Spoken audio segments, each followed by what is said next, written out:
This audiobook contains 119 censored sentences and 302 modified sentences to make it suitable for all audiences. Visit our website to listen to the original version without censorship or modifications. Link in the channel bio. It's just that your talent requires accumulating knowledge and experience before making a big impact. Like a sapling buried in the soil, it needs to slowly take root and absorb nutrients. In the future, your power will be able to defeat 100 Sasuke's. Seishin suddenly looked up, his previously dim eyes instantly brightening like lit stars, grabbing Shun's hand in disbelief. "Papa, is that true? Can I really be stronger than Sasuke?" Shun ruffled his hair, his tone serious. "Of course it's true. Was Papa ever lied to you? This is your unique talent. It just hasn't been displayed yet." Seishin clutched Shun's hand tightly, the disappointment on his face completely swept away, replaced by abundant enthusiasm. "Then I will definitely train diligently from now on. In the future, I will protect Mama, protect Big Sister Karen, and help Papa protect the ninja world." Seeing Shun pull Seishin aside alone, Sasuke felt indignant and quietly followed them. When he heard his father say that Seishin could defeat 100 of him, he immediately walked out from behind the tree. He stood in front of the two with his hands on his hips, his eyes full of grievance and defiance. "Papa, you're playing favorites.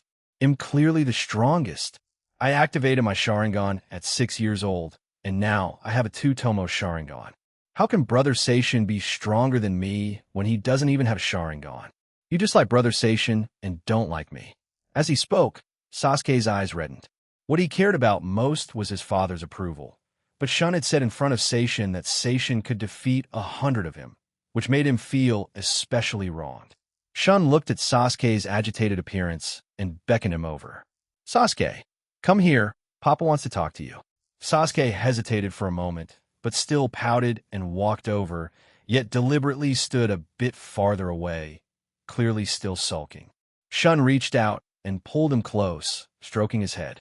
"Papa isn't playing favorites. Sasuke, your Sharingan is very powerful. That's a fact, and Papa has always been proud of you. But you need to know that everyone's talent is different. Seishin's strength lies in accumulating knowledge and experience before making a big impact, and that is his advantage." Watching Sasuke's expression gradually soften, he paused and continued. "Moreover, true strength isn't about showing off, but about continuously striving to become stronger. Just because you're stronger than Seishin now doesn't mean you'll always be stronger than him. And just because Seishin isn't as good as you now doesn't mean he won't be in the future. You are brothers. You should learn from each other, not compare yourselves and belittle each other. Understand?" Sasuke lowered his head, kicked the ground, and mumbled softly, "But I just think I'm stronger than Brother Seishin." Shun smiled slightly. "Papa knows you're very strong, but you can't be arrogant." Shiryu versus Sasuke. The clamor by the sandbox continued. Shiryu, hearing that Sasuke was bullying Seishin, immediately became displeased. He quickly walked in front of the two, blocking Seishin. "Sasuke, you can't bully Seishin. Seishin just hasn't awakened his talent yet. You shouldn't mock him." Sasuke was already resentful because Shun praised Seishin, and now being talked back to by Shiryu, he became even angrier.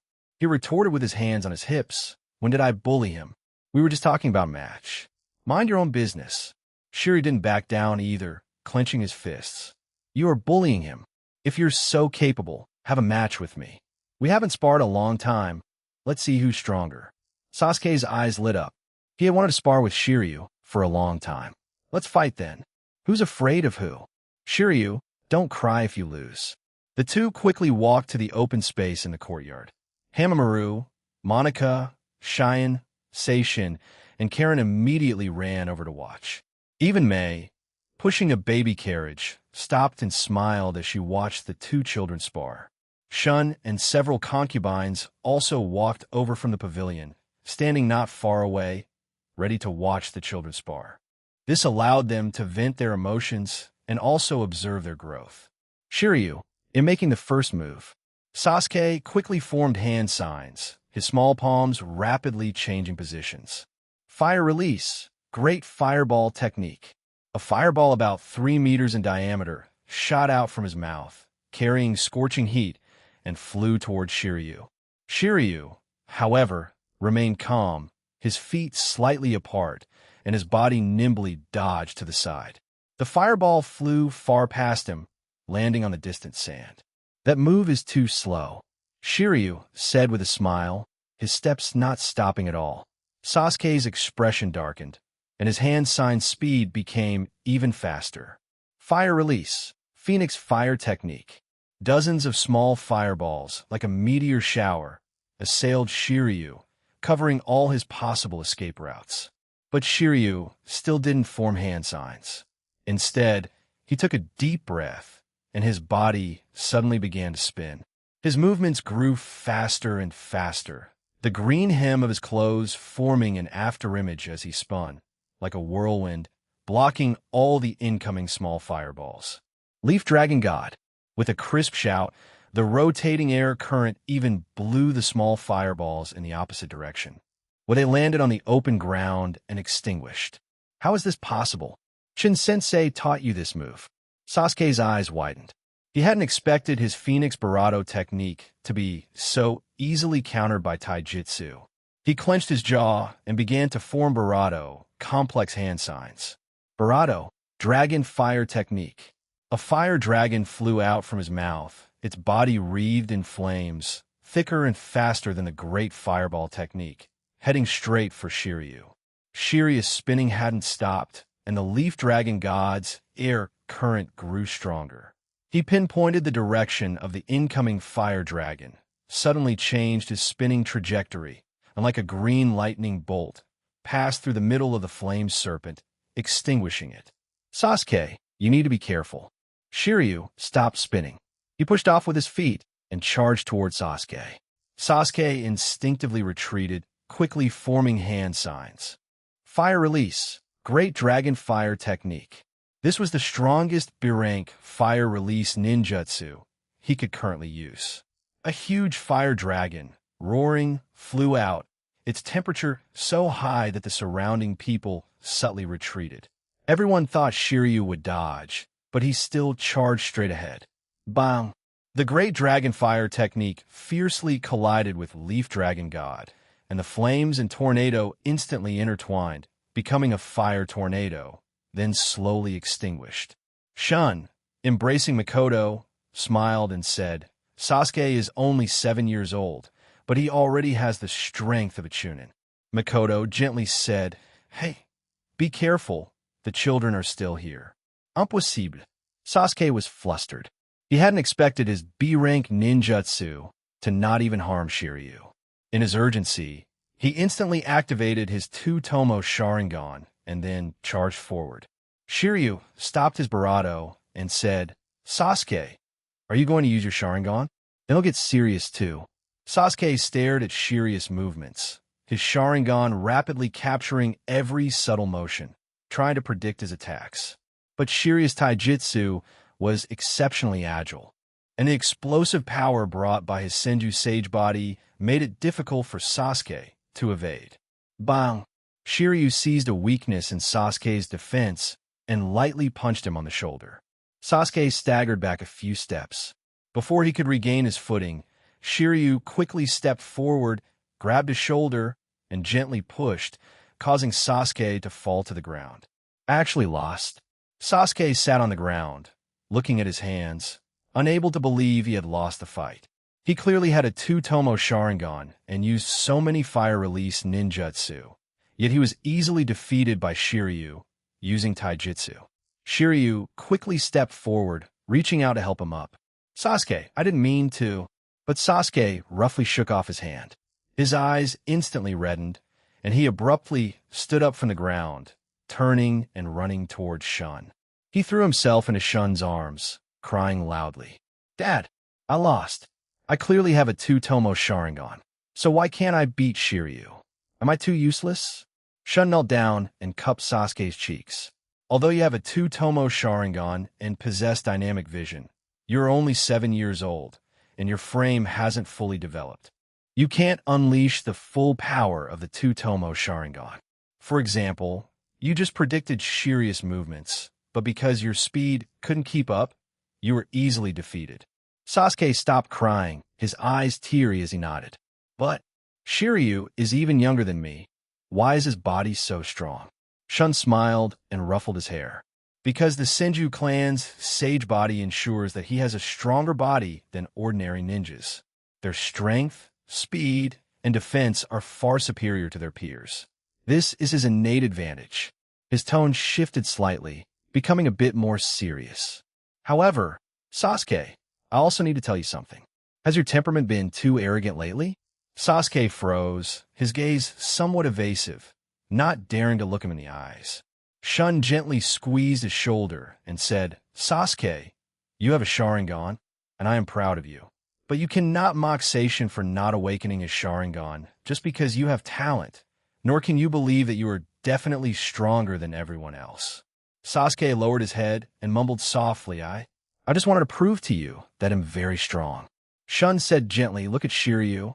He has the talent of a sage body, yet he has never mocked anyone. And he even stands up for Seishin. You are brothers by blood. You should support each other, not compare yourselves or mock each other. Sasuke was silent for a moment, then looked up. Dad, I know I was wrong. I shouldn't have mocked Seishin. 40 advanced S on compensating Yukari at night. The warm light in the bedchamber spilled through the gauze curtains, falling upon the two resting figures. Yukari leaned against Shun's barato. The quiet time they had just shared left the air thick with a calm, pleasant warmth. Her eyes held a hint of mischievous laughter as she said, Honey, you've been staying with me for over a month now. The other sisters are starting to have opinions.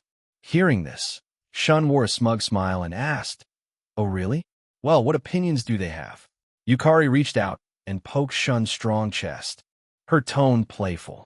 Yesterday, I went to Kurinai's place to deliver some freshly made pastries. She quietly told me that Mirai keeps asking, did Daddy forget his way home? Even the gentlest Esarene is teasing you, saying you've been too busy lately and haven't had time to visit her. Shun was amused by her, reaching out to grasp her wrist and gently pulling it to his lips, kissing it repeatedly. His voice, just shedding its languor, was full of doting affection. I know I've kept them waiting, but my current state is a bit special. I need your help to overcome this difficulty. Yukari paused, then her expression shifted in understanding, and she leaned closer to him. Her cheek rested near his barato, and her voice softened. So that's it. I thought you just favored me and were deliberately avoiding them. Shun lowered his head, his gaze drifting toward the barato of her head. His breath filled with her scent. He said, My favoritism is also true. Even without the matter of advancing, I want to spend more time with you. Once this breakthrough is complete, I will make it up to them properly. Yukari nodded with a smile, just about to say something more when Shun suddenly raised his hand. His heart beat a little faster. He reached out, wanted to bring her closer, preparing to start another conversation. But unexpectedly, Yukari suddenly slipped away like a nimble little fish darting out of his arms. She walked barefoot on the soft carpet, the hem of her pale, pink nightgown swaying gently as she walked. Turning around, she smiled at Shun, her eyes bright with playfulness. Honey, come catch me. If you catch me, you win. After saying that, she cheerfully took 2 steps back. Cinchureto turning and running behind the pair would screen in the inner part of the bedchamber. Her clear laughter echoed through the hall as she said, Am not afraid. If you can't catch me, don't even think about that tonight. She hid behind the screen, only revealing a pair of sparkling eyes, Cinchureto. But his eyes remained fixed on the direction of the screen. When he slowly walked to the screen, he suddenly pushed off with his feet, his barato shifting as he rounded the screen, reaching out and tapping Yukari on the barato. Got you. I knew you'd find me. You got me fair and square. Cinchureto, who was laughing breathlessly and gently poked her side. He asked, Yukari, are you still going to be mischievous? Yukari was laughing so hard she couldn't stand straight and quickly asked him to stop, her voice cheerful and playful. No, Ibon. Darling, please stop. I promise to behave. Cinchureto, their noses brushed gently. Yukari naturally wrapped her arms around his neck, looking up at him with a warm smile. And as they embraced, she said, I just wanted to tease you a little. I see you've been very focused on training lately. Your brow is almost always furrowed. You've almost forgotten how to smile. Cinchureto, it's time for the fun game to begin. Here it comes. Yukari's ears turned slightly pink, and she laughed brightly. She playfully tapped Shun's barato, pretending to resist, but actually laughing and moving closer to him with a smile. Cinchureto but still held her in his arms. Feeling the changes in his body, he gratefully said, Yukari, I succeeded. It's so good to have you. Yukari reached out and touched his cheek, her fingertips feeling the warmth beneath his skin. She smiled gently. I knew you could do it. I was just teasing you earlier to help you relax barato, not be so tense. It seems to have worked well. Shun nodded heavily. He gave her a gentle, reassuring hug and offered a warm smile. You've worked hard this past month, and the others have been neglected. Tomorrow I'll go spend time with them, but tonight, he didn't finish his sentence, instead smiling warmly at Yukari as they sat together on the soft couch, his expression full of affection. Tonight, I just want to enjoy our time together, barato.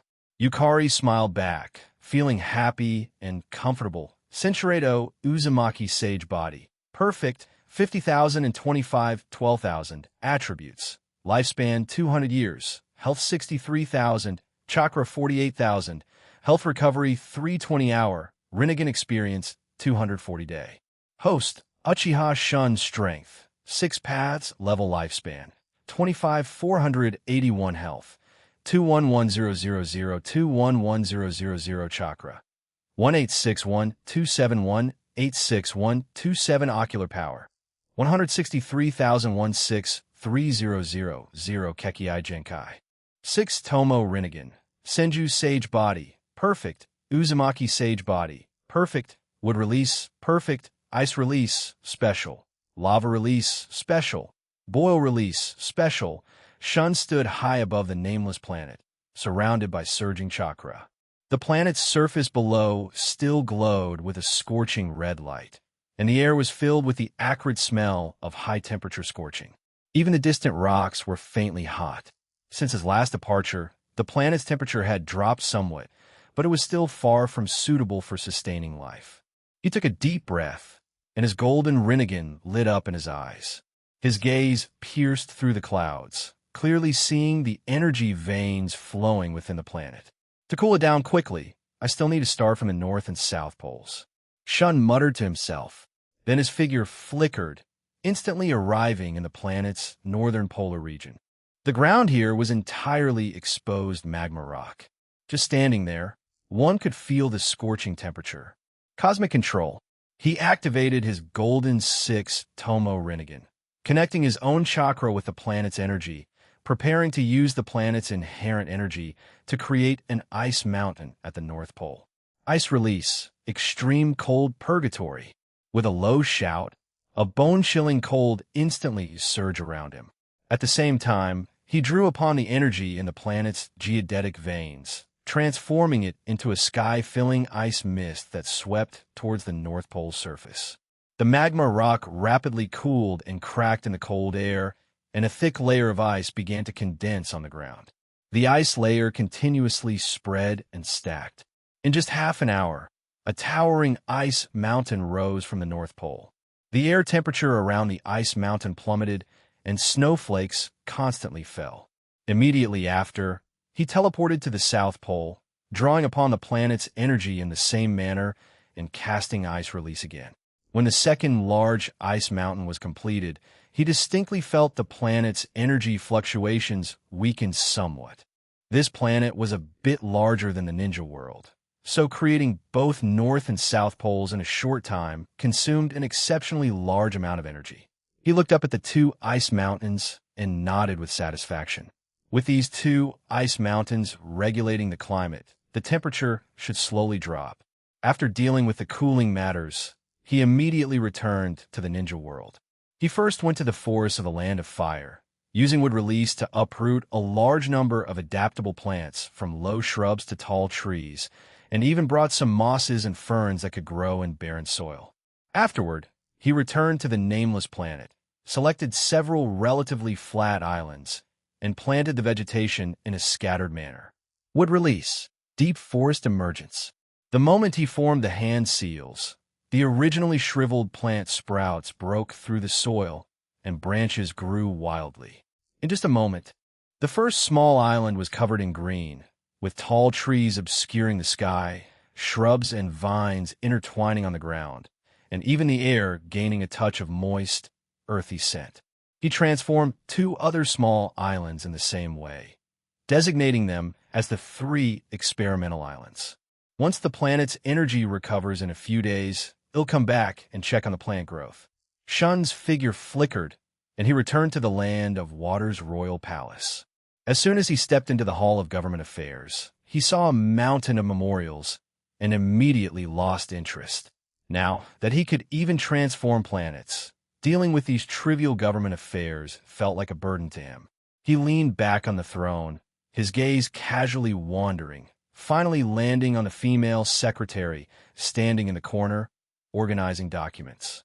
Shizun was wearing a simple, light cyan uniform, her long hair tied into a low ponytail. The short black hair, resting on her shoulders, swayed gently with her movements as she flipped through files. 3 years ago, she and Kurenai had become his secretaries together. But not long after, Kurenai became a royal consort, and their daughter, Mirai, became a beloved little princess in the palace. From then on, Shizun secretly hoped that she could also become a royal consort, just like Kurenai. However, for more than 3 years, Shun would often joke with her and even tease her, but he never crossed that line. Whenever she saw the other royal consorts by his side, she would secretly feel sad, even wondering if she wasn't good enough, which was why she couldn't move him. At this moment, feeling Shun's gaze, Shizun's heart rate involuntarily quickened. She clutched the documents in her hand, trying to appear calm, but she looked slightly flustered. Suddenly, the light and shadow before her flickered. Shun had already appeared behind her. Before she could react, he gently steadied her and helped her take a seat beside him. Sun-sama, Shizun exclaimed, trying to sit up, but was gently held by her shoulders. Her cheeks turned pink, her breathing quickened slightly, and she was too shy to look up. Shun looked down at her reddened earlobes, a warm smile appearing at the corner of his barato. He softly rested his chin near her head and asked, "Shizun, be honest. Have you secretly fallen for me?" These words were like a clap of thunder, exploding in Shizun's mind. She suddenly looked up, her heart pounding, almost bursting out of her chest. 3 years of anticipation, countless nights of self-doubt, all surged up at this moment. She opened her mouth, but her throat felt as if it were blocked. After a long while, she managed to say in a voice as faint as a mosquito's buzz, "Your Excellency, Shun, I like you." After speaking, she collapsed against him as if she had lost all strength. Could it be that she was finally going to become his woman? As this thought emerged, Shizun's brain instantly froze. Her face turned as red as a ripe cherry, and even her fingertips trembled. Shun was momentarily stunned, clearly not expecting her to be so direct. He looked down at Shizun, who was too nervous to move in his arms, and a soft feeling arose in his heart. "Shizun, would you be my royal consort?" Shizun looked up, her eyes filled with disbelief, and tears welled up without warning. She nodded vigorously, her voice choked with sobs. I will. Shun smiled as he wiped away her tears, pressing a gentle kiss on her lips. A gentle knight Shun's arm, holding Shizun, tightened slightly. The next second, Flying Thunder God activated. Space subtly twisted, and the two instantly teleported from the administrative hall, piled high with memorials, to a luxurious bedchamber. The crystal chandelier on the dome refracted fragmented light, and next to the soft couch covered with white fox fur, an incense burner wafted a faint orchid fragrance, filling the air with a gentle warmth. Shun gently laid Shizuka down on the soft, large bed, taking care to avoid her hair. He placed a soft blanket over her shoulders and stepped back quietly. "Shizun, I've actually always paid attention to you. You are a discreet, quiet, and gentle woman. Every time you hand me documents, you always smooth out the corners neatly. You are not good at expressing your emotions. You don't contend or compete, he said softly. Yet you always worry about those around you. These tiny, almost overlooked details flowed like warm water into Shizun's heart. Her eyes instantly welled up, and crystalline tears slid down from the corners of her eyes. Shun wiped them away with the back of his finger in time. I thought, never cared about me. Shizun's voice was choked with sobs. 3 years of self-doubt now broke free. Countless times she had watched Kurenai by Shun's side, watched other consorts chat and laugh with him, wondering if she wasn't good enough, which was why she couldn't enter his heart. Her eyes instantly became moist, her previously tense posture gradually relaxed, and her voice carried a quiet, uncertain tone. Shun-sama, then why didn't you spend time with me these past 3 years? Before she finished speaking, she looked down, not daring to look at him. Shun gently tilted her face upward. Censuredo, but my affections are only given to women worthy of trust, like you. Shizun's heart beat even faster. She blinked her reddened eyes and asked softly, Shun-sama, why are you telling me this? Shun's eyes were filled with gentleness as he said, for over 3 years, I've kept my distance out of respect for you. It's because you have a kind heart, and I couldn't bear to let you suffer any grievance. These words flowed into Shizun's heart, transforming her 3 years of unease, doubt, and anticipation into overwhelming emotion. She looked at the sincerity in Shun's eyes and could no longer hold back, reaching out to wrap her arms around his neck and gently bravado him. Then, she leaned against him, her voice shy yet exceptionally firm. Shun-sama, still nervous? Shun lowered his head, his voice warm and reassuring as he spoke softly to her. Shizun's fingertips tightly clutched his clothing, her knuckles white, yet she still gently shook her head. Only her burning ear tips betrayed her current fluster. 3 years of anticipation and self-doubt, in this moment of such close proximity to him, all transformed into a flutter in her heart, making even her breathing become cautious. Shun's heart suddenly softened, and he lowered his head toward her. The moment was very light, like a feather's brush, yet it carried enough tenderness to make Shizuke instantly forget all her grievances. He held her close. He spoke with a gentle, reassuring tone, offering patient comfort. After she gradually relaxed, they shared a tender moment together. She did not resist. Instead, she reached up and gently held onto his collar. When he pulled back slightly, Censuredo, I knew then that I couldn't wait any longer. I want to change your future. I want to give you my true feelings, Shizun. Are you willing to accept my true feelings? These words completely broke through Shizun's defenses. Her tears finally couldn't be held back. She reached out to wrap her arms around Shun's neck. Censuredo, falling on Shizun's fair skin, casting a soft glow. Shun gently rested her head against Shizun's cheek, then leaned close to her bravado, her warmth and steady breathing gradually helping Shizun relax. Shizun went from initial stiffness to gradually softening, finally actively tightening her arms and holding him close. Shun stepped back to get a good look at Shizun.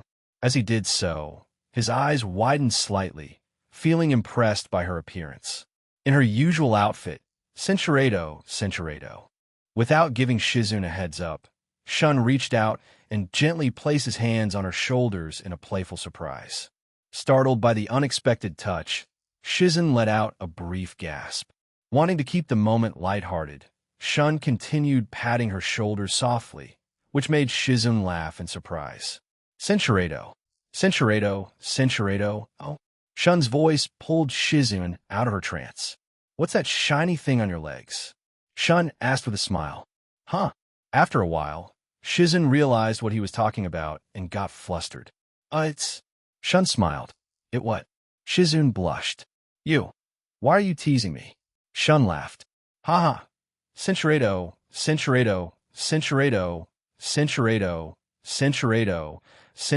Shun understood what was on her mind. With a gentle smile, he carefully stepped closer. Are you okay? he asked softly. Yes, she replied. Shun moved slowly, paying close attention to her reactions. He gave her time to adjust before they continued on together. After some time, Cinchuredo. The two fighters clashed fiercely, their bravado intense and fast-paced. Each powerful strike sent shockwaves through the arena, and the impact of every blow was felt by everyone watching. Cinchuredo, only when she gently nodded did he dare to continue. The incense burner in the bedchamber still wafted its fragrance, and the light from the crystal chandelier, filtering through the thin gauze, wove fragmented light spots across the room. Shizun's expression softened, and the quiet moment lingered, her clumsy hands tightly gripping his arm, leaving faint red marks. Yet, when he lowered his head to kiss her, she actively parted her lips in response. She could feel his tenderness, the preciousness in his actions. She knew that she no longer had to secretly wait, and could finally truly enter his life. Cinchuredo, he lowered his head and rested it gently against her hair. From now on, you're mine. You don't have to foolishly wait alone. Shizun leaned into his arms, her cheeks still flushed, as she held him close, her head against his heart, listening to his steady heartbeat. Her voice was very gentle. Shun, I'm so happy. Shun chuckled softly, holding her close. The moonlight from outside the window streamed through the gauze curtain, falling upon the two of them, transforming this 3-year-delayed affection into the gentlest of nights. Madara and Hashirama's story Tetsu. What you've written isn't a story, it's a children's fairy tale. Shun threw the manuscript onto the desk, the sound of paper hitting the surface making Tetsu tremble. You only wrote about them establishing the village, but you avoided why they needed to establish it, and you didn't write about their later falling out. Without the root of pain, without the conflict of ideals, how can the people of the ninja world understand the necessity of unifying the ninja world? Tetsu stood below, his forehead slightly sweaty, but he dared not retort. Shun rose and walked to the center of the hall, his gaze sweeping over Minato, Orochimaru, Hayashi, and Shikaku, among others who were present. He walked in front of Minato and patted his shoulder. Minato, you're the 7th Hokage. You must have heard the story of Hashirama and Madara, right? In your impression, what kind of people were they? Minato paused, then answered seriously. According to legend, Hashirama-sama was the god of shinobi, benevolent and generous, willing to sacrifice himself for Konoha. Madara, on the other hand, was an ambitious man who defected because he was dissatisfied with Konoha's system. Shun looked at everyone and sighed. Wrong. The true Madara and Hashirama are far more complex than you know. His voice was deep, carrying the tension of a narrative, pulling everyone back to that war-torn era. Senju and Uchiha were enemies for 1,000 years, from their ancestors to their fathers, and then to this generation of Madara and Hashirama. The conflict between the two clans never stopped. Madara's 4 younger brothers, Hashirama's 2 younger brothers, all died at the hands of the other clan's members. When Madara and Hashirama were 8 or 9 years old, Madara was staring blankly at the river because he had lost 2 younger brothers. Hashirama had also just lost a younger brother. The 2 equally lonely children became the best of friends. They once laid on the grass and promised that in the future they would end the war together and build a village where children could grow up safely. This way, they wouldn't have to worry about whether they would be killed by enemies tomorrow. Everyone in the hall held their breath. None of them had imagined that these 2 legendary ninjas had such a tender past. Tetsu quickly picked up his pen and asked, "Then how was Konoha established?" Shun's voice became much deeper. Later, they each became clan heads, and the fighting between the 2 clans became even brutal. After a major battle, the Uchiha clan was defeated. Hashirama seized the opportunity to propose their childhood dream. Thus, the 1,000-year-old hatred found a turning point, and Konoha was born. Orochimaru smiled with anticipation, a hint of curiosity in his voice. Since they were friends, why did they turn against each other later?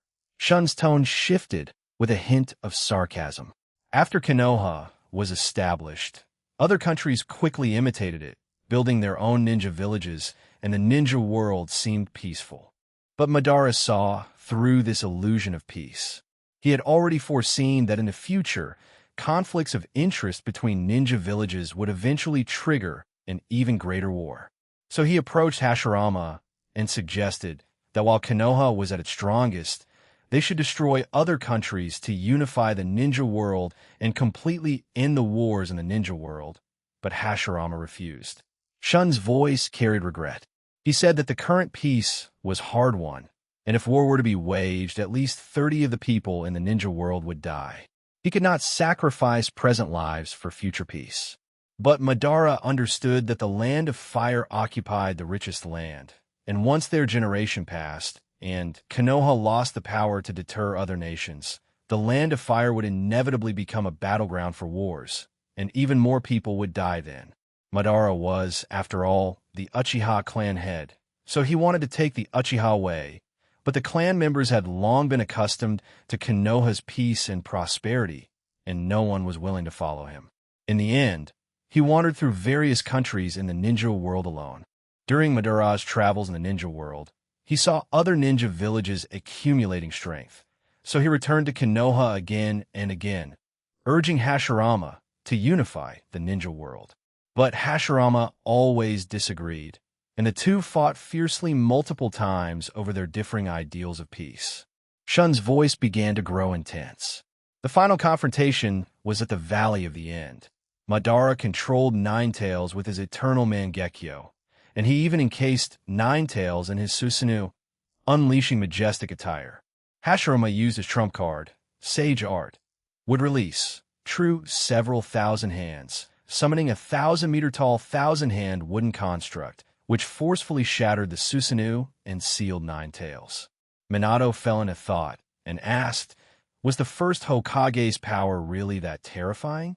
Shun looked at everyone's shocked expressions and continued. Next was a taijutsu duel. Madara's taijutsu was extremely strong, but Hashirama's recovery ability was abnormally outrageous. The two fought for 3 days and 3 nights, until Hashirama was finally pushed to his limit. He tricked Madara with a wood clone. Madara thought Hashirama was going to surrender and wanted to pull him up, but he didn't expect Hashirama to ambush him from behind. He stabbed Madara in the back with a long sword.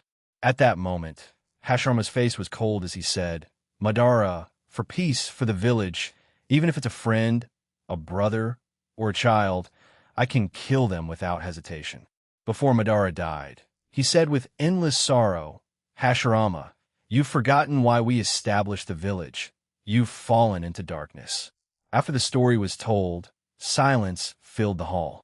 Tetsu's mouth hung open, and the pen in his hand dropped to the floor. He had never imagined that the story of Madara and Hashirama could be so dramatic, with both the brilliance of ideals and the cruelty of reality, 100 times more exciting than the script he had written. Minato clenched his fists, his eyes filled with shock. So, there was such a past behind the legend. Was Hashirama-sama's choice right or wrong? Shikaku slowly spoke. There is no absolute right or wrong, only different stances. Shun-sama wants to tell the ninja world through this story that fragmented peace is only temporary, and only unification can truly end war. Shun nodded, his tone firm. Exactly. I will write this story as a novel, draw it as a manga, and make it into a movie so that everyone in the ninja world can see it. Let them know that the regrets of Madara and Hashirama, because of not achieving complete unification, led to the 3 great ninja wars. Orochimaru narrowed his eyes, excitement flashing in his eyes. If this story spreads, the situation of the ninja world will likely change. Shun smiled and nodded. The most authentic stories are the easiest to move people. Tetsu, you know how to write it now, don't you? Tetsu quickly nodded, picking up his pen excitedly. I know. Your Excellency, I will revise it immediately and make sure to develop this story to its fullest potential, she said. Inside the royal palace study in the Barado, she completed the novel Madara versus Hashirama. The delicate words on the paper vividly depicted the struggles and regrets of the two legendary ninjas. Shun slowly turned to the last page, nodding in satisfaction. This time, you finally captured the essence, especially the part about the Valley of the End, which brought Madara's loneliness and Hashirama's struggles to life. Tetsu, who was standing nearby, breathed a sigh of relief but then looked troubled and said, "Your Excellency, the novel is fine, but the manga and film teams are still struggling. They can't imagine how enormous Hashirama-sama's sage art would release. True, several thousand hands is, nor can they draw the oppressive feeling of Madara's perfect Susanoo. They keep saying it's too abstract, there's no reference." Shun put down the novel and tapped his finger lightly on the table. Indeed, although everyone in the ninja world had heard of the titles God of Shinobi and Uchiha legend, no one had seen the two's peak combat power. If the manga and film relied solely on imagination, they would inevitably seem shallow. He pondered for a moment.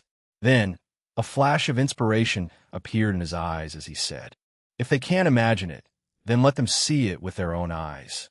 The next morning, the Valley of the End in the Land of Fire was enveloped by layers of barriers. Shun looked at the two people beside him and said, "I'm going to Edo Tensei, Hashirama. I believe you also want to see him." Tsunade clenched her fists, her eyes filled with anticipation. She had seen her grandfather when she was just over 3 years old and hadn't expected to see him again now. Nawaki was even more excited, stomping his feet. "Brother-in-law, I've always wanted to know how powerful sage art combined with what release can be." Shun nodded, quickly forming hand signs. Edo Tensei. The strengthened white Zetsu became the sacrifice, and the Edo Tensei formation quickly took shape, with a large number of white paper pieces coalescing into Hashirama's form. The moment Hashirama opened his eyes, his gaze swept across the scene. Finally, his eyes fell on Tsunade, a hint of surprise flashing in them. "Oh, little Tsunade, Grandpa!" Tsunade and Nawaki shouted in unison, their voices filled with excitement. Hashirama was stunned for a moment, but quickly reacted and asked Shun, "Have you Edo Tenzei'd me for some major reason?" Shun stepped forward and explained the film's production requirements. "Hashirama-sama, the film needs to present the most realistic duel scenes, including the clash of power between you and Madara during your battle back then, and even the details of move transitions. If you can use your full power, the effect will be even better." Hashirama looked at Nawaki, and seeing his expectant eyes, he nodded in agreement. "All right, since it's to let more people understand what happened back then, they'll play along with you. However, with this Edo Tensei body, I can only exert at most half of my strength." He pondered for a moment, his gaze falling on Nawaki, a hint of relief in his eyes. "This child carries a large amount of my chakra signature. If I link with him, I might be able to temporarily recover my peak strength." Hearing this, Nawaki excitedly raised his hand and said, "Grandpa, I'm willing. I've always wanted to experience the true power of wood release combined with sage art." When the possession ritual began, green chakra surged from Hashirama's palm into Nawaki's body. Nawaki's body instantly tensed and began to transform into Hashirama's likeness. His original youthful aura became calm and dignified, and even his eyes gained some of Hashirama's unique gentleness and determination. He flexed his wrists, feeling the surging wood chakra within him, and couldn't help but exclaim, "Grandpa, is this your power? I feel like I could smash a mountain with one punch." Senchuredo, somewhat bewildered. Shun activated his Eternal Mangekyo and controlled Naruto to enter full-tailed beast transformation. However, because Naruto only had half of Ninetales, Ninetale size was reduced by half. But that was not a problem. The next second, Shun leaped up and landed steadily on Ninetale's head, performing the multi-size technique. Golden chakra enveloped Ninetales, instantly doubling its size. At this moment, Ninetales was majestic, its 9 tails waving in the air, stirring up gusts of wind. The members of the manga and film teams, hiding behind the barrier, were already dumbfounded. Immediately after, Shun's body surged with chakra, and he instantly transformed into Madara. The film director quickly shouted, "All cameras ready. Sound equipment on. Actors in position. Action." The moment the director's voice fell, Shun manipulated Susanoo, enveloping the entire Nine Tails, forming the classic stance of majestic attire. Nine Tails let out a deafening roar, and a tailed beast ball erupted, blasting towards an empty space in the distance. When the tailed beast ball exploded, a black and red shockwave swept across the entire area. The ground was blasted into a crater hundreds of meters in diameter, with shattered rocks and dust flying. When the camera lens captured this scene, even the swaying trees in the distance were clearly in frame. Sage art would release, true, several thousand hands. Hashirama quickly formed hand signs. Senjutsu chakra formed a green halo around his body. The ground violently heaved, and countless thick wooden arms emerged from underground, rising like a forest and quickly converging into a 1,000-meter-tall, 1,000-handed wooden construct. The statue's face was solemn, its eyes tightly closed. Over 1,000 wooden arms struck towards Nine Tails and Susanoo. Boom! Boom! Boom! This duel lasted for nearly an hour, with every move striving for realism. The film crew members had long forgotten to breathe, but their equipment remained stable, afraid of missing any detail. As the battle ended, Susanoo gradually dissipated. Nine Tails reverted to Naruto's original form, and Hashirama also released the possession. Nawaki immediately collapsed to the ground, his arm still trembling slightly, but he grinned and said, "That was so exciting. And brother-in-law, you hit too hard. My chest hurts." "I'm going to tell Tsunade nay." Tsunade walked over and helplessly flicked his forehead. "You were the one shouting the loudest, and now you've learned to complain." Hashirama looked at Shun, his eyes full of admiration. "I didn't expect that in just a few years you've grown to this extent. Even Madara is not as good as you." Shun smiled mysteriously. If he were to use his 6-Tomo Rinnegan, he could easily suppress Hashirama, even at his peak state. The director quickly ran over, excitedly handing over the shooting playback. "Sun-sama, Hashirama-sama. That was spectacular. Every shot was absolutely perfect. This will definitely be the most successful film in the entire ninja world." Discussing band countermeasures in the Land of Water's Royal Palace Council Hall, the morning light streamed through the carved window lattice, casting a warm golden glow on the novel sample of the legend of Madara and Hashirama on the long table. The cloud patterns hot-stamped on the edges of the pages shimmered in the light. In the center of the cover, the red armored silhouettes of Madara and Hashirama stood facing each other, like a chasm of 1,000 years of grievances, yet also holding the ideals of the two. Shun held a finalized page between his fingertips, his gaze sweeping over Minato, Hayashi, Shikaku, and Tetsu, who were seated around him. "Today, we must finalize 3 things: the promotional rhythm, obstacle countermeasures, and pricing system. These 3 works are not ordinary entertainment products. They are the keys to promoting unification to end the war, and every step must be firm." Tetsu was the first to stand, distributing neatly bound novel scrolls to everyone. Beneath the hot-stamped golden titles on the covers, the silhouettes of Madara and Hashirama were exceptionally clear in the morning light. His tone carried a hint of relaxed excitement. "The novel has been proofread 3 times, and the illustrations have been added. The original plan was to release it simultaneously across the entire ninja world, but considering the dissemination effect, the rhythm still needs to be adjusted." Shikaku opened the novel, his fingertips pausing at the negotiations for clan village establishment. He looked up and said, "I think it can be split into 3 progressive volumes. The first volume would tell of Madara and Hashirama's childhood friendship and the roots of the 1,000-year feud between their clans. 10 days later, release the middle volume, focusing on the ideals and disagreements of founding the village and introducing the core conflict of temporary peace versus permanent unification. Then, 10 days later, the final volume would conclude, detailing the specifics and regrets of the Valley of the End showdown. This way, each volume can spark a round of discussion, and the buzz won't die down. On the day the novel concludes, the manga will immediately launch. 2s per week, continuously for 30 days. Focus on the battles. Sage art. Would release. True, several thousand hands must be drawn larger than mountains, and when Susanu's sword strikes down, the effect of it cleaving mountains must be shown. Nine-Tails' tailed beast ball must convey a sense of pressure that pierces through the page. The images readers imagine while reading the novel will be provided by the manga, hooking them to wait for the movie. Finally, Shikaku unrolled a scroll, revealing a hand-drawn timeline. In the third month, the movie will be released. This forms a closed loop of novel tells the story. Manga displays the visuals. Movie creates the shock. By then, we won't need to push it. Readers themselves will drag people to watch.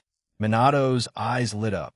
He casually drew a timeline on a piece of paper and said, "This rhythm is good." While I was in Konoha, I noticed that Academy students love to follow serialized works. After finishing the first volume, they look forward to the middle volume. After finishing the manga, they look forward to the movie. When a movie is released, they will definitely drag their family and friends along, doubling the spread. But there's a tough bone to chew on the path of dissemination. Tetsu frowned, pulling out a document marked with various country symbols.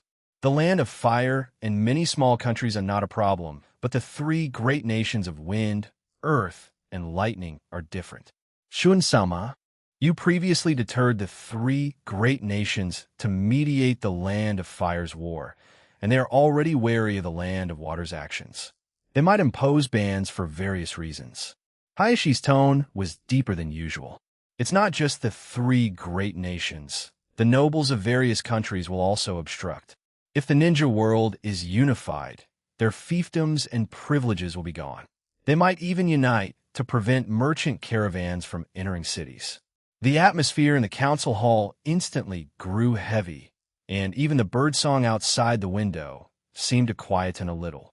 Shun's fingertips tapped lightly on the table, his gaze sharp as he said, "There are two types of bans, and the countermeasures must also be different. If we encounter unofficial obstructions, such as local thugs or ninjas making trouble, we'll send Konoha ninjas to deal with it. The reason will be to protect the dissemination of ninja world historical works, which gives us a legitimate cause and also leverages Konoha's influence to suppress those petty actions." He changed his tone, adding a touch of certainty. If we encounter direct official obstruction, such as a daimyo ordering a raid or banning sales, then I will send official letters to all large and small countries in the ninja world in my capacity as the daimyo of the Land of Water. The letters will state that these three works were created to record the deeds of ancestors and reflect on the pain of war. If they dare to obstruct, I dare to start a war. Hayashi nodded upon hearing this and said, "Some things, the more they are banned, the more they spread. So, if they don't obstruct, the works can be disseminated smoothly. If they do obstruct, it will make the public curious, and private circulation will only become more rampant." Tetsu timely brought the topic to the implementation level. Pricing must also consider different groups of people. Ordinary citizens have limited income, so if it's too expensive, they can't afford it. But if the price is too low, nobles and rich merchants will feel it's not high-class enough. Shun had already planned it, raising his hand and drawing 3 lines on the table.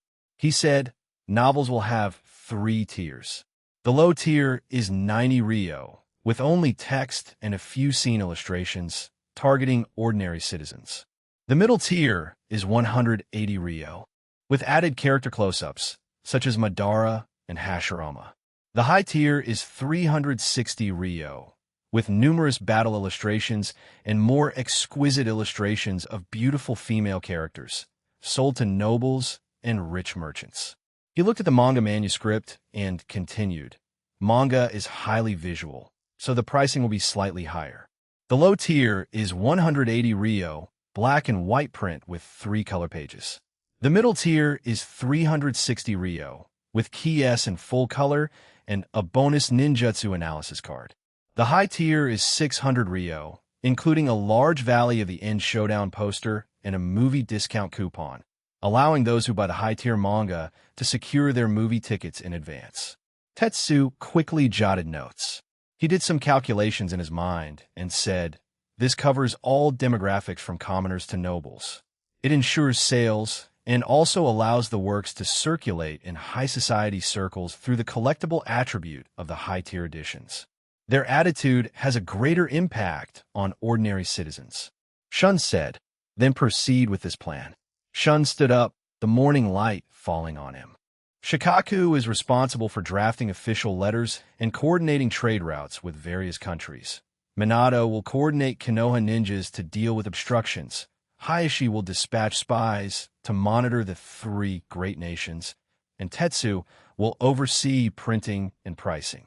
In 3 months, I want everyone in the ninja world to be discussing the story of Madara and Hashirama, and to be wondering if there would have been no war if unification had been chosen back then.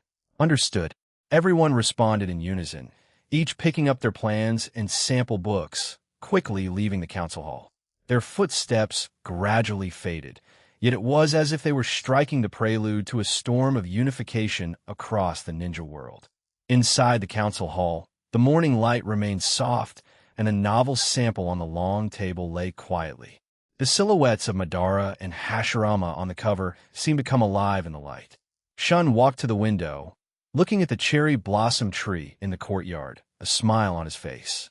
In 3 months, people across every land in the ninja world would be discussing these two names, discussing that regret, and discussing the possibility of unification.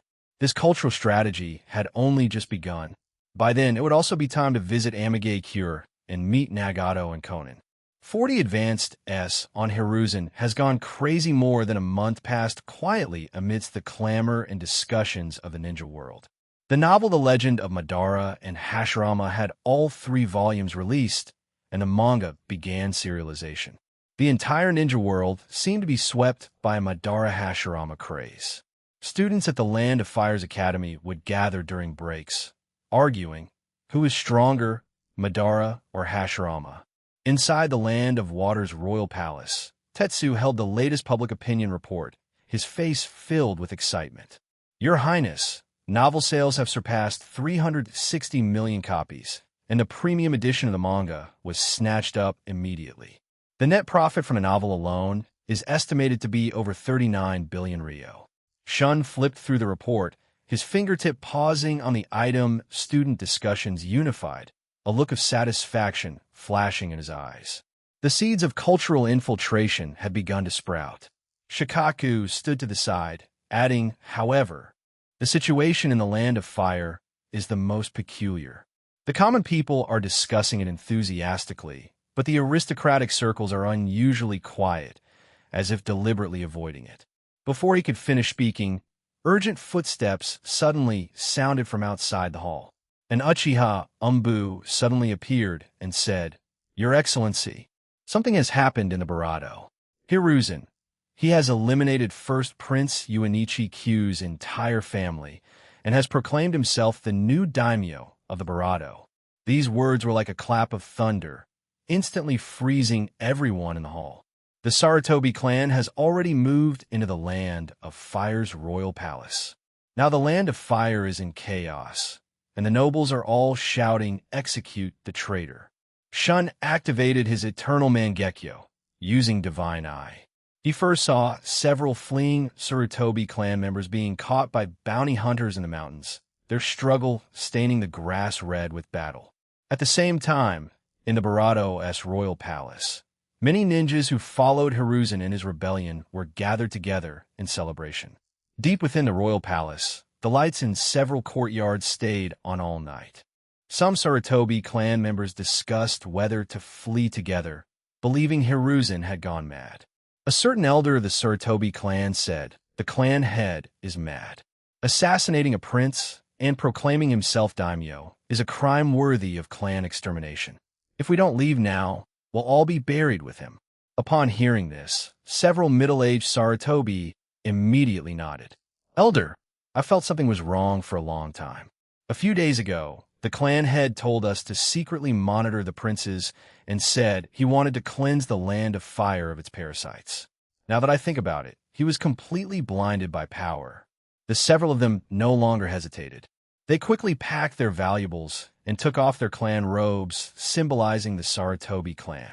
They changed into the coarse clothes of commoners and slipped out of the clan territory through the back gate under the cover of night. They didn't dare to take the main roads, specifically choosing mountain trails, only hoping to leave the land of fire as quickly as possible and escape to a place where no one recognized the Sarutobi clan. But they didn't know that as soon as the news of Hiruzen proclaiming himself daimyo spread, the ninja world's underground bounty stations had already updated their bounty orders. A list hung in the center of the black market, with scarlet ink writing. All Sarutobi clan members, regardless of age, had starting at 500,000 Ryo, with an upper limit of 35 million Ryo. The list was surrounded by ninjas and mercenaries from various countries. Some were eager, while others frowned in disgust. Even children are bountied? This is an attempt to wipe them out completely. But no one dared to question it. Hiruzen's rebellion had touched the inverse scales of all powers, and eradicating the roots became the unspoken rule of the ninja world. Deep within the Barato-s royal palace, Hiruzen sat on the daimyo's throne with a strange smile on his face. He paid no mind to the crisis within his clan or the bounty from the outside world. Shikaku said in a deep voice, "Treason is the inverse scale of the nobility. The power dynamic of the Land of Fire is about to change, and the Sarutobi clan will find it even harder to escape. Once the black market bounty is out, even if Hiruzen dies, his clan members will be hunted down to the end." Shun pondered for 3 seconds before saying, "Pass on my order, contact the Land of Fire's 5th Prince Yuanichi-ko. Have him deliver a message to the 2nd Prince, 3rd Prince, and 4th Prince. Hiruzen killing the 1st Prince and proclaiming himself daimyo is a grave crime. Now is a good opportunity to divide the 1st Prince's forces. Also, quickly have Kakashi come to see me." A moment later, Minato appeared in the hall with Kakashi. "Your Highness, you call for me?" Shun looked at him, seemingly reminiscing about an old friend, and said, "You should already know about the event in the Land of Fire. Hiruzen's rebellion and regicide have made him an enemy of the ninja world, and he was also the culprit who forced your father, Hatake Sakumo, to his death." Kakashi's body stiffened abruptly. That year, his father was criticized for his choice between mission and comrades. It was later found that because his father's achievements overshadowed the Hokage's, Hiruzen manipulated public opinion, ultimately using his life to pressure his father, leading to his Barato. He had never forgotten this matter. Shun's voice carried a hint of deadly intent. "I will give you an opportunity to go to the Barato and personally take down Hiruzen to avenge your father." Kakashi slowly raised his head, his eyes firm. "Understood, Your Highness. I will definitely complete the mission." Not long after, the message reached the 4 princes. When they learned that the daimyo of the Land of Lightning, the Land of Earth, and the Land of Wind all approved of their plan, the joy in their hearts was simply inexpressible. Then, they immediately began to act. Leading their respective armies, they advanced like a mighty torrent towards the former territory of the 1st Prince. Along the way, the garrisons and officers of many cities, seeing the armies of the 4 princes, yielded without a fight. In less than a few days, the allied forces, as if divinely aided, arrived at the capital's daimyo mansion in the Land of Fire. At this time, the situation inside the royal palace was baffling. There was no tension whatsoever. Instead, an atmosphere of decay and decadence permeated the air. Hiruzen seemed to completely disregard the enemy outside the city and the crisis within his clan. The hall reeked of alcohol, and he laid disheveled on the throne. He was still surrounded by attentive servants, a sickly smile on his face. "My 3 sons are all dead. You don't deserve to live either. Unification? It's just a conspiracy of the Land of Water. You will all die, eventually, all die." The royal concubines trembled with fear, but dared not resist. Hiruzen's temperament had drastically changed these past few days. He would kill people at the slightest displeasure. The area outside the hall was already piled with corpses. In the corridor outside the hall, several Sarutobi guards were pacing anxiously. They had just received news from the clan, knowing that the entire clan had been bountied, but no one dared to go in and advise Hiruzen. The previous clan Barato who tried to advise him had been seared by Hiruzen's Barato. Outside the city, the second prince looked at the tightly shut city gates and sneered. Is Hiruzen just giving up? Not even sending people to guard the city gates? The third prince frowned. The crazier he gets, the less he can be allowed to live. We must break into the royal palace today, execute this traitor, and then we can discuss how to divide the territory. Kakashi versus Hiruzen. The defection of the defending ninjas led to the armies of the four princes easily invading the land of Fire's capital. Some Sarutobi clan members defected, while others were in extreme panic. Yet, from the grand hall deep within the royal palace, came decadent sounds of singing and laughter intertwined. Hiruzen leaned against a throne covered in fox fur, with two royal consorts seated nearby. The wine in his cup spilled all over his robes. But he didn't care, merely humming an off-key tune. Clan head, outside the city. The soldiers outside are about to bray. Sarutobi clan Barato stumbled into the main hall, and before he could finish speaking, he was struck down by a Barato Hiruzen casually flung out, sending him crashing to the ground. What if they break in? Hiruzen narrowed his eyes, his gaze murky yet filled with madness. I am now the Fire Daimyo. Who can kill me? No sooner had he spoken than a faint click sound suddenly came from the tiles on the ceiling beam. Kakashi's gaze was fixed on the figure on the throne. The kunai in his fingertips gleamed coldly. For years, the painful memory of losing his father had appeared countless times in his dreams. The man before him was the one who had used public opinion to bring ruin upon his family. Hiruzen, you will be held accountable, Kakashi muttered in his heart. His arm muscles suddenly Barato. The kunai, like a black lightning bolt, shot straight towards Hiruzen's back. He had calculated the angle of this strike to avoid the two unfortunate royal consorts. The startled Hiruzen frowned and swiftly dodged the incoming kunai. Centurato, and a beast-like growl escaped his throat. Fire release, great dragon fire technique. The surging flames, like a giant dragon, spiraled upwards, lunging towards the ceiling beam. The entire bedchamber was instantly enveloped in a heat wave. The wooden ceiling beams began to crackle, and sparks flew everywhere. The palace maids screamed, covering their heads and dodging. The singing and dancing abruptly ceased, leaving only the sound of burning flames. Kakashi had already taken advantage of the moment the flames rose to leap and hide behind a pillar in the corner of the hall. He did not rush to attack, but quickly formed hand signs. Water release, water formation wall. A light blue wall of water rose from the ground, blocking the spreading flames and creating a barrier between him and Hiruzen. It's you, Kakashi, huh? Why do you have a pair of 3 Tomo Sharingan? Hiruzen stared at Kakashi's eyes, a trace of confusion flashing in his eyes, which was immediately replaced by a thicker madness. You want to avenge your father? But a pair of 3 Tomo Sharingan isn't enough. Kakashi was a man of few words but fierce action.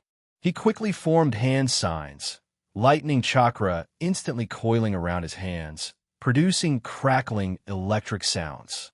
Destroying a scoundrel like you is enough. My father protected his dignity as a ninja with his life. You are nothing but a madman obsessed with power. Today, I will use your Barato to comfort my father's spirit in heaven. Hiruzen suddenly clenched his fist, chakra surging wildly within his Barato. Ha ha, Kakashi, do you want to witness the might of the ancient lords? They were truly powerful. I can show you 2 of their greatest warriors. How about it? While he spoke, distracting Kakashi, he was secretly forming hand signs. Earth release, earth flow river. The floor of the bedchamber suddenly shook violently, the hard stone slabs instantly turning into murky mud, surging towards Kakashi. Everywhere it passed, tables and chairs were instantly swallowed, and even the flames were extinguished by the mud. Kakashi lightly tapped his feet, quickly dodging. His gaze remained fixed on Hiruzen, the lightning of Raikiri growing stronger. Although Hiruzen was insane, he still possessed Kaga-level strength. After Earth release, there would surely be more powerful ninjutsu. Hiruzen sneered, his hands forming hand signs again. Do you think you can escape? Earth release barrier, Earth corridor. The mud beneath Kakashi's feet suddenly surged upwards, forming a giant Earth sphere, trapping him firmly. A fierce glint flashed in Hiruzen's eyes, and his figure flickered as he rushed towards the Earth prison. Fire release, running fire. Wind release, divine mountain wind. He wanted to trap Kakashi in the Earth sphere and then burn him alive with a combination of wind and fire release ninjutsu. But just as he approached the Earth sphere, one side of the Earth sphere suddenly exploded. Kakashi's figure, like a blue lightning bolt, burst out from the smoke and dust, the light of Raikiri appearing particularly dazzling in the dim hall. Impossible. How could you escape? Hiruzen had not expected Kakashi to be able to launch a ninjutsu attack from within the Earth sphere, nor had he expected his speed to suddenly accelerate. Hiruzen, go away. That is your destination. Kakashi's voice carried a hint of mockery. Over the years, he had not only painstakingly trained his Raikiri, but also learned over 1,000 ninjutsu. Hiruzen steadied himself and summoned 2 Earth clones to stand in front of him. But Kakashi was too fast. Raikiri, like a sharp blade, pierced through the clone's chest. The clone disintegrated into scattered earth. Raikiri's tip was only an inch away from Hiruzen's Barato. Irusen frantikelishchautif. No, I cannot fall. I am a Barato daimyo. No, you deserve 10,000 defeats. Kakashi's voice was devoid of any emotion. Raikiri struck Hiruzen down. Blue electricity instantly spread throughout Hiruzen's entire body, his body convulsing violently. The madness in his eyes gradually faded, leaving only endless emptiness. Kakashi slowly withdrew his Raikiri, the blue electricity gradually dissipating. He looked at Hiruzen lying on the ground, his lips trembling slightly. Father, I have avenged you. The obsession of many years was finally concluded, but there was no joy in his heart, only a heavy sense of relief. Just then, the door of the main hall was violently pushed open. The second prince rushed in with a large group of people. When everyone saw Hiruzen's corpse and Kakashi, they all froze. They had not expected the traitor Hiruzen to be slain by an unfamiliar ninja. The third prince was the first to ask. The traitor Hiruzen is dead. Hero, what is your name? Kakashi, however, did not linger or explain, transforming into an afterimage and disappearing from the main hall. Meanwhile, in the royal palace of Barato, Shun watched the entire battle through his dojutsu. Kakashi didn't disappoint me. He has taken down Hiruzen. Shikaka nodded in agreement. With Hiruzen's defeat, the chaos in the Barato will only worsen. At that time, the people of the Barato will greatly hope that someone can unify the Barato. Contention for the capital, the tension in the Barato's royal palace had not yet eased, but it was already filled with armored soldiers and nobles. The 4 princes gathered around a large map of the land of Fire's territory, and the air was thick with the tension of power division. Hiruzen's body had just been carried out of the bedchamber when the loot distribution meeting officially began. The second prince, Tsuyoshi, spoke first. Now that Big Brother is no longer here, his 9 cities should be divided among us brothers. I want the 2 cities in the north. Do you have any objections? He was burly, his armor still bearing the marks of battle. His gaze swept over the cities marked on the territorial map with an undeniable assertiveness. Behind him stood dozens of nobles, including supporters sent by the land of Earth's daimyo, which gave him even more confidence. Third Prince Takashi sneered, pointing his finger at the territorial map. Second brother is rather impatient, but dividing cities must follow rules. You can't just decide it with a single word, can you? I also have the support of the land of Lightning's daimyo behind me, so these 2 cities near the east should rightfully belong to me. He was lean, but his eyes were exceptionally sharp, clearly having planned this in advance. Fourth Prince Rito spoke unhurriedly. Both brothers make good points. Dividing cities also requires considering the actual situation. My mother is the princess of the land of wind, so the two cities in the west should belong to me. He wore a brocade robe embroidered with the land of wind's totem, and his tone carried a touch of elegance. The three princes each held their ground, pointing back and forth at the cities on the territorial map. Only fifth Prince Ko stood in the corner, his expression calm, as if this struggle had nothing to do with him. Second Prince Tsuyoshi's tone carried a hint of probing. Fifth brother, why aren't you speaking? You also have a share in these 9 cities. Upon hearing this, Ko bowed, adopting a very humble posture. My situation is clear to the 3 brothers. I know I lack ability and have never thought of contending for the position of daimyo. No matter which brother becomes the new daimyo in the end, I will assist him wholeheartedly. He pointed to the map and said, these 2 small southern cities are remote and the land is barren, offering little help to the 3 brothers' great endeavors. If the brothers don't mind, please allocate these 2 cities to me. I only seek a stable life. In the future, my 5 cities will contribute 30 of their monthly taxes to the 3 brothers in exchange for their protection. At these words, the 3 princes were slightly stunned. They hadn't expected Ko to be so humble and to voluntarily withdraw from the daimyo contention. Tsuyoshi was the first to react, his vigilance instantly dropping. After all, one less competitor and a free share of resources each month was a good thing for him. He laughed heartily. Fifth brother is sensible. Since you say so, these 2 cities are yours. Develop well in the south. With us here, no one will dare to bully you. The third and fourth princes also nodded in agreement.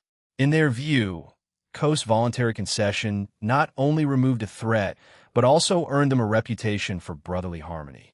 Why wouldn't they? Moreover, those 2 barren small cities had no impact on their struggle for core power.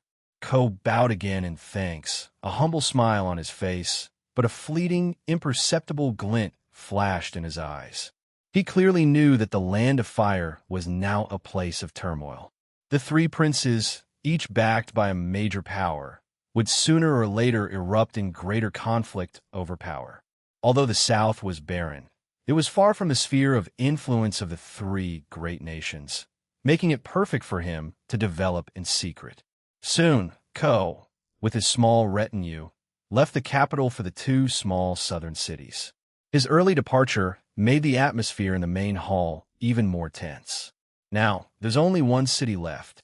Third Prince Takashi's gaze fell on the land of fire's capital in the center of the territorial map. This city was not only the political center of the land of fire, but also a symbol of power. Whoever controlled it would have the legal basis to become the new daimyo.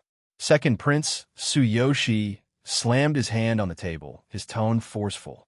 The capital should rightfully belong to me. I have the support of the land of earth, the strongest military, and only I can defend the capital. Third Prince Takashi immediately retorted, why should it be yours?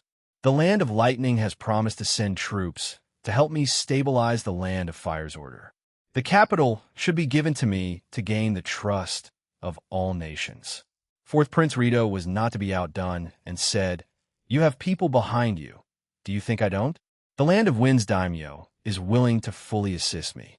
The 3 princes each held their ground, their arguments growing increasingly heated, even beginning to accuse each other of coveting power and disregarding the land of fire's safety.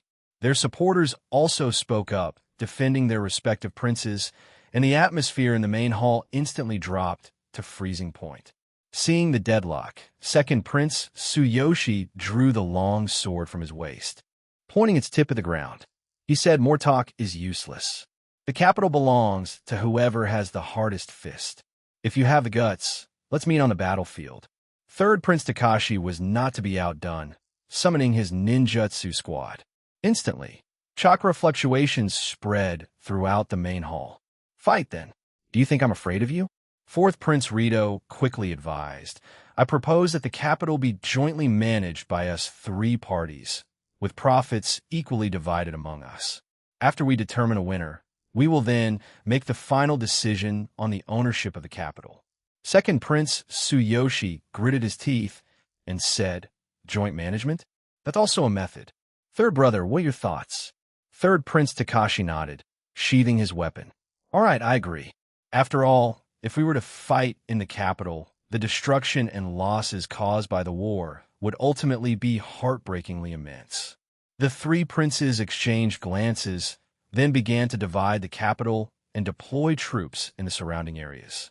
In the Land of Water's royal palace, Shun observed the changes among the daimyos of various nations through divine eye. A glint flashed in his eyes as he said, "It's getting more and more interesting. The turmoil in the Land of Fire has attracted the attention of the ninja world's nobles, so none of them have obstructed the release of the Legend of Madara and Hashirama movie. This has made the promotion of our unified ideology much smoother."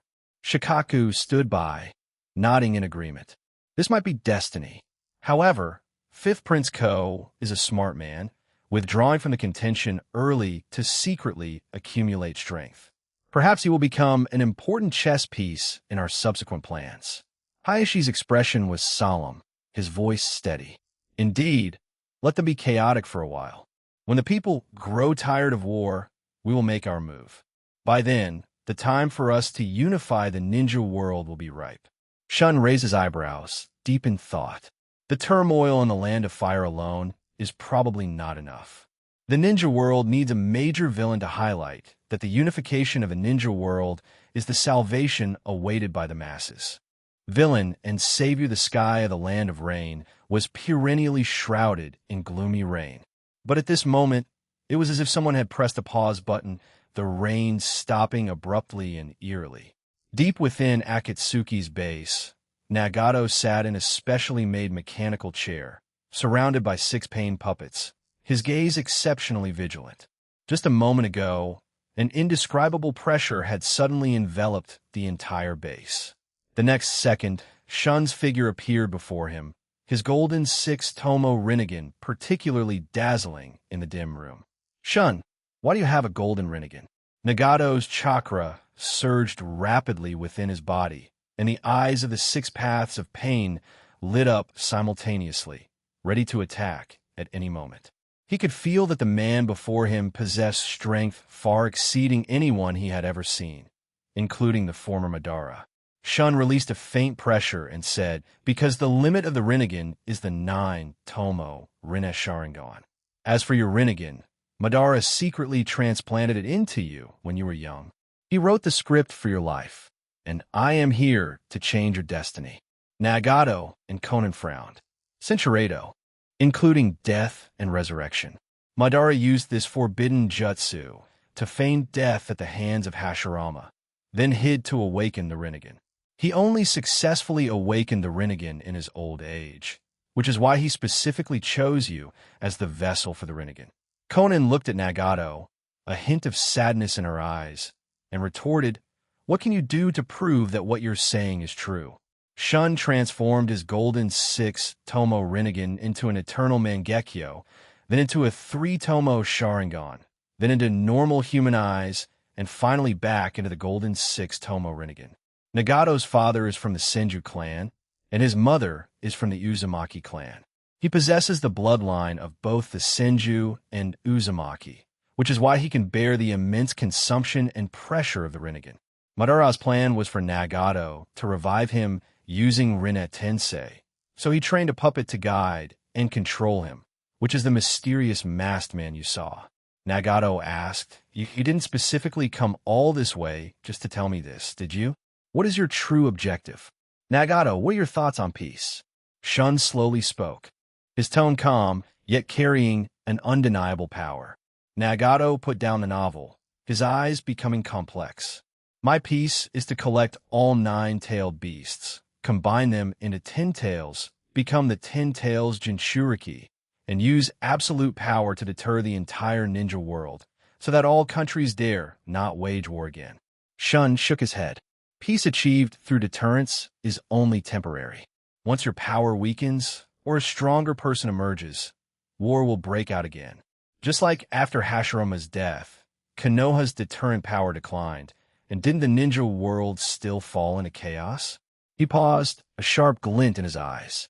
True peace is to eliminate the possibility of war at its root. To have only one country, one government in the entire ninja world, with no national borders, no struggle for resources. Only then can war be completely avoided. Nagato suddenly looked up, his eyes filled with shock. Unify the ninja world? C'est impossible.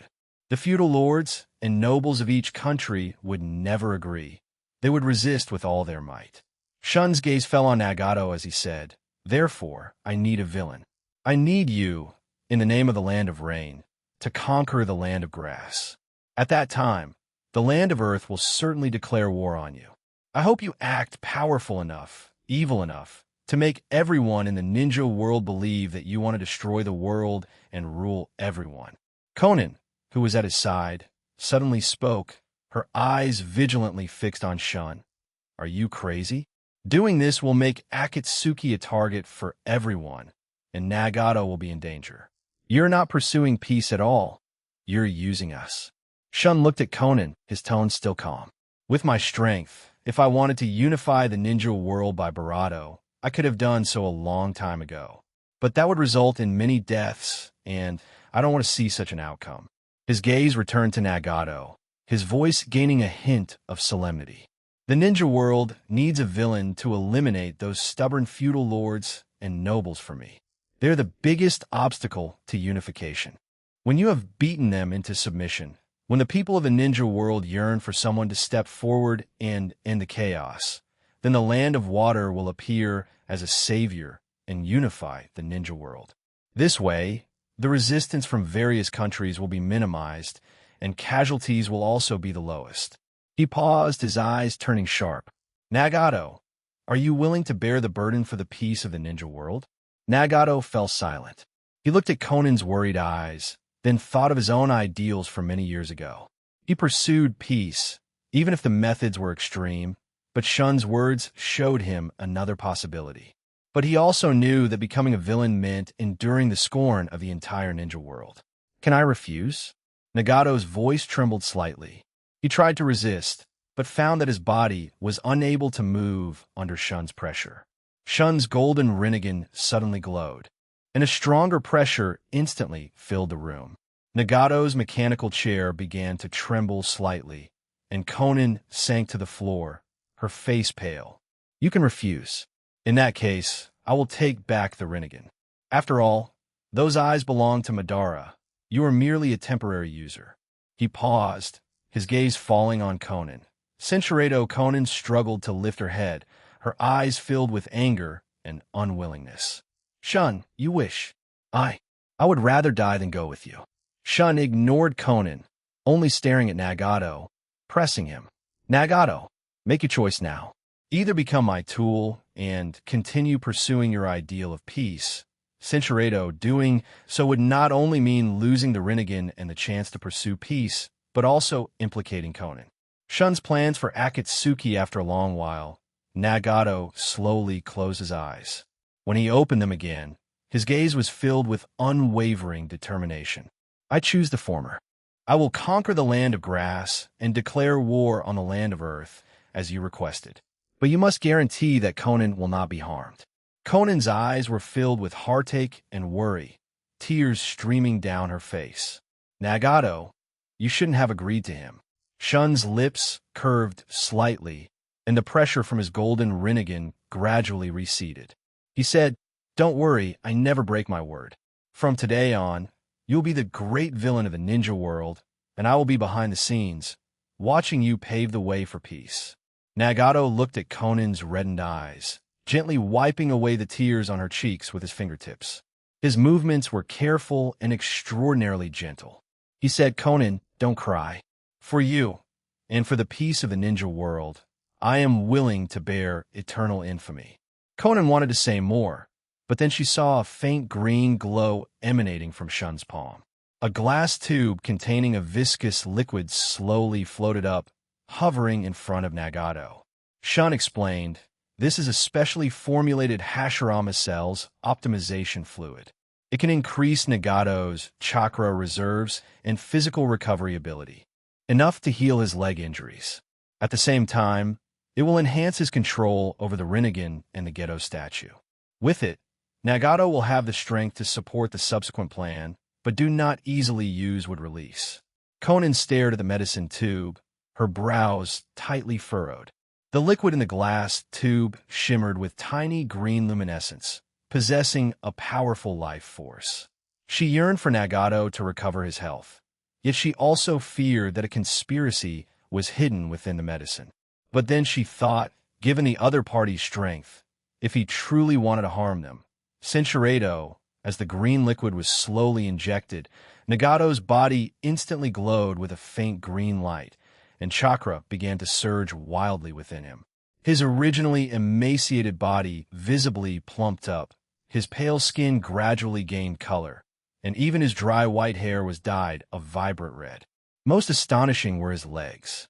The muscles, atrophied from years of paralysis, became vibrant and firm again, and the restraints of his mechanical chair gradually tightened. Nagato could even feel the long-lost sensation of standing on solid ground. He slowly stood up, and though his movements were still a bit stiff, he was truly standing on the ground, no longer needing mechanical support. Conan reached out and touched his cheek. The warm sensation from her fingertips made her eyes redden again. Nagato, your legs, are they really healed? Nagato was also somewhat dazed. He flexed his ankles. Chakra flowed smoothly within his body, and even the vision of his Rinnegan became clearer. He could finally exert stronger control over the Gedo statue. He looked up at Shun, his eyes filled with a mix of complex emotions. Gratitude was intertwined with vigilance, as this gift came at the cost of becoming a great villain. Watching Nagato's transformation, Shun maintained a calm smile. He raised his hand and drew a phantom image in the air, outlining a simple map of the ninja world. Now, you have enough strength to execute the plan. Remember, the first step is to conquer the Land of Grass. The Land of Grass is located in the center of the ninja world, with weak national power, but connects the Land of Earth and the Land of Fire, making it an excellent springboard. After you take over the Land of Grass, do not rush to expand. First, integrate local resources and develop Akatsuki strength. Conan frowned and asked, if we occupy the Land of Grass, Iwagakure will surely attack us. Shun's finger landed on the Land of Earth region on the map as he said, I know Noki will definitely not tolerate you growing stronger under his nose. What you need to do is to crush Iwagakure's counterattack head-on. Don't hold back. Let the ninja world see your ruthlessness, and make them believe that you truly intend to subvert the existing order. Nagato frowned. Crush Iwagakure? I'm afraid many people will die. Shun interrupted him, Cinchuredo. You will then seize 3 border cities in the Land of Earth, and then take a few small cities in the western part of the Land of Wind and the southern part of the Land of Fire. Not too many. 3 from each country will suffice. Although these cities are not wealthy, they can form an encirclement, making the various countries of the ninja world feel the pressure. Conan said if we do this, we will have to face attacks from the Land of Earth and the Land of Wind. She felt this plan was too risky, every step like walking on a knife's edge. Shun's eyes sharpened as he said, after that you stop. Begin integrating the conquered cities. Declare the establishment of the Akatsuki country, the 6th great nation of the ninja world. Then publicly recruit ninjas, whether they are rogue or low-level. As long as they have strength, they can join. You must display a tolerant posture, but also retain deterrent power, making other nations both wary of you and unwilling to act rashly. Nagato was silent for a moment, then raised his question, establishing a 6th nation. This will make us a target for everyone. The various nations are likely to unite and besiege us. A glint flashed in Shun's eyes as he said, this is exactly what I want. When you become a threat to everyone, when the various nations are suspicious of each other due to fear and unable to form a true alliance, only then can the Land of Water step forward under the guise of maintaining ninja world order. At that point, you will be defeated, and I will accept the various nations of the ninja world with a generous attitude, and unification will naturally follow. He paused, looking at Nagato, his tone becoming more solemn. Remember, when peace truly arrives, no one will remember your infamy. They will only remember the sacrifices you made for peace." Nagato clenched his fists, his red hair fluttering slightly in the wind, and the resolve in his eyes intensified. He said, "I understand. I will proceed with your plan step by step. But I hope you remember your promise. No matter what, you must not harm Conan, and you must not let the ninja world fall into greater chaos." Shun's figure gradually became transparent. "I never break my word. The effects of the medicine will last a long time, enough for you to complete the initial plan. If needed, I will contact you proactively." As Shun's figure disappeared, only Nagato and Conan remained in the base. Conan looked at Nagato's tall figure, her heart still filled with worry. Even if this seemingly crazy plan could truly achieve the peace they had sought for years, she still had some reservations. 40 advanced on giving Obito two choices. Shun used Flying Thunder God to teleport underground. The damp air of the underground cave was filled with the coldness of rocks, making it even more oppressive. On the cold stone bed, Obito sat motionless like a puppet from which the soul had been extracted. His black robe was covered in dust, his once upright back was stiff, and his eyes stared blankly at the cave's ceiling. For over a year, he had maintained this lifeless appearance, as if all the light in the world had vanished from his life. In his mind, the scene of him losing Rin replayed repeatedly. At first, he thought he was just defeating Rin's clone, a fake, but he never expected Rin's familiar tears as she fell, and her heartfelt words echoed in his mind. "Obito, you must have had it tough all these years." That day, he personally struck her down. He personally broke his last mental defense. From then on, Obito was left with only a numb shell. Even the obsession to live had vanished without a trace. "Father, why are you here?" Black Zetsu's excited voice suddenly came from the shadows. He moved like a nimble shadow, quickly sliding along the rock wall to Shun's side, his gaze frequently glancing at the bottle in Shun's hand. Suspended within it was a Mangekyo Sharingan with black and red patterns, and a spatial aura unique to Kimui subtly leaked out. "Father, are you here for this good-for-nothing Obito?" Black Zetsu's tone was full of disdain. If it weren't for the white Zetsu cells in Obito, which maintain his Bodis life and prevent him from starving even without eating, he would have long since become a skeleton in the cave. Shun ignored Black Zetsu's complaints and walked directly to the stone bed. He said, "I have subdued Nagato, Centurato. This eyeball should have been the one Madara used during his lifetime, later removed and used by Obito." He aimed at Obito's left eye socket, gently pressed, and precisely embedded the Mangekyo Sharingan. Immediately after, the Hashirama cells in Obito's Barato began to repair the optic nerve of the left eye. Obito's empty left eye suddenly lit up with a crimson glow. Black and red patterns rapidly spun in his pupil. Ugh! Obito's body trembled violently, as if he had been brutally yanked awake from a century-long nightmare. He subconsciously raised his hand to touch his left eye. The familiar sensation from his fingertips and the surging spatial power of Kimui within him finally caused a faint ripple in his left eye. These were his eyes, the eyes with which he and Kakashi had promised to protect Rin together back then. The return of this eye was like a needle piercing his numb shell, allowing him to once again feel the reality of being alive. A majestic voice, filled with an undeniable sense of oppression, sounded in his ear. "How do you feel? Do you want to sacrifice yourself to revive Rin?" "You, what did you say?" Obito's empty eyes became bloodshot, and he suddenly looked up at the other person. Shun's lips curled into a confident smile, his tone calm. "If I can revive Rin once, I can naturally revive her a second time. As long as you are willing to sacrifice yourself as an offering for the resurrection ritual, I can revive Rin and let her, Kakashi, and their children live happily together." Rin and Kakashi, together? Obito's body trembled violently, the hope in his eyes instantly replaced by pain, and a struggling expression intertwined on his face. He deeply loved Rin. Even if he had to sacrifice himself, as long as Rin could be revived, he would be willing. But the thought of Rin being with Kakashi, the thought of the man who was blamed for Rin's bravado back then, possessing the happiness he yearned for, made his heart ache with unbearable pain, hurting so much he couldn't breathe. Obito's emotions began to spiral out of control, and he roared with painful unwillingness. Why? Kakashi? It was him. He was the one who took Rin from this world. He's not worthy of Rin's memory. He's not worthy of her. Shun smiled coldly. Anyone but you has the right to stand beside Rin. A hint of wariness appeared in Obito's eyes as he asked, Shun, what exactly do you want to do? You wouldn't be so kind as to revive Rin for no reason. There must be a conspiracy behind this. He knew these so-called strong ones too well.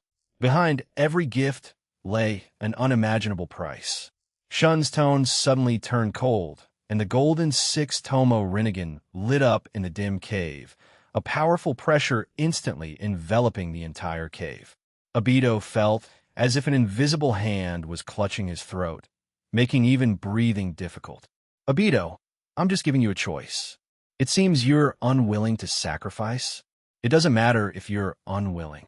I will cast Rin's soul into purgatory, letting her atone for your sins of these past years in endless suffering. Obito asked, Are you a devil? He struggled violently, trying to get up, but the pressure held him firmly on the stone bed, unable to move even a finger. His eyes were filled with anger and despair as he shouted, Rin did nothing wrong. She never did anything wrong. All the mistakes are mine. Mine. If you want to punish me, don't hurt Rin. His voice was heartbreaking, the pain and guilt accumulated over the years completely erupting at this moment. I can do much more than that. Shun looked down at him, the light of his golden Rinnegan making Obito unable to look him directly in the eye. Now you have two choices. Either cooperate well with Nagato to execute the plan and help me advance the great cause of unifying the ninja world. If the plan succeeds, I might change my mind. Or I will let you witness Rin's soul suffering in purgatory, never finding peace for eternity. His voice was like a cold blade, each word piercing Obito's heart. Obito, which one do you choose? Obito clenched his jaw hard, pain and desperation flashing in his eyes. I'll cooperate, but you must guarantee that you won't harm Rin. Neither her soul, nor her after she's revived. After speaking, Obito lowered his head, not daring to continue imagining Rin and Kakashi living together. Granting Black Zetsu a body Obito, I never break my word. From today, you will be the most important piece in my plan. Shun's voice echoed in the underground cave, filled with the calm assurance of being in control. But when it reached Obito's ears, it felt like a giant boulder, crushing him and making him breathless. At this moment, Obito sat slumped on the stone bed, his dual Mangekyo still glowing, but without its usual sharpness and madness. Black Zetsu, standing by, was somewhat excited, seemingly anticipating the upcoming performance. It asked, Father, Nagato is going to attack the land of grass, and Obito is going to monitor him. What about me? What are your arrangements for me? Shun's gaze was loving as he said, Black Zetsu, you are Kagaya's child. Do you have any of her bravado, hair, or any remaining biological traces? Father, what do you want with mother's things? Black Zetsu was stunned, its dark bravado swaying slightly, as if searching for treasures hidden for 1,000 years. A moment later, from its ethereal body, it carefully pulled out a long white hair, faintly shimmering with silver light. The strand of hair was delicate yet resilient, with a subtle, almost imperceptible chakra fluctuation of the Tsutsuki clan lingering on its surface, making it impossible to ignore. Shun asked, Your mother only gave you a soul. Your father, am preparing a real body for you. Black Zetsu, do you want to be a boy or a girl? Black Zetsu only pondered for a moment before immediately replying, Father, I want to be a girl. Having wandered the ninja world for 1,000 years, it had witnessed countless battles and betrayals. Its two elder brothers had once betrayed and sealed their mother. It wanted to be a girl. That way, it could always stay by its mother's side and protect her. Shun smiled slightly. He took the white hair and gently placed it in his palm. His golden six-tomo Rinnegan suddenly lit up, and the six-path creation power surged out like a tide. A golden light instantly enveloped the silver hair, which gradually melted in the light, eventually turning into a drop of silver-white liquid. Immediately after, he gently raised his right hand. A drop of red blood emerged from his fingertip, slowly merging into the silver-white droplet. The two powers instantly fused and transformed within the droplet.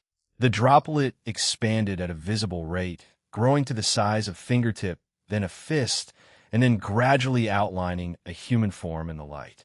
The infant's torso gradually took shape, and even the patterns of its white clothes clearly emerged in the light. In just a moment, the droplet transformed into the appearance of a baby girl. The baby girl's eyes were closed, her small nose twitched slightly, and her chest gently rose and fell with her breathing. Following this, the baby girl grew at an astonishing speed. 1 year old, 3 years old. Finally, she reached the appearance of an 8-year-old girl. The light membrane slowly dissipated, and a small girl in a white robe stood in place, approximately 1.36 meters tall. She had short white hair, resembling Kaguya, and the pupils of both her eyes were white. This is my body?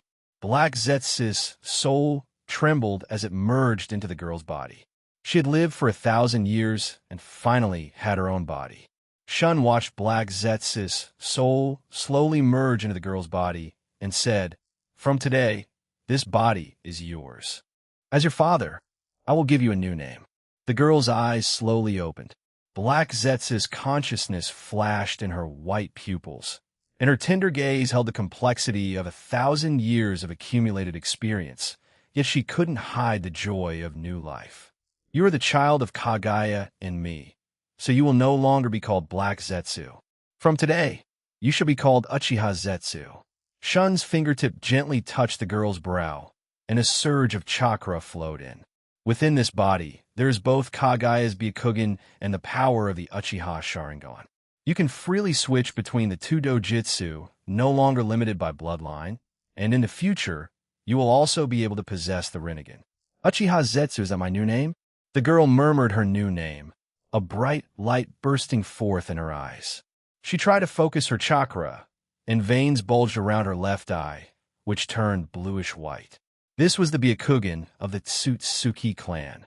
Then, she switched her chakra, and her right eye suddenly glowed crimson, as a 3-tomo Sharingan slowly rotated in her pupil, carrying the insight and copying ability of Sharingan. It really works. I can use both Byakugan and Sharingan simultaneously. Uchiha Zetsu jumped up excitedly, her white robe flowing behind her. She stretched her arms wide, feeling the power surging within her, her face filled with a long-lost smile. "Thank you, Father. You're the best person to me besides Mother." She rushed to Shun's side, stood on her tiptoes, and hugged his arm, her voice full of gratitude. "I will definitely monitor Nagato well from now on. If he even thinks of anything crooked, I will tell Father, and I will never disappoint Father." Shun gently patted her shoulder, his gaze turning to Obito on the stone bed. "Zetsu, then he'll rely on you from now on." Obito's Mangekyo continued to spin, seemingly getting familiar with the power of Susanoo. His once-numb body gradually regained vitality, and even his eyes became sharper. Shun's voice seemed to possess an undeniable power. "Obito, Nagato will soon conquer the land of grass. Your true mission is to monitor and cooperate with him. If he tries to start a war prematurely, privately control a tailed beast, or even betray me, you must report it immediately. If necessary, you can use Kamui to stop him." Obito was silent for a moment, the Kamui fluctuations in his left eye gradually stabilizing. Perhaps Shun's unifying the ninja world plan could truly bring peace to the ninja world. By then, he would find a way to revive Rin and let her live in a world without war. Obito put on his yellow spiral mask and said, "I will do as you say, but you must remember your promise not to harm Rin's soul." Shun's figure began to become transparent as he said, "You two prepare yourselves. Zetsu, you will stay by Obito's side, partly to familiarize yourself with your new Bodhisattva Jitsu, and partly to help me keep an eye on Obito to prevent his personal emotions from affecting the plan. For subsequent actions, I will contact them through you." Obito slowly stood up and stretched his muscles and bones. The power of dual Kimui flowed smoothly within him, allowing him to feel the taste of strength again.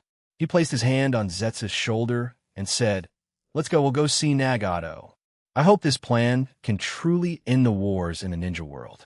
I hope Rin can wait for that day of peace." A black vortex appeared, Cinchurado.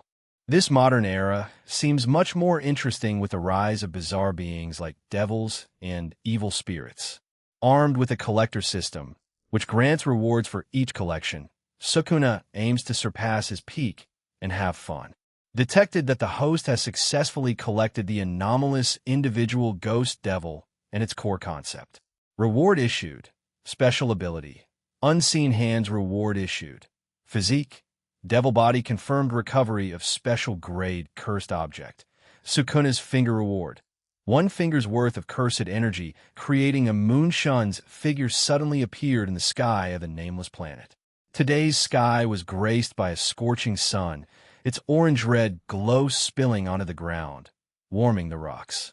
The planet's consciousness, its voice tinged with apology, echoed in the depths of his mind. "Master, you have finally returned. I failed to protect the plants you transplanted. Please punish me." Hearing the voice of the planet's consciousness, Shun frowned slightly. The large areas of plants he had transplanted from the ninja world had withered. The tall white birch trees were left with only bare branches. The vibrant ferns shriveled, and even the most drought-resistant cacti lay slumped on the ground, like a pile of lifeless dry grass. With ample sunlight and suitable temperatures, it shouldn't have caused such widespread plant death. Shun bent down and picked up a withered leaf. "It's all right. I'll investigate the cause myself." His sixth Tomo, Rinnegan, lit up. Cosmic control. He used his dojitsu to communicate with the planet's consciousness, and the entire planet's history replayed in his mind.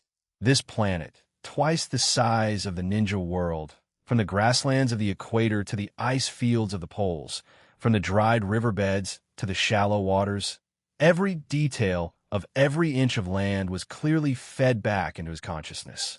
A moment later, he finally found the reason. There is a sun here, but no moon. The circadian rhythm is chaotic, and there are no tides at all. Without the moon to regulate day-night cycles and tides, the plant's growth cycles are disrupted, naturally making survival impossible. It seems a moon must be created, but the nameless planet's mass is twice that of a ninja world. So to maintain a stable ecosystem, the moon's mass and volume also need to be twice that of the ninja world's. Shun murmured to himself, a plan forming in his mind. Creating such a large moon would require an immense amount of chakra. Note, the ninja world's moon was created by the combined efforts of Hagoromo and Hamura. Even with his current strength, creating such a large moon would be quite difficult. Planet's consciousness, I shall give you a name. From now on, you shall be called Hiroto. As you command, Master. Thank you for naming me. Hiroto, I need to use 30 of the planet's energy to create a satellite for you. Help me regulate the energy. Understood, sir. I will arrange it immediately. The planet's energy began to converge, and anomalies appeared in the sky, with constant lightning strikes. Around Shun, increasingly dense golden light gathered. He leaped, his figure like a meteor, breaking through the planet's atmosphere and entering outer space. In the dark universe, countless meteorites floated under the sun's halo, varying in size and form. He clapped his hands, and golden chakra condensed in his palms. 6 paths, Chibaku Tensei. Countless tiny meteorites and cosmic dust were drawn by a powerful gravitational pull, converging like fireflies towards the black sphere at the center. Some crashed onto the meteorite's surface, stirring up a shower of debris. Time passed by minute. The central meteorite continuously expanded under gravity, growing larger and larger in volume. The ice layer on its surface melted and then re-solidified, gradually forming a hard rock shell. Only when the moon's diameter reached twice that of the ninja world's moon did Shun stop injecting chakra. He manipulated the moon, sending it flying towards the nameless planet. When the moon entered the planet's orbit, a marvelous change suddenly occurred. The previously erratic atmospheric circulation gradually stabilized, and the hot air currents became gentle. Ripples began to appear on the sea surface. Centurato. Should I now restore the vitality of the plants? I have already prepared the soil's humidity and nutrients, ready to assist your wood release at any time. Shun flew into the sky, clapped his hands. 6 paths, wood release, deep forest emergence. Hiroto immediately responded, injecting pure natural energy into the soil, spreading through the plant's root systems to their branches and leaves. Green chakra and natural energy intertwined, nourishing the withered plants like spring rain. The shriveled pine trees quickly grew robust. Tender green leaves sprouted from their buds, and even tiny pine flowers bloomed on the branches. The surrounding withered grass regained vitality, and the grassland gradually donned a verdant coat. Overnight, the nameless planet once again burst with life. Shun then transplanted a large number of plants from the ninja world, planting them in different areas of the planet. Hiroto actively adjusted the temperature and humidity in each area, allowing these foreign plants to quickly adapt, taking root and growing within just a few days, with peach trees even budding delicate pink flowers. Hiroto's voice was tinged with reluctance. Master, will you come again next time? I will take good care of these plants, waiting for your return.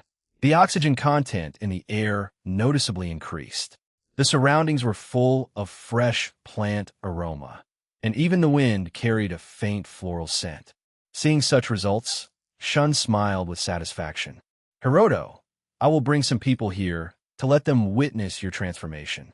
After completing all of this, he dragged his exhausted body back to the land of water's royal palace. Several days of continuous energy expenditure and precise control left him barely able to lift his arm. He said, "Give the order." Centurato, she reached out and placed her hand on his forehead. "How did you exhaust yourself like this? Your chakra is over-depleted again. What exactly did you do?" The warm touch from her palm, carrying medical chakra, slowly seeped into Shun's brow, alleviating his mental fatigue. Yukari carried a basin of warm, clear water, followed by a maid holding clean soft towels. She walked to her husband's side and gently steadied him as he sat. She said in a calm voice, "You should rest now while I help clean you up." She tended to him carefully, making sure he was comfortable and at ease. She chided him while treating his injuries. "If you push yourself this hard again, they'll use medical ninjutsu to put you on bed rest so you recover properly." Though she spoke harsh words, the chakra at her fingertips grew increasingly gentle, quietly repairing his strained muscle fibers. Yukari, meanwhile, knelt on the other side of the soft couch, gently lifting his lower leg and placing it on her lap. Shun closed his eyes, enjoying their meticulous care, his fatigue gradually replaced by warmth. "You two have worked hard this time. Once I'm well rested, they'll take you to see the nameless planet. It's twice as large as the ninja world, and the starry sky is much beautiful than the ninja worlds." Poisoned on the nameless planet, the morning sun was dazzling. Last night, Shun, exhausted, had fallen into a deep sleep, instinctively keeping his two close, and slept soundly until dawn. When he slowly opened his eyes, Tsunade was resting nearby to his left, carrying a faint fragrance. To his right, Yukari sat beside him, her wine-red curly hair soft and fluffy, gently holding onto his sleeve, giving off a subtle herbal aroma. Shun's fingertips lightly brushed Tsunade's yellow hair, then carefully tucked in Yukari's blanket, afraid of waking either of them. But the subtle movement still stirred Tsunade. Her eyelashes fluttered, and she slowly opened her eyes. Seeing her husband's gentle gaze, she reached out and gently tapped his chin. She asked, "Why didn't you wake us when you woke up? Your arms must be sore from holding the blankets, right?" Yukari was also woken by their bravado, brushing her sleepy eyes, her red hair slightly disheveled. "Good morning, husband," Tsunade neighed. She smiled warmly at Shun, feeling happy and well-rested, like a contented kitten. Shun smiled and shook his head. "Not sore. Holding you two is very comfortable. It's time to get up, wash up, and eat. Today, I'll take you to the nameless planet to show you our future backyard." After washing up, the three came to the palace dining room, and from afar, they could hear the lively sounds inside. The children sat around a small table nearby, chattering nonstop. 8-year-old Hamameru stroked a wooden sword, while Monica and Cheyenne leisurely drank milk tea. Seishin, Shiryu, and Karen were fighting over red bean cakes, nibbling them bite by bite. Sasuke sat in the corner, proudly looking out the window. Seishin asked, "Father, you're here. I heard you're going to another planet. Can you take us with you?" "Yes, we want to see it too." Mirai broke free from her mother Kurenai's embrace, her short legs moving quickly, reaching out for a hug.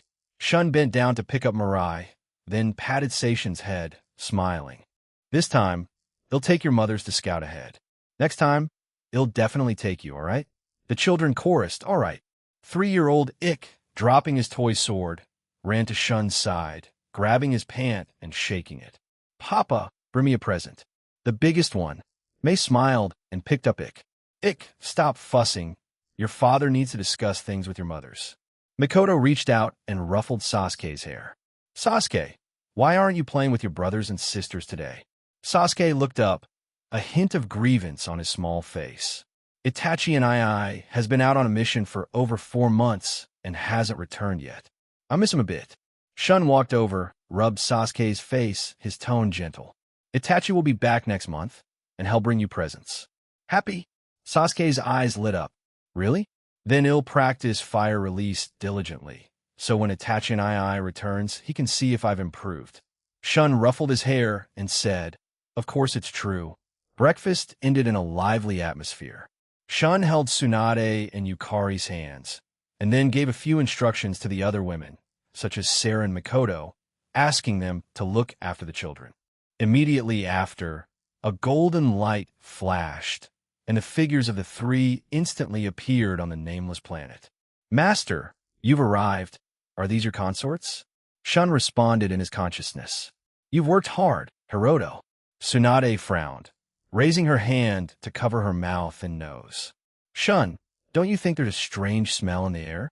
She immediately activated her medical chakra, a pale green light emanating from her fingertips, carefully sensing the components in the air.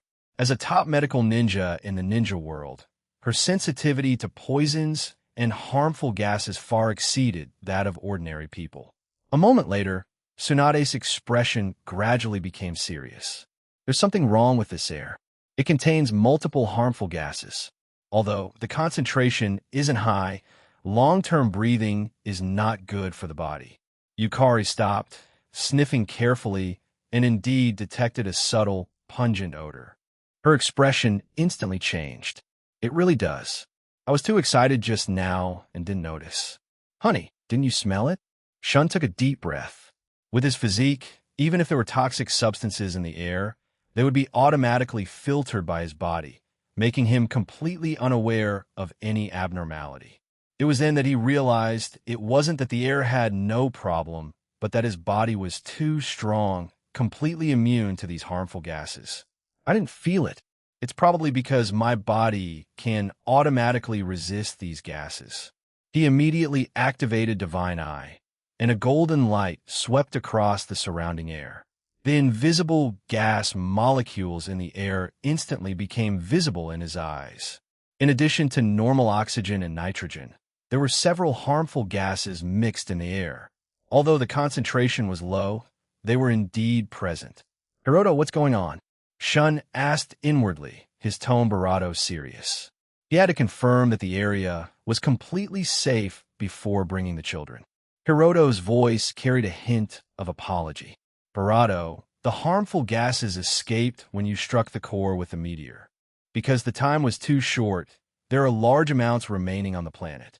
After Shun understood the reason, his eyes darted around, and he reassured them, "Tsunade, Yukari, don't worry, I can solve this." He looked up at the surrounding plants. Whether it was the pine trees that had just regained vitality or the newly transplanted peach trees, they were all thriving in the sunlight.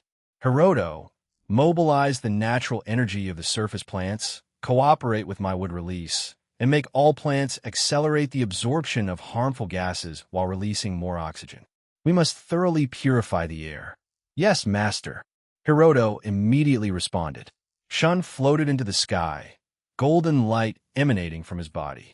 The golden chakra intertwined with the planet's natural energy, transforming into a green light net that covered all the plants on the entire planet. In an instant, all the plants glowed with a pale green light. The pine needles became even greener, the peach tree buds rapidly unfurled, and even the small grass on the ground grew wildly, its roots deeply embedded in the soil, breathing in the direction where harmful gases were escaping. The pale, purple harmful gas molecules were absorbed into the plants by their leaves and soon converted into harmless nutrients. At the same time, a large amount of oxygen was released from the plant leaves, and the fresh scent in the air grew stronger and stronger. Tsunade once again activated her medical chakra to sense the seriousness on her face gradually dissipating and a hint of relief flashing in her golden eyes. The harmful gases are decreasing, and the oxygen concentration is rapidly increasing. It's much safer now. Yukari breathed a sigh of relief, smiling. My husband is still the best. Next time we bring the children, we can also feel at ease. Reserve deity's golden chakra and natural energy intertwined, forming a brilliant cocoon of light around Shun. Wherever the light reached, the small blades of grass on the ground grew wildly at a visible speed. Shrubs that were originally less than a meter tall instantly grew into towering trees, and even the distant mountains radiated astonishing vitality. A gentle breeze swept by, and countless petals like pink snowflakes drifted down, resembling a miracle from legends. Tsunade looked at the scene before her, her eyes filled with shock. She subconsciously grabbed Shun's arm. She said with a hint of unbelievable admiration, "Darling, how did you do that just now? This is simply something only a god could do." Yukari stood nearby, a few peach petals caught in her curly hair. Looking at the thriving plants around them, her eyes were full of wonder. "It's so magical. These plants seem to be responding to your call." Shun smiled and held both their hands, a faint golden light shimmering at his fingertips. He asked, "Do you want to see the full view of the peach blossom forest?" In an instant, the space around the three of them subtly warped, and the next second, they teleported to the mountain peak of the peach blossom forest. The view here was expansive, offering a panoramic sight of the nearby mountains. All over the mountains, peach blossoms bloomed under the sunlight, like a pink ocean, and the air was filled with a sweet floral fragrance. On the mountaintop, a smooth table and 8 stools were neatly arranged, their surfaces extremely smooth, clearly meticulously polished. Shun looked at the two and explained that wasn't just my doing. The planetary consciousness, Hiroto, was helping me. It can communicate with all things on the planet and mobilize the power of all plants. I merely guided it with wood release. Tsunade walked to the stone table, her hair blowing in the wind. She took a deep breath, feeling the rich natural energy in the air, and a pleasant surprise flashed in her eyes. The natural energy here is so abundant, and I feel the gravity is about twice as strong as in the ninja world. If I train here, even I could get much stronger. Shun, I want to bring the children here to train. This environment is too perfect. Shun pulled them both to sit down, the children's expectant eyes appearing in his mind. He said, "Of course you can come here to train, but the children are still too young. At their age, they need to interact with other children, learn sharing and inclusion through play, and develop correct outlooks on life and values. After they turn 12, when their bodies and minds are more mature, you'll bring them here for more systematic training." Tsunade thought for a moment and felt his words made sense, so she nodded. "You're right, I was too impatient. When the children are a bit older, We'll bring them here to train. They'll definitely be very happy." Just then, she took a deep breath, her eyes full of surprise. "Husband, why do I feel that natural energy actively integrates into my body with every breath? This is almost impossible in the ninja world. Even ninjas who specialize in natural energy need to deliberately guide it to absorb it." Yukari also tried it, and soon exclaimed in surprise, "Me too. Natural energy seems to be very close to me. It actively fuses into my body." Shun gently stroked the tops of their heads, and golden chakra left a subtle mark on their foreheads. He explained, "This is because I've given you access to this planet's permissions. Your status is equivalent to reserved deities of this planet. You have a very high affinity here, and natural energy will actively gravitate towards you."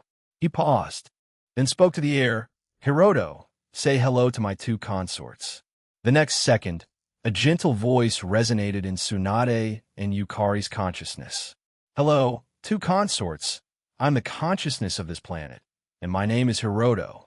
Hearing the voice in her mind, Tsunade immediately felt a bit reserved and quickly responded, "Hello, Hiroto, I am Tsunade. I might trouble you often in the future. Please take care of us."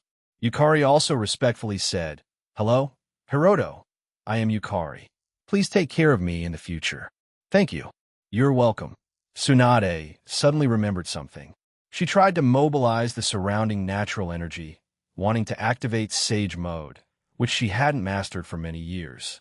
In the ninja world, because natural energy was difficult to control, she practiced for several years without success. But this time, as she concentrated, a soft yellow glow quickly emanated around her. Her sclera turned light yellow, and her pupils were also imbued with the color of natural energy. Sage Mode? Tsunade looked at the yellow glow around her, her eyes full of disbelief. "I actually activated Sage Mode instantly? In the ninja world, I practiced for years without success, but here it's so easy?" Yukari saw Tsunade's transformation and couldn't help but tried herself.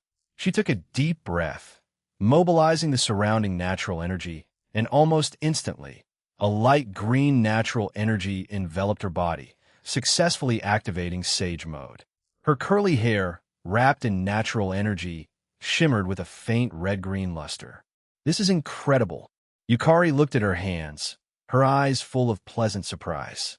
"I feel like natural energy and my chakra have perfectly fused together without any rejection. Is this the true power of Sage Mode? It's unbelievable." Watching their excited expressions, Shun smiled and explained, "On this planet, you are reserved deities, favored by the world. Activating Sage Mode is like an instinct. But this convenience is limited to this planet. On other planets, you still need to rely on your own strength to control natural energy." His gaze changed, carrying a hint of expectation. "So you must master Sage Mode while here and familiarize yourselves with the use of natural energy. Once you've fully mastered it, even if you return to the ninja world, you'll be able to activate Sage Mode easily, and your strength will undergo a qualitative leap." Tsunade carefully sensed the changes within herself, trying to mobilize the natural energy, and a pale yellow light shimmered at her fingertips. She suddenly became excited, her cheeks flushed.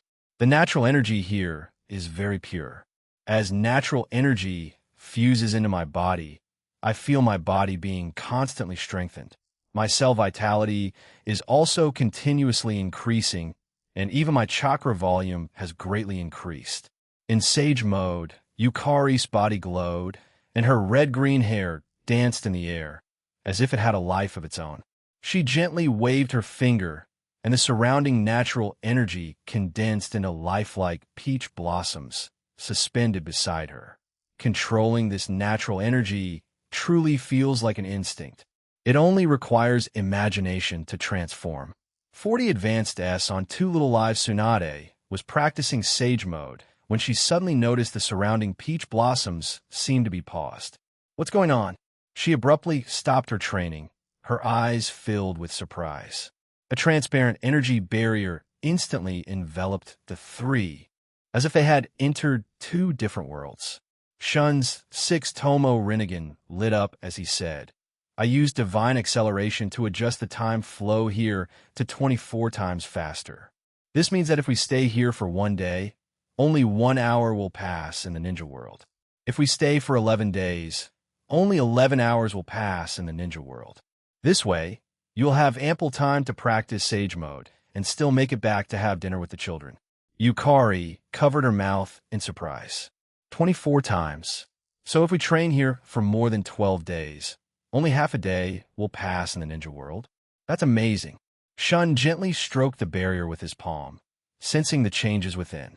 With just my own ocular power, I can only sustain this acceleration for 1 or 2 minutes at most, and the range is small.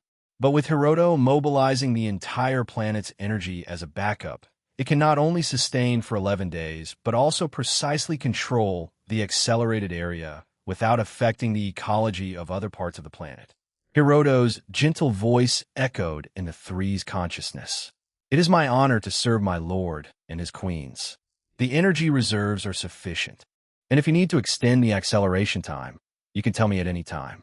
Only then did Tsunade sigh in relief and reactivate Sage Mode. She was delighted to find that although the external time flow had slowed down, the natural energy within her body remained stable, and due to the acceleration effect, her training efficiency had even doubled. She said excitedly, "This is great. This way, I can train without missing the children's dinner."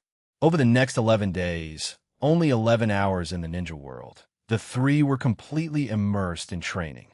Even more miraculously, the pure natural energy on the planet would automatically convert into the nutrients needed by their bodies, so the three did not need to eat, yet their spirits remained full. However, besides training, Tsunade and Yukari both clearly felt changes in their bodies. Tsunade found her skin becoming firmer, fine lines around her eyes quietly fading, and even the fatigue accumulated over years of training had vanished without a trace. Yukari, on the other hand, felt her skin was more radiant, and her body was so light it seemed she could float with the wind. One afternoon, Tsunade reached a roadblock in her training and, upon stopping, gently rubbed her shoulders, a hint of weariness in her brows. Yukari put down her training and walked to her side, softly saying, "Tsunade, let's rest for a while. I feel a bit tense." Seeing this, Shun took out a wide, soft bed from his storage scroll, covered with a snow-white fox fur. Senshirito, the changes in their bodies these days were too obvious. The natural energy not only nourished their strength, but also seemed to be quietly reshaping their physiques. It brought back the vitality of their youth, and even the emotions in their hearts grew particularly intense. Yukari was the first to sit up, with a hint of tentativeness and expectation. She gently tugged on Shun's sleeve, her voice soft and sweet. "Husband, will you come and spend some time with us?" Shun sat down by the bed. Tsunade reached out and placed a hand on his barato, her hair brushing lightly against his cheek. She looked up at Shun with affection, her gestures gentle yet heartfelt. Yukari also approached from the other side, warmly greeting Shun with a light touch on his barato. "Husband, we feel like we've returned to when we first met." Tsunade stepped back after a warm moment with Shun, her eyes full of affection. "The energy of this planet seems to have brought us closer together." Yukari softly agreed, her cheeks flushed. "I hope we can spend even barato time together as a family." Shun's heart warmed, and he welcomed both of them into a group hug. The peach tree beside the soft bed, as if sensing this tenderness, let its petals fall even more gently, enveloping the three in a pink floral rain, adding to the romantic atmosphere. Shun lowered his head to kiss Tsunade's forehead, then gently rubbed Yukari's cheek. "Okay, whatever you two wish. Senshirito, not only can we train here, but also—" She stopped mid-sentence, looking away shyly, and gently leaned a little closer to Shun. Shun smiled and ruffled their hair. "We will. Once the ninja world is unified, we'll bring everyone here. We can even live here permanently." A few barato days passed. Tsunade and Yukari both felt a faint flutter in their lower abdomens simultaneously. The two exchanged glances, both seeing surprise in each other's eyes. As a medical ninja, Tsunade immediately understood what this meant and reached for her lower abdomen. We are both pregnant. Shun focused his divine eye and clearly perceived two vibrant life forces, like two tender sprouts breaking through the soil. A surge of joy welled up in his heart, and then he heard Hiroto's voice. "Sir, I apologize. I sense the Queen's spiritual presence linking with yours, Senshirado, and I don't want them to experience changes without knowing. Next time you do something that affects them, you must discuss it with me first." Hiroto's voice immediately became respectful. "Yes, I remember. I will continue to nourish the little lives with natural energy to ensure their healthy growth. Senshirado, when the children are born, we must bring them here. Let them know that their lives began here." Shun held their hands, golden light shimmering at his fingertips. "All right, we need to return to the ninja world." He deactivated divine acceleration. The energy barrier and the surrounding environment instantly returned to normal. Kekiai Jinkai, check. Beautiful woman, check. In the palace, golden light suddenly flickered and 3 figures walked out. The originally noisy atmosphere instantly quieted down a bit. Even Mei, who was teaching Uchih how to write, stopped her pen and looked curiously at Tsunade and Yukari. Tsunade's long hair was casually loose. Her skin was as taut as a young girl's. The fine lines at the corners of her eyes had disappeared, and her entire body looked 20 years younger. Yukari had red curly hair. Her skin glowed with a moist luster, and her cheeks carried a natural blush. Standing there, compared to when they left in the morning, the two seemed to have shed the traces of time, looking refreshed and lovely. Kurinai was the first to react, putting down the spoon in her hand, her eyes full of admiration. "Tsunade, Yukari-ne, Yushin-shirado," quickly walking to Yukari's side and gently touching her cheek. The soft touch from her fingertips made her exclaim, "Yukari-ne, how did your face become so soft and smooth? It's much tenderer and smoother than a freshly peeled egg."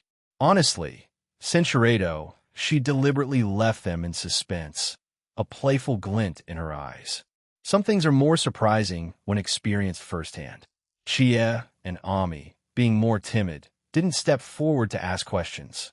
But they couldn't help but secretly glance at Tsunade and Yukari, their eyes full of envy. Chie whispered, Senshirado swaying it from side to side, her voice soft and sweet with a playful tone.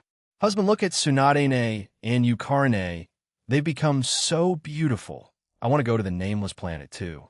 Next time you take them, you must take me, okay?" Her emerald green eyes were full of anticipation. Senshirado, what would it be like on that planet full of peach blossoms? He suppressed the heat in his heart, reached out and patted Mai's hand. He said, "Okay, next time I'll take you all to experience the environment there. It's a promise then." Mai immediately cheered. She released Shun's arm and excitedly pulled Sara's hand, beginning to imagine the next trip to the nameless planet. Just then, 3 small figures quickly ran over, surrounding him. Karen, wearing a pink dress, was the first to look up, grabbing Shun's clothes. "Papa, I just heard you talking about a nameless planet. I, Cheyenne, and Monica all want to go with you."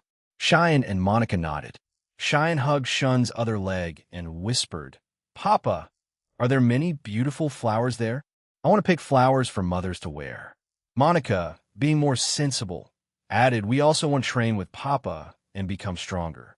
Senshirado, you might not grow tall later."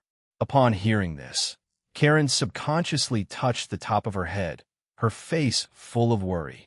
"Papa, why not grow tall? Then I don't want to go. I want to grow tall, taller than mothers." Cheyenne immediately took a step back, her small face full of nervousness. "I don't want to not grow tall either. They'll go there to train after I grow as tall as Mom." Monica looked nervous, then silently nodded. "Papa, then I won't go either." Watching the 3 children instantly lose interest, the surrounding concubines secretly chuckled. Shun, on the other hand, pretended to be a gentle and benevolent old father. "I will build a school on the nameless planet. When you are 12 years old and have grown strong enough, I will arrange for you to go there to train. Your strength will greatly improve then. Okay? The three children, upon hearing this, immediately shouted excitedly, Okay. Karen's eyes rekindled with anticipation as she said, Papa, it's a deal then. When we're 12, you must take us there. Shun nodded. He reached out and ruffled her hair, promising, I will definitely take you there. Dinner was soon served, and the long dining table was filled with exquisite dishes. At this time, Shursui, Itachi, Nawaki, and others arrived at the border of the land of birds. Itachi's face showed a hint of urgency. Shursui, no news yet? Before leaving, he had promised Shun that he would bring back a beautiful woman with a Kekiai Genkai to honor him. But now, they had been out for more than 4 months, yet they hadn't found a suitable target. Shursui patted his shoulder, a mischievous smile on his face. Itachi, don't rush. The next mission is to the land of wind. At this moment, a blue-haired, green-clad woman in front, accompanied by more than a dozen ninjas, approached the merchant caravan to demand protection money. 3 IW ninjas walked out of the caravan and shouted, This caravan is protected by a Wagakure. Are you trying to provoke a Wagakure? Girin's eyes flashed with disdain as she said, IW ninjas, are you? Then take this. Crystal release. Crystal pentagonal prison. A pile of red crystals suddenly appeared on the ground, instantly enveloping the 3 IWA ninjas. Everyone around was startled. Itachi's eyes, however, lit up. Crystal release, beautiful woman, got it. Girin versus Itachi, seeing the 3 IWA ninjas dead. The caravan leader's legs had long since turned to jelly from fright. He quickly pulled out a bag of gold coins and handed it to Girin. My lady, this is my protection fee. Please be lenient and let us pass. Girin took the gold coins, weighing them in her fingertips. The crisp clinking of metal made a hint of satisfaction flash in her eyes. She waved her hand, her expression arrogant and cold. Consider yourself sensible. Next time, pay proactively to save me the trouble of acting. Seeing this, the other caravan leaders no longer dared to hesitate. They all took out their gold coins, vying to hand them to Girin's subordinates. For a time, the trade route was filled with the fawning voices of merchants.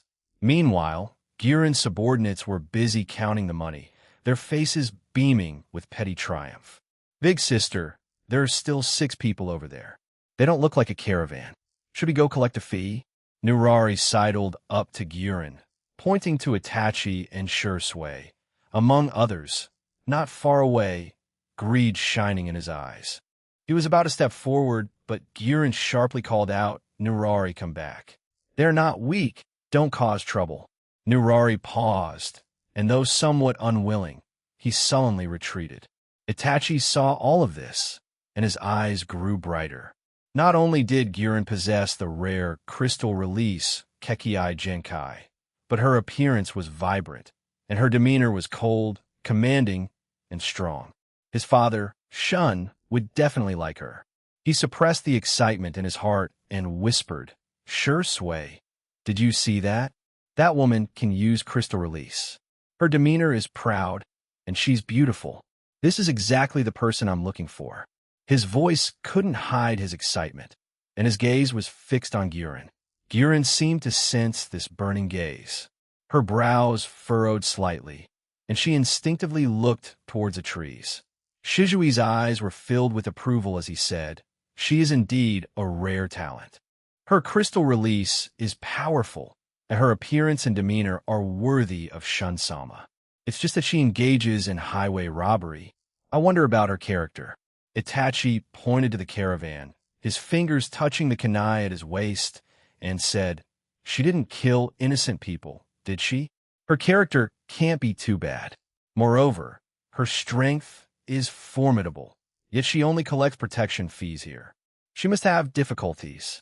As long as we show her our power and offer her benefits, she'll surely come with us. After speaking, he activated his 3-tomo Sharingan and swiftly rushed forward, his black trench coat billowing in the wind. With the explosive popularity of the movie The Legend of Madara and Hashirama, the Uchiha Sharingan had long become a well-known symbol throughout the ninja world. Seeing Itachi charging towards her, Girin assumed a defensive stance and asked, Uchiha, why are you pursuing me? Itachi stood at a distance and drew 8 kunais. I want to spar with you and test your strength. If you lose, then please come with us. I will present you to my father, Shun. Shun? Girin's heart trembled. She had long heard rumors about the daimyo of the Land of Water. Century before becoming the daimyo, he was one of the top wealthiest individuals in the ninja world.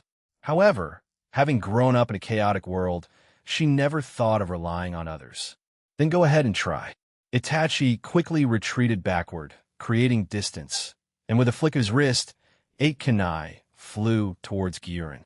The kunai collided in midair, changing direction with the force, instantly transforming into 8 streaks of cold light that shot towards Girin from 8 different angles, sealing off all her escape routes. Crystal release. Crimson fruit. Girin quickly formed hand seals, and a pale red chakra erupted around her. In an instant, crystals surged from beneath her feet, rapidly solidifying into a giant rhomboid crystal that firmly enveloped her. Clang, clang, clang. The kunai struck the crystal, making crisp sounds, but failed to leave even a single scratch. As expected, you have some skill. A hint of admiration flashed in Itachi's eyes, but he did not stop. Girin emerged from the crystal, her eyes filled with solemnity. She knew that the Uchiha's Sharingan excelled at observation, and she absolutely could not give her opponent a chance to find a weakness. Crystal release. Jade Crystal Mirror. Jade Crystal Clone Jutsu. A flash of light appeared in the crystal mirror, and 6 clones identical to Girin emerged from it, surrounding Itachi. The surrounding merchants and Girin's subordinates, seeing this, all retreated backward, fearing to be caught in the battle. Nurari and the others watched the scene nervously, their hands tightly gripping their weapons, ready to provide support at any moment. Girin's clones coordinated perfectly. 6 clones attacked simultaneously, their crystal short blades cutting through the air with sharp whooshes, stabbing at Itachi from different directions. Itachi, however, remained completely unfazed. His Sharingan spun rapidly, taking in the movements of all the clones. He lightly tapped his feet, leaping into the air, then threw 6 shuriken, destroying the 6 clones. A fierce glint flashed in Girin's eyes, and she formed hand seals. Crystal, hexagonal shuriken, wild dance. Countless hexagonal crystal shuriken materialized in the air, raining down on Itachi like a storm. Crow clone jutsu. A red light flashed in Itachi's eyes, and his body instantly transformed into more than a dozen black crows, scattering and flying away. The cries of the crows echoed in the air. Caw, caw, caw. The crystal shuriken missed, embedding themselves in the ground and kicking up a shower of gravel. Immediately after, Itachi's voice sounded from the flock of crows. Clone Great Explosion. The more than a dozen crows suddenly changed direction, rushing towards Girin and her clones. Boom! Boom! Boom! Violent explosions rang out one after another, and smoke and dust filled the entire trade route, enveloping Girin's figure. You think you can defeat me like that? In the smoke and dust, Girin was surrounded by a large amount of red crystal, so she didn't suffer any damage. She quickly formed hand seals, her chakra erupting to its maximum. Crystal release. Jade Crystal Labyrinth Jutsu. Pale green crystals surged from the ground, rapidly spreading upwards. In the blink of an eye, formed a giant red crystal labyrinth that encompassed the entire trade route. The labyrinth walls were smooth and hard, without a single crack, clearly intended to trap Itachi completely inside. Girin gasped for breath, her heart filled with vigilance. But the next second, Itachi's voice sounded from a distance. That's enough. You've already lost. Girin spun around abruptly, only to see Itachi standing in place, his 3-tomo Sharingan still glowing in his eyes. How is this possible? Girin's face was filled with disbelief. Itachi put away his kunai, his expression calm. Why I pursued you? I secretly used my Sharingan to place you under Jinjutsu. The battle just now was merely your illusion. I don't believe it. Girin gritted her teeth, about to form hand seals again. Girin's compromise, seeing Girin still wanting to resist, Itachi felt a bit helpless. He hadn't yet activated his Mangekyo, so he could only shout, "Shursui! Let her see the true power of the Uchiha." Shursui slowly stepped forward, his Mangekyo Sharingan glowing. Pale green chakra erupted from his body, rapidly condensing into a giant humanoid outline. In a moment, a 110-meter-tall green Susanoo appeared on the trade route. The Susanoo held a massive green spiral sword, and with Shizui's will, the spiral sword lightly swung, instantly cleaving the surrounding red crystal barrier into fragments. Girin and her subordinates were utterly stunned. Though they had heard of the Mangekyo Sharingan and Susanoo, they had never imagined witnessing such a breathtaking sight firsthand.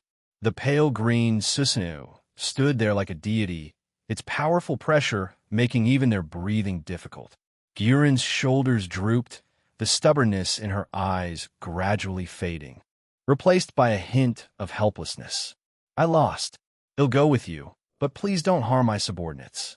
Otherwise, even if it costs me my life, I won't go with you. Nurari was the first to rush forward, blocking Girin. Her other subordinates also gathered around, clutching their weapons tightly, their voices trembling, but their eyes full of determination. Furune, well, fight them. You run. Girin raised her hand and pressed Nurari's barato, gently shaking her head. No need. The rumors say that Shun, though stern, treats people under his care very well. Going to the barato might be for my own good, better than collecting protection fees here. She turned to Itachi and Shursui, her gaze scrutinizing. Can you guarantee the safety of my subordinates? Shursui retracted his Susanoo, the Mangekyo in his eyes gradually fading. Seeing how beloved Girin was by her subordinates, his tone softened considerably. The Land of Water is in need of people right now. If you are willing, you can also join the Land of Water. You'll have stable housing and ample food, which is better than living out in the open and relying on banditry. Girin's subordinates exchanged glances, their eyes full of hesitation. Nurari looked at Girin, and seeing her nod, he tentatively asked, "Can we really join the Land of Water?" Shursui nodded. "Of course, as long as you are willing to abide by the rules of the Land of Water, you will receive the treatment you deserve." Girin looked at her subordinates around her, a hint of relief flashing in her eyes. She turned to Itachi and Shursui, her tone firm. "They'll go with you, but I have one condition. I want to ensure that my subordinates can live peacefully in the Land of Water." Itachi was filled with excitement. He had finally found someone who met the requirements and could report back to his foster father. He responded with a smile, "No problem. With your beauty and ability, Father will surely like you. Your status in the Land of Water will not be low then. Let your subordinates come with us. However, we need to go to the Land of Wind first before returning to the Land of Water. I hope you don't mind." Girin suddenly looked up, her brows instantly furrowing. She had drifted along the borders of various countries since childhood, and she knew the situation in the Land of Wind all too well. It was a land covered by desert, with extreme temperature differences between day and night, scarce water sources, and a very harsh environment. What are you going to the Land of Wind for? Recently, Sunagakure has been constantly clashing with surrounding small countries, and war could break out at any time. My subordinates. Hearing this, Nurari interjected, "Boss, we're not afraid of danger. Wherever you go, we'll go." Her other subordinates also echoed. Having followed Girin for many years, they had long regarded her as their sole reliance and would never easily separate from her. Shursui saw that Girin still had concerns. His eyes conveyed power and confidence as he said, "Don't worry, we're just going to the Land of Wind to find something. It's not a combat mission. And with me here, even if unexpected situations arise, I can protect everyone's safety. I wasn't using my full power just now." Girin looked into Shizui's unperturbed eyes, and gradually, a judgment formed in her mind. The Land of Wind has a harsh environment, so we need to prepare some water and sun protection supplies. We have a temporary base in the valley ahead. We'll go back and pack our supplies, then we can go with you." Shui immediately nodded. "All right, but we need to go to the base with you. After all, we just met, and understanding each other more can help avoid misunderstandings." Girin didn't retort, merely giving a faint mm. She turned and gave her subordinates a look, then led the way towards the valley, with the other subordinates following suit. Itachi looked at Girin's retreating figure and excitedly said, "Shui, I can't believe we're so lucky. Father will definitely be very happy." Shui patted his shoulder and said, "Itachi, don't be too hasty. The Land of Wind has a complex environment, and we need to pay close attention to Girin and her group's condition. After all, they haven't been to the desert before. If something goes wrong, it will delay our journey." The two quickly caught up with Girin's group, the travelers on the trade route having already dispersed. Half an hour later, everyone arrived at the temporary base in the valley. It was a cave hidden behind rocks, its entrance concealed by vines. Inside, it was fairly tidy, with several bags of water and compressed rations stacked in a corner, and a few simple maps hanging on the wall. "You wait here, we'll be quick," Girin said to Shui, then led her subordinates into the cave. Narari, while packing water bags, quietly asked, "Boss, are we really going to the Land of Wind with them? That place is notoriously dangerous." Girin took a water bag, carefully checking its seal, and said, "What else? Their strength is far above ours. If we refuse, we won't even have room to resist. Going to the Land of Wind with them at least gives us a chance to live. As for a strong person like Shun, I don't dislike him." Her subordinates said no more, speeding up their packing. Outside the cave, Itachi gestured at a map of the Land of Wind, his eyes full of anticipation. About 10 minutes later, Girin led her subordinates out of the cave, each carrying backpacks filled with water and dry rations, and cloaks for sun protection hanging at their waists. "We're all ready. We can leave any time." Shui nodded. He took out several sun and sand protection masks from his ninja tool pouch and handed them to Girin and the others. "The Land of Wind has strong sunlight and heavy sandstorms. These will come in handy." Girin took the mask, and as her fingertips touched the fabric, her heart stirred. The other party was powerful yet exceptionally considerate, completely unlike the arrogant and indifferent Uchiha of the rumors. She silently distributed the masks to her subordinates and said, "Let's go. It will be dark in half a day, and the desert at night is better for traveling. Is this the Land of Water?" Suddenly, a golden chakra wave lit up in front of Shui without warning. The next second, Shun's figure appeared out of thin air before everyone's eyes.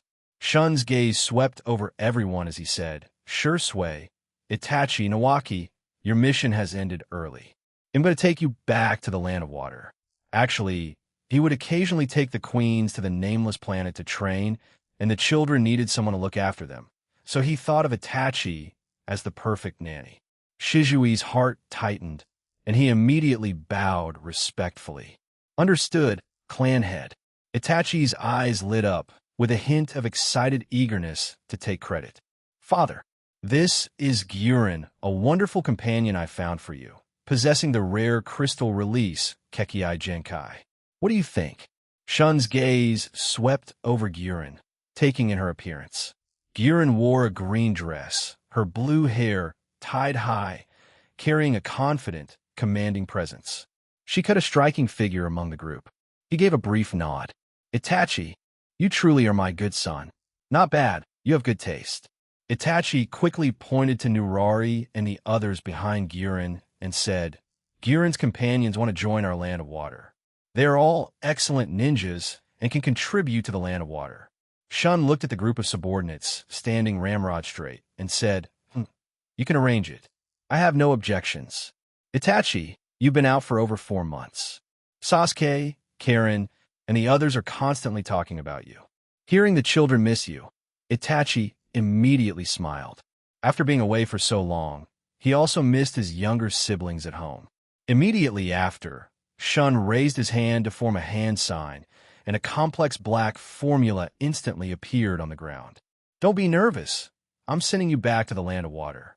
The next second, after a slight dizzying sensation, when everyone opened their eyes, they were already in a magnificent mansion. The courtyard was fully equipped with rockeries, flowing water, pavilions, and towers, and 12 servants in uniforms successively ran out to line up and wait. Shun said, "This is a mansion near the royal palace, and it will be Guren's residence from now on. You are responsible for taking care of her daily life and must not be negligent." The many servants bowed and responded, "Understood." The female housekeeper respectfully stepped forward and bowed slightly to Guren. "Guren-sama, I am the housekeeper of this residence. If you have any needs in the future, you can command me." Guren nodded slightly, sighing inwardly at the prosperity and heritage of the land of water. Her subordinates stood in the courtyard, looking at the exquisite architecture and elegant gardens around them, their eyes filled with disbelief. This was a life they had never dared to dream of before. Shun looked at Guren and the others and said, "Guren and her companions are visiting the land of water for the first time and are unfamiliar with it. Nawaki and Anko, please take them to the guard department to register their identities first. After that, take them on a tour of the capital to familiarize them with the environment." Nawaki's face was adorned with a hearty smile as he said, "Understood." Anko nodded. She took a map from her ninja tool pouch and handed it to Guren. "This is a simple map of the capital of the land of water, with key areas marked. Take a look at it first." Immediately after, a faint golden light emanated from Shun's body, and his figure instantly vanished from the spot. Watching Shun leave, everyone breathed a sigh of relief. Nawaki clapped his hands and was the first to walk towards the street. "Let's go to the guard department first. Registering identities is quick. Once that's done, they'll take you to eat something delicious." Guren and the others quickly followed. As soon as they stepped out of the mansion, they were stunned by the sight before them. The capital of the land of water was far more prosperous than they had imagined. On the wide, concrete streets, pedestrians came and went like shuttles, and carriages were constant. The surrounding shops were filled with a dazzling array of goods. There were also vendors pushing carts and loudly hawking their wares, creating a lively yet orderly scene. Is this the capital of the land of water? Kajiri couldn't help but murmur to himself. In a land of birds, he was accustomed to dilapidated houses and fleeing refugees. He had never imagined that the ninja world could have such a prosperous place. Renji also widened his eyes, his gaze drawn to the delicacies in the street-side shops, and his steps slowed a few beats. Guren looked at everything before her, her heart also filled with emotion. The land of birds was plagued by constant warfare, its people displaced, and its streets filled with crumbling walls, yet this place was like another world, stable and prosperous. She suddenly understood why Shursui would say that joining the land of water was a better choice. Seeing that everyone was still looking amazed, Anko laughed. "Don't just stand there. The guard department is just ahead. You'll be living here, so you'll have plenty of time to explore slowly. Go register your identities first, otherwise you won't be able to stay out too late tonight." Everyone then snapped back to reality and quickly followed Nawaki and Anko. The officials at the guard department, seeing Nawaki and Anko, immediately greeted them warmly and quickly processed identity cards for Guren and the others. The cards were printed with their names and photos, and the back was engraved with the emblem of the land of water, signifying their official status as citizens of the land of water. Nawaki said earnestly, "You must keep your identity cards safe. Losing them will make things very troublesome." Anko, the food lover, already had a look of craving as she said, "I'm taking you to the snack street now. There are delicacies from various countries there, guaranteed to open your eyes." The snack street was located in the central area of the capital. As soon as they reached the intersection, a rich aroma wafted towards them. Both sides of the street were lined with stalls selling grilled meat, spicy skewers, fried rice, cold noodles, and various never-before-seen desserts. The golden grilled meat sizzled with oil, and various desserts were arranged in exquisite shapes, dazzling the eyes. "Oh my God, this is too much delicious food." Nurara's eyes widened as he looked at the delicacies on the stalls, and he couldn't help but gulp. Gozu walked to a grilled meat stall, his gaze fixed on the sizzling grilled meat, unable to move his feet. Seeing this, Nawaki walked to the stall with a smile and shouted to the owner, "Boss, 200 skewers of grilled meat, 8 cases of beer, and 6 portions of each of your special side dishes. Coming right up." The owner responded enthusiastically, quickly preparing the food. Soon, steaming grilled meat and side dishes were served. Gyurin picked up a skewer of grilled meat and took a small bite. The meat was tender and the sauce was rich, instantly spreading in her mouth, more delicious than any food she had ever tasted before. Anko looked at her surprised expression and said with a smile, "I brought you here to get you used to the life of ordinary people in the Land of Water. Later, I will take you to famous restaurants in the Land of Water. The food there is super delicious." While eating the delicacies, everyone listened to Nawaki and Anko introduce the situation in the Land of Water, their hearts growing more and more at peace. Building islands? As a transmigrator, Shun naturally understood the diversity of species and ecological balance. Therefore, Cinchureto teased, "Worn out again? I told you not to use so many shadow clones at once, but you never listen." Yukari gently wiped his forehead and said, "Husband, let's put a warm towel on you first. Tsunade and I will help you stretch and rest." For the next hour, the room was filled with a soothing atmosphere. Tsunade massaged Shun's acupoints, while Yukari gently kneaded his arms, both working in perfect sync. These past few days, to care for the exhausted Shun, both women had been taking turns caring for him, leading to rumors spreading in the palace about Shun's close relationship with the two women. Cinchureto, if I could have His Excellency Shun Samus good fortune, I'd die a happy man.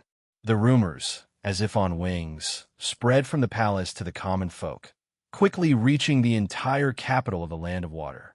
Many men, upon hearing the rumors, couldn't help but show envious expressions, secretly regarding Shun as the benchmark for a winner in life. Gyurin, who lived in a luxurious mansion near the palace, also heard this rumor from her servants. She sat on a stone bench in the courtyard, her fingers unconsciously stroking her teacup, feeling a strange, inexplicable worry in her heart. Although she knew Shun had many consorts, she hadn't expected the rumors about his relationships to be so widely spread, and she worried even Barato about her future situation. But then she reconsidered. Shun hadn't actively sought her out these past few days, and that worry gradually gave way to disappointment. Gyurin murmured to herself, a complex look in her eyes. Did he just say it casually? Did he not truly care about me? A few days later, the atmosphere in the royal council chamber was exceptionally serious. The head of the propaganda department held a thick ledger, his face beaming with pride. After the legend of Madara and Hashirama earned hundreds of billions last year, the Land of Water's film industry has opened up. We've now produced hundreds of films, from ninja themes to slice-of-life comedies. Not only are they incredibly popular in the Land of Water, but they're also selling to other countries. With the film's promotion, many people now see the Land of Water as paradise and want to come live here. Paradise is good, but the immigration problem is getting out of hand. The Minister of Immigration frowned, taking over the conversation. Last month, the number of immigrants exceeded 300,000. Most are nobles and wealthy merchants from the Land of Fire. They have money and power, so they're easy to settle. But commoners are very difficult to handle. Many commoners also want to immigrate, but can't afford the high shipping fees. They're forced to gather in Yuzushiobikure. Now, the streets of Yuzushiobikure are full of displaced people, and order has broken down. Local officials have requested assistance several times. Minato's expression was also somewhat stern at this point. Last month, Amigakure occupied the Land of Grass. Noki from Awagakure led people to stop them, but they were no match for Akatsuki and suffered heavy casualties. Now, there's fighting everywhere in the ninja world, and surely more people will want to immigrate to the Land of Water for refuge. The pressure from immigration will only increase then. The council chamber fell silent, and the ministers all looked at Shun on the main seat, awaiting his decision. Shun lightly tapped the table, his mind rapidly pondering. The Land of Whirlpools and the Land of Water are separated by a sea. Shipping is not only costly, but also easily affected by weather. To solve the immigration problem, a land passage between the two places must be opened. He chuckled softly. There are several islands between the land of whirlpools and the land of water. I will reclaim land and build islands connecting these islands, and then construct a land passage so that carriages and pedestrians can travel directly from the land of whirlpools to the land of water. This way, commoners won't have to spend money, and the immigration problem can also be alleviated. The Minister of Finance immediately exclaimed, his face filled with worry. Reclaiming land and building islands? That project is too massive. Even with ninjutsu, it would cost a lot of money, wouldn't it? We just allocated a sum of money to the ninja forces last month. The National Treasury is probably... Shun had built many islands on the nameless planet, so he was very experienced. He raised his hand to signal, interrupting, if I do it, it won't cost money. They'll get some meteorites from space to fill the sea, then use Earth release to bring up the sand and mud from the seabed, and finally use wood release to solidify it. So, not a single penny from the National Treasury will be spent. The head of the propaganda department's eyes lit up, and he immediately smiled broadly, flattering him. His Excellency Shun-sama is brilliant. When you reclaim land and build islands, I will definitely have people film and record the entire process, making it into a documentary called The Divine Continent. Then, everyone in the ninja world will witness your godlike strength and majesty, which will surely attract even Barato people to the Barato. The other ministers also chimed in, and the atmosphere in the council chamber instantly became lively. Flattery always works. Shun smiled and nodded. Very well, the documentary is in your hands. Tomorrow, I will go survey the sea area and start the reclamation project as soon as possible. After the meeting, as the many ministers exited the council chamber, they saw Shui approaching. Shui hesitated for a moment, then still spoke. Clan head, Gyurin. Her mood hasn't been very good these past few days. It seems she's worried you don't value her. Shun paused, then remembered that he had been busy with matters on the nameless planet these past few days and indeed hadn't paid attention to Gyurin. He paused, then calmly replied, I know about this. We'll go see her tonight. You go prepare. Tomorrow, you'll come with me to the sea area to help me record the reclamation process. Upon hearing this, Shui turned and left. Shun had some impression of Gyurin, knowing she was a proud person. If he delayed in taking the initiative, it would only make her more uneasy. Centuredo 40 advanced S on comforting Gyurin. Divine Continent, as Gyurin's tears just fell onto the bedding. Shun's movements abruptly stopped. He reached out a finger, gently brushing her eye corner, his fingertip carrying a warm touch, wiping away those two scalding tears. The next second, he leaned down and hugged her tightly, letting her feel the warmth of his chest. After that, he made no further inappropriate moves, as if comforting a startled beast. After a long while, Shun's voice sounded in her ear. Gone was the previous assertiveness, replaced only by a gentle tone that made Gyurin's ears tingle slightly. I heard you miss me very much, but now you seem very distant. Didn't you decide to stay with me? She leaned her head near his collar, catching the faint bravado of incense on him. Her thoughts felt tangled and confused. No, it's just happening too quickly. She had struggled through war since childhood, accustomed to betrayal and hardship, and had long since wrapped herself in a hard shell. Not to mention close embraces, even normal interaction with others was rare. Held by him like this, her heart pounded as if it would burst within her. Centuredo, his bravado were slow and gentle, as if calming a restless kitten. Gyurin remained tense at first, but the reassuring gesture gradually helped him relax, and his hands released his lapel. Soon, the hand moved down his back, briefly brushing his bravado. Gyurin flinched suddenly. Her cheeks flushed slightly, and she quickly reached out to grab his wrist, her voice tinged with urgency. Shun-sama, that's not what I meant. Shun looked down at her, and a faint smile flashed in his eyes. He didn't move again. He just lowered his head and pressed a soft kiss on her forehead. His tone carried a hint of teasing. So, do you want me to keep holding you? Or, I? Gurren was speechless, only able to bury her face deeper, her nose brushing his lapel, her heart pounding even faster. She could clearly feel the warmth in his arms and hear his steady heartbeat. That unfamiliar stir, like a vine, coiled around her, gradually overcoming her previous resistance. Perhaps he wasn't as cold as rumored. Perhaps becoming his woman truly could free her from her past nomadic life and give her a stable home. Shun felt her relaxation and tightened his arms around her. Gurren was a proud and love-starved woman. His previous assertiveness was just the first step in breaking down her defenses. Next, he needed to move her with gentleness and sincerity. Shun gently kissed her forehead and said, Gurren, you are beautiful. I will treat you well. He smiled warmly at her, his expression tender and reassuring. Gurren felt a flutter of emotion, though she said nothing in reply. Instead, she offered him a gentle smile of her own. The quiet moment between them lingered in the room. Cinceredo, thick clouds gathered over the sea between the land of whirlpools and the land of water. Shun and others flew high in the sky, followed by Shui, Nawaki, and others.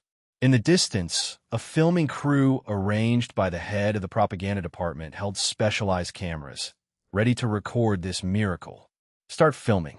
Shun continued to fly higher, his golden six Tomo Rinnegan glowing dazzlingly in the sunlight. He looked up at the sky, quickly formed hand signs, and uttered a low shout. Six paths Chibaku Tensei. In an instant, the dark clouds in the sky were torn apart, and countless giant meteors appeared from behind the clouds, trailing long fiery tails as they plummeted towards the sea. The sea surface instantly boiled, and huge waves surged skyward. Civilians in the distant land of whirlpools stopped in their tracks, looking up at the awe-inspiring sight. They thought it was the end of the world and knelt on the ground, begging the heavenly God for forgiveness. Rumble. The meteors crashed into the sea one after another, the splashing water obscuring half the sky. Shun, however, did not pause. He clapped his hands. A violent tremor came from the seabed, and streaks of earthy yellow chakra spread along the seafloor, continuously churning up mud and rocks from the bottom and piling them onto the base formed by the meteors. The once deep sea rose at a visible speed, gradually revealing the outline of a grayish-brown landmass.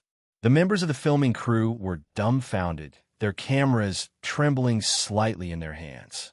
They had filmed countless movies, but had never witnessed such a real miracle. Through the lens, the land extended little by little, like a giant dragon awakening from the seabed, connecting the land of whirlpools and the land of water. When the mud and sand on the seabed had accumulated to a sufficient height, Shun formed another hand sign, and green chakra erupted from his body. Wood release, deep forest emergence. Countless thick roots emerged from the newly formed land, deeply embedding themselves into the rock layers of the seabed, like countless large hands, firmly fixing the mud and meteors together. The roots crisscrossed, forming a solid foundation on the land's surface, and even grew dense trees on both sides, which could both prevent wind and sand erosion and beautify the environment. In just a few tens of minutes, a land passage more than 30 meters wide appeared in the sea that had once separated the two countries. Crucially, the road surface was flat and solid, with trees on both sides to shade the sun, and in the distance, one could even see the outline of the land of Whirlpool city walls. It's done. Your Excellency, Shun-sama has succeeded. Film it quickly. Preserve this moment. Divine Continent will surely shock the entire ninja world. The accompanying ministers were the first to cheer, and the head of the propaganda department was so excited that he danced with joy. Shun stood in the center of the passage, solid ground beneath his feet. Refugees from the distant land of whirlpools were gazing in this direction, their eyes filled with incredulous surprise. Many refugees had even already run onto it. Giving Akatsuki strategical advice around the main island of the Land of Water, there were more than a dozen small islands. Due to land reclamation, the small islands, once scattered like stars, were now connected into a complete landmass. This caused the territory of the Land of Water to more than double in size. Shun stood on high ground, observing all of this, but there was not much of a smile on his face. To him, this land reclamation project was merely a temporary solution to the immigration crisis. Your Excellency's strength is peerless. To expand the territory by 500 kilometers with his own power is an unprecedented feat throughout history. With this new land, the Land of Water's food production can at least double, and we will no longer have to worry about famine. The ninja world's nations, witnessing this miracle, will surely hold the Land of Water in even greater awe and dare not provoke it easily again. The officials of the Land of Water surrounded Shun, who was in the main seat, their faces filled with uncontrollable excitement, and flattery poured forth like a tide. Shun sat in the main seat, his fingertips gently tapping the table, his face showing little emotion. He scanned the excited faces of the crowd. Once the official's enthusiasm had somewhat subsided, he slowly spoke. The planning for the new land will be handled by the Ministry of Civil Affairs. A detailed plan must be produced within 3 days to quickly demarcate farmland and residential areas, ensuring that every immigrant has a place to live and food to eat. As for the flattery, there is no need to continue. The strength of the Land of Water is not built on words, but on real stability and power. Upon hearing this, the officials all fell silent, but their faces still held reverence. The meeting is adjourned. Report any issues to me at any time. After the meeting, Shun went alone to the top-floor terrace of the royal palace, and his golden 6 Tomo Rinnegan instantly activated. Ocular technique, cosmic control. He attempted to establish a connection with the ninja world's planetary consciousness, but a moment later, a hint of disappointment flashed in his eyes. The compatibility value displayed remained at only 6.8, far from his expected level. Still not working? If it's only 6.8, then using cosmic control in the ninja world will have its effectiveness greatly reduced. In contrast, the consciousness of the nameless planet, Hiroto, had already reached 100 compatibility with him. He could freely manipulate the planet's energy and environment, a feeling of complete control that was far beyond what the ninja world could offer. It seems I still need to focus more of my energy on the nameless planet. However, the current situation in the ninja world still required his personal oversight. He retrieved a gilded black mask to avoid exposing his identity. Then, space began to distort, and in the next second, he appeared in Amigakure. Who goes there? How dare you trespass into Akatsuki's base? A commanding voice, muffled by the mask, came out. Don't panic, it's me. Then, Shun raised his hand and removed the mask, revealing his true face. Nagato's vigilance lessened slightly. Conan's gaze, however, was somewhat complex as she asked, Your Excellency, why have you suddenly come to Amigakure? Shun put his mask back on, his voice devoid of emotion. I heard you plan to continue conquering cities in the Land of Fire, so I came to see your next plan. Nagato was silent for a moment, then nodded, his tone carrying a hint of determination. The Land of Fire is one of the 5 great nations of the ninja world, with vast territory and abundant resources. As long as we can occupy more land, Akatsuki's strength will increase faster, bringing us closer to our goal. Shun interrupted him unceremoniously. Nagato, you are wrong. You only see the territory of the Land of Fire, but not its foundation. The Land of Fire was once wealthy, but after more than a decade of warfare, the ninja population has long been decimated. He walked to the map in the base, his finger pointing to the territory of the Land of Fire. Even if you occupy all of the Land of Fire's territory, it will be difficult to recruit enough ninjas locally to replenish your strength. Instead, you will need to divide your forces to garrison each city, dispersing your existing power. At that point, let alone expansion, whether you can even hold on to the occupied territory will be a problem.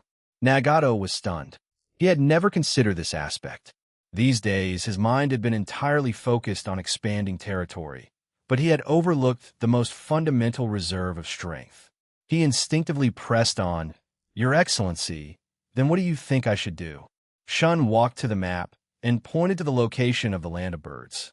First, annex the Land of Birds.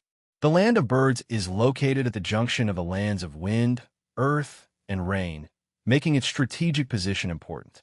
Moreover, it has been in a neutral state for many years, and its ninja forces are relatively intact, having not experienced much warfare. After occupying the Land of Birds, you can recruit local ninjas to join, replenishing fresh blood. Then, he drew a circle on the map that included parts of the Land of Earth and the Land of Wind, and said, "Next, concentrate your forces to attack the border cities of the Land of Earth and the Land of Wind. Then, using these cities as a springboard, heavily recruit ninjas from the two great nations to rapidly expand your strength." Nagato looked at the map, and his eyes gradually lit up. He had previously only thought about expanding territory, but had overlooked the importance of replenishing strength. "Your Excellency, you are right." Conan nodded in agreement. "Your Excellency's strategy is more far-sighted. This will not only prevent us from falling into the dilemma of easy to occupy, difficult to govern, but also rapidly strengthen our military power." Shun nodded with satisfaction and said, "Remember, the competition in the ninja world ultimately comes down to reserves of strength. Although you do not lack top-tier combat power, insufficient mid- to lower-tier combat power will lead to an unstable foundation, so you cannot rush for quick success. Once you have integrated all the forces around the Land of Rain, we will then consider the next step." Nagato solemnly said, "Thank you for your guidance. We will adjust our plans immediately." Conan looked at Shun, hesitated for a moment, but still couldn't help but ask, "I've always had a question. With your strength, it should be easy to bring peace to the ninja world. So why are you taking such a roundabout approach?" Shun smiled slightly, his tone somewhat heavy. "The aristocratic ruling system of the ninja world has lasted for thousands of years, and the number of nobles totals tens of millions.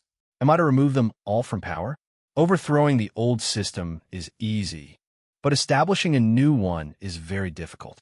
I need some time to gain the recognition of the world, so that I can minimize bloodshed." Upon hearing this, Conan's tone became much more respectful. "I understand.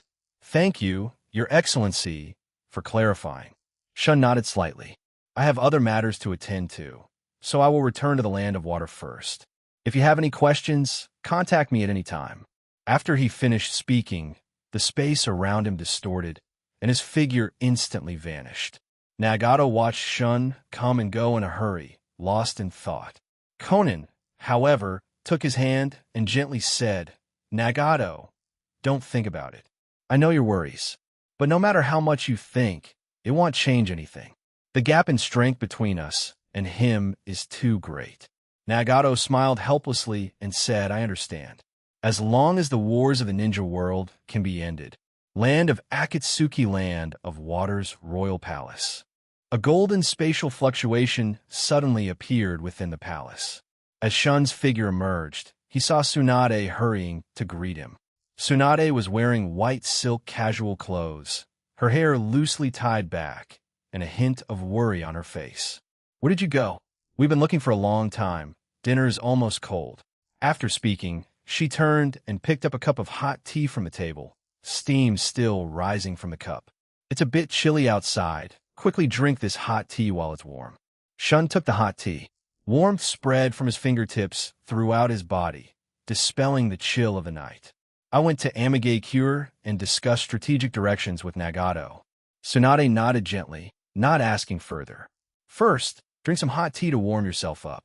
The children are all waiting in the dining room." Shun held her hand, and the two walked side by side towards the dining room. In the corridor, they could hear the children's playful noises from the dining room, Seishin's laughter, Sasuke's rebuttals, Karen's playful pleas all intertwined, full of warmth. These vibrant sounds intertwined like a warm current, instantly washing away the sorrow in his heart.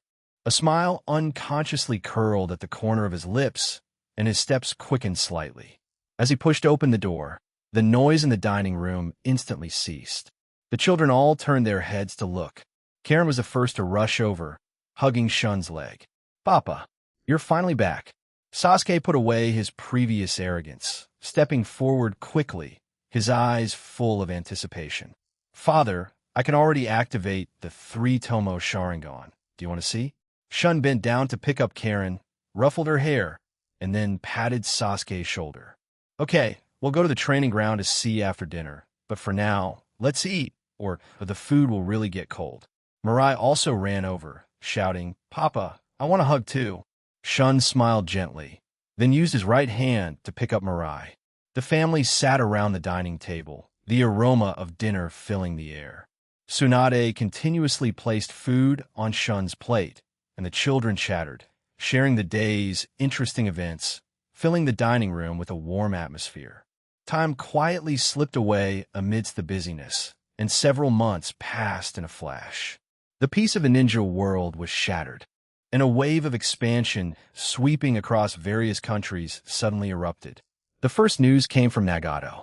Following Shun's suggestion, he first swiftly annexed the land of grass and the land of birds. Then, after integrating the ninja forces of both countries, he launched a surprise attack on the lands of fire, earth, and wind. Akatsuki's ninjas worked in perfect coordination, and Pain Shinra Tensei was unstoppable, forcibly occupying 7 cities from the land of fire, seizing 6 cities from the land of earth, and taking 5 cities from the land of wind. Amidst the shock of the various nations in the ninja world, Nagato held a grand ceremony in the capital of the Land of Rain, officially announcing the establishment of the 6th great nation, the Land of Akatsuki. When the news spread, the entire ninja world was in an uproar. A nation established by a rogue ninja organization had risen in just a few months to a power capable of rivaling the 5 great nations. This was something no one had anticipated. The rise of the land of Akatsuki ignited the ambitions of other great nations. Noki of the Land of Earth personally led IWA ninjas to raid the Land of Waterfall. The Land of Waterfall was unable to resist Iwagakure's offensive and was annexed in just 3 days, forming an encirclement of the Land of Fire. Sunagakure was not to be outdone. Taking advantage of the Land of Fire's preoccupation with Akatsuki's offensive, they seized 5 cities in the Land of Rivers, pushing their territory eastward, also bordering the Land of Fire. The Land of Lightning was even more ambitious, annexing the Land of the Moon and the Land of Rice Fields in one fell swoop, and also seizing 4 cities in the Land of Hot Water, extending its territory westward, connecting with the eastern border of the Land of Fire. In just a few months, the map of the ninja world was redrawn, and the balance that had been maintained for decades was broken. Border conflicts were frequent, refugees were everywhere, and starvation was rampant, causing panic throughout the ninja world. Meanwhile, the Land of Water, with its ample land and stable environment provided by the previous land reclamation and island creation, became the only safe haven in the ninja world, with an explosive growth in the number of immigrants. Inside the royal palace's council hall, an official from the immigration department rushed in, holding the latest statistical report. His voice was a bit urgent. "Your Excellency, the number of immigrants for last month has been tallied, totaling over 3.2 million. Most of them are from the Land of Fire, over 2.8 million, with the remainder mainly from annexed smaller nations like the Land of Waterfall and the Land of Rivers." Shun took the report, quickly scanning the data on it. Among the immigrants from the Land of Fire, only a small portion were commoners. The majority were nobles weary of war and wealthy merchants seeking refuge. He nodded slightly, his tone steady. "Continue to expand settlement areas and coordinate with the Civil Affairs Department to ensure every immigrant has a place to live and food to eat. Additionally, have a military department screen capable ninjas to join the guard patrols, responsible for security in the new lands to prevent chaos." "Yes." After the Immigration Department official acknowledged, the Household Department official stepped forward, his tone carrying a hint of worry. "Your Excellency, all the nations in the ninja world are watching us now, especially the Land of Lightning and the Land of Earth, They have sent people several times to probe the movements of the land of water, and some spies even attempted to infiltrate the new lands, only to be discovered by our patrol teams. A sharp glint flashed in Shun's eyes, and his fingers gently tapped the table. Have Minato strengthen border security and dispatch more patrol teams. Once any ninja from other countries are found to be snooping, show no mercy and expel them directly. If they dare to act, deal with them according to wartime regulations. Let them know that the land of water is not to be trifled with. The officials all agreed and successively exited the council hall. That night, a soft sound of footsteps approached. Mikoto wore a light purple long dress, her black hair styled into an exquisite bun, adorned with a pearl hairpin, adding a touch of gentle elegance. She reached out and gently massaged Shun's shoulder, her voice soft. "Honey, are you thinking about Ninja World matters again?" Shun took her hand, turned, and pulled her into his embrace, her faint perfume lingering around his nose. He said, "It's nothing, just minor issues." He greeted Mikoto warmly and said, "Mikoto, your progress has been impressive lately. I need to check the results of your training." Mikoto nodded beside him, her cheeks slightly flushed. She gently stepped back and said, "It's only a little past 7 p.m. Cinchureto Mikoto's proposal. Looking at Mikoto's hesitant expression, Shun stepped closer and asked, "Mikoto, your personality has always been reserved. You specifically came to find me today, so you must have something on your mind you want to tell me, right?" Mikoto buried her face in Shun's chest, hesitating for a moment. Then she said, "Husband, Itachi is over 14 years old and still hasn't awakened his Mangekyo Sharingan. I know he has already learned Sage Mode and is very strong, but as a member of the Uchiha clan, the Mangekyo is always a hurdle. I hope you can help him." Shun held Mikoto with his left hand and gently stroked her silky black long hair with his right hand. "Mikoto, the awakening of the Mangekyo requires an opportunity. It cannot be forced. Moreover, Itachi's talent is very good, so don't worry.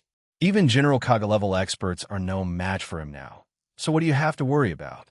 Upon hearing this, Mikoto's eyes were filled with urgency.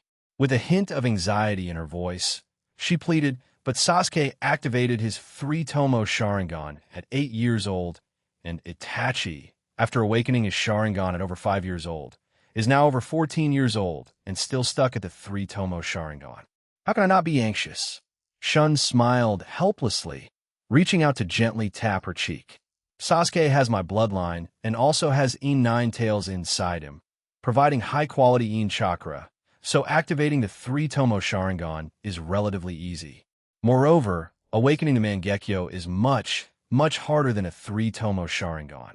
It requires specific emotional impact or an opportunity, so it's not something I can help with just because I want to." Mikoto looked into his eyes, Cinchureto. A flicker of surprise flashed in Shun's eyes, and his arm holding Mikoto unconsciously tightened. His gaze became somewhat fervent as he said, "Mikoto, really? Then I do have a way." Hearing this, Mikoto was both annoyed and amused. She lightly punched his chest once, but the force was so gentle it was like a tickle. "You're so clever, using this as a condition." Shun lowered his head with a mischievous smile and said, "Don't worry, I always keep my word. I will definitely help Itachi. But you can't go back on your promise to me." Mikoto smiled and turned her face away, looking bravado flustered, her voice as faint as a mosquito's buzz. I won't go back on it." Shun's heart was filled with joy, and he no longer delayed.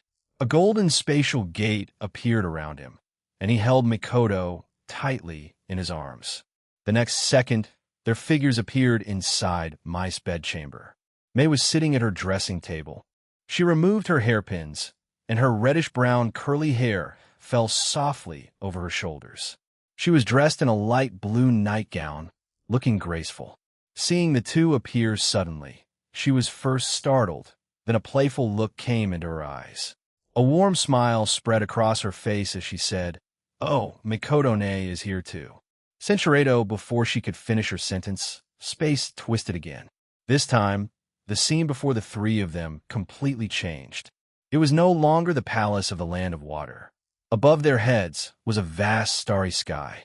Below their feet was a floating castle, suspended above the clouds. The castle walls were made of translucent white crystals, shimmering with brilliant light under the starlight. Outside the castle, one could see the most beautiful surface scenery of the nameless planet. Large patches of peach blossoms swayed in the wind, and in the distant forest, animal calls could be heard, a scene full of vitality. Shun took the two to the large master bedroom. The bedroom was spacious and bright, with a snow-white fox fur rug on the floor and huge floor-to-ceiling windows that offered a panoramic view of the starry sky and the planet scenery. Cinchureto, May, you won't turn me down, will you? May immediately played along, stepping back with an exaggerated look of fear before sitting down. She propped herself up with her hands behind her, adding a playful note to her voice. No, husband, I'm so scared. Don't come any closer. As she spoke, Cinchureto May smiled and sat up from the bed. She took Mikoto's hand and said quietly, Mikoto-ne, don't be nervous. With me here, you'll be fine. As she spoke, she glanced over at Shun. Shun stepped forward and sat between the two of them. He reached out to pull them both into a hug. Mikoto was still Barato stiff, but May leaned naturally against his Barato. This is our secret base. We spend 24 hours here, but only 1 hour passes in the ninja world, so we have plenty of time. Mikoto leaned against Shun's other side, and the shyness in her heart gradually dissipated. She looked up at the starry sky outside the window, then at May beside her, and suddenly felt that such a time might also be a rare kind of happiness. May, on the other hand, held Shun's hand, her tone carrying a hint of curiosity. Husband, do you really have a way to help Itachi awaken his Mangekyo? Don't lie to Mikoto-ne. Shun chuckled softly. He lowered his head and kissed the top of her head. Don't worry, when have I ever lied to you? When I find a good time, I will help Itachi awaken his Mangekyo. His gaze shifted between their faces, and his tone became ambiguous. It's time to fulfill your promises. Under the starry sky, the flying castle's gentle lights reflected the figures of the three on the floor-to-ceiling windows. The wind from the nameless planet blew in through the window, carrying the gentle fragrance of peach blossoms. It also dispelled all worries. Mikoto gradually relaxed, settling closer to Shun. May, on the other hand, drew near and greeted Shun warmly. Beloved or brother? The next morning, the dining hall of the Barato-S royal palace was warm and cozy. Shun sat at the head of the table, sipping his morning tea and listening to the children's chattering. Karen happily ate an osmanthus cake with her left hand and drank milk tea with her right. Sasuke sat opposite Shun, nibbling on a rice ball, his eyes occasionally glancing at Itachi, as if contemplating something. After swallowing his food, he leaned over and whispered, Brother, I want to practice Jinjutsu with you. Itachi put down his chopsticks, ruffled Sasuke's hair, and nodded with a smile. All right, after school, I'll teach you. Mikoto sat beside him, wearing a light purple long dress, gently adding dishes for the children. Shun saw all of this and said with a smile, Itachi, today I'm taking the queens to the nameless planet to train. I won't be back until tonight. I'm entrusting your younger siblings to your care. Itachi immediately sat up straight, his tone firm. Don't worry, Fater. I will take good care of everyone and won't let you worry. After breakfast, Itachi first sent Sasuke, Karen, and Shun to the Ninja Academy. The children, carrying their school bags embroidered with the Uchiha clan crest, surrounded Itachi like a flock of cheerful birds. Karen and Shun bickered all the way, sometimes comparing who walked faster, sometimes who knew more ninjutsu. Sasuke followed Itachi, occasionally asking about Jinjutsu, his face full of seriousness.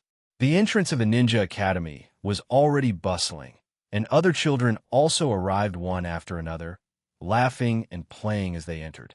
Itachi helped Sasuke straighten his crooked school bag strap and admonished him. Listen carefully to the teacher in school. Don't argue with other classmates, and he'll pick you up after school. Sasuke waved impatiently and said, I know. Don't be late when you come to pick me up after school. Watching the children's figures disappear at the entrance of the teaching building, Itachi turned and walked towards the Uchiha clan grounds. At the entrance of the Uchiha clan grounds, Izumi was already waiting. She wore a light pink dress with a white belt tied around her waist. Her long black hair styled into a cute bun, with a small hairpin tucked into it.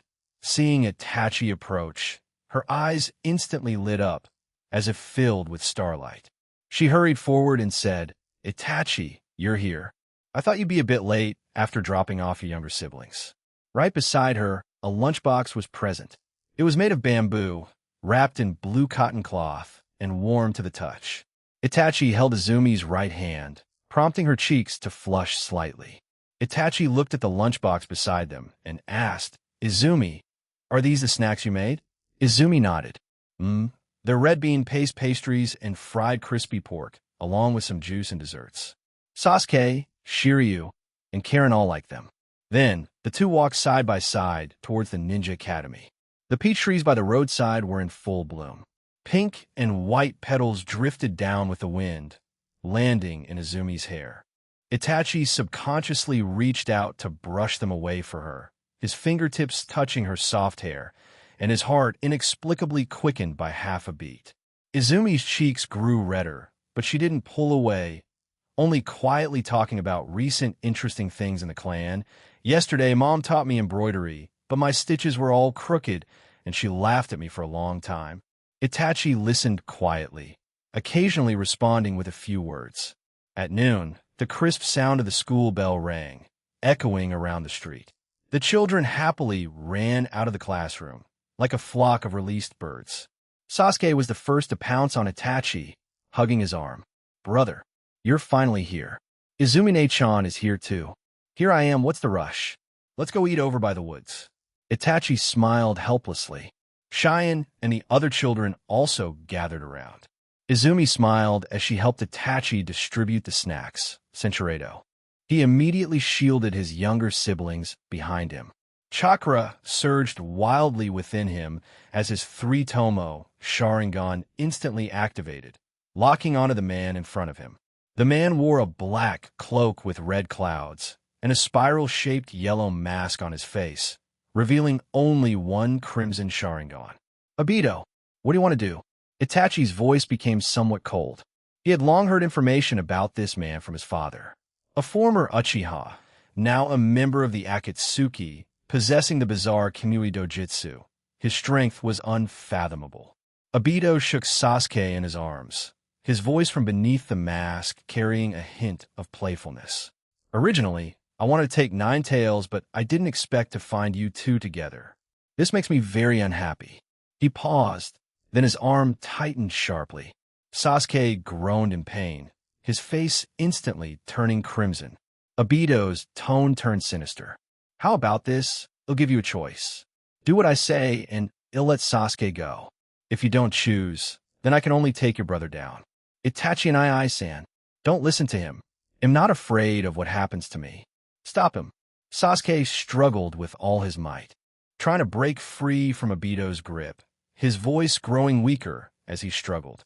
A flicker of impatience crossed Obito's eye, and he tightened his hold.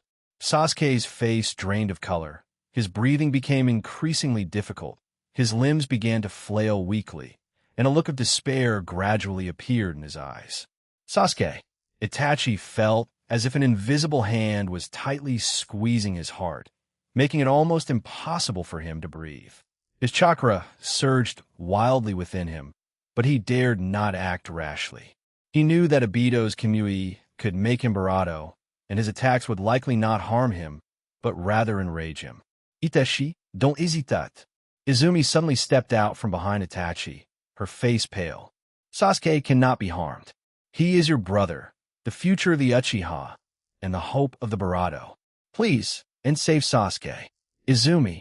Itachi's voice trembled, his eyes filled with pain. How could he harm the one he loved? They had clearly promised to marry once they were a little older. But now, he had to choose between his beloved and his brother.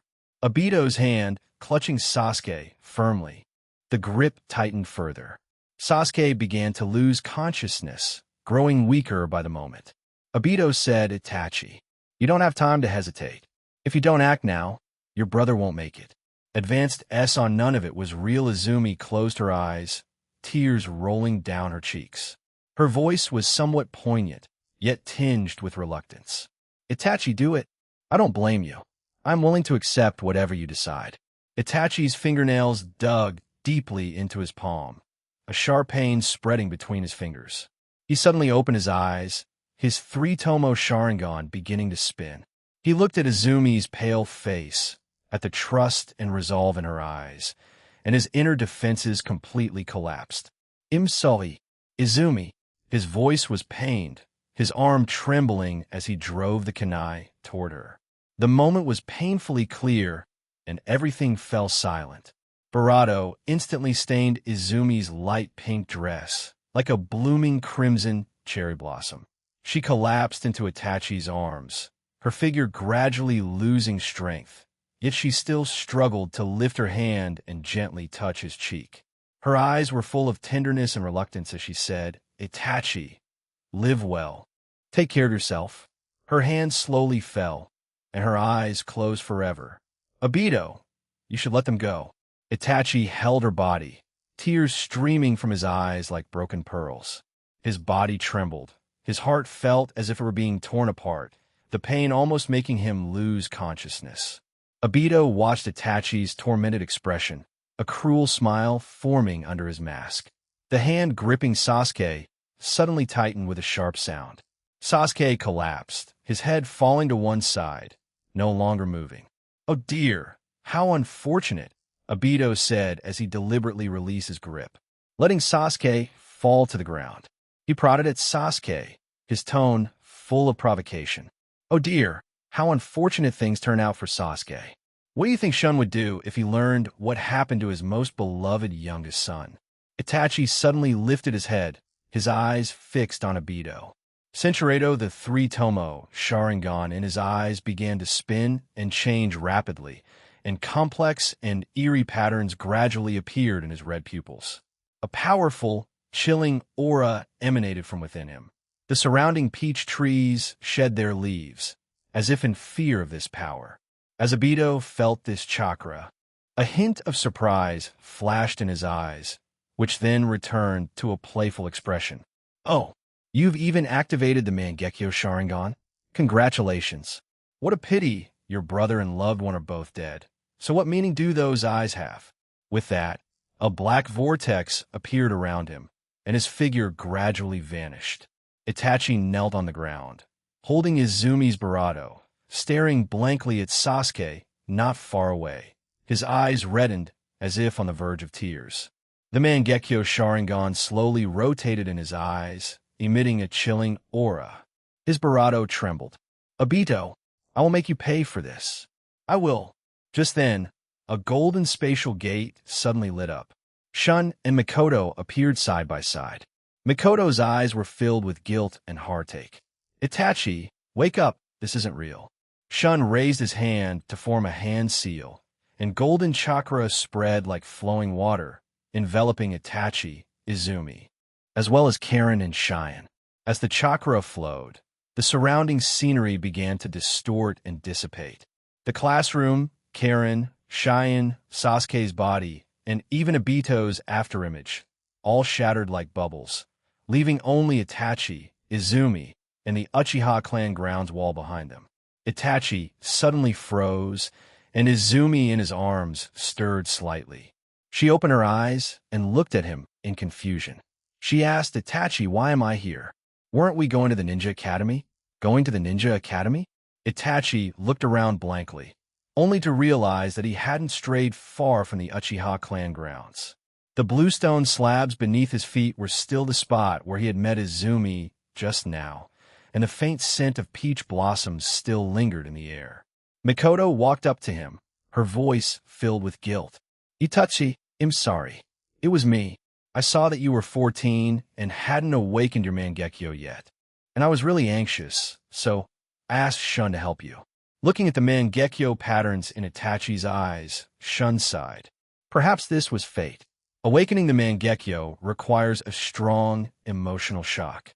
So I used a high-level Jinjutsu to simulate a scene where the people you care about most face a life-or-death crisis. Sasuke, Karen, Shun, and Obito you saw just now were all illusions created by Jinjutsu.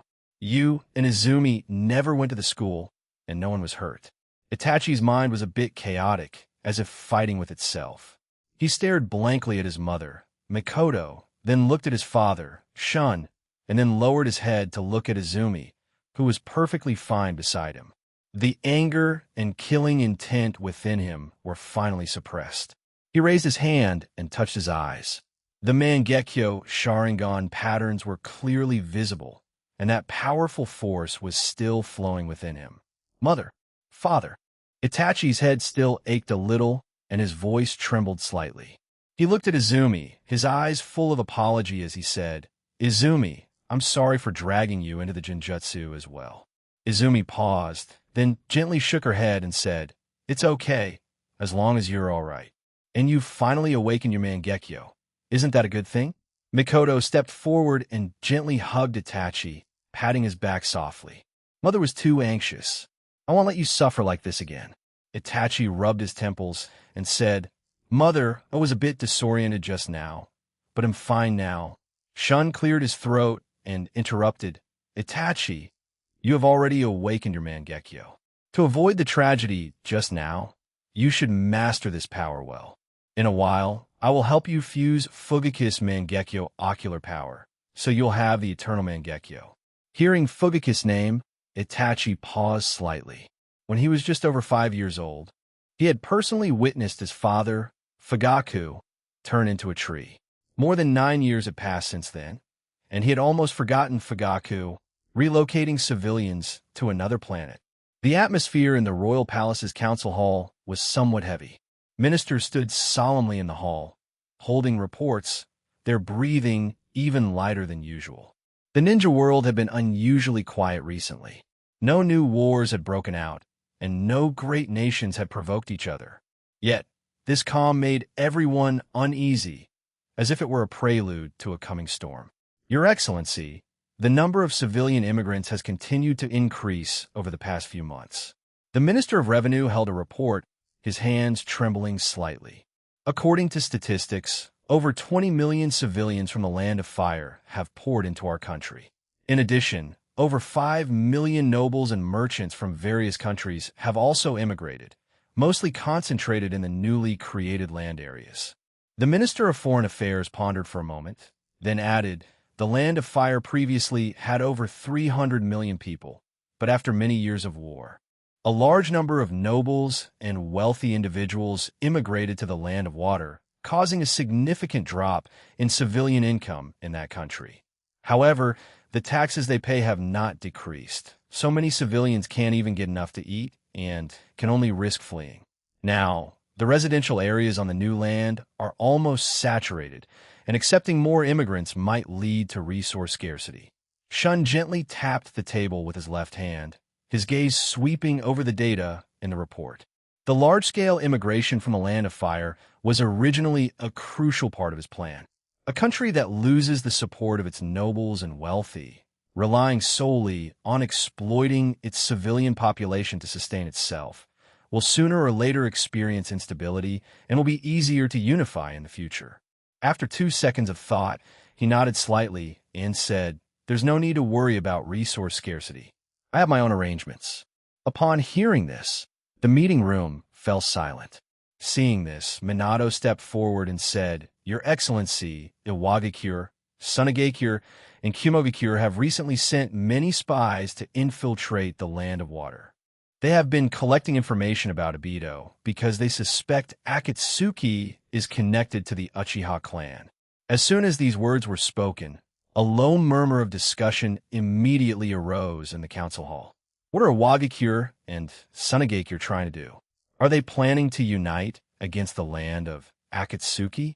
The land of Akatsuki, which was only recently established, has already occupied a large amount of territory. They must be afraid that the land of Akatsuki will continue to expand and threaten their interests. But sending spies into the Barato to gather intelligence shows they have no respect for us at all. Shun's expression remained calm as he spoke in a low, steady voice. If they want information on Obito, then let them have it. That includes the details of the Mangekyo Sharingan ability, known as Kamui, would release ninjutsu and information about the Nine-Tails incident he caused in our land of water, disrupting my wedding. Price it at 25 million Rio and sell it to a Wagakure, Sunagakure, and the land of lightning. If they want to target the land of Akatsuki, let them play. We will just reap the benefits. Minato immediately replied, "Yes, I will arrange it right away." Then the ministers began to flatter, "Your Excellency, this strategy of is brilliant. It allows us to exchange information for money and also makes other great nations restrain each other." Another minister also flattered, "They want believe information given for free.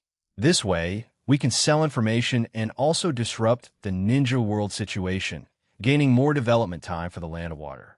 Shun slammed the table heavily, stopping the ministers from flattering. He then looked at the Minister of Revenue, his tone becoming serious. "Minister of Revenue, from the recent immigrants, select 5 million civilians, prioritizing families with relatives. Tell them that I plan to settle them on a newly discovered uninhabited island for reclamation. There, they will have ample land and resources, allowing them to live stable lives." A hint of surprise flashed in the Minister of Revenue's eyes as he said, "A newly discovered uninhabited island? That's wonderful. This will solve the problem of resource scarcity and provide a new home for the common people." He immediately noted down the order. Secretly sighing with emotion, "Your Excellency can always come up with solutions at critical moments. No wonder the land of water can become a safe haven in these chaotic times." In fact, the so-called newly discovered uninhabited island was merely a pretext to mislead others. Shun's true plan was to relocate these civilians to the nameless planet. With its suitable climate, fertile land, absence of war and oppression, it was the true pure land where refugees could live and work in peace. Moreover, as the species on the nameless planet become more abundant, more people will be needed to build and live there, making it a true second home. After the meeting, the ministers left the council hall one after another, beginning to carry out their respective tasks. The Minister of Revenue immediately organized personnel to screen immigrants and posted announcements informing civilians about the new uninhabited island. Shun returned to his bedchamber, closed his eyes, and established a connection with Hiroto through his consciousness. Instantly, he saw the landscape of the nameless planet. The peach blossom forest was still vibrant. Newly transplanted animals ran through the forest, and many houses had already been built in the previously designated residential areas, just waiting for people to move in. Hiroto, prepare to receive 5 million civilians. Designate new residential areas in the Eastern Plains and pre-stock food and fresh water. Hiroto's voice was filled with excitement. Received, Master. The soil in the Eastern Plains is very fertile and suitable for growing crops. I have already accelerated plant growth to ensure that the civilians will have food and housing as soon as they arrive. Shun nodded in satisfaction and cut off the consciousness connection. Relocating civilians to the nameless planet would not only solve the land of water's resource problems, but also inject new vitality into the nameless planet. Moreover, with a large number of life forms multiplying and thriving on the nameless planet, the natural energy converted would increase. So as time continued to pass, his strength would grow stronger and stronger. Once the construction of the nameless planet takes shape, even if a greater war breaks out in the ninja world, he will be able to live peacefully there with his family and people. At this moment, Mikoto entered, carrying a cup of hot tea. Seeing Shun standing by the window, she softly asked, "Husband, are you still thinking about the immigration matter?" Shun took the hot tea and pulled her into his embrace. "Yes, I'm preparing to settle 5 million civilians on the nameless planet. That is our true retreat."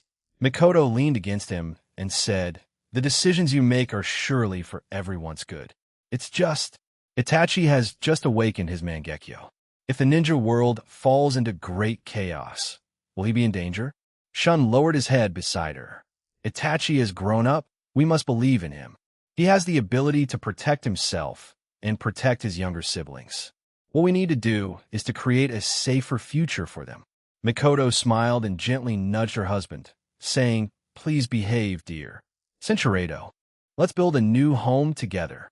Below, people stood on their tiptoes, craning their necks to look, their discussions and inquiries intertwining, making it as lively as a festival. The official in charge of immigration stood on the high platform, holding a megaphone. Fellow villagers, as long as you sign up to join the Wilderness Reclamation Group, when you arrive at the new home, every family will receive 8 acres of fertile land, a wooden house, and 3 months of rice, flour, and oil. The new home has fertile land, no wars, and children can even go to school. Upon hearing this, a burst of cheers immediately erupted from the crowd. In fact, those willing to participate in the reclamation were all poor people, while the rich merely observed from the sidelines. A middle-aged man in patched clothes raised his hands and shouted, "I'll sign up, but I have a wife and children at home. Can I be selected?" The immigration official replied amiably, "Of course you can. This recruitment prioritizes villagers with families. Everyone, please line up to register. No crowding." The crowd immediately formed orderly long queues, with over a dozen lines forming in front of the registration desks. Some held their household registration certificates, some cradled sleeping children, and every face was filled with anticipation for the new home. In a land of fire, they couldn't eat their fill, wore insufficient clothing, and had to bear high taxes. But the Wilderness Reclamation Group of the Land of Water gave them hope to survive. A few days later, the first batch of 500,000 civilians gathered in the square. They carried simple luggage, held their families' hands, and stood neatly in the square, their eyes filled with nervousness and anticipation. Shun's figure suddenly appeared on the high platform, his golden rinnegan glowing faintly, instantly attracting everyone's attention. "Fellow villagers, I am Shun, the daimyo of the Land of Water. Today, I will take you to the new home. Before we depart, I will first show you what it looks like there." He snapped his fingers, and golden chakra spread across the sky, gradually forming a spatial projection several tens of meters high. The scene inside was clearly displayed before everyone's eyes. On the vast plains, the sky was azure, and the faint figures of animals running could be seen in the forest. In the distant city, wooden houses stood one after another. "Wow, is that where we're going? It's so beautiful." A gasp of admiration rose from the crowd, and children excitedly pointed at the scene inside the spatial gate, their eyes filled with longing. Shun nodded in satisfaction and said, "Don't worry, everyone, this is where you will live from now on. As for future shops and entertainment facilities like cinemas, we will gradually build them, so there's no need to worry. Currently, there's a lack of people to reclaim the land, so I need to take you there. The process might cause a little dizziness, but don't be afraid." He unleashed a large amount of golden chakra, enveloping the entire square. The next second, everyone felt their bodies lighten. The scenery before their eyes began to distort, and then they landed steadily in an unfamiliar place. This was precisely the eastern plains of a nameless planet, exactly like the scene seen through the spatial gate. "Is this our home from now on?" Someone shouted excitedly, reaching out to touch the soil beneath his feet, feeling its dampness. Just then, the consciousness of the nameless planet, Hiroto, quietly mobilized transparent natural energy, subtly merging into everyone's bodies. Ordinary people didn't notice anything unusual, only feeling their bodies suddenly become a little lighter. The fatigue from waiting disappeared, and even their breathing became smoother. This was a special enhancement by Hiroto to help them adapt to the 2x gravity. After doing all this, Shun disappeared. The immigration officials continued to direct the refugees, fellow villagers. "The city over there is the accommodation prepared for everyone. Each household has a number, and you can find your home according to the register information. Supplies have already been placed in the city's warehouse, and dedicated personnel will be responsible for distribution." The refugees cheered and ran towards the houses, afraid that their house will be taken by others. Children began to help carry luggage. The entire city was filled with laughter and joy. Shun, meanwhile, returned to the ninja world to prepare for the next batch of immigrants. A total of 5 million people needed to be immigrated, requiring 10 transfers, which would consume a lot of his energy. But seeing these refugees' anticipation for the new home, it was all worth it. As time went on, more and more refugees came to the nameless planet. They reclaimed barren land, built houses, and opened shops. The once empty city gradually became lively. The animals on the planet also gave them many surprises. Due to the 2x gravity and high oxygen environment, the animals here were generally stronger and larger than those in the ninja world. Ordinary chickens were twice as large as those in the ninja world and laid larger eggs. Pigs, cattle, and sheep were as sturdy as small mountains, and their meat was even more delicious. Even the rabbits in the fields were about 3 times larger than those in the ninja world, and their fur was thicker. Once, a civilian discovered a giant wolf in the forest that was 3 times larger than a ninja world wolf, and he quickly called the guard department in fear. But when the ninjas of the guard department arrived, they found that the giant wolf was meekly following a child. It turned out that the so-called giant wolf was actually just a puppy, but its size had increased significantly after being nourished by the environment of the nameless planet. But it still maintained its gentle nature, so it became a playmate for the children. It turns out the animals here are just a little bit bigger than the animals back home. The civilians gradually lowered their guard, and some even began to raise these giant animals. Chickens laid larger eggs, cattle and sheep produced more milk, and life became increasingly prosperous. Months later, when the last batch of refugees were transferred to the nameless planet, a dozen large villages had already formed, and the area of farmland had expanded tens of times. The prototype of a large city was gradually taking shape. The people here wore new clothes, ate ample food, and children studied in schools.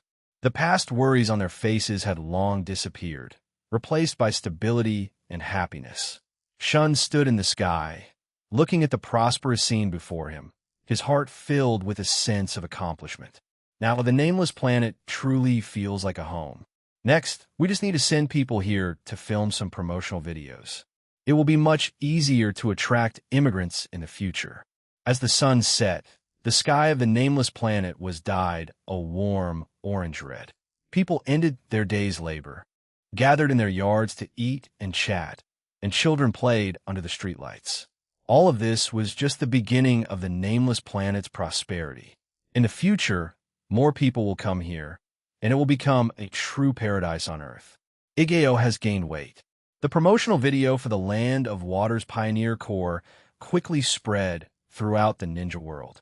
In the video, the plains of the nameless planet were lush with crops. Neat rows of shingle-roofed houses stood, children ran through the fields, giant domestic chickens strutted about unconcernedly, and the faces of the common people beamed with secure smiles. Such a sight pierced the hearts of the rulers of the various nations in the ninja world like a thorn. The Land of Fire was the first to act, followed closely by the 3 great nations. The daimyo of the Land of Earth looked at the intelligence in his hand, his expression grave. In just half a year, over 3 million of our common people have fled to the Land of Water. If this continues, our mines will have no one to work in them. The daimyo of the Land of Lightning also received similar intelligence. His tone was somewhat irritable. What is the Land of Water trying to do? Do they want to abduct all the civilians in the entire ninja world? Starting tomorrow, seal the borders and prohibit common people from going to the Land of Water. The Land of Wind was already resource scarce, and the loss of its common people was even more like adding insult to injury for them.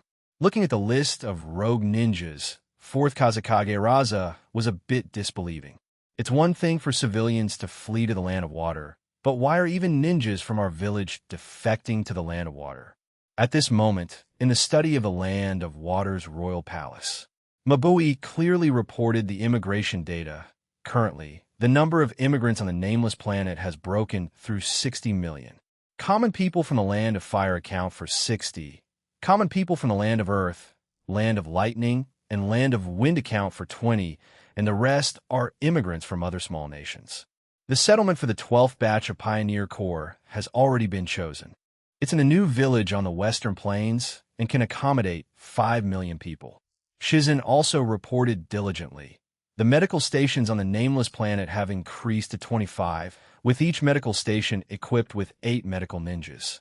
A large amount of medicinal materials has also been transported from the ninja world, capable of dealing with common problems such as colds and external injuries. In addition, we have also trained a group of civilian medical personnel to help the medical ninjas share their workload. Igeo looked up, her expression serious as she said, "Your Excellency, the Immortal Village currently has 10,000 elite ninjas residing there. Uchiha clan members account for 30, Hyuga clan members account for 10, medical ninjas account for 10. Listening to the 3 diligently report their work, Shun looked bored. His fingers tapped idly on the desk. Sigh. Life is getting Cinchuredo and Cinchuredo boring. All my consorts have thrown themselves into training in the Immortal Village, leaving me alone in the Royal Palace. Now I don't even have anyone to talk to." Mabui pushed up her glasses, a faint smile on her Cinchuredo as she said, "If Your Excellency feels bored, why not look at the Immigration Report Barado? The number of Pioneer Corps has already broken through 60 million, and the relevant plans still need your decision." Shun reached out and took the report but didn't look at it. Instead, he kept Mabui close beside him. His arm rested near her Barado as he gave her a charmingly mischievous smile. "Mabui, I'm not lacking things to do right now. I'm lacking someone to keep me company. Look how empty this seat is, how lonely it is." Mabui immediately stiffened. She held the report in her hand and looked over at Shizun and Igeo next to her. She said in a low voice, "Shun-sama, it's office hours now. Please keep things professional." "Don't worry, they're all colleagues I trust," Shun replied with a calm smile. Cinchuredo, I've just been eating a bit better recently. I haven't gained weight." She subconsciously touched her cheek, as if to confirm whether it had really become rounder. Shun crooked his finger, his eyes holding an undeniable tenderness as she said, "Igeo, come here, let me take a closer look." "I wouldn't lie to you, Cinchuredo. What's inappropriate about it?" Shizun next to her couldn't help but snicker and leaned over to chime in. "Igeo, Shun-sama misses you. Just spend more time talking to him. The work isn't urgent anyway." Mabui also echoed, her eyes full of amusement. "Exactly. Besides, we are originally Shun-sama's people. A little closeness during office hours is perfectly fine." With the two's assistance, Igeo's courage grew, and she slowly walked forward. Shun reached out and gently guided her into a chair beside him, his arm resting lightly around her shoulders in a friendly manner, his face full of satisfaction. He said, "See, this is much bigger than before. And you said you haven't gained weight?" "No, Iyaven." Igeo buried herself in his embrace, her cheek pressed against his chest, clearly feeling his body temperature and heartbeat. In a shy tone, she said, "Shun-sama, please don't be like this. It's just..." Mabui and Shizun exchanged a smile and discreetly turned to tidy up their files. "Shun-sama, we'll go organize the settlement plan. You and Igeo can chat slowly." With that, the two quietly exited the study, thoughtfully closing the door behind them. Now, only Shun and Igeo remained in the study, and the mood between them softened. Shun leaned closer and gave Igeo a gentle bravado. "Now it's just the two of us. There's no need to be shy anymore." Igeo gradually relaxed, and she reached out to wrap her arms around his neck. She rubbed her cheek against his chest, her voice soft. "We also like to be by your side, but we were just afraid of disturbing your work." "Work? How could it be as important as you?" Shun lifted her chin and lowered his head to kiss her lips. Cinchuredo and some strange sounds. Reviving Kagaya in the blink of an eye. It was the 60th year of Konoha. The nameless planet had long since shed its former desolation, with 120 million people thriving there. Villages in the eastern plains merged into one continuous stretch, and cities buzzed with activity. The Immortal Village in the central region was shrouded in mist, with natural energy so dense it almost solidified, dozens of times higher than the planet's initial concentration. Children rode gentle giant wolves, galloping across the grasslands. Farmers toiled in the fields, and ninjas diligently trained with natural energy. The entire planet presented a scene of prosperity. Shun stood on the balcony of the flying castle, overlooking this prosperous land, his chakra surging like a tide, and his golden rinnegan glowing with a profound light. Thanks to the soaring natural energy of the nameless planet, his strength also advanced by leaps and bounds. His six paths power became increasingly refined, and his mastery of Rinnegan's abilities reached perfection, even allowing him to subtly sense auras from beyond dimensions. Rinnegan possesses the power of creation and destruction, but Otsutsuki only desired possession and destruction, which was a waste of its potential. For him, there was no longer any existence in the ninja world that could threaten him. The only thing that interested him was the legendary Otsutsuki Kagaya. Suddenly, his figure appeared in a secluded cave in the land of Akatsuki. Zetsu was taking a stroll when she saw him and asked, "Father, why are you here?" Shun got straight to the point. "Zetsu, I came to you this time because I want another strand of Kagaya's hair." Zetsu was slightly stunned. "You want Mother's hair? What do you want to do?" "I'm here to revive her this time." Zetsu instantly became agitated. "No, reviving Mother requires gathering all 9 tailed beasts. Only then can she recover her full strength after resurrection. If you revive her rashly like this, it will greatly diminish Mother's strength, and she will be unhappy." Shun scoffed and walked up to her. Gathering all 9-tailed beasts would create too much commotion and inevitably attract the attention of Hagoromo and Hamura. Even if Kagaya recovers her full strength, do you think she could defeat the Sage of Six Paths? Don't forget, she was sealed by Hagoromo and Hamura working together back then. He paused, patiently explaining, "Instead of dreaming such impractical dreams, it's better to follow my method. While I cannot restore Kagaya to her peak strength by reviving her, I can avoid the attention of the brothers, and I can ensure her safety." Zetsu fell silent. She knew her father was telling the truth. For years, she had been secretly plotting, but always hesitated to act rashly, precisely because she feared attracting the intervention of Hagoromo and Hamura. After a moment of hesitation, she finally took out a strand of silver-white hair from her hair. Then, she handed it to Ahun and said, "Father, please keep this safe. You must revive Mother." Ahun took the hair and nodded with satisfaction. "Don't worry, our family will be reunited again, and we will all be very happy. You wait outside the cave for now. You're not allowed to enter." With that, he turned and walked deeper into the cave, raising his hand to set up a spatial barrier, isolating the inside from the outside. Deep inside the cave, he placed Kagaya's hair in his palm, and a dense Six Paths power erupted from his body. Golden chakra burned like flames, and the hair, enveloped by the Six Paths power, gradually melted into a drop of crystalline white liquid. The liquid contained pure Otsutsuki bloodline power, exuding an ancient and mysterious aura.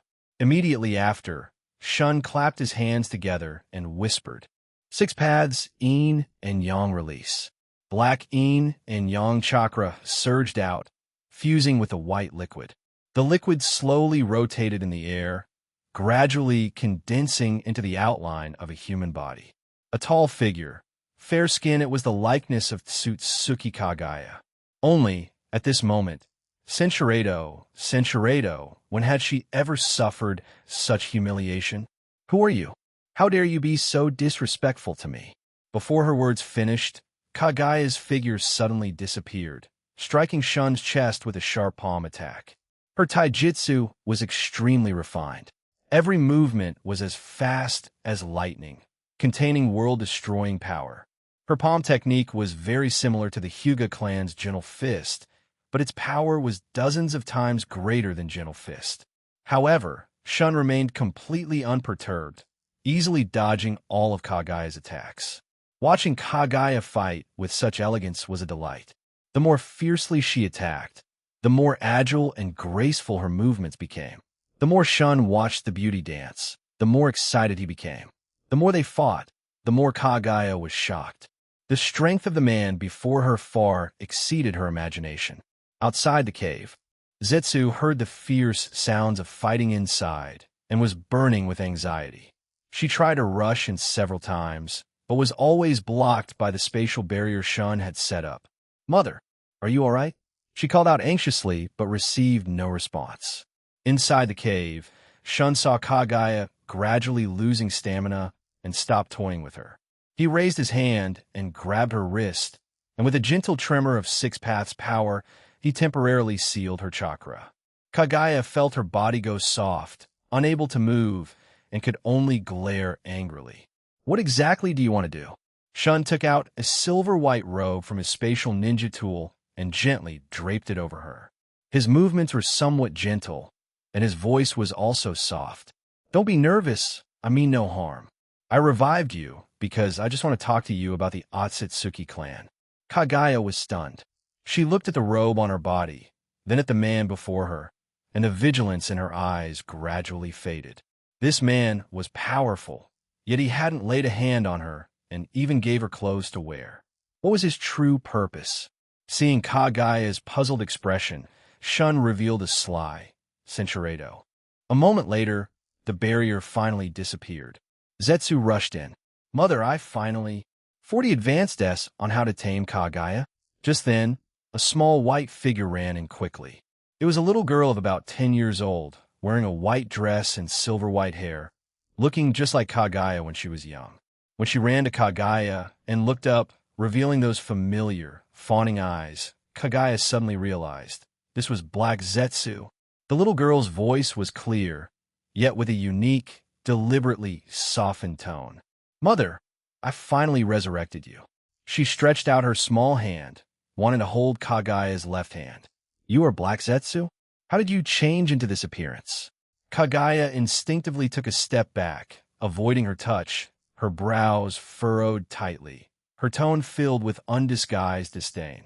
In her memory, Black Zetsu was her consciousness, a form that could merge into shadows. The little girl was a little disappointed and whispered, "Mother, my name is Uchih Zetsu now.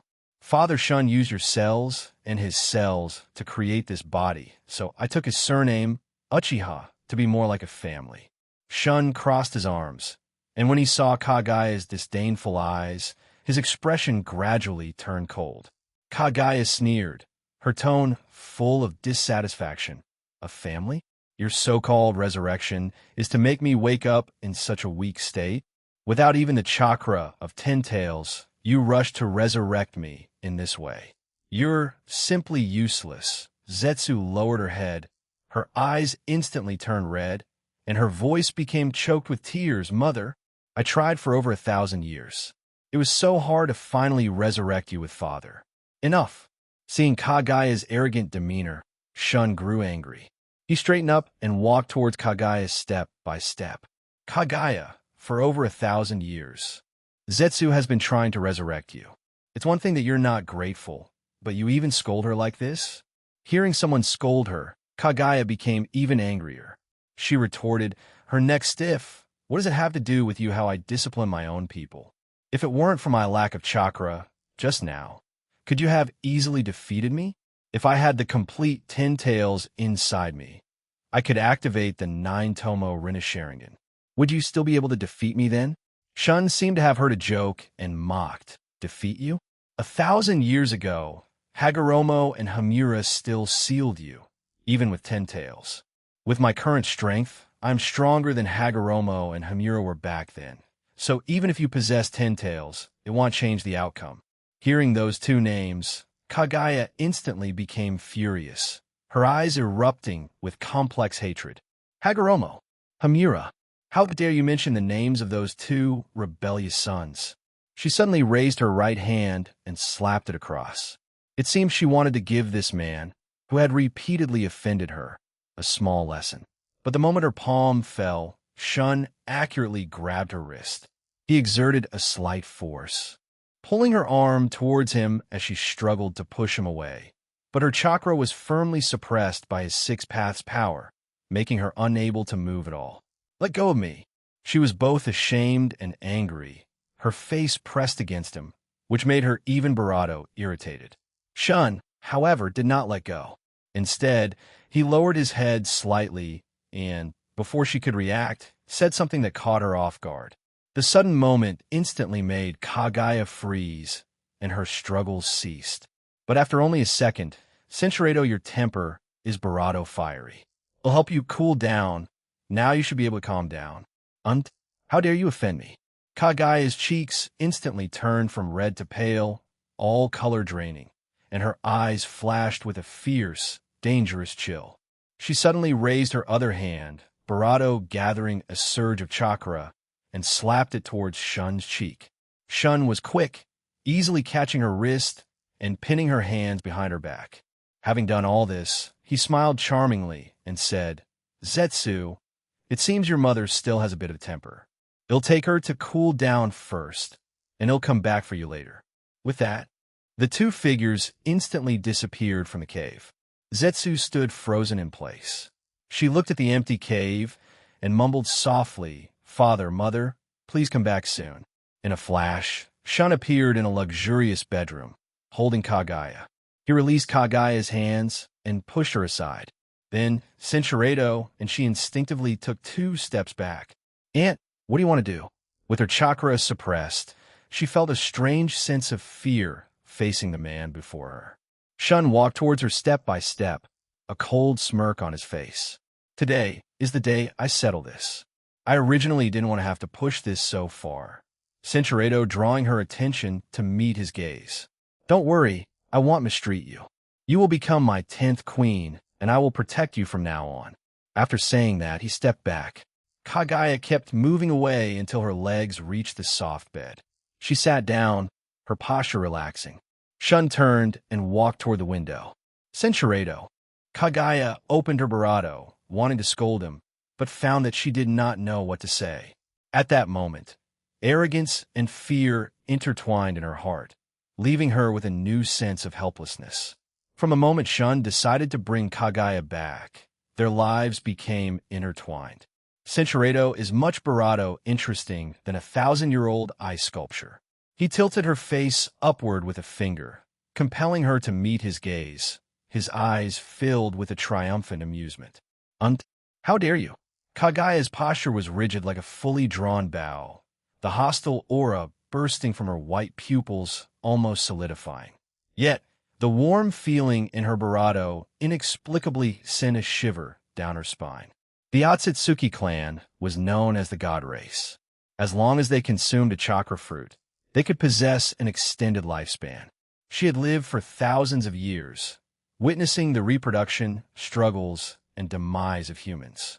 Cinchuredo, wanting to avoid Shun's gaze, she tried to push the unexpected moment from her mind, though the memory stubbornly remained. His words had been warm and steady, his breath carrying the mellow aroma of sake, which left her momentarily speechless. She vigorously shook her head, scolding herself inwardly. "Kagaya, you so proud. How could you be so affected by humans' kindness?" This was a feeling she had never experienced in thousands of years.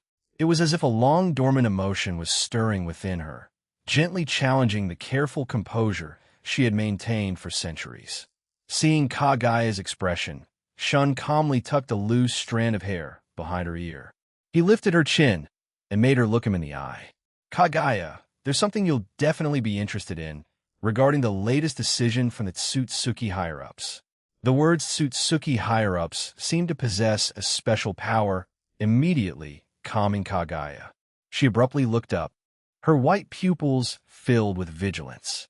"What exactly do you know?" Rationality instantly returned, and she forced herself to focus on the crisis. Shun turned and sat on the bed, drawing her in close beside him. "The God tree bears fruit only once every 1,000 years, and you've been sealed for over 1,000 years. The Tsutsuki higher-ups have sent Mamashiki, Kinshiki, and Urashiki to settle accounts with you. 1,000 years ago, Ishiki survived by relying on Sukuna Ikona, and he established an organization to nurture perfect reincarnation vessels." "Why do you know all this?" Kagaya's voice held a subtle tremor, and even her pride couldn't hide her panic at this moment. These secrets, even Hagoromo and Hamura didn't know. How could this human be aware of the internal affairs of the Otsutsuki clan? Shun's golden sixth Tomo Rinnegan shimmered as he said, "Because I saw the future. In 23 years, Mamashiki, Kinshiki, and Urashiki will arrive in the ninja world. In his Shiki current vessel. If he uses karma to restore his full power, he can only live for a maximum of 3 days, but you should be very clear how powerful his full strength is." Ishiki, he's still alive? Kagaya's body swayed, almost losing her balance. She and Ishiki had fallen out over the distribution of the God Tree's fruit back then. If Ishiki truly revived, given his personality, he would undoubtedly come to settle old scores with her first. Senchuredo, with so many powerful enemies targeting you in the future, who else can you rely on? Those two rebellious sons, Hagoromo and Hamura? You just experienced my power. Your full-strength attack couldn't harm me in the slightest, so now, you can only rely on me. These words were like a heavy hammer, striking Kagaya's heart. Her two rebellious sons were unreliable, and this man before her, though disrespectful and frivolous, was her only chance at survival. The defense line in her heart, named pride, finally began to loosen in the face of the reality of life and death. Seeing Kagaya's expression constantly changing, Shun stepped closer to her and said, "Kagaya, since you can't resist me now, and you'll still need me in the future, why not just settle down and be my queen? Only then can I protect you." Kagaya subconsciously raised her hand to push him away. When her fingertips brushed against his barato, she felt a sudden, unexpected flutter in her heart, and she hesitated to pull her hand away. What's happening to me? Why do I feel this strange, unfamiliar barato? It's a light, buzzing feeling of breaking down? Did he do something when he revived me?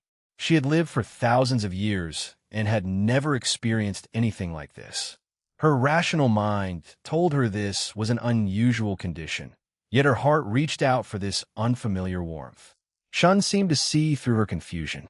Kagaya, living beings generally have reproductive isolation, but Hagoromo and Hamura were able to have descendants with human women, and they even spawned many human Kekkei Genkai clans, such as the Uchiha who inherited the Sharingan, and the Hyuga who inherited the Byakugan. Kagaya was stunned. She had never considered such a question. Her understanding for thousands of years was the Otsutsuki clan was a superior god race. But the other party's words, like a thunderbolt, shattered her perception. "What are you trying to say?" Shun gently smiled at her and said, "Your Otsutsuki clan is merely a special branch of human evolution. You have powerful chakra control and longer lifespans, but you haven't departed from the core of humanity, so there is no reproductive isolation." Senchuredo and snuggled in the sun, and she had once scoffed at them. Now, she also craved this closeness and warmth. Even if her rationality was still struggling, she was quietly allowing the other person to remain near. Shun took the opportunity to lean in and gently press his barato to hers again. This time, Kagaya did not resist. She merely closed her eyes slightly, her eyelashes trembling gently. As they shared a quiet moment together, a warm feeling washed over her, barato intense and clearer than before. Her arms gently rested around Shun's neck, and her breathing slowed. Sensing her change, Shun gently stroked her long hair and said, "Kagaya, that's right. You've carried this burden for thousands of years. It's time you allowed yourself to feel accepted and cared for." Senchuredo. The warmth of his fingers seemed to carry magic. Everywhere they passed, a gentle warmth ignited, gradually melting her millennia of solitude and coldness. Shun could also clearly feel the change in the beauty in his arms. He gently touched her forehead in an affectionate gesture. "Relax, Kagaya." Luxurious bedding enveloped them, bringing a warm and comfortable barato. Kagaya's breathing steadied as she relaxed. Her arm rested gently on Shun's barato as she shifted her position. This small gesture brought a brief look of surprise to Shun's eyes. It indicated that Kagaya had accepted him and was beginning to respond to him. He lowered his head toward her, and they shared a tender moment together. This time, the exchange was no longer aggressive but full of gentle warmth, intertwined with Kagaya's response, like two winding streams gradually merging into a surging tide. Kagaya had never had such an experience. For thousands of years, she had always been alone. The legends that she married an emperor and gave birth to Hagoromo and Hamura through the blessings of all beings were all groundless. The two brothers, Hagoromo and Hamura, were sons she created using six paths techniques, extracting her own chakra and cells. She taught them ninjutsu and raised them. Also, they could help her fight against the Tsutsuki clan. But in the end, she was betrayed by her most trusted children, leading to her being sealed for 1,000 years. This solitude, hidden for a millennium, now showed a hint of softening in Shun's warmth and closeness. She closed her eyes, no longer thinking of the pride of the ancestor of chakra, no longer thinking of the ant's offense. She simply let herself sink into this unfamiliar comfort. Shun could clearly feel her change. He gently placed his hand on her back. His bravado grew much softer. That's right. After you become my queen, I won't let you suffer any further grievances. Kagaya recalled the feeling just now and said, "Please stay close to me. Don't say anything." Her arm reached toward Shun, drawing him nearer. She leaned in close to him. Her bravado were clumsy, but full of sincerity. The two lingered together after a shared moment. Just then, Shun heard the system's prompt in his mind. Ding! Host and partner. Kagaya had performed a meaningful act once. Affection 6, Tsutsuki Bloodline Elementary. Experience 1000, Chakra Cap 50, Chakra Quality 0.01.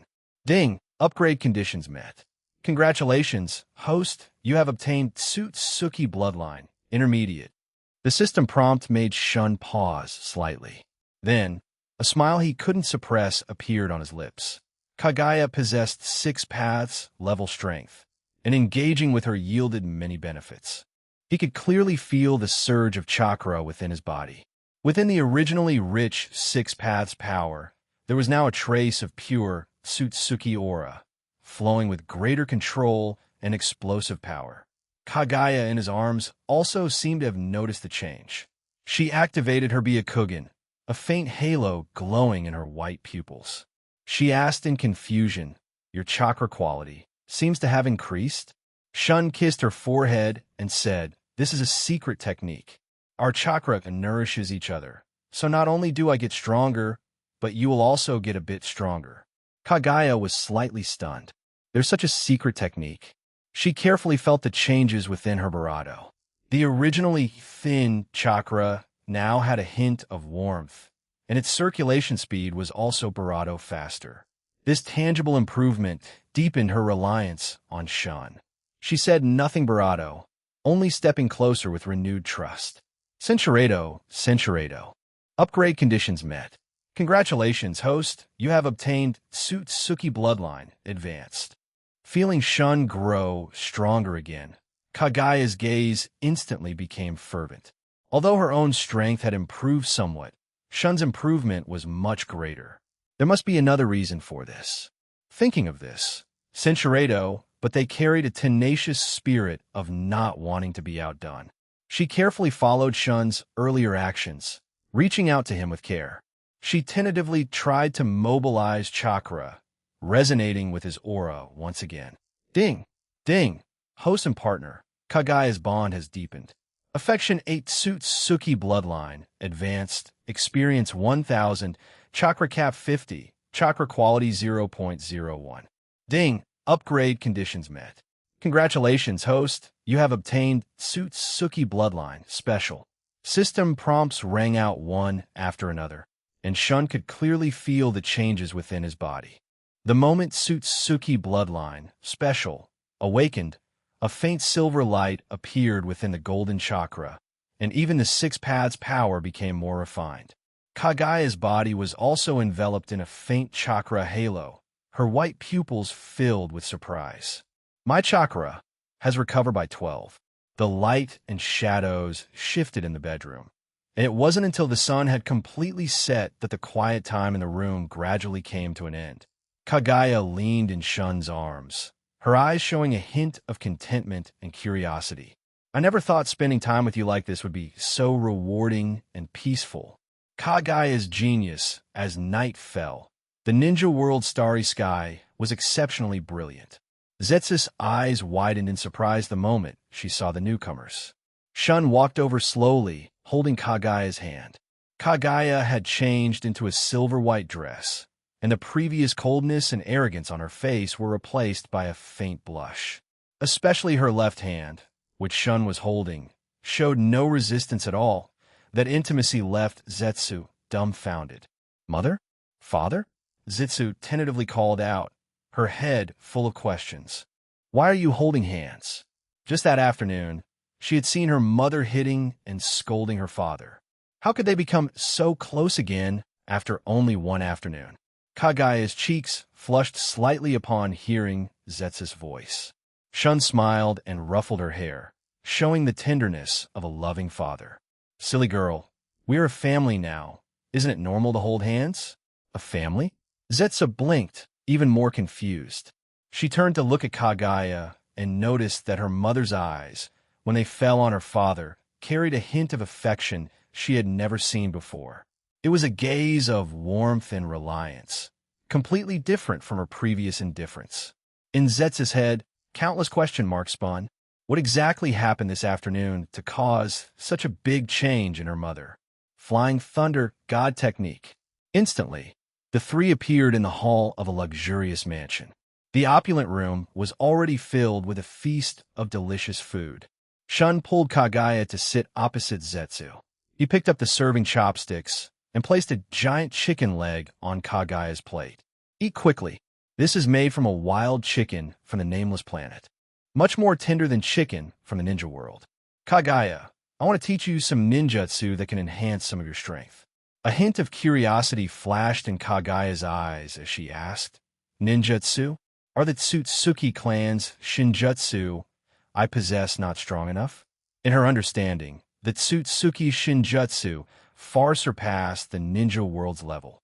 Shinjutsu are indeed very powerful, but ninjutsu also has some unique advantages that can help you compensate for your current shortcomings. Oh, then tell me. Shun put down his chopsticks and explained seriously, I plan to first teach you multiple shadow clone jutsu. This technique can create many clones. Clones can be used for combat, and they can also be used to learn ninjutsu. The experience gained by clones practicing ninjutsu will all return to the main body, which will allow you to quickly master other ninjutsu. Kagaya nodded slightly, deep in thought. This multiple shadow clone was quite interesting. Shun continued. Next is Lightning Release Chakra Mode. Lightning Chakra can stimulate cell activity and continuously strengthen the body. Zetsu's eyes lit up as she listened, and she couldn't help but interject, Father, can I learn it too? I also want to become stronger and protect Mother and you in the future. Shun looked at Zetsu's sparkling eyes and smiled slightly. Of course you can. You can learn with us. Zetsu excitedly jumped up, then quickly sat down. Father, I will definitely study hard. Looking at the excited Zetsu, Kagaya's eyes softened a bit. Having a daughter by her side seemed quite nice. The third is the 8 inner gates. It can completely unleash the Buddha's potential. With your physique, even if you open the 8th gate, the gate of death, you won't die. Using it can unleash several times your usual strength and speed, making it a trump card for you. 8 inner gates? Kagaya's eyes finally showed clear surprise. She hadn't expected such a ninjutsu. The last one is water release, hydrification technique. This technique allows the body to turn into a liquid. At critical moments, it can help you dodge fatal damage, providing an extra layer of protection. Hearing this, Kagaya was deeply moved. She put down her chopsticks and said softly, Okay, I'll learn. Seeing this, Shun smiled gently and said, Once you learn these techniques, it'll take you to explore the ninja world. It could be our honeymoon trip. Kagaya frowned slightly, her white Byakugan filled with confusion as she asked, Honeymoon trip? What is that? Some kind of ritual? Shun smiled and patiently explained, It's not a ritual. It's when two people in love, after becoming partners, travel together to places they like, relax, and enjoy each other's company. It's a commemoration of their relationship. Simply put, it means the two of us will go to the ninja world, have a good time for a while, see different sights, and try different foods. Kagaya blinked, seemingly understanding yet not fully, but she felt a warmth from the words people in love and each other's company. She looked at Shun's gentle eyes, her cheeks flushing slightly. She didn't object, just softly said, Zetsu asked somewhat awkwardly, Father, can I come along? Mother has just been revived, and I want to spend more time with her. Shun nodded awkwardly, then smiled. Of course, our family will travel together. The atmosphere at the dining table grew warmer, with Zetsu chattering away.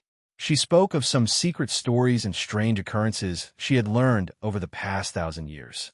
After dinner, Shun took the two out to learn ninjutsu. Activate your Byakugan. This will speed up your learning. This is the first ninjutsu, multiple shadow, clone jutsu. He clapped his hands, and chakra surged around him, instantly creating hundreds of shadow clones.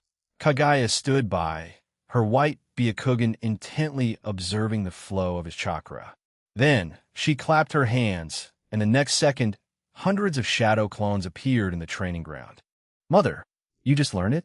Zetsu's eyes widened, her mouth agape enough to fit a fist. Shun was also somewhat surprised. A hint of satisfaction flashed in Kagaya's eyes as she said, an interesting ninjutsu, not too complicated. Next, lightning release chakra mode continue.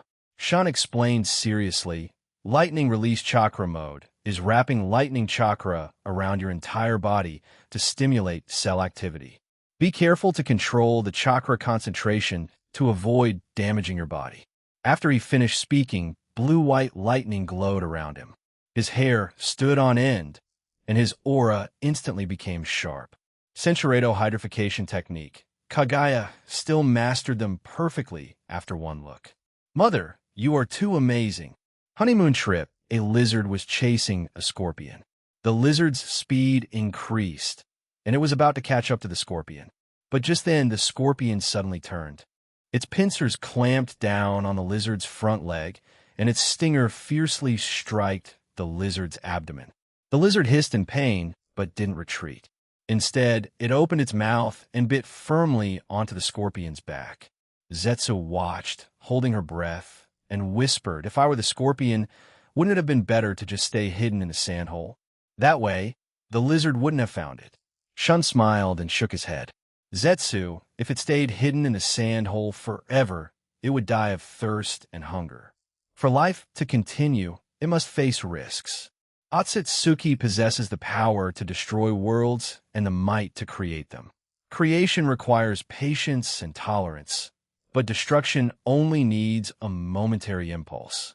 Many Otsutsuki only understand destruction and possession, plundering the energy of other planets, yet they never cherish life. This will lead them to gradually become isolated and even face extinction. He paused, his gaze falling on Kagaya. Kagaya, you created Hagoromo and Hamura to fight against the Otsutsuki clan and protect yourself. But have you ever considered that if you had shown more tolerance for life, perhaps the outcome back then would have been different? I hope you remember that whether it's as powerful as Otsutsuki or as small as a lizard or a scorpion, all life deserves respect. Experiencing this tenacity of life can bring more tolerance to your hearts. Kagaya fell silent, her gaze once again fixed on the struggling lizard and scorpion. She recalled 1,000 years ago how she ruthlessly plundered chakra for her own survival, even attempting to reclaim the chakra from Hagoromo and Hamura. She never considered their feelings, ultimately pushing them to become her adversaries. Now, watching the small animals in the desert fighting for their lives, the high wall in her heart, built by 1,000 years of solitude, seemed to loosen a bit. Zetsu lowered her head, her face filled with seriousness. Father, I understand. I won't harm small animals casually anymore. Just then, the lizard suddenly exerted force and bit off the scorpion's pincers. Stripped of its defenses, the scorpion quickly became the lizard's prey. Shun gently stroked Zetsu's head and said, "This is the law of nature, with a strong prey on the weak, but every life that strives to live deserves to be respected. The three continued their journey, and as the sun climbed higher, the desert landscape transformed. The distant sand dunes shimmered with a golden glow under the sunlight. Occasionally, a few tenacious cacti could be seen, blooming with pale pink flowers on the sandy ground. Kaguya walked beside Shun, occasionally observing the small animals on the sand, her eyes showing a hint of softness. After about an hour of walking, a cluster of buildings finally appeared in the distance. Earthen yellow city walls encircled the village, and on the towering watchtowers, the figures of Sunagakure ninjas could vaguely be seen. Shun pointed to the village in the distance, smiling as he said, "Look, that's Sunagakure ahead. Let's rest there and try some of the Land of Wind's specialty foods like flower dishes and some drinks. Mother, let's go quickly and see." Zetsu immediately cheered, pulling Kaguya's hand, and quickly ran toward Sunagakure. The gates of Sunagakure gradually became clearer, and Shun's gaze fell on Karura in the distance. Actually, his true purpose in bringing them here was to have Kaguya absorb some of Shikaku's chakra. Before entering Sunagakure, the three of them made some disguises. Shun transformed into a gentle middle-aged man. Kaguya concealed her exquisite beauty, becoming a gentle woman. Zetsu transformed into a little girl wearing a pink dress and clutching a cloth doll. Soon, the three arrived at Sunagakure's most famous Sunagakure do-drink shop. The cool air inside the shop dispelled the heat, and the whirring of the fans was particularly pleasant. When a staff member approached, her gaze fell on Shun. She smiled playfully and asked, "Sir, you look new here. Are you traveling with your wife and daughter? Our iced sour plum juice and watermelon juice are the most refreshing, perfect for children. Then 2 sour plum juices and 1 watermelon juice, please." "Thank you," Shun replied with a smile, smoothly pulling out a chair for Kaguya, his actions natural and considerate. 2 Sunagakure women at a neighboring table saw this scene and couldn't help but whisper, "Look at that family. The man is quite handsome and so gentle with his wife and child. How nice." "Yes, you can tell they're on vacation. And that little girl is so cute," clutching her cloth doll. Even though Sunagakure has a lot of sand, the iced drinks in summer are quite famous. They picked the right shop. Their whispers were not loud, but they clearly reached Kaguya's ears. She picked up the sour plum juice the staff member brought, took a small sip, and a smile unconsciously appeared on her lips. This feeling of being treated as an ordinary person was more comfortable than she had imagined. So sweet, so delicious. Zetsu took a sip of watermelon juice, and her eyes immediately lit up. She drank it in small sips, her face full of satisfaction. Shun drank his juice, his gaze casually sweeping over the other customers in the shop, but he paused slightly when he saw a figure in the corner. 3 girls were sitting there. One of them, a girl of about 13 years old, was wearing a Sunagakure ninja uniform with a large iron fan at her waist. Standing at a height of 1.61 meters, she was none other than Temari. 3 years ago, in order to see Shikaku's chakra, he had beaten up the 4th Kazekage Raza and his wife, Karura. In the chaos, he saw a 10-year-old Temari, the little girl holding a small iron fan in front of Gaara, her eyes stubborn and beautiful. On a whim, he casually said, "Senshiredo men in Sunagakure would avoid Temari from a distance." "Father, what are you looking at?" Zetsu noticed her father's gaze and followed his line of sight, seeing Temari and her companions. That older sister's fan is so big, so cool. Kaguya also turned to look, her eyes carrying a hint of inquiry. Her hearing was far superior to ordinary people, and she quickly heard the whispers of the 2 girls beside Temari. The girls next to Temari were her 2 best friends, Shauna and Sherry. "Sherry, look at that brown-haired man, he's quite handsome." Shauna nudged the girl next to her with her elbow, her voice very low. "Senshiredo, Senshiredo, what status will she have?" Temari sat on the side, hearing their discussion. She tightly gripped the handle of her iron fan, her knuckles slightly white. A traumatic event 3 years ago had left a lasting mark on her reputation within Sunagakure. People her age tended to keep their distance from her, leaving her to endure whispers behind her back. She followed Shanna's gaze, casually scanning Shun's family, and felt a touch of envy. Hearing their discussion, Shun's smile stiffened slightly, and he subconsciously looked at Kagaya. Indeed, Kagaya's hand, holding the sour plum juice, paused, and a flicker of imperceptible inquiry flashed in her eyes. Shun awkwardly coughed, not offering any explanation. Kagaya raised an eyebrow slightly, not pressing further. Having lived for thousands of years, she was indifferent to the worldly concept of polygamy. She simply found Shun's embarrassment somewhat amusing. Zetsu pretended not to understand their conversation. Only after finishing her watermelon juice did she tug on Shun's sleeve and whine. "Father, when are we going to the market? I want to see if there are any fun little trinkets. We'll go later to avoid the crowds from jostling you." Shun smiled and pinched her face, attempting to change the subject. Temari had finished her drink, so she stood up, picked up her iron fan, and said, "We've rested long enough. We should go back and practice ninjutsu." Shauna and Sherry exchanged glances and could only follow her. Just as Temari and her two friends passed their table, Zetsu suddenly looked up and gave her a sweet smile. "Big sister, your fan is so big, it's so cool." Temari was stunned for a moment. Seeing Zetsu's cute appearance, her tense expression softened a bit, and she subconsciously smiled.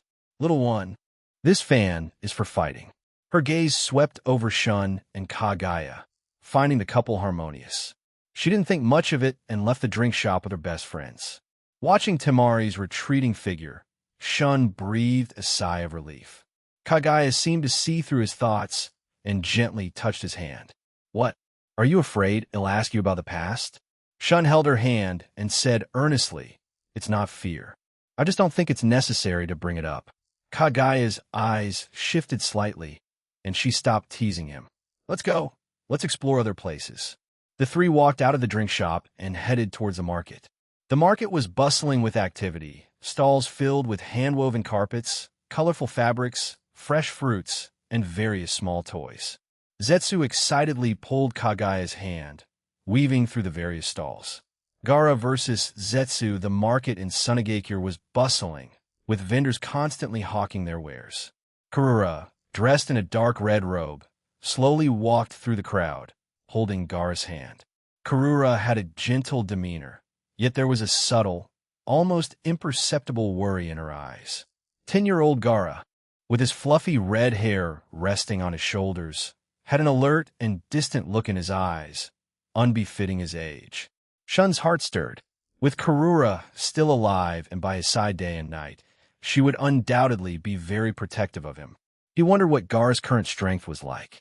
Karura seemed to sense the stranger's gaze, instinctively shielding Gaara behind her, her steps faltering slightly. "Mom, what's wrong?" Gaara looked up at Karura, his voice carrying the coolness of youth, his small hand unconsciously clutching the corner of her robe. Before Karura could answer, the surrounding scenery suddenly changed.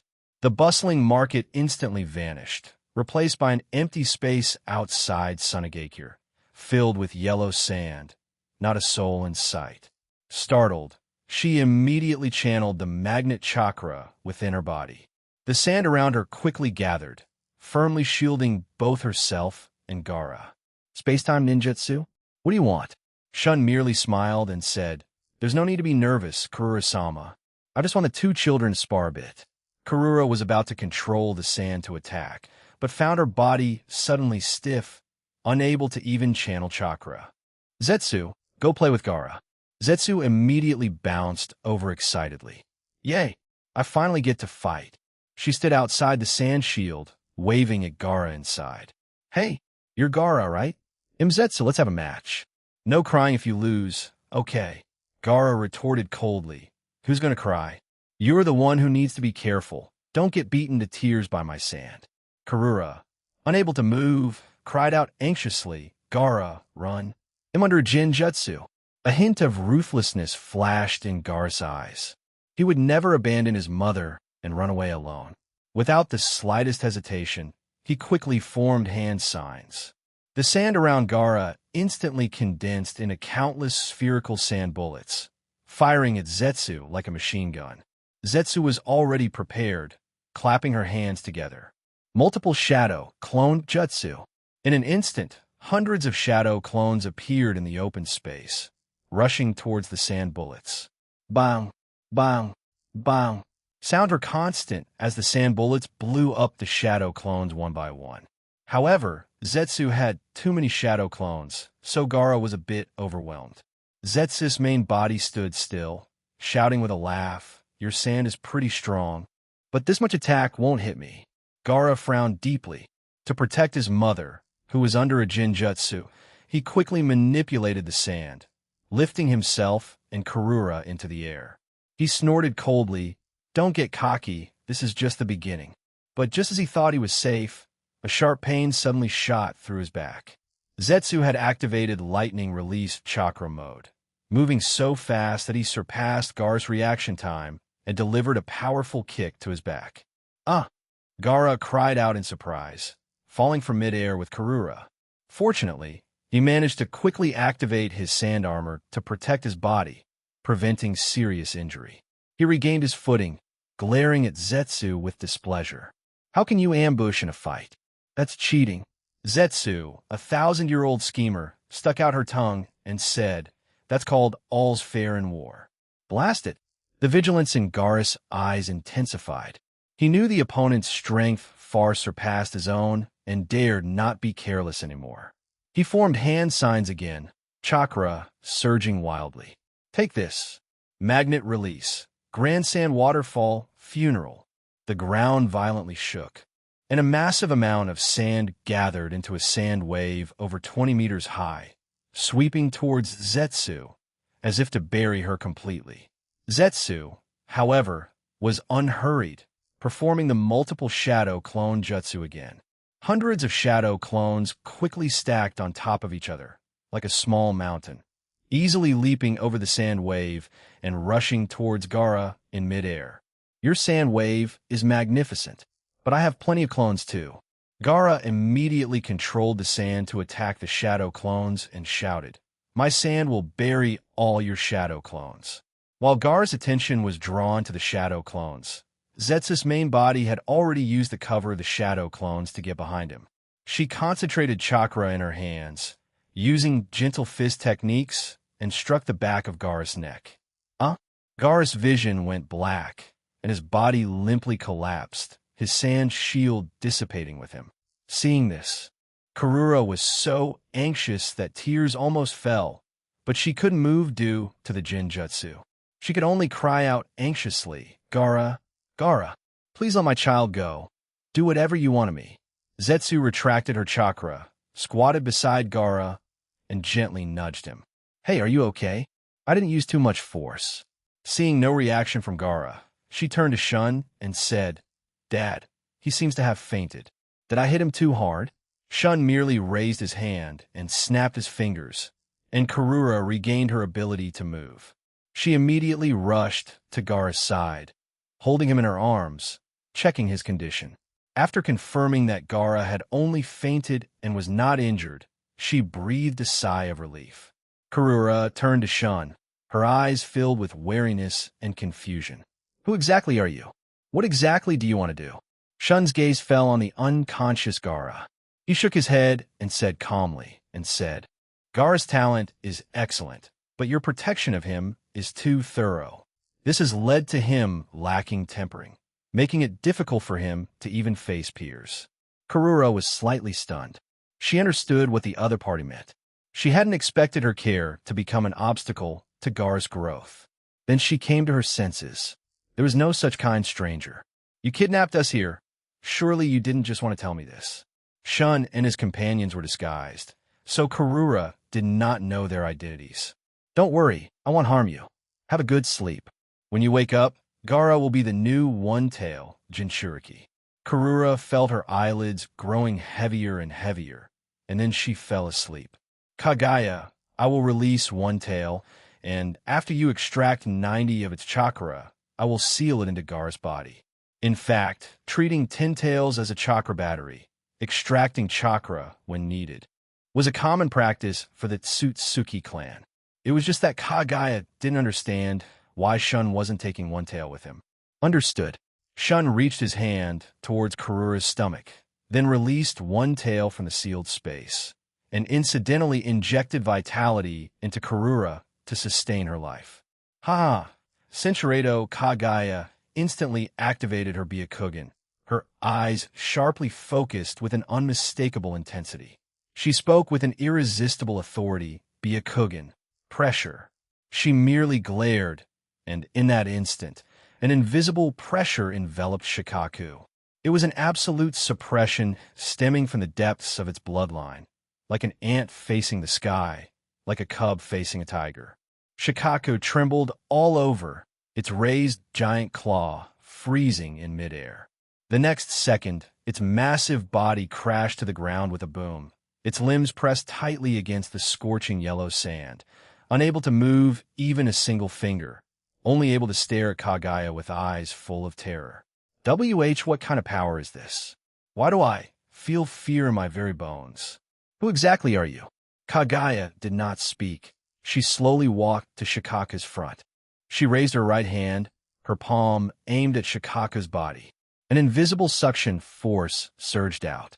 Shikaku immediately felt the chakra within it uncontrollably rushing towards her. It struggled desperately, but was suppressed completely, only able to watch its chakra drain away. No, my chakra, you thief. Stop it now. He twisted his body frantically, trying to break free from the restraint, his earthy yellow fur disheveled from the struggle, yet that invisible pressure held him firmly in place, unable to move even a jot. Deep red chakra continuously flowed out from Shikaku's body, like streams merging into a vast sea, pouring into Kagaya's body. Kagaya felt the rapid recovery of chakra within her. The weakness she had felt for 1,000 years gradually dissipated, and her body seemed to regain its vitality. A red chakra cloak appeared around her, its fluctuations growing stronger and stronger. Even the surrounding yellow sand was stirred by the invisible chakra, forming ripples. Zetsu stood to Shun's right, her small face filled with surprise. Papa, Mama chakra is so strong, but one tail looks like it's almost completely drained. She pointed at Shikaku. At this moment, Shikaku's Barato was visibly shrinking at a rapid pace, its formerly Barato and round physique gradually shriveling. Its earthy yellow fur also lost its former luster, drooping on its Barato. It looked exactly like sun-dried straw, its aura even becoming faint, only occasionally letting out a few weak Barato. Shikaku looked at its own belly, now nothing but skin and bones. Its eyes were filled with despair, and its former arrogance was completely gone. Please spare me. If you keep draining, it'll really die. I promise I won't cause any more trouble. Please spare me. Its tears streamed from the corners of its eyes. Shikaku, who had once caused countless storms in the ninja world, actually had such a pathetic day. Shun noticed Shikaku entering a dying state and frowned slightly. He knew he couldn't let Kagaya continue draining him. He stepped forward and gently pressed her shoulder. Kagaya, that's enough. Leave some chakra for him. Kagaya opened her eyes, a hint of lingering desire flashing within them, and the suction force from her palm gradually dissipated. She slowly withdrew her right hand, and the deep red chakra threads also vanished. At this moment, her aura was stronger than before, her eyes gleaming with a bright radiance, and 1,000 years of fatigue were swept away. Little Tanuki, you're lucky. If Shun hadn't stopped me, you would have undoubtedly been finished today. Shikaku lay on the ground, gasping for air, trembling all over, without even the strength to retort. He could only secretly glance at Kagaya with unwilling eyes, but dared not make the slightest move. He knew that he was no match for this woman, and a slight misstep would mean his complete disappearance from this world. Shun walked to Shikaku's front, pale green chakra glowing on his fingertips. He gently touched Shikaku's forehead, his voice calm. Jinjutsu, memory eradication. Pale blue chakra slowly seeped into Shikaku's forehead. Shikaku's eyes gradually became unfocused, the fear and despair from earlier slowly vanishing. Erasing his recent memories would prevent him from revealing anything unusual to Gaara when he awoke, thus not disrupting the subsequent plans. After all this, Shun walked to Gaara's front, squatted down, and placed his hand on Gaara's belly. A black Fuinjutsu was pressed onto Gaara's belly.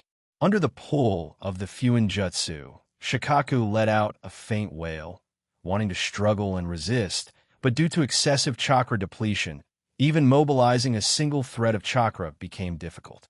It could only be Barato drawn into the seal space within Gaara by that invisible power. As the seal concluded, the red glow around Gaara gradually dissipated, his breathing became stable, and his pale face regained some color. Shun stood up and turned to look at Karura. She was still unconscious, lying on a sand dune, her brow slightly furrowed, as if having a bad dream. Shun made a hand seal.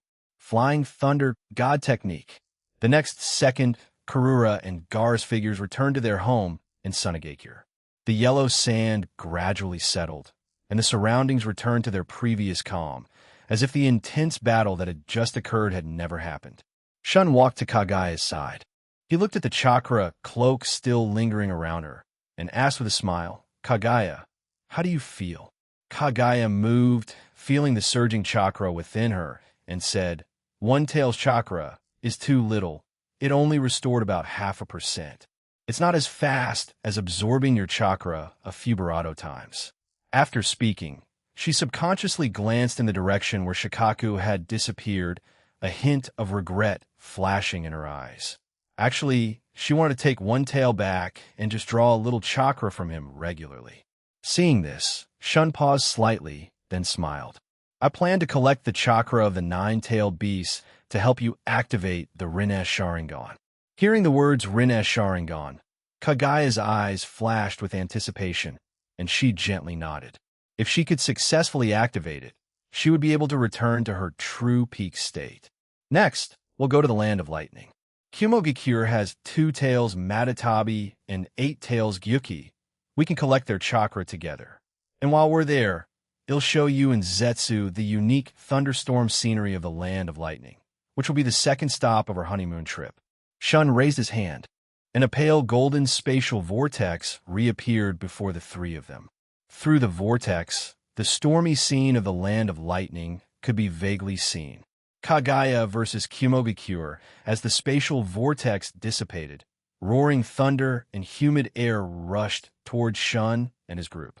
The Land of Lightning was currently in the peak of its rainy season, with lead-gray clouds hanging low and occasional blue lightning tearing across the sky, illuminating the distant mountain ranges. Zetsu looked up at the sky with a face full of wonder and exclaimed, "Wow, there really is lightning. So bright and beautiful." Kagaya raised her hand, condensing a wisp of chakra to form an invisible barrier above their heads. Raindrops fell on the barrier, instantly turning into beads of water that slid off, not touching them in the slightest. The 3 walked along a mountain path, observing the unique scenery of the Land of Lightning along the way. Occasionally, Kumo ninjas would pass by in a hurry, most of them carrying weapons and looking wary, clearly on guard against the arrival of strangers.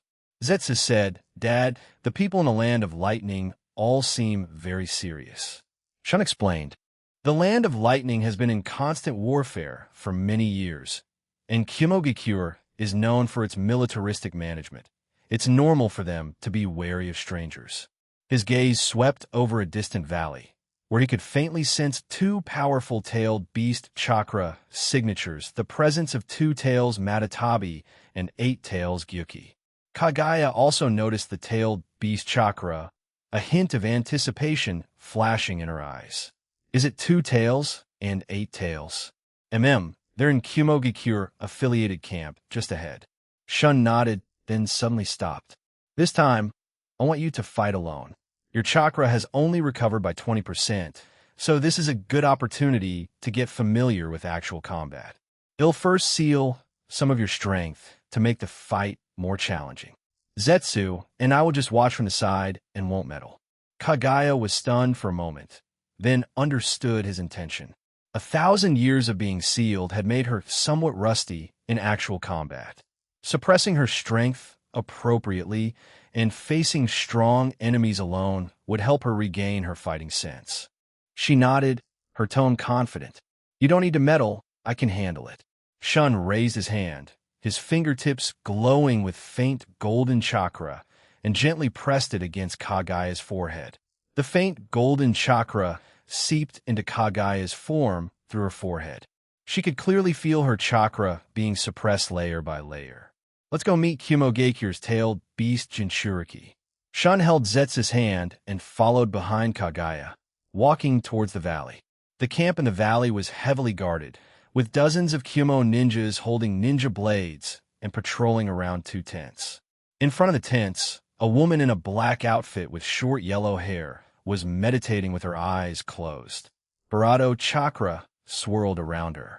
She was the new Two-Tails Jinchuriki, Samui.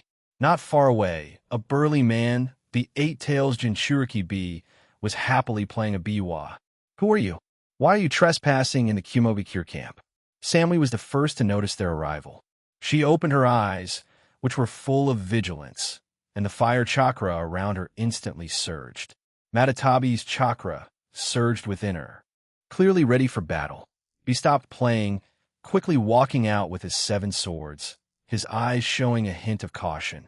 "Oh, unknown guests, huh? Looks like you're up to no good." Just then, a series of urgent footsteps approached from a distance. A tall man in a white cape arrived with a group of ninjas. He wore a raikage robe, and the lightning chakra around him was almost tangible. It was the volatile 4th raikage. "Hey, Samui B, what happened?" His voice was loud, and his gaze was fixed on Kagaya and her companions, clearly hostile to their arrival. "These people don't look like Kumogekure villagers. They're probably up to no good." Shun did not step forward, merely saying softly to Zetsu, "Watch closely, Kagaya is about to start fighting."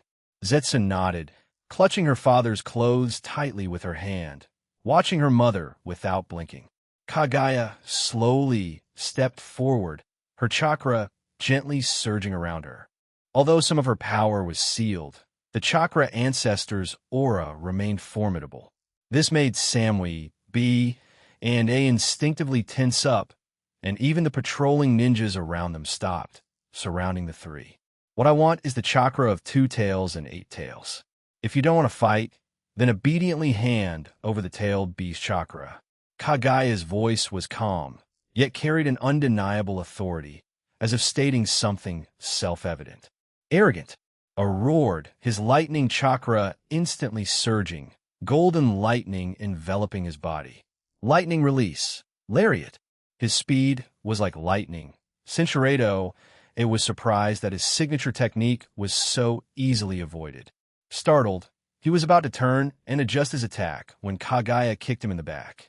Although her chakra was suppressed, her taijutsu foundation came from the Tsutsuki clan, and her strength and speed far surpassed ordinary people. A stumbled a few steps, nearly falling into the mud. "Hey!" B condensed lightning chakra around him, then activated his pale red-tailed beast chakra cloak, amplifying the power of his lariat, and charged out like a red flash. Lightning release, lariat. In his tailed beast chakra cloak form, he used this technique, striking with his elbow towards Kagaya's vital neck area, blocking all her evasion routes. Samui seized the opportunity, her fire chakra surging, and the phantom of the 2 tails Matatabi appeared behind her, its 2 tails swaying slightly. "Mouse hairball." She spat out a blue fireball, which then dispersed into a large number of blue fire rats. The surrounding vegetation ignited. The temperature of the entire valley rapidly increased, and the standing water on the ground evaporated into white mist. In an instant, multiple attacks, lightning, and fire came simultaneously, trapping Kagaya firmly in the center. The Kumo ninjas surrounding them held their breath, and even thought the battle was about to end. Under the combined attack of 3 powerful individuals, even a Kaga-level ninja would find it difficult to resist. A hint of anticipation flashed in Shun's eyes, but he showed no worry. Although Zetsu was a bit nervous, She was full of confidence in her mother. "Mother, you can do it, defeat them." Just as the attacks were about to hit, Kaguya quickly formed hand signs. A pale white chakra surged around her, and the pupils of her Byakugan slightly contracted. She took in the trajectories and weaknesses of all the attacks. 80 God's Vacuum Attack. She manifested a large number of chakra giant fists and rapidly punched them outwards in all directions. Bang, bang, bang. A, B, and Sammy were all sent flying. Kaguya thrashes the Kumagakure trio, cough, cough. O was the first to get up, his lightning release armor still flickering, but Barato dimmer. Dang it, what kind of move is this? B and Samui also stood up one after another. Their tailed beast chakra cloaks had absorbed most of the damage, so they only had minor scrapes. Madam, Prohibarato 80 God's Vacuum Attack. Otherwise, defeating them would be too easy and wouldn't achieve the desired tempering effect. Shun, holding Zetsu's hand, stood in the distance, watching the battle and shouting at the appropriate times. "What? How do you look down on us?" Hearing this, it was instantly enraged, and the lightning chakra around him surged again. He prepared to teach this man a lesson. Shun was disguised, so no one recognized his identity. But just one look from him made him feel immense pressure. Darn it, another monster. It seems I can only defeat that woman first. I pushed off the ground with both feet, moving as fast as lightning, and charged towards Kaguya with a whistling sound that tore through the air. Lightning release, lariat. Facing as charge, Kaguya slightly shifted her body, easily dodging as attack. This time, she did not use 80 God's Vacuum Attack. After missing, immediately changed his move, concentrating lightning chakra in his hand and chopping down with a hand blade. Kaguya frowned slightly, dodging the attack again. She wanted to see what moves this ant would use. As mind, meanwhile, was constantly analyzing. This woman is so fast, she can easily dodge my attacks. Liger Bomb. A immediately changed his move, concentrating lightning chakra in his feet and kicking out. Kaguya was a bit disgusted by this brute's move and grabbed his calf with her hand. HM. A suction force came from Kaguya's palm, and the chakra within his body uncontrollably surged towards her. Not good. This woman can absorb chakra. He desperately tried to break free, but found Kaguya's hand was firmly locked onto him like an iron clamp, making him unable to move at all. In just 1 second, the lightning chakra armor around it completely dissipated due to chakra loss, and his body also became weak. "Brother," he shouted. Eight Tails' tentacles instantly extended, wrapping around as waist like a long whip, and he violently pulled him back to his side. Shun's tone was flat. "Madam, temporarily disable the ability to absorb chakra. It's hard to find a tough guy like this." Kaguya frowned slightly, evidently somewhat displeased with this restrained combat, but still nodded. Hearing this, A, B, and Samui all sighed inwardly at the opponent's strength, and also felt a bit annoyed. Continuously restricting abilities while fighting them. This was simply blatant humiliation. "I will make you pay." A roared, lightning chakra surged wildly around him, and his hair all stood on end. Lightning release chakra mode. Full power. He used lightning chakra to activate his cells to the maximum, boosting his speed and strength to their limits. B and Samui also erupted at the same time, entering a partial tailed beast transformation state, with dark red chakra glowing around them, full of oppressive power. A hint of excitement flashed in Kaguya's eyes, and she clapped her hands. Now, this is getting interesting. Multiple shadow cloned jutsu. As chakra surged, over 1,000 Kaguya appeared densely in the valley. A snorted coldly, raising his hand and smashing a shadow clone, but additional shadow clones surged forward like a tide. Dang it, why are there so many clones? A smashed a dozen shadow clones with one punch, but found that the shadow clones were seemingly endless. As soon as one batch was destroyed, a new batch rushed forward. B and Samui also continuously attacked the shadow clones, but they were also exhausted of a large amount of stamina by the Shadow Clone's war of attrition. In just a few minutes, all three were panting. Then, it was sent flying again. Seeing this, B became anxious and suddenly roared. Full-tailed beast transformation. Eight Tails' chakra within him erupted again. This time, the chakra was no longer a phantom, but a true entity. The giant Eight Tails Uchih emerged from his body, with red skin, 8 thick tentacles, and horns on its head glowing with a cold light. Samui also erupted at the same time, and the full form of Two Tails Matatabi appeared, transforming into a blue-black cat demon with 2 tails. Full-tailed beast transformation. Seeing the large amount of chakra displayed after the full-tailed beast transformation, Kaguya became even more excited. Not only did she not retreat, but she charged towards the 2-tailed beasts. Lightning release chakra mode. Blue-white lightning enveloped Kaguya's body, and her speed and strength increased again. Facing the tentacles swung by 8 tails, she dodged sideways. Then, she quickly rushed to the barato of 8 Tails' head and delivered a heavy punch. Moo! 8 Tails let out a painful wail, its barato falling limply to the ground, and it quickly lost consciousness. 2 Tails seized the opportunity to spew out a huge flame, sweeping towards Kaguya. Kaguya pushed off the ground with both feet, avoiding the flames while punching 2 Tails on the head. 2 Tails let out a painful shriek, its massive body staggering a few steps from the punch, and finally its body went limp and it fell unconscious. Kaguya raised her hands, and suction appeared in her palms, beginning to absorb the chakra of 2 Tails and 8 Tails. A large amount of dark red chakra continuously poured into her barato. The aura around her became stronger and stronger. Meanwhile, A, who was being chased and beaten by the Shadow Clones, watched this scene with intense, anxious eyes, feeling helpless.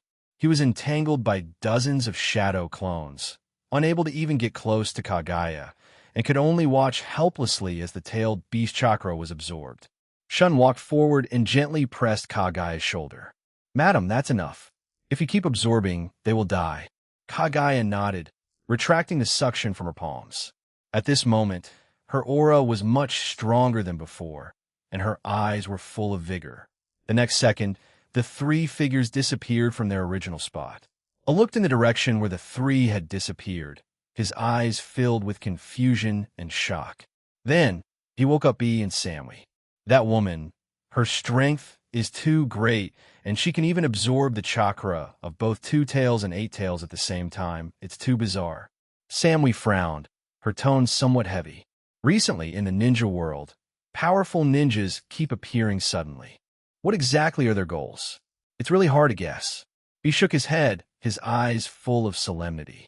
I don't know, but what's certain is that the ninja world is probably about to change. From now on, we must strengthen our vigilance and not let such things happen again. 40 advanced S on enjoying the land of Earth when the spatial swirl dissipated. The 3 had already arrived in the land of Earth. The sky here was very blue, and the distant mountains revealed dark brown rocks. Zetsu stood on tiptoe, looking out. "Papa, why are all the mountains here bare?" Shun smiled and nodded, then raised his hand to hand Zetsu a dust-proof cloak. The land of Earth has a higher altitude, so trees find it difficult to grow tall, and there are mostly short grasses. Let's explore first, see the local specialties, and then look for the tailed beast. The 3 walked along the mountain path, and soon saw a bustling small town. This was a town at the border between the land of Earth and the former land of Waterfall.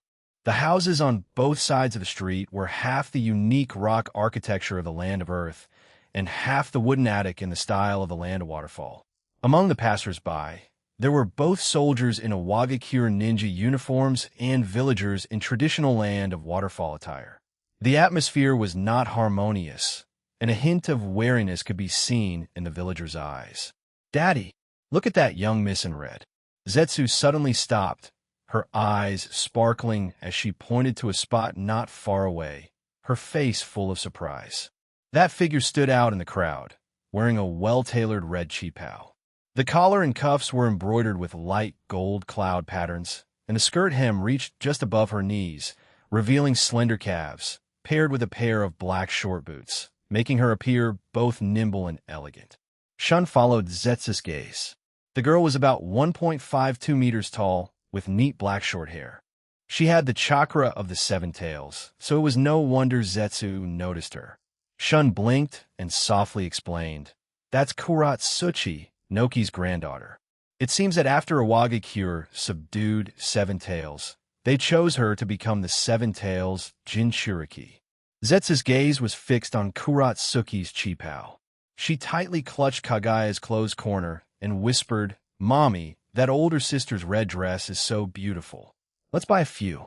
It's much prettier than my pink dress." Kagaya followed Zetsu's gaze and couldn't help but nod. The Chi-Pao perfectly accentuated Kurotsuki's nimble temperament. Just as she was about to speak, she heard Zetsu softly muttering in Kurotsuki's direction, "Sister, you look so good in red, like a little beauty. I wish I had clothes like that."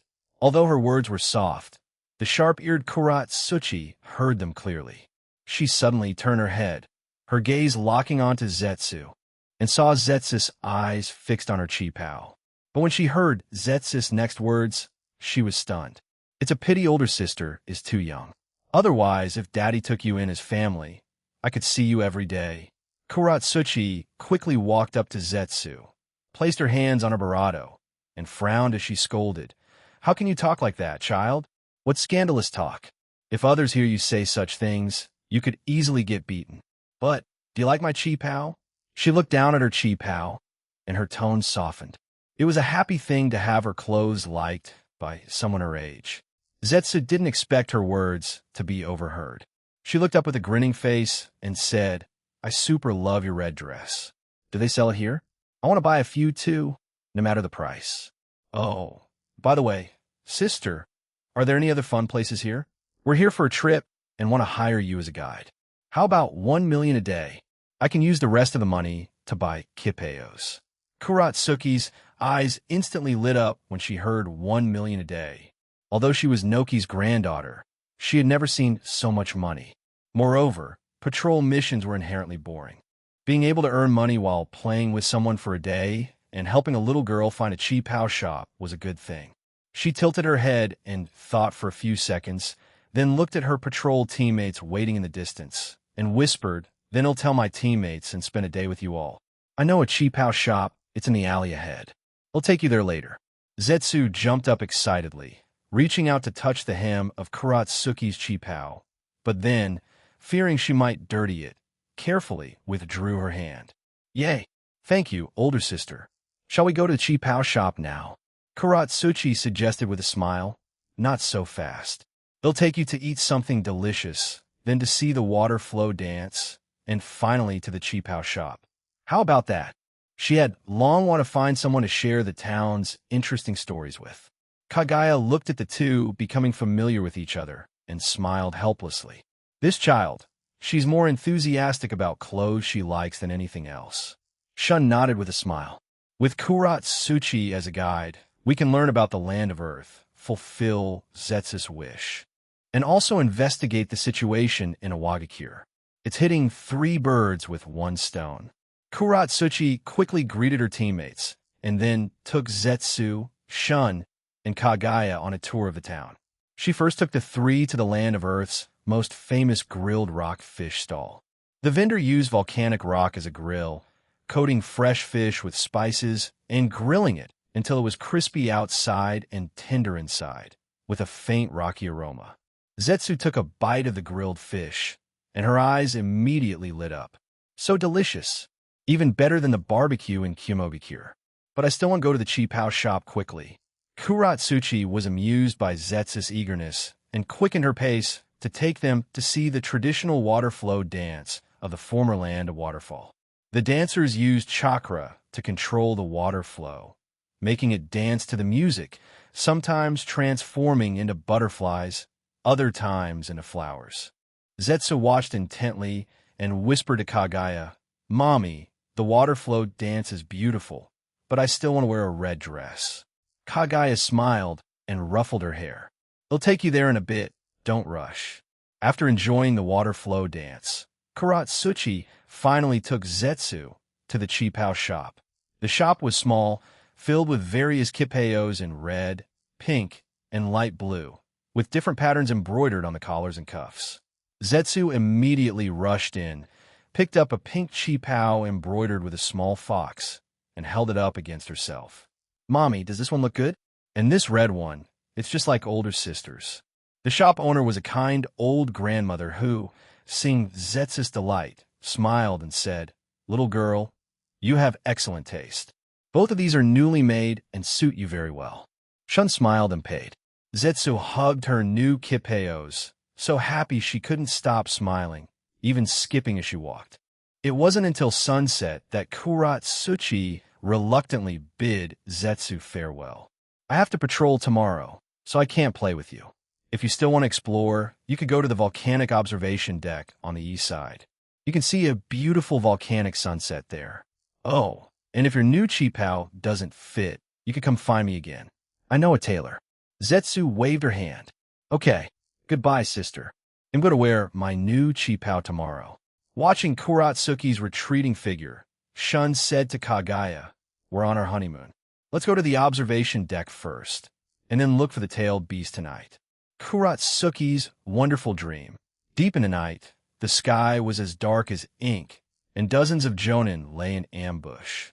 Due to the threat from the land of Akatsuki, Noki had specially selected 36 jonin to guard the 3 Jinchuriki, ensuring their absolute safety. Looking at the jonin patrolling outside the tents in the distance, Zetsu whispered, "Daddy, should we just fight our way in?" Shun raised his hand and ruffled her hair, his tone relaxed. "Don't worry, we can sneak in without being discovered." Then a golden light flashed in the night, and the 3 had already appeared behind a rock at the edge of the valley, perfectly avoiding the sight of a patrolling team of jonin. In release, concealment barrier.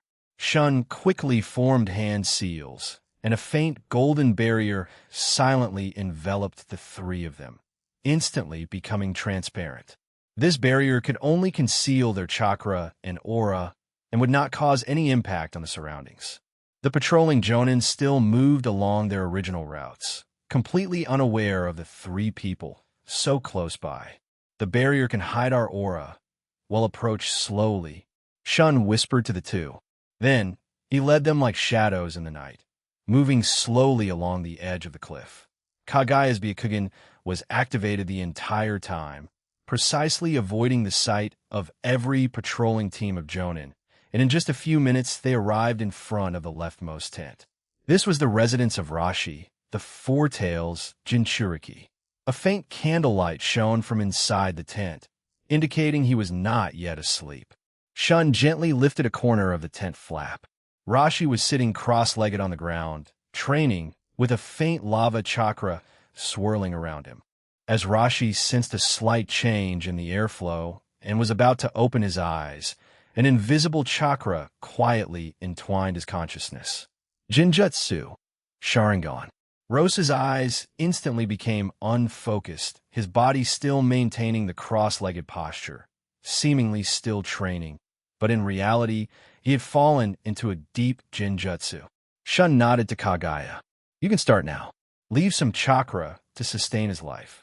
Kaguya stepped forward, raised her hand, and placed it on Rose's shoulder, a gentle suction emanating from her palm. Sun Gok's chakra was precisely controlled by Kaguya, continuously gushing out from Rose's body, flowing into her chakra pathways through her palm. A dark red chakra glow swirled around Kaguya. Her aura visibly strengthened at a rapid pace, and the light in her eyes grew brighter. A moment later, she withdrew her hand. Rose's face was somewhat pale, but he still maintained his training posture, his breathing steady. Shun quietly led the 2 out of the tent, again avoiding the patrolling jonin, and teleported to the middle tent. This was the residence of Han, the 5 tails Jinchuriki. He was leaning against the cliff, sound asleep, with steam slowly circulating around him, enveloping his body like a thin veil. Shun repeated his trick, silently injecting Jinjutsu chakra into Han's consciousness. Han's brows slightly relaxed, and he slept even more deeply. Kagaya stepped forward to absorb Five Tails chakra, which elevated her strength another notch. Finally, the three arrived at the rightmost tent, where Uchih, the Seven Tails Jinchuriki, was lying on the bed, hugging the cloud-patterned fabric she had shown Zetsu earlier in the day, a faint smile on her lips, clearly having a wonderful dream. Shun looked at Uchih's sleeping face, a hint of playfulness flashing in his eyes. Since she was already under Jinjutsu, it was a good time to plant a false impression. The chakra at his fingertips carried a vivid illusion, slowly flowing into Uchih's consciousness. Uchih's cheeks instantly flushed a faint red. Her brows furrowed slightly, then relaxed again, and the smile on her lips deepened. In her illusion, she was wearing the most beautiful red qipao, standing in a bustling small town, holding Shun's hand. She remembered clearly that this man had a gentle yet undeniably powerful aura, handsome features, and even the sound of his voice made her heart race. In her heart, Shun was the strongest and most perfect man in the world, and he had long left a deep impression on her young heart. In the illusion, Shun held her hand and accompanied her to every corner of the world. Finally, they stood at the palace in the land of water, the setting sun casting long shadows of the two. Shun took out an exquisite hairpin, gently placed it in her hair, and whispered, "Uchih, when you grow up, Cinchuredo," and her hands tightly clutched the fabric in her arms, as if afraid this beautiful dream would shatter. Kagaya looked at Uchih's reaction, a hint of confusion flashing in her eyes, but she didn't ask further, raising her hand and pressing it against her chest. A while later, she absorbed most of Seven Tails' chakra. "All right, we should go." Shun dispelled the barrier, took Kagaya and Zetsu, and teleported out of the valley, disappearing into the night. The patrolling Jonin were still moving outside the tents, and the valley was so quiet that only the sound of the wind remained, as if everything that had just happened was a silent dream. The next morning, sunlight streamed into the valley through the tent flaps. Rashi was the first to wake up. He stretched, feeling a bit tired all over, as if he had trained too much. "Strange, why did I sleep so soundly last night? And I had a vague dream." He got up and moved around a bit, saw that the patrolling Jonin outside the tents were still at their posts, so he didn't think much of it and continued his daily training. Han also slowly woke up, rubbed his eyes, and yawned. "I slept so well last night, but I feel a little tired." He walked out of the tent, greeted the patrolling Jonin, and went to prepare breakfast, completely unaware of any abnormality. Just then, Uchih's tent flap was lifted. She walked out of the tent with her head down, her hair a little messy, clearly still drowsy and not fully awake. She secretly glanced at the distant volcanic observation deck, and the smile of Shun from her dream involuntarily appeared in her mind, her heart instantly quickening. "Uchih, you're awake? Come eat breakfast," Rashi called out with a smile. Uchih suddenly snapped back to reality, quickly nodded, and only quietly responded, "I'm coming." She quickly walked to get breakfast and picked up a rice ball, but couldn't eat it. Still feeling flustered from the vivid dream, her cheeks remained warm. She could only take small bites of the rice ball, her eyes occasionally drifting toward the doorway, as if anticipating something. Rashi and Han exchanged glances, both seeing confusion in each other's eyes. Why is Uchih acting so strange today? Her face is so red. Is she sick? Rashi shook his head, teasing with a smile. Maybe she's just excited about something. When Uchih heard the words, her cheeks turned a deeper shade. She quickly lowered her head, vaguely muttering, "And no, I'm just feeling Barato warm." Factions within Otsutsuki, the mansion in the dead of night, was enveloped in the tranquil moonlight. Zetsu had already been led by a maid to her room to rest. In just a few days, the chakra of six-tailed beasts had been gathered. The activation of Kagaya's Rinne Sharingan was drawing closer, and this progress brought a warmth to her 1,000-year-old frozen heart. Even her gaze toward Shun was much softer than at first. The collection progress is much faster than I expected. Once I've collected the remaining 3 tails, 6 tails, and 9-tailed, will be able to activate my Rinnesh Sharingan. At this moment, only the soft, synchronized footsteps of two people remained in the entire mansion. Calligraphy and paintings hung on both sides of the corridor, depicting landscapes from various parts of the ninja world. The deserts of Sunagakure, the thunderstorms of the land of lightning, and the lakes of the land of water. Shun smiled and nodded, opening the door to the master bedroom. Indeed, your strength is recovering very quickly. Let's rest for a bit. We can discuss the rest tomorrow. The master bedroom was arranged to be warm and elegant, with a large French window facing the courtyard. Moonlight streamed through the window, scattering silver light patches on the carpet. One side of the room featured a bookshelf filled with books, while the other side held a dressing table with women's usual accessories. Kaguya walked to the window, looking at the crepe myrtle tree in the courtyard, a trace of days flashing in her eyes. 1,000 years ago, she had never known such a peaceful life, only endless battles and solitude. Now, there was someone who remembered her preferences, arranged a warm room for her, and watched the same moonlight with her. Shun gently embraced her from behind, resting his chin on her shoulder, his tone soft. Kaguya, what are you thinking about? Kaguya turned around, actively wrapping her arms around his neck and burying her face in his neck. She gently said, I'm thinking about things from 1,000 years ago. If I hadn't met you, I might still be sleeping in an endless seal, never knowing that such a life existed. Their gazes met in the moonlight. Shun's eyes were full of tenderness, while Kaguya's eyes held a soft glow of trust. No bravado words were needed. A warm and gentle mood already filled the room. Kaguya voluntarily stood on her tiptoes, briefly touching her cheek against Shun's in a quiet, caring gesture that spoke of long-lasting affection. Like a warm feather, gently stirring his heart. Shun held her close, brushed her nose with his, and then shared a tender moment together. The bond not only enhances strength, but also allows their chakra to become highly compatible. This deep closeness of spirit was a warmth Kaguya had never experienced in 1,000 years.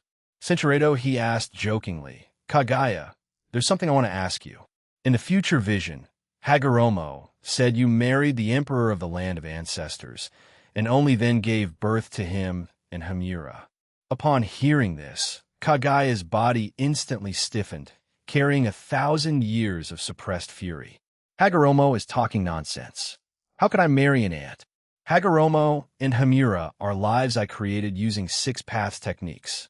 They are powers I created to fight against the Otsutsuki, not children I had with a human. Shun gently patted her back, soothing her emotions. I knew something was off. Hagoromo also said that you gained the Rinnesh Sharingan by eating the fruit of the God Tree. But doesn't the God Tree's fruit take 1,000 years to ripen? You had just arrived on this planet not long ago. So how could there have been a ripe fruit? And he didn't mention Ishiki at all. I always felt he was hiding something.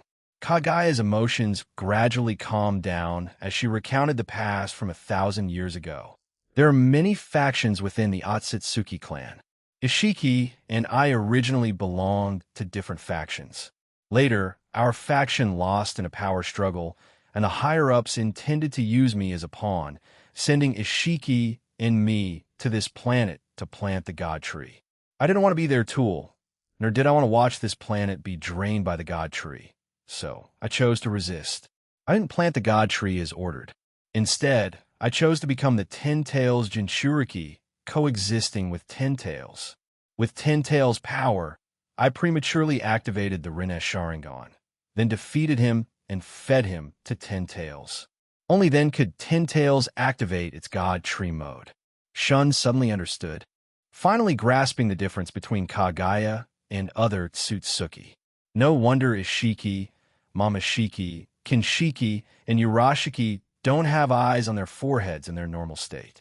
Mamashiki only activated a golden Rinnegan on his forehead after eating the red chakra fruit that Kinshiki transformed into. Urashiki only gained a golden Rinnegan by eating his own Rinnegan. Only your Rinnesh Sharingan is red. So you chose to coexist with Ten Tails instead of relying on the power of the God Tree's fruit. Kaguya nodded, a hint of pride flashing in her eyes.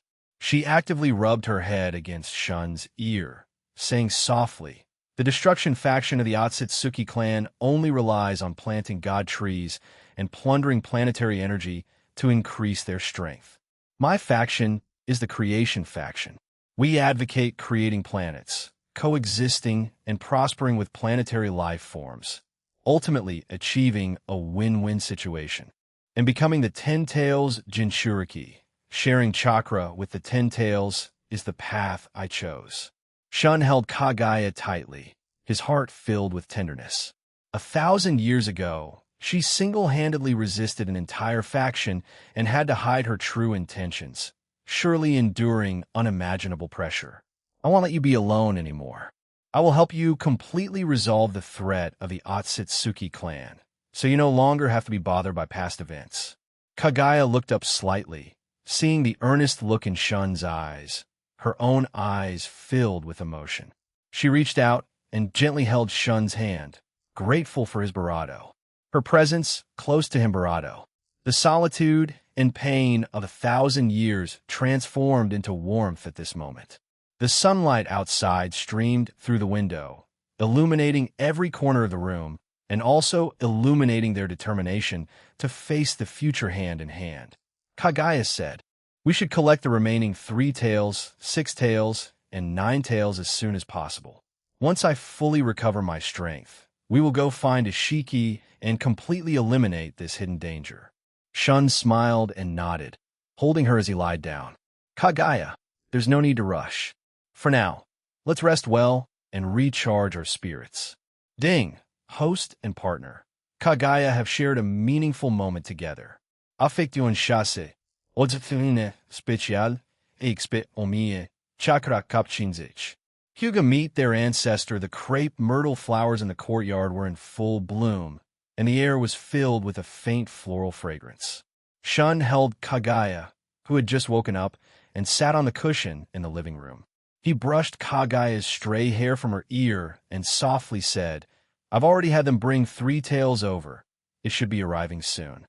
Kagaya gently hummed in acknowledgement, her Byakugan quietly activating. Her gaze cut straight through the courtyard wall, where a carriage adorned with the Hyuga clan crest slowly approached. 2 streams of tailed beast chakra were particularly clear. One carried a masculine tailed beast fluctuation, while the other exuded a feminine tailed beast aura. A moment later, a maid bowed and announced, "Your Excellency, Clan head Hayashi has arrived with Niji and Hinata." The living room door was pushed open, and Hayashi entered first, dressed in the Hyuga clan's white traditional attire, his expression solemn. Behind him followed 2 children. 11-year-old Niji, wearing a light gray training uniform, his black hair neatly tied back. 10-year-old Hinata, dressed in a black training uniform, her cheeks slightly flushed, seemed a bit nervous. As the 3 stepped into the living room, their eyes were drawn to Kagaya and Zetsu's Byakugan. Hayashi's heart tightened. These two's Byakugan were not only pure and free of impurities, but also exuded a formidable pressure, far surpassing that of ordinary Hyuga clan members. He quickly stepped forward, bowed, and saluted. "Shun, Your Excellency, you summoned us. May I know your command?" Shun raised a hand, motioning for them to sit, his gaze falling upon Niji and Hinata. "Hayashi, by seniority, this is the ancestor of your Hyuga clan, Kagaya. She now needs 3 tails chakra, which is why I asked you to bring Niji and Hinata over." "Ancestor?" Hayashi suddenly stood up, looking at Kagaya in shock. Niji and Hinata also widened their eyes, their faces filled with disbelief. "Ancestor Kagaya, the legendary rabbit goddess?" Hinata timidly hid behind Hayashi, only her curious eyes peeking out. Shun held Kagaya's hand and smiled slightly. "That's right, Kagaya is the rabbit goddess from 1,000 years ago. Her second son, Hamura, is precisely your Hyuga clan's ancestor. Your Byakugan was inherited from Hamura. Furthermore, Kagaya is someone I resurrected, and she is my 10th royal consort." "Ancestor, resurrected, 10th royal consort." Hayashi was so shocked he was incoherent, his body trembling slightly. "Your Excellency, this is beyond my comprehension." Kagaya's gaze gently fell upon Niji and Hinata, her Byakugan having already seen through the seals within their bodies. The Yang Three Tails and Yin Three Tails, this Yin and Yang splitting sealing method reminded her of herself 1,000 years ago. The Yin and Yang Three Tails seal within you is very similar to how I split the power of the six paths back then. I gave a six paths Yang power to Hagoromo and the six paths Yin power to Hamura. I didn't expect that now Three Tails would also be split into Yin and Yang parts. Hearing this, Shun awkwardly rubbed his nose and lightly coughed. Ahem. Actually, I was the one who split Three Tails into Yin and Yang parts and sealed them separately within Niji and Hinata. Not just Three Tails, but Nine Tails was also split into Yin and Yang by me. Kagaya's gaze once again fell upon Hinata, and seeing her timid yet resilient demeanor, a fondness grew in her heart. She extended her hands to Hinata and gently said, "This child is Hinata, isn't she? Your Byakugan is very pure, and Yin Three Tails has a high compatibility with her. Would you like to study with me from now on? I will teach you how to control Yin Three Tails chakra, and I can also help you improve your Byakugan and Gentle Fist abilities." Hinata was slightly stunned and instinctively looked at her father, Hayashi. Hayashi quickly nodded. Hinata, quickly thank Ancestor. This is a great opportunity. Hinata slowly walked forward and respectfully bowed. "Thank you, Ancestor." Kagaya smiled slightly, and the Byakugan's pressure dissipated. "Niji, your Yang Three Tails chakra is very explosive. You can also come often in the future, and I will have Shun help you hone your strength." A flicker of excitement crossed Niji's eyes, and he nodded vigorously. "Thank you, Ancestor." Shun saw this scene and said with a smile, "All right, now let Kagaya absorb a portion of Three Tails chakra. Don't worry, she will control her power well and won't harm the children." Niji and Hinata respectfully walked before Kagaya. Kagaya gently raised her hands, warmly enveloping the two children with chakra. Yang Three Tails chakra rapidly flowed out from Niji's body, and Yin Three Tails chakra flowed out from Hinata's body. The two streams of chakra continuously flowed back into Kagaya. Kagaya gently guided the two. "Little ones, no need to be nervous, just relax." As Three Tails chakra poured in, Kagaya's aura grew stronger and stronger. It seemed she was one step closer to activating her Rinne Sharingan. Hayashi stood by, watching the children's relaxed expressions, his worries dissipating. He secretly watched Kagaya, his heart filled with reverence. This was the ancestor of the Hyuga clan, not only powerful, but also so gentle. To have the children follow her to learn was a blessing for the clan. Half an hour later, Kagaya stopped absorbing Three Tails chakra. Niji and Hinata were a bit tired, and the Three Tails within them had shrunk considerably, but it could recover on its own. Kagaya stroked Hinata's head and gently said, "Starting tomorrow, you will come here to study every day. I will teach you how to communicate with Yin Three Tails and make it your aid." Hinata nodded vigorously, a happy smile appearing on her small face. Shun looked at the three and said with a smile, "Hayashi, you've worked hard today. From now on, Niji and Hinata can come to the palace anytime. With us watching over them, you can rest assured." Hayashi bowed and saluted. "Thank you, Your Excellency, and thank you, Ancestor. Then we shall take our leave for today. Tomorrow, I will personally bring Niji and Hinata over." After they left, Zetsu ran to where Hinata had been sitting and picked up the small hair tie she had left behind. "Mama, tomorrow, after Hinata comes, can I play with her?" "Of course you can." Then, Shun took Zetsu to meet the other children. Finally, he brought Kagaya to the 10th Royal Consort's bedchamber. "Now you have collected 7-tailed beast chakra. You will soon gather the remaining 6 tails, Yin 9 tails, and Yang 9 tails. Once you activate your Rinne Sharingan, you will be able to completely break free from the shackles of the past."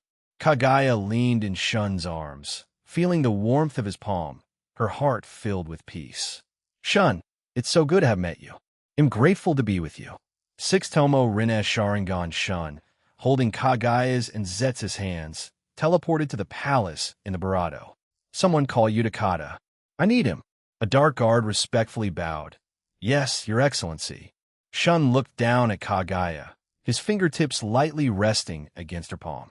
Shun, Kagaya, and Zetsu descended the carved wooden staircase, and the guards and maid along the way all bowed in greeting. The captain of the guards bowed and reported, Your Excellency, the Six-Tails Jinchuriki, Utakata, is already waiting in the side hall. Let him in. Shun sat in the main seat, with Kagaya and Zetsu seated on either side. A moment later, Utakata, dressed in the Land of Water's blue uniform, slowly walked in, his hair tied into a ponytail, and his usual flute tucked at his waist. Unlike his usual lazy demeanor, his expression was respectful at this moment. He walked to the center of the hall and knelt on one knee. Your subordinate Utakata greets, Your Excellency. Shun raised his hand, signaling him to rise, and said, No need for formalities.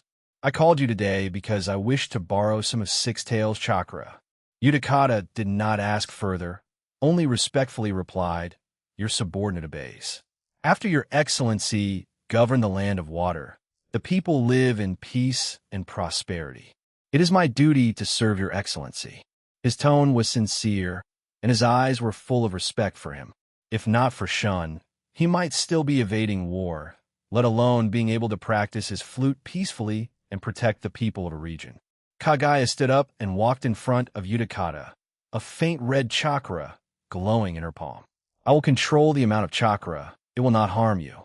Before her words finished, her hand gently pressed on Utakata's shoulder. The dark red Six-Tails chakra flowed out like a stream, entering her body through her palm. Utakata only felt the tailed beast chakra being gently drawn away with no discomfort. A moment later, Kagaya withdrew her hand, and the halo around her gained a subtle glow. Shun instructed the guard, Take Utakata to rest for 3 days and have someone look after him during that time. Utakata bowed.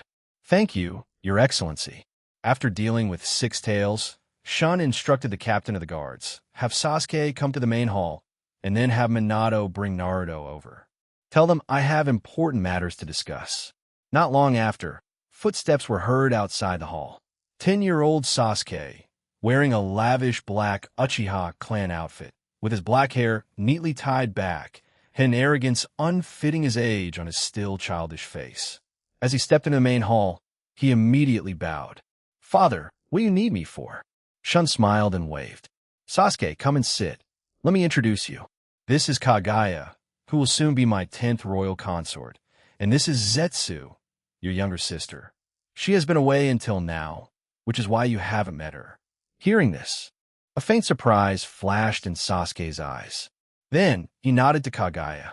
Mother Kagaya, little sister Zetsu. His father had many consorts and many younger siblings, so adding another sister was nothing special. Zetsu blinked, curiously observing Sasuke. So you're Sasuke and Ai? The flame pattern on your clothes is so pretty. Sasuke coolly replied, Then he simply sat quietly to the side, his gaze directed into the distance. Immediately after, Minato, with 10-year-old Naruto, quickly walked into the main hall. Naruto wore an orange jacket, with a bit of mud still clinging to the hem, clearly having been playing wildly outside before coming. Minato, wearing his Hokage robe, looked respectful. He walked to the center of the hall and bowed respectfully. Greetings, Your Excellency. Shun raised his hand, signaling him to rise. Minato, no need for formalities. As soon as Naruto saw Sasuke, he stuck out his neck and rushed over. Sasuke, you're here too. Yesterday at school, you lost to me in the race and said I won by luck. Do you dare to race again? Sasuke immediately frowned, stood up, and confronted him. Nonsense. You clearly had a false start. The teacher didn't even say anything, and you still have the nerve to bring it up. I didn't have a false start. You were just slow to react. You did too. Last ninjutsu class, you even threw your shuriken off target and hit the flower bed. The two 10-year-olds instantly started arguing, their faces red, even bringing up embarrassing school incidents. Zetsu watched from the side, her eyes sparkling, giggling as she clapped her small hands on her knees. Shun lightly coughed. All right, stop arguing. You're old enough, yet still bickering over trivial school matters. I called you here today to borrow some of Ninetales' chakra within you. If you keep arguing, they'll punish you by making you copy the school rules. Naruto and Sasuke immediately stopped talking. Although they still glared at each other, they dared not retort. Shun nodded slightly. Kagaya began. Kagaya walked in front of Sasuke and Naruto, placing her hands on each of their shoulders. The dark red Ninetales and young Ninetales chakra rapidly flowed into Kagaya's Barato. Naruto quietly said, Sasuke, please keep your distance. I don't want another argument about accidental contact later. Sasuke snorted, idiot. You're clearly too close to me. Last time during running training, you even stepped on my foot. Minato quickly stepped forward to mediate. All right, concentrate. Kagaya-sama is still absorbing chakra. As the Yin in Yang Ninetales chakra was injected, Kagaya's tailed beast chakra cloak grew brighter and brighter. A red eye suddenly opened in the center of her forehead, which was the sixth tomo, Rinne Sharingan. Having recovered most of her strength, Kagaya was in a very good mood at this moment. Absorbing only a portion of the tailed beast chakra can only awaken the sixth tomo, Rinne Sharingan. Naruto and Sasuke were both a bit tired, but they still glared at each other, quietly mumbling about school matters. The sixth tomo Rinne Sharingan on Kagaya's forehead slowly rotated, emitting a wave of pressure. Zetsu ran to Kagaya's side, looking up in awe. Mom, your sixth tomo Rinne Sharingan is so beautiful. Shun stepped forward and gently held Kagaya's hand. Kagaya, this is already very good. The remaining chakra can be replenished later.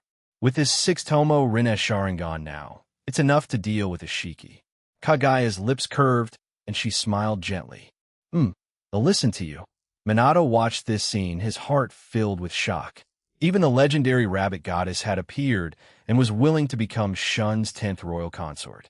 This world was becoming increasingly incomprehensible to him. He quickly pulled Naruto, who was quietly bickering, and said, Your Excellency, your subordinate will take them back to school now. They still have classes this afternoon. Shun nodded slightly. Sasuke, you're almost 11. Cherish your time at school. Sasuke turned and nodded in response.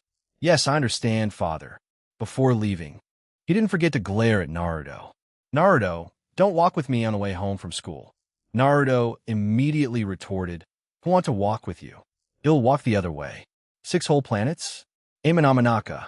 A black vortex instantly expanded into a black spatial tunnel, faintly revealing another land. Kagaya turned to look at Shun and Zetsu, a complex emotion in her eyes. Kumein, the origin space inside, is the origin of my power and the hub connecting the other 5 spaces. After speaking, she stepped into the tunnel first. Shun, holding Zetsu, followed closely behind. Inside the origin space was a vast, grayish-white plain with a faint silver glow in the sky, and in the distance stood a castle made entirely of crystal. In the square in front of the castle was a giant statue of Kagaya. This is the origin space. After 1,000 years, I have finally returned. Kagaya slowly walked forward, her fingertips lightly touching the stone carving. The cold touch brought back memories from 1,000 years ago. Zetsu jumped down from Shun's arms, curiously surveying her surroundings. Daddy, Mommy's crystal castle is so beautiful. Shun did not answer. He used Divine Eye to scan every inch of the origin space. He then looked at the distant castle, a flicker of thought in his eyes. There are no plants here, no signs of life. It's too desolate. He deactivated Divine Eye, his tone teasing. Kagaya, you silly girl, your talent is enviable, yet you don't know how to utilize the treasures around you. Kagaya snapped out of her thoughts, the nostalgia in her eyes fading, replaced by a hint of confusion. Shun, what do you mean? Shun raised his hand and condensed a wisp of chakra, drawing the outline of a planet in the air.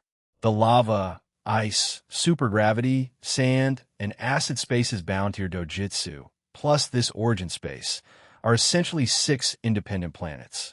If you change the environments of these planets, transplant adaptable flora and fauna, it won't take even 10 years for each space to become a treasure trove for producing natural energy. By then, you won't have to painstakingly collect tailed beast chakra. The natural energy from these planets alone will easily restore you to peak strength. In Kamui dimension, the light is very weak, making it difficult to transform it into a living planet.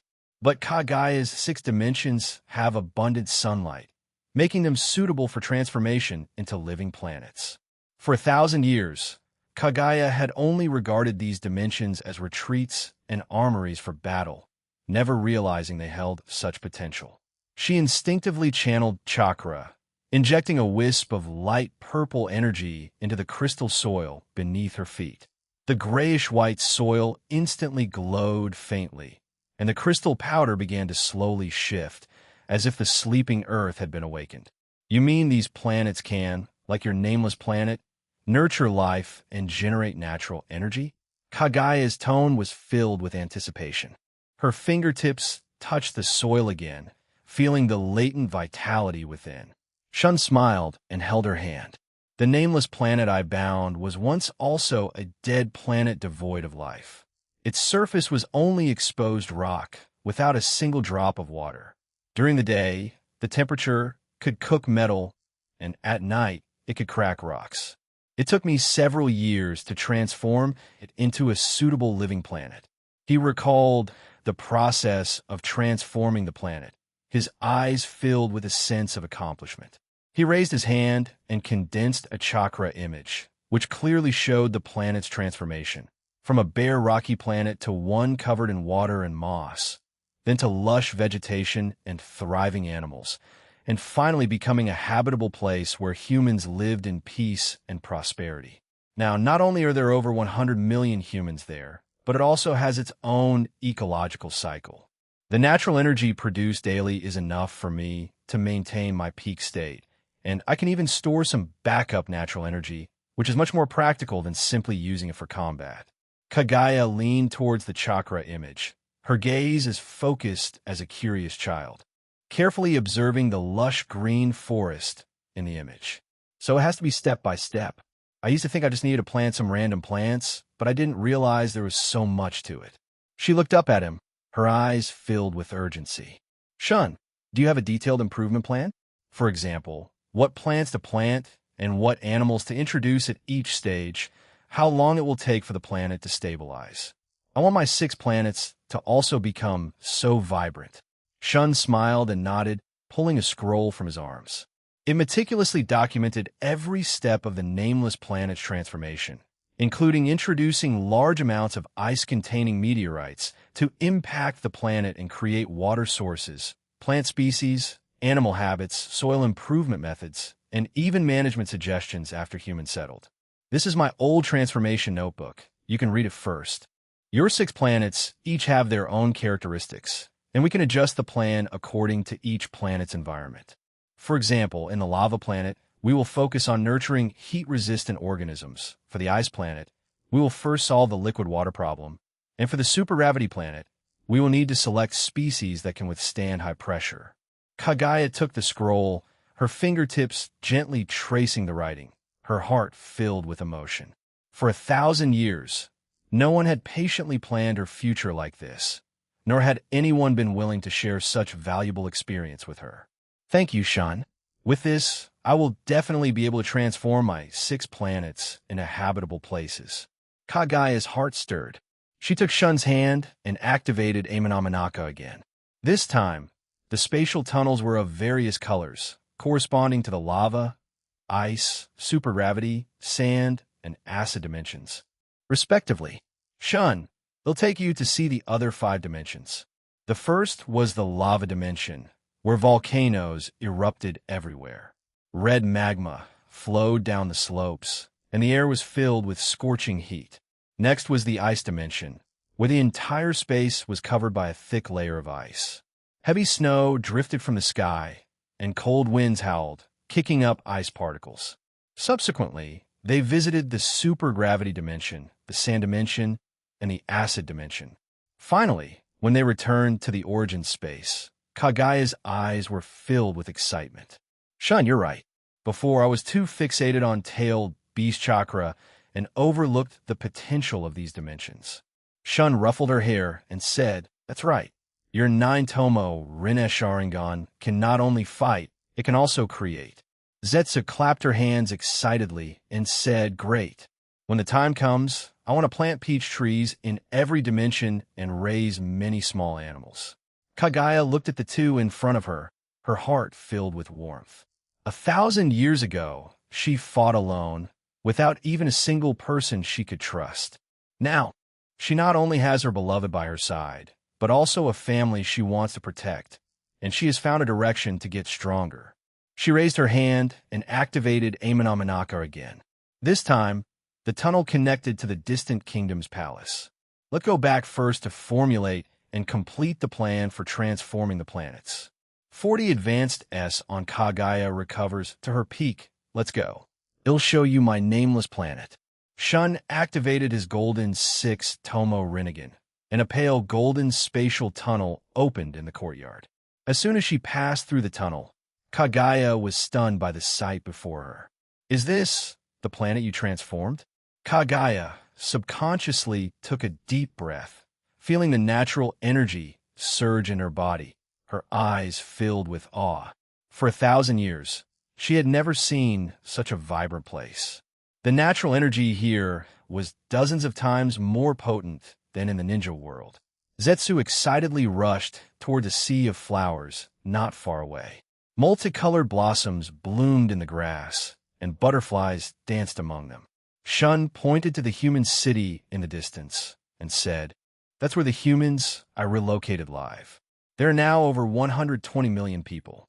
Following his finger, one could see well-arranged wooden and brick houses, with cooking smoke rising, full of the warmth of human life. Kagaya felt the natural energy of the planet, and a thought suddenly arose in her mind. "Shun, the natural energy here is so abundant. If the ghetto statue could absorb the natural energy here, it should recover quickly. Then, when I absorb the god tree, I can return to my peak state with Kekiai Mora." Shun was stunned for a moment. "Ghetto statue? You want to repair it?" Kagaya's eyes flickered with a special light as she said, "The god tree and I are in a symbiotic relationship. Hagoromo, that rebellious son, split the origin of the god tree into 9-tailed beasts to prevent my resurrection. So I want the ghetto statue to absorb the natural energy here to recover from its injuries." Shun fell into thought. Restoring the origin of the god tree would undoubtedly consume a large amount of natural energy and might even affect the planet's ecosystem. But then he reconsidered. Once Kagaya returned to her Kekiai Mora state, the benefits from each act would surely increase significantly. Moreover, if the god tree could coexist with the planet, it might even nourish the planet in return, forming a more stable energy cycle. He smiled and nodded. "Okay, I agree. But we need to choose a place far from the villages to avoid affecting the humans." The golden spatial gate opened, and the three quickly arrived at an uninhabited area. Kagaya clapped her hands. "Summoning technique, jet d'eau statue." The ground vibrated violently, and a gigantic withered wood statue slowly rose from underground. Kagaya placed her hands on the ghetto statue, slowly injecting the tailed beast chakra of all 9-tailed beasts. A large amount of tailed beast chakra continuously poured into the ghetto statue through her palms. The statue's hollow eyes gradually glowed red, and its massive frame began to sway slightly, regaining some mobility. Shun activated cosmic control, and pale golden chakra covered the entire ghetto statue. Soon, he discovered that besides Kagaya's mark, there was also Hagoromo's mark within the statue. Shun said, "Kagaya, Hagoromo was the second 10-tails Jinchuriki, so the ghetto statue still has his mark. You must erase it, otherwise anyone with a special connection to Hagoromo might be able to summon the ghetto statue." Kagaya immediately focused her mind, mobilizing chakra to envelop Hagoromo's summoning mark, peeling it away from the statue's body. Now, I will make it return to being the god tree. The Geto statue let out an earth-shattering roar, its body transforming into a towering tree, its roots deeply embedded in the ground, beginning to seize the planet's natural energy. The moment the god tree took root in the earth and absorbed natural energy, Shun instantly felt a mysterious connection between him and the god tree. There seemed to be an invisible thread, allowing him to clearly perceive the rhythm of the god tree absorbing natural energy. A thought stirred in his mind, and he connected with the planet's consciousness, Hiroto.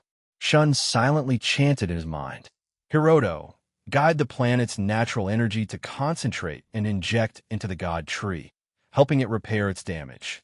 A moment later, the ground around the valley glowed faintly green, and a large amount of natural energy gathered from all directions. Like streams flowing into the sea, it automatically poured into the god tree's body. Over an hour later, the god tree's branches and leaves became even greener, and the energy light points became even brighter. Kagaya and the god tree were in a symbiotic state, so she could naturally clearly sense the god tree's changes. She walked to the god tree and reached out to touch its trunk. Shun, thank you. The god tree has finally recovered. Shun walked to Kagaya's side and, through his connection with the god tree, Centuredo, I didn't expect the god tree to have such a past. If it could recover its origin, perhaps this planet could become even stronger. Kagaya nodded. The god tree was quickly absorbed into her body. The 6-tomo Rinne Sharingan on her forehead slowly rotated, gradually transforming into a 9-tomo Rinne Sharingan. Her aura also grew stronger and stronger, finally fully recovering to Kekiai Mora. Kagaya opened her eyes, which glittered with a triumphant light. I have finally recovered. Looking at Kagaya, who had returned to her peak, a strong sense of anticipation surged in Shun's heart. He stepped forward, gently embraced her, and said with an enthusiastic tone, Kagaya, now that you've recovered to your peak condition, shall we give it a try? Let's see what rewards await. Kagaya's expression softened slightly, but she did not object, merely nodding gently. Shun immediately opened a spatial tunnel. Centuredo it ended. Ding, host and partner.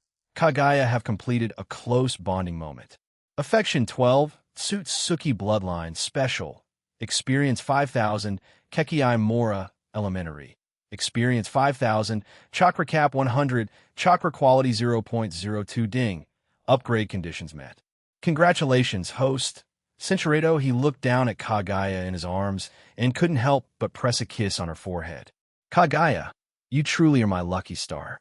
Kagaya's cheeks were flushed, gently punching him. Shun, stop messing around. Shun smiled and embraced her again. Kagaya, with such generous benefits, Centuredo, which could be said to be an upgraded version of the Yin-Yang release Black Receiver. Even a 6 paths level being would be fatally wounded if struck by all-destroying ash bones. So, the power of this technique is absolutely terrifying. A few days later, a sharp glint flashed in Shun's eyes. Kagaya, I am preparing to announce my marriage to you as the 10th royal consort. The Barado needs a grand wedding to stabilize the hearts of the people, and also to let the ninja world know that you are my bride. Hearing the words 10th royal consort, Kagaya showed no surprise. Instead, she chuckled softly. She had lived for thousands of years, accustomed to the love and power games of mortals. Shun's other royal consorts were merely fleeting visitors in her long life. Those mortal women might have outstanding beauty, but they possessed no special bloodline and lived for only a few decades, completely unworthy of being compared to her. The title of royal consort is irrelevant to me. You decide. As his strength grew, Shun became increasingly annoyed by the conflicts in the ninja world. In his view, the purpose of the ninja world's existence was merely a backdrop for his children. Only by letting his children witness the cruelty of the ninja world could they truly understand the meaning of peace and unity. After pondering, Shun began to plan his next move. Have Nagato, representing the land of Akatsuki, declare war on the land of earth and the land of wind, sparking a war in the ninja world. Flying Thunder God technique. In a flash, he once again arrived deep within the Akatsuki. Shun handed over a pre-drafted declaration of war and said, Nagato, I want you to represent the land of Akatsuki and declare war on the land of earth and the land of wind. Nagato took the declaration of war. A hint of surprise flashed in his eyes, but he did not ask further. I understand. He knew that the land of Akatsuki's current strength was enough to contend with the Barado and the Barado.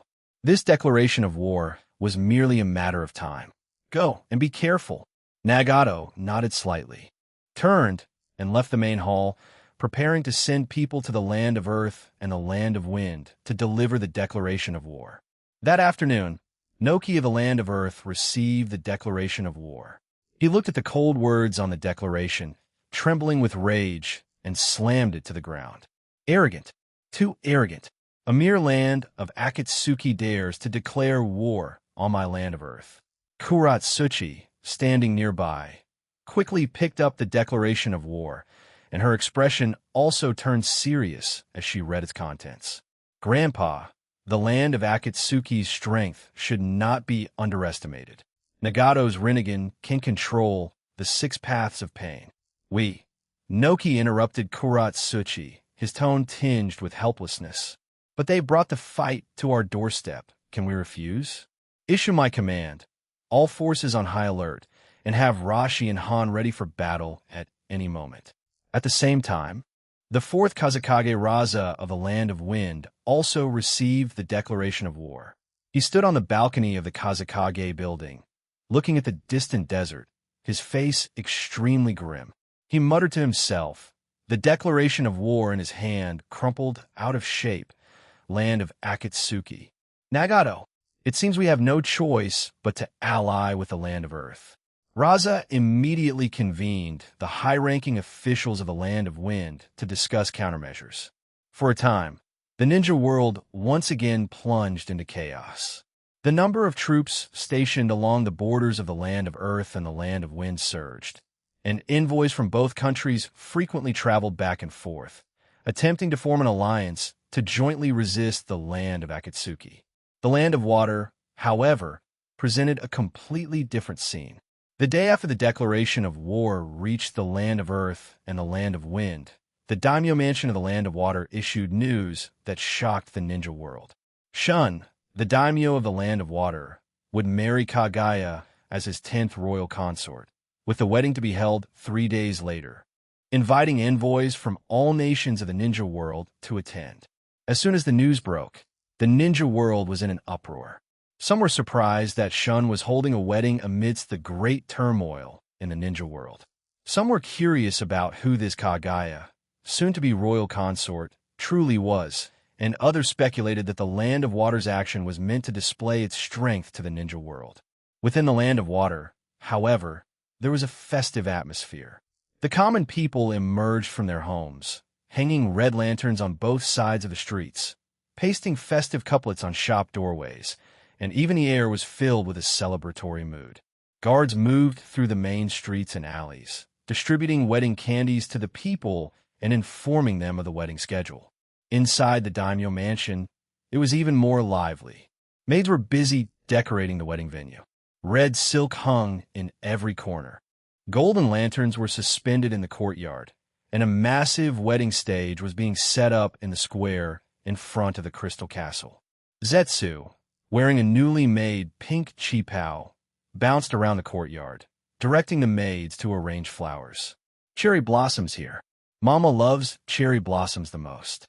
Kagaya sat before her dressing table, as maids styled her hair and makeup. She looked at herself in the bronze mirror, her 9-tomo Rinne Sharingan on her forehead slowly closing, her heart filled with warmth. Shun walked behind her, took the phoenix coronet from a maid's hand, and gently placed it on her head. Kagaya, you look beautiful like this. Kagaya turned to look at Shun, her eyes full of love. Shun, thank you. Shun smiled and held her hand. We are husband and wife. There's no need for thanks. This wedding is not just for us, but even more so for the Land of Water. I want the ninja world to know how powerful the Land of Water is now. 3 days passed in the blink of an eye. On the wedding day, the daimyo mansion of the Land of Water was packed with people, and envoys from various nations of the ninja world came to attend the ceremony. Even Minato, the 7th Hokage of Konoha, came with Naruto to offer congratulations. On the wedding stage, Shun wore a black tuxedo, and Kaguya wore a red wedding dress. The two stood side by side, receiving everyone's blessings. Zetsu, wearing a pink qipao, acted as a flower girl, scattering petals towards the couple, her face filled with joy. After the ceremony, Shun, holding Kaguya's hand, stood on the podium and addressed the crowd. "Today, I thank everyone for coming." The crowd below offered congratulations. Shun looked at the reactions of the crowd and was suddenly startled, realizing that he seemed to be becoming more like an Otsutsuki, feeling superior and increasingly less tolerant of ordinary people. His Otsutsuki bloodline was nearing the perfect grade. Should he continue his association with Kaguya? Barato is living in the future. The Barato atmosphere of the wedding had not completely dissipated. The streets and alleys of the Land of Water had returned to their usual bustle, only with more officials from various countries who had come to attend the ceremony. They had originally come for the wedding, but were shocked by the Land of Water's technological level, which far surpassed that of the ninja world.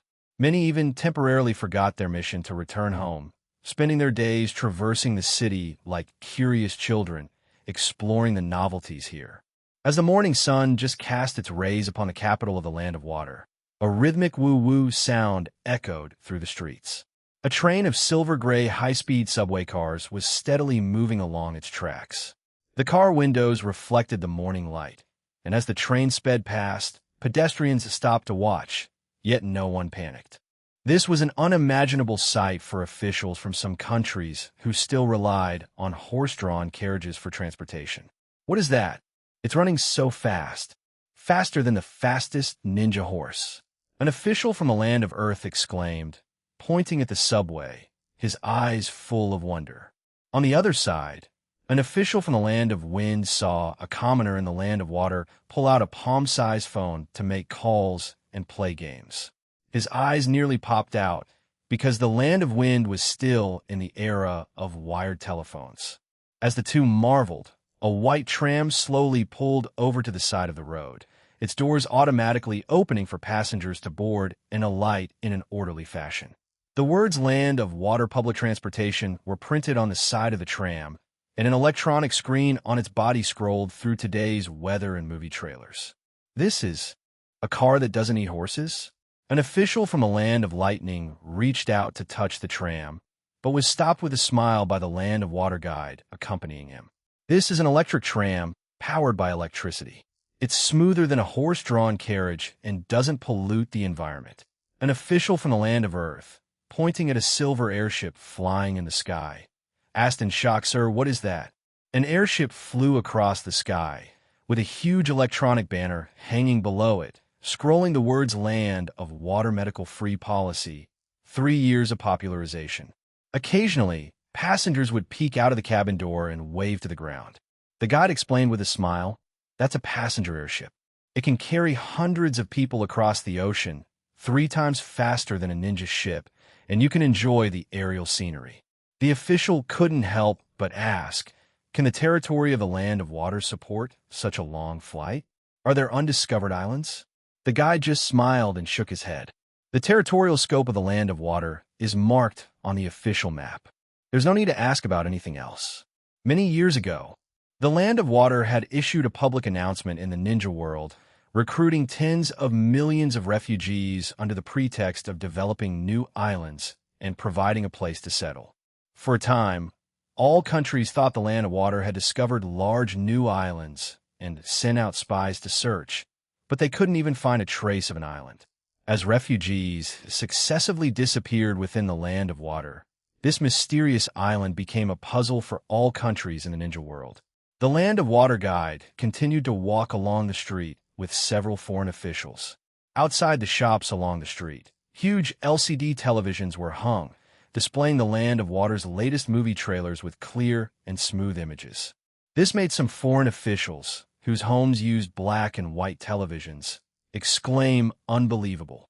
As they passed an internet cafe, they could see people inside through the glass door.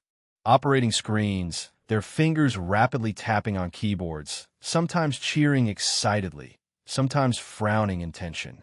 Not far away, at the entrance of a KTV, they could hear singing from inside, and an electronic screen at the door scrolled through celebrity beauties and song lists.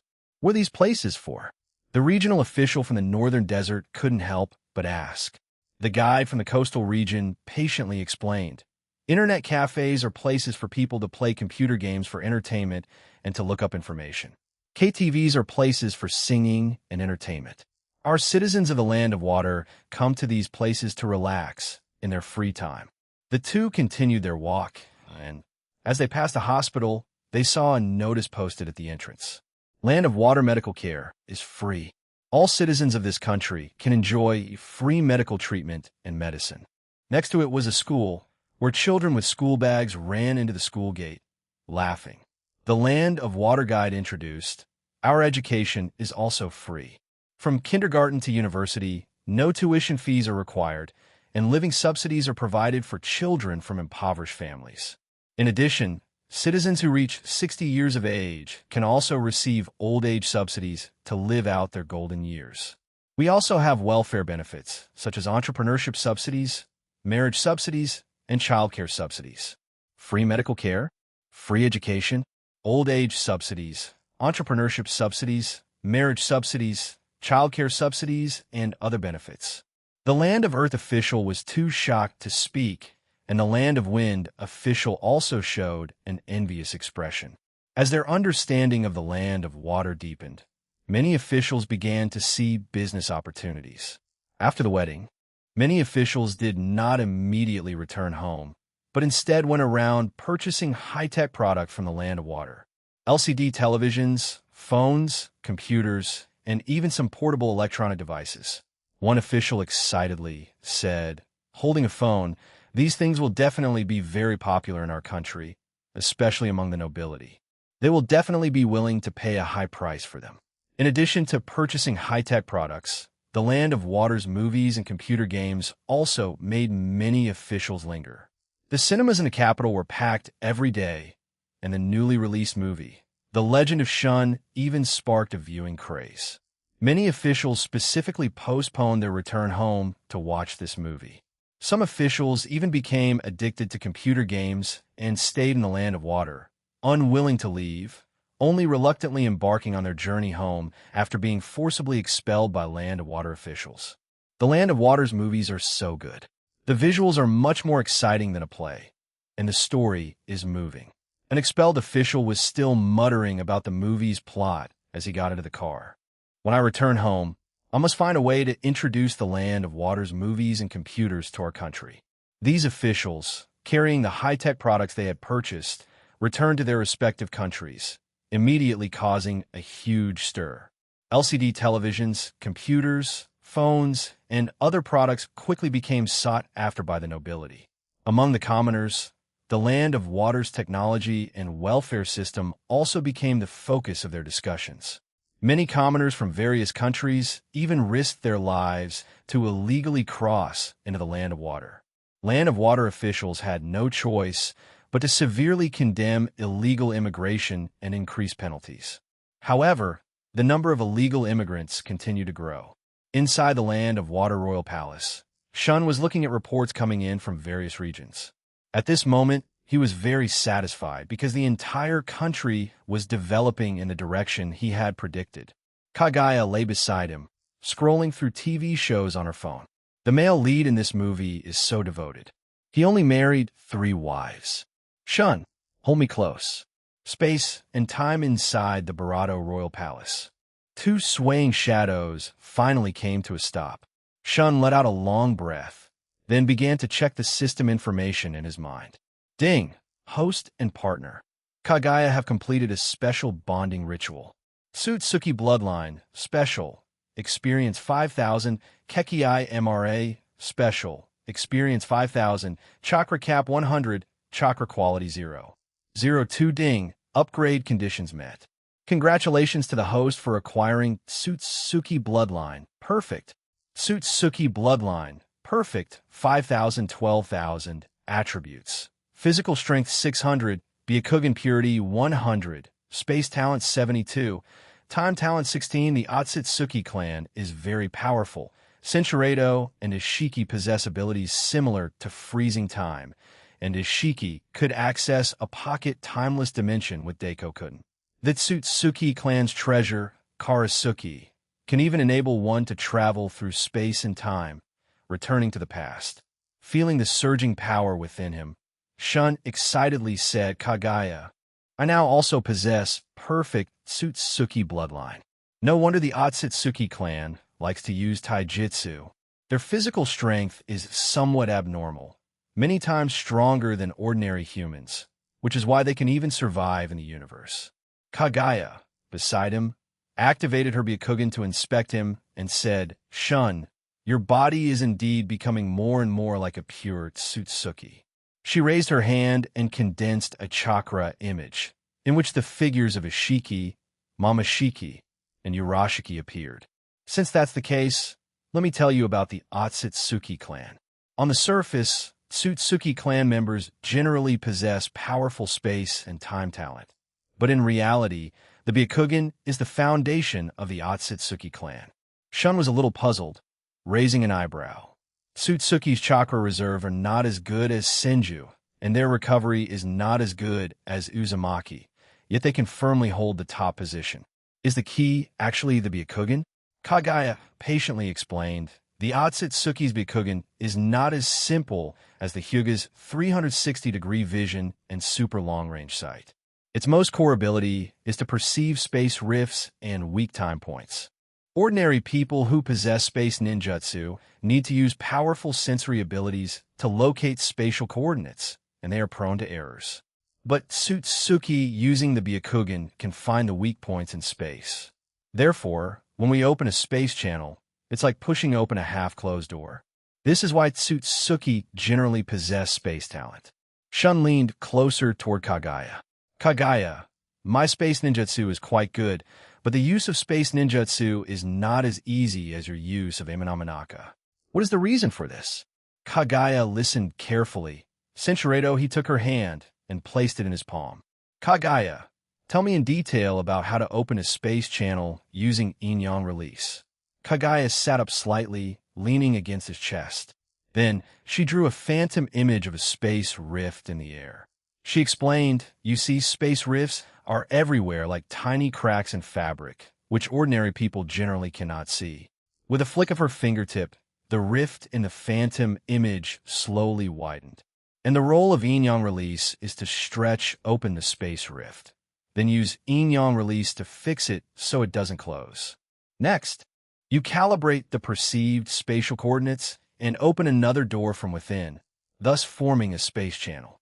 I saw that your previous use of space ninjutsu was actually using brute force to forcibly open the space channel, so the consumption would naturally be very high. Shun suddenly understood. He immediately activated his Byakugan, his gaze sweeping across the room. In an instant, the seemingly complete space became riddled with holes in his eyes. On the walls, in the air, there were tiny space rifts everywhere, and in the center of the room, there was a faint white weak point, like a valve of space. He tried to mobilize the power of yin-yang release, injecting yin-yang chakra into that weak point, and a black space channel instantly unfolded. He looked at Kagaya in surprise, then tried to sense the coordinates of the nameless planet, condensing a space gate created by yin-yang release at the other end of the channel. Through the channel, he could clearly see pink peach blossoms falling and even smell their fragrance. He said, Kagaya, smell this. Even the scent of the peach blossoms is coming through. Kagaya explained, Yin-yang release not only stabilizes the rifts, but also makes the space channel more stable. Because yin-yang chakra is black, the space gate you see is usually black. Shun then tried to adjust the space channel, switching to the crystal castle in the origin space. The entire process was incredibly smooth.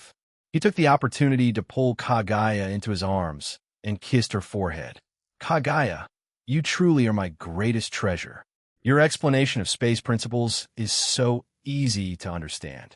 Kagaya leaned in his arms, her fingers gently playing with his pajamas on his chest. Among the Otsutsuki clan, I specialize in manipulating space, but my control over time is weak. Even perceiving the flow of time is difficult. So, I can't help you much with time. After Kagaya's explanation, Shun understood the Otsutsuki clan even better. The Otsutsuki clan's talent, low-level Byakugan, possesses 360-degree vision and super long-range sight intermediate Byakugan, possesses space talent Barato, level Byakugan, possesses time talent. He lowered his head and gently brushed Kagaya's cheek, noting the soft fragrance about her. Then, he held her close in a tender Barato, while his other hand rested softly against her hair. Kagaya, there's no need to rush some things. My Mangekyo Dojutsu can accelerate time, so mastering the time domain is only a matter of time. We, as husband and wife, should complement each other. You excel in the space domain, and I excel in the time domain. This way, Senchuredo, you are truly excellent. I like it very much. Land of Snow's Dilemma one day, in the main hall of the Barato Royal Palace. Shun sat on the main seat, his fingertips idly examining the intelligence scrolls sent from various places. In recent months, he and Kagaya had been searching for a Shiki. But no matter how they searched, they couldn't find a single trace. The two had no choice but to pause their search and live a life of leisure, enjoying their time together whenever they had nothing to do. Your Excellency, Shun-sama, the Land of Snow envoys Koyuki and Sandy have arrived outside the hall. The guard's announcement interrupted Shun's thoughts. He withdrew his gaze and placed the intelligence scrolls on the table. Let them in. A moment later, two guards led the two into the hall. Koyuki was dressed in a pink dress, its hem swaying gently with her steps, her dark hair styled into a low bun, held in place by a single jade hairpin, showing her slender neck. Her complexion was fair, her features elegant. Though she appeared weary, her refined and graceful bearing was unmistakable. Following behind her, Sandy's eyes were as sharp as cold blades. Each step he took was steady, as if he was desperately trying to maintain the last shred of dignity for the Land of Snow. As soon as they entered the hall, they bowed to Shun. Koyuki bowed, the hairpin in her bun gently swaying, carrying a hint of an imperceptible tremor. Princess of the Land of Snow, Koyuki, greets your Excellency, Shun-sama. Santai followed closely, bowing, his aged voice carrying a certain solemnity. Minister of the Land of Snow, Sandy, greets Shun-sama. Shun sat on the main seat, his gaze scrutinizing Koyuki from head to toe. He did not speak immediately, but instead picked up the intelligence on the table, slowly flipping through it, deliberately prolonging the silence in the hall for a moment. The intelligence collected by the Umbu recorded the detailed process. Dot of the Land of Snow had launched a rebellion, overthrowing the former leader Sosetsu in order to seize power. To consolidate his power, he not only slaughtered loyal officials of the Land of Snow, but also increased taxes, causing the people of the Land of Snow to suffer immensely. Koyuki, as the legitimate heir, was forced into exile from a young age. To escape pursuit, she went into hiding and entered the film industry, gradually making a name for herself with her outstanding beauty and acting skills.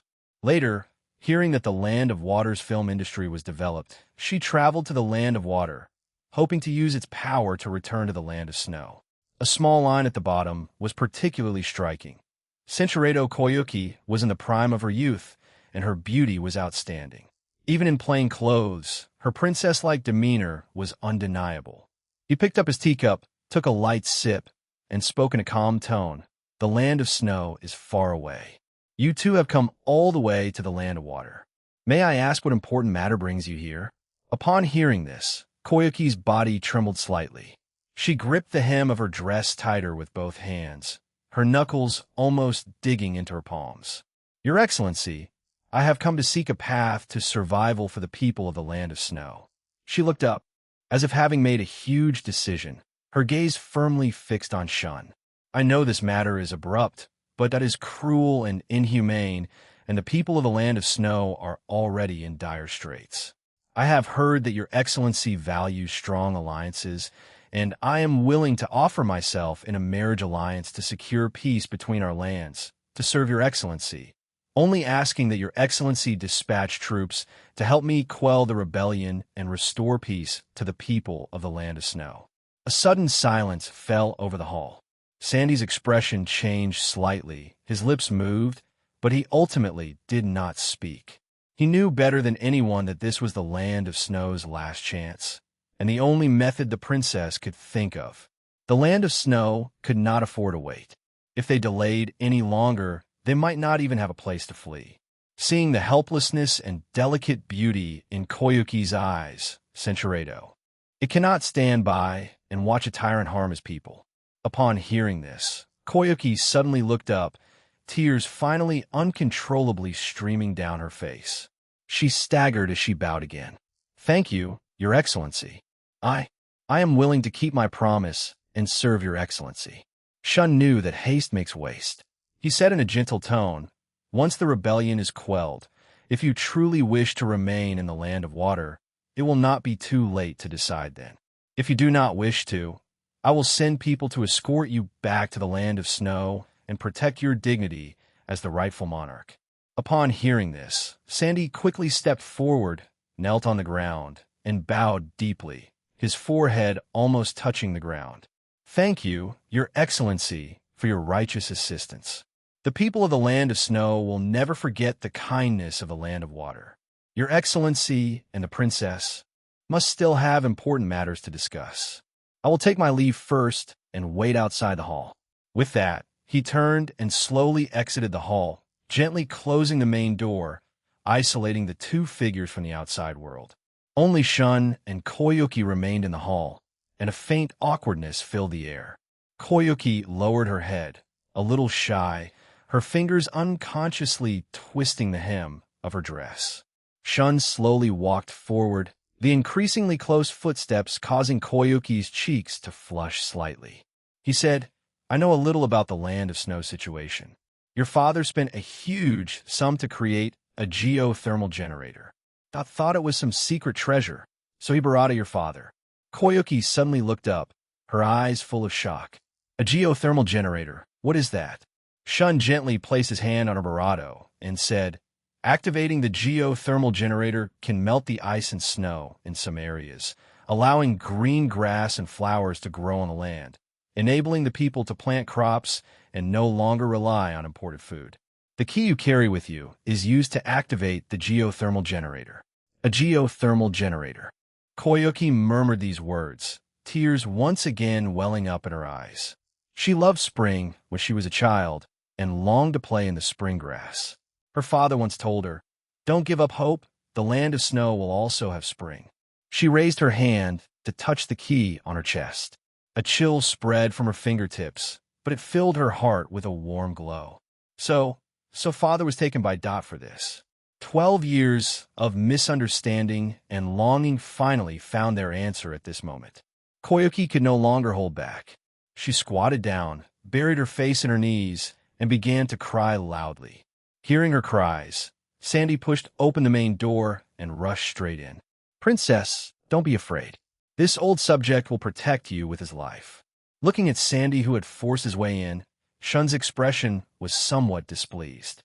Koyuki wiped away her tears and cried out, "I'm fine. I just learned some truths." 40 advanced S on skiing with Koyuki late at night. Koyuki sat by the window, turning the bronze key over in her hand. The moonlight from outside the window spilled onto her face, reflecting the restlessness and unease in her eyes. She had originally thought that the dishonest Shun would, as rumored, keep her in the palace overnight. However, she hadn't expected him to send guards to escort her and Sandy to a luxurious mansion reserved for diplomats to rest. This unexpected respect added to her apprehension. She guessed that Shun might visit late at night, so she tossed and turned all night, only falling into a light sleep as dawn approached. The next morning, Sandy knocked on Koyuki's door early. Seeing the faint, dark circles under her eyes and her haggard face, he could only gently urge her. "Your Highness, we must go see Shun-sama as soon as possible. The people of the Land of Snow cannot wait any longer."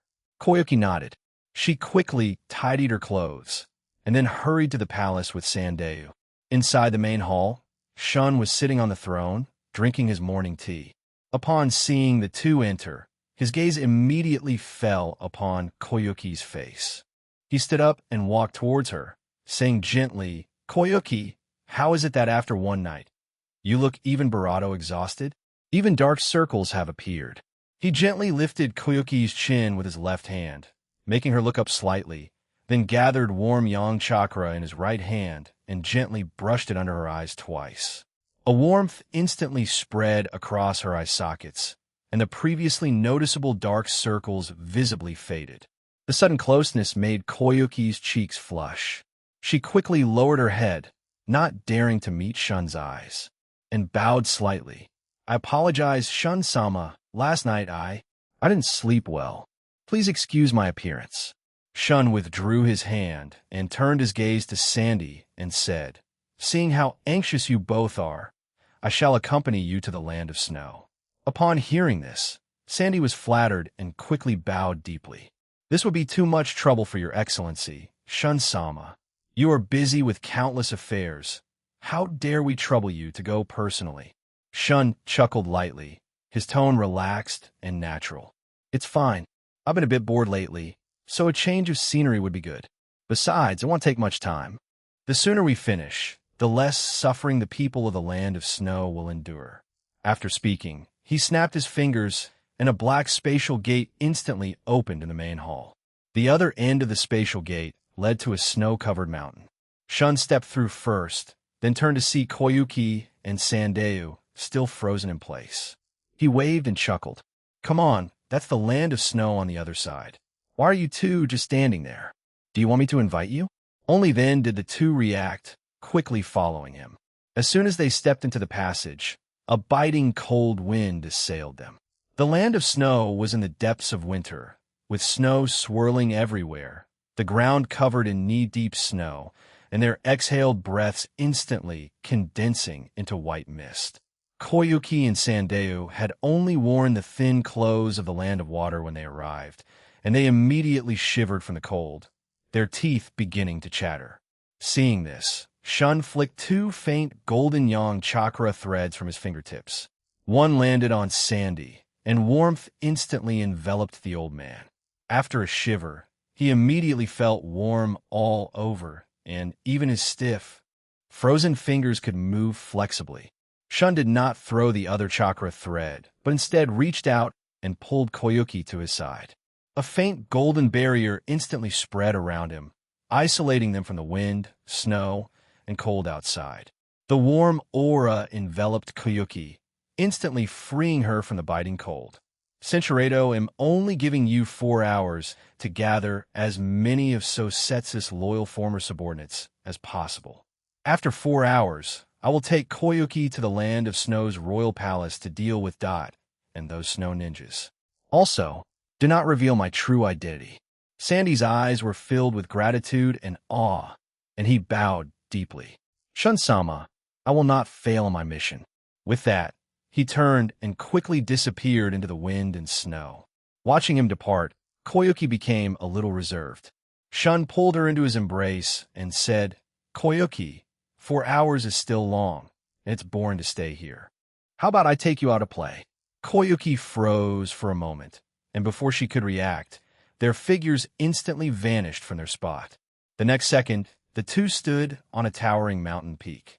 Underfoot was thick snow, in the distance were rolling snow-capped mountains, and the cold wind whistled past their ears. The scenery here is good, and it's also perfect for skiing. Shun held Koyuki in his arms, and a snowboard appeared beneath their feet. Before Koyuki could steady herself, the snowboard shot forward. The snowboard glided unimpeded on the snow, picking up speed rapidly. The wind whistled past their ears, and the kicked-up snowflakes splashed onto Koyuki's face, bringing a cold sensation. Koyuki instinctively cried out. The two sometimes traversed narrow snow valleys and sometimes flew over small snowy slopes. Even when they sped down steep slopes, they would launch into the air, tumbling twice before landing back on the snow. That exhilarating sensation of weightlessness made Koyuki's heart pound. She nervously clutched Shun's sleeve, her cheeks flushed with excitement and thrill, and her previous caution and reserve had largely dissipated. Shun grinned mischievously. "Koyuki, is it fun?" Koyuki nodded, and just as she was about to say it's all right, their figures vanished again. The two reappeared on the mountaintop, but this time the location was more dangerous than before. The slope beneath them was much steeper, almost at a 70-degree angle downwards, and looking down, it seemed as if they could slide directly into the depths of the snow at the foot of the mountain. Koyuki. This time it'll be even more thrilling. The steep slope made their sliding speed several times faster than before, and Koyuki even felt a continuous sensation of falling. She instantly turned pale with fright, her legs so weak she could barely stand, and her body uncontrollably leaned backward. She pressed herself tightly against Shun's embrace, her hands instinctively wrapping around his waist, burying her face in his chest, not daring to look ahead. Sensing his companion tense up beside him, a playful gleam sparked in Shun's eyes. It had all been intentional. He quietly sped up their barato, lightly bumping them a couple of times on purpose. Koyuki jolted at each bump, and she gripped the front of his jacket, even barato, to steady herself. As the skiing speed decreased, her fear was gradually replaced by a strange sense of security. 40 advanced S on Koyuki fulfills her promise. Shun had stopped, but Koyuki was still a little nervous.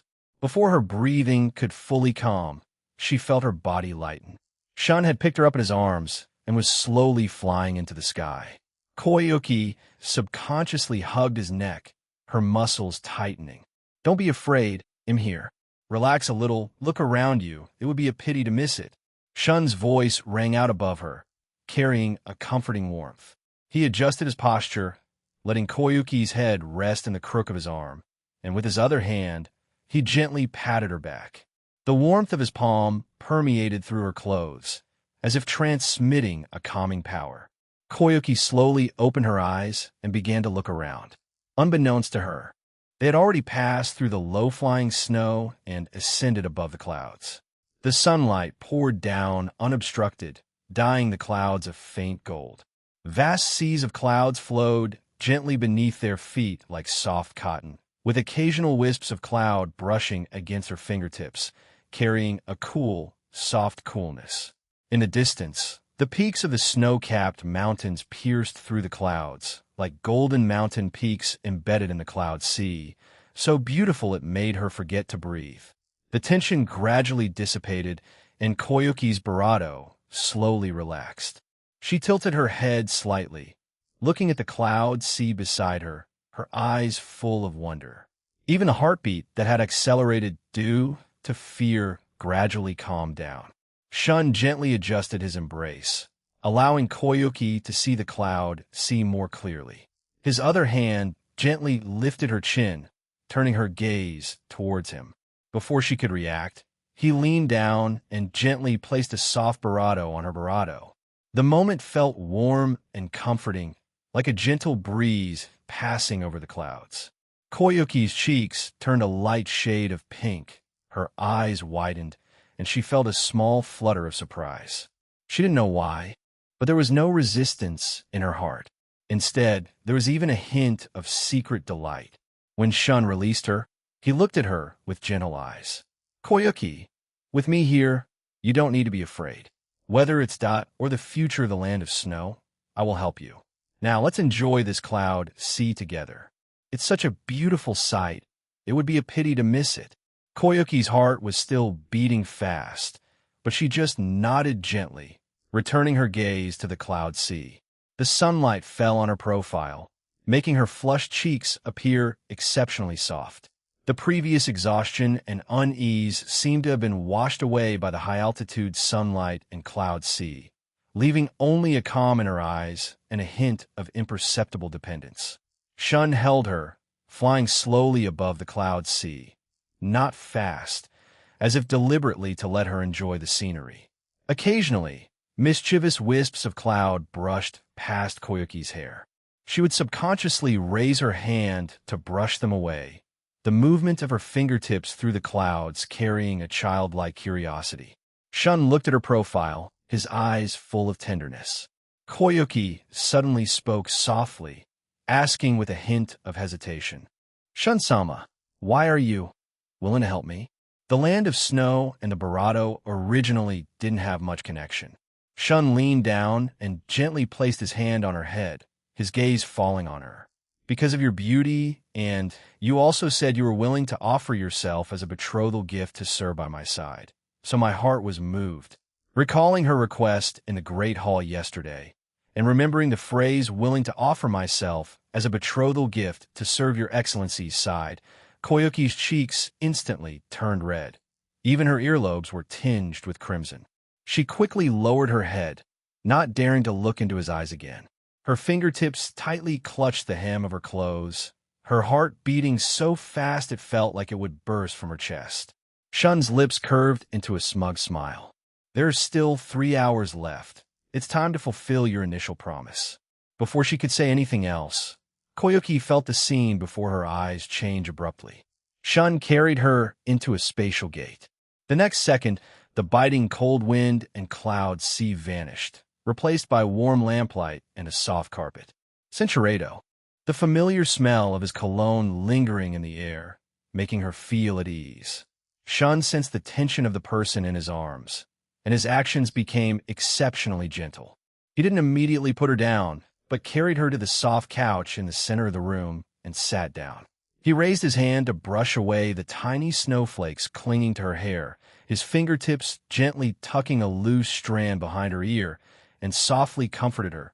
"Don't be afraid. I'm right here with you. We could take it slow, whatever you decide." "I do." Koyuki suddenly looked up, interrupting him. Her eyes were sparkling, with a hint of shyness, but more so, determination. "It was my initiative to make the promise. I won't go back on my word." After speaking, she quickly lowered her head, pressing her cheek against his chest. It was as if only this way could her flustered heart gradually calm down.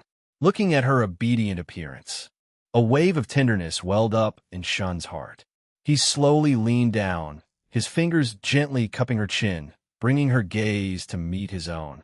Before Koyuki could say anything, he pressed his forehead gently against hers. Unlike the previous fleeting moment, this closeness carried abundant tenderness and patience.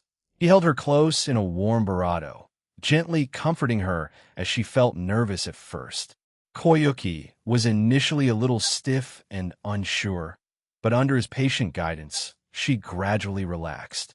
She softly rested her arms around his neck, her fingers brushing through his hair, responding to his heartfelt affection. After a while, "Cinchuredo, are you ready? Do you want to rest for a bit?" Koyuki gently shook her head, her voice as faint as a mosquito's buzz. "No, I can." Her fingertips were still resting on his neck, and the temperature of her fingertips gradually rose. Shun said no more, carefully picking her up in his arms and walking gently towards the bed. His movements were exceptionally soft, as if afraid of hurting her. When he reached the bed, he even deliberately lifted a corner of the bedding before gently placing her on a mattress covered with soft velvet. As Shun leaned closer, Koyuki's body involuntarily tensed up. Her heart pounded even more violently, as if it would leap out of her throat, and her breathing also became somewhat rapid. 2 hours later. "Little glutton, hurry up and get ready. We're going to the land of snow." Slaying the tyrant as the appointed time drew nearer, Koyuki began to feel nervous. "Koyuki, are you nervous?" Shun's voice sounded from behind her, carrying a faint smile. He held a dark mask in his hand, intricately carved with simple cloud patterns, perfectly sized to cover an entire face. He walked over to Koyuki, raised his hand, and condensed yin-yang chakra. Pale purple, luminous white, and brilliant gold hues intertwined in his palm. quickly transforming into an exquisite, multicolored longsword. The sword was about 2 feet long, its blade shimmering with a 7-colored radiance, as if a rainbow had been crushed into metal, both stunning and exuding an intense pressure. This sword, Koyuki stood up in surprise, her gaze fixed on the multicolored longsword, clearly sensing the immense power it contained. Shun handed the longsword to her and said, "When you used to act as Princess Gale, didn't you have scenes where you'd swing a sword to defeat enemies? Just like in the play, a light swing is all it takes to deal with an enemy." "Really?" Koyuki gripped the hilt, the cool blade slightly calming her flustered heart. Shun smiled and ruffled her cheek, his eyes full of encouragement. "You'll know when you try in a bit." "Shun, but I am still a little scared."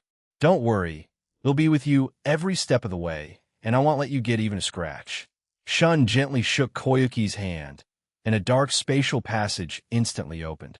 The next second, the two appeared in the plaza at the main gate of the land of Snow's royal palace. The soldiers on the palace battlements, seeing the two figures suddenly appear, immediately raised their weapons in alarm, and the sound of a horn instantly pierced the palace sky. "Who goes there? How dare you trespass into the land of Snow's royal palace?" The soldier on the battlement shouted sternly, his hand on the ninjato at his waist, his sharp eyes fixed on the two. Shun turned his head to Koyuki and said with a smile, "Koyuki, try swinging the long sword and let them see your power." Koyuki took a deep breath, gripped the multicolored long sword tightly, and, as Shun instructed, lightly swung it forward. In an instant, the blade erupted with dazzling multicolored light, and a 1.5-meter wide light blade shot out from the sword's tip, slicing through the palace's black city wall as if cutting tofu. With a thunderous crash, several meters of the city wall were instantly cut in half, the cross-section as smooth as a mirror. "Enemy attack! Enemy attack!" The guards panicked, frantically sounding the alarm, its sharp wail echoing throughout the entire royal palace. Not long after, several figures quickly rushed out from deep within the palace. Leading them were Dot's capable subordinates, RGA Nadar, Kakioka Fubuki, and Fuyu Komamizor. "How audacious, to dare destroy my royal palace wall." Nadar looked at the broken wall, his face ashen, and quickly formed hand seals. "Ice release, one-horned white whale." As he roared, the accumulated snow on the ground rapidly gathered, forming a giant ice whale several tens of meters long. The whale's sharp horn gleamed with cold light, and it charged towards Koyuki with a whistling cold wind. "Don't be afraid. Swing this sword again," Shun whispered in Koyuki's ear. Koyuki no longer hesitated, gripping the long sword and swinging it again. The multicolored light blade surged once more, like a rainbow tearing through the darkness, accurately colliding with the giant ice whale. Without any obstruction, the ice whale was instantly split in two, scattering into a sky full of ice shards, without even a trace of chakra residue. "How is this possible?" Nadar's eyes widened, his face filled with disbelief. Fubuki and Mizor also had solemn expressions. After exchanging glances, they simultaneously activated their ninjutsu. Ice release, tearing dragon fierce tiger. Ice release, swallow snowstorm. Ice release, great ice prison. 3 ice release ninjutsu attacked simultaneously, the cold air practically freezing the surrounding atmosphere. Koyuki's heart instantly quickened, yet she did not panic. She remembered Shun's words and the responsibility she bore. She gripped the multicolored long sword tightly and swung 3 times consecutively in 3 different directions. 3 multicolored light blades respectively struck the ice tiger, the ice swallow, and the ice prison. With 3 crisp sounds, the 3 ninjutsu were instantly cut down, turning into useless chunks of ice that fell onto the snowy ground. How could this be? Nadar and the other 2 turned pale, retreating several steps, their eyes filled with terror. Just then, the main gate of the royal palace slowly opened, and a figure in black armor walked out. It was the land of Snow's tyrant. He was tall, his eyes like venomous snakes as he stared at Koyuki. Niece, I didn't expect you to become so strong after years of exile. What? Have you come to reclaim the land of Snow's secret treasure, or do you want to take back the throne? Koyuki raised her hand and took off the bronze necklace from her neck. Your so-called secret treasure is not wealth or a weapon at all. Her clear voice echoed across the entire plaza. That is the geothermal generator my father, Sosetsu, painstakingly created. Once activated, it can melt the surrounding snow mountains, allowing grass and flowers to grow in the land of snow, so that the people no longer suffer from hunger and cold. You, for the sake of power, murdered my father, distorted the truth, and even increased taxes to harm the people. Your evil deeds end today. Dot was stunned for a moment. Then his face became even more sinister. A geothermal generator? I thought it was some peerless ninjutsu. But even if you know what then, do you think you can overthrow me? Immediately after, the sound of hurried footsteps came from a distance. Sandy rushed over with more than 200 resistance fighters. These were all former loyal subordinates of Sosetsu, as well as common people who could no longer bear the oppression.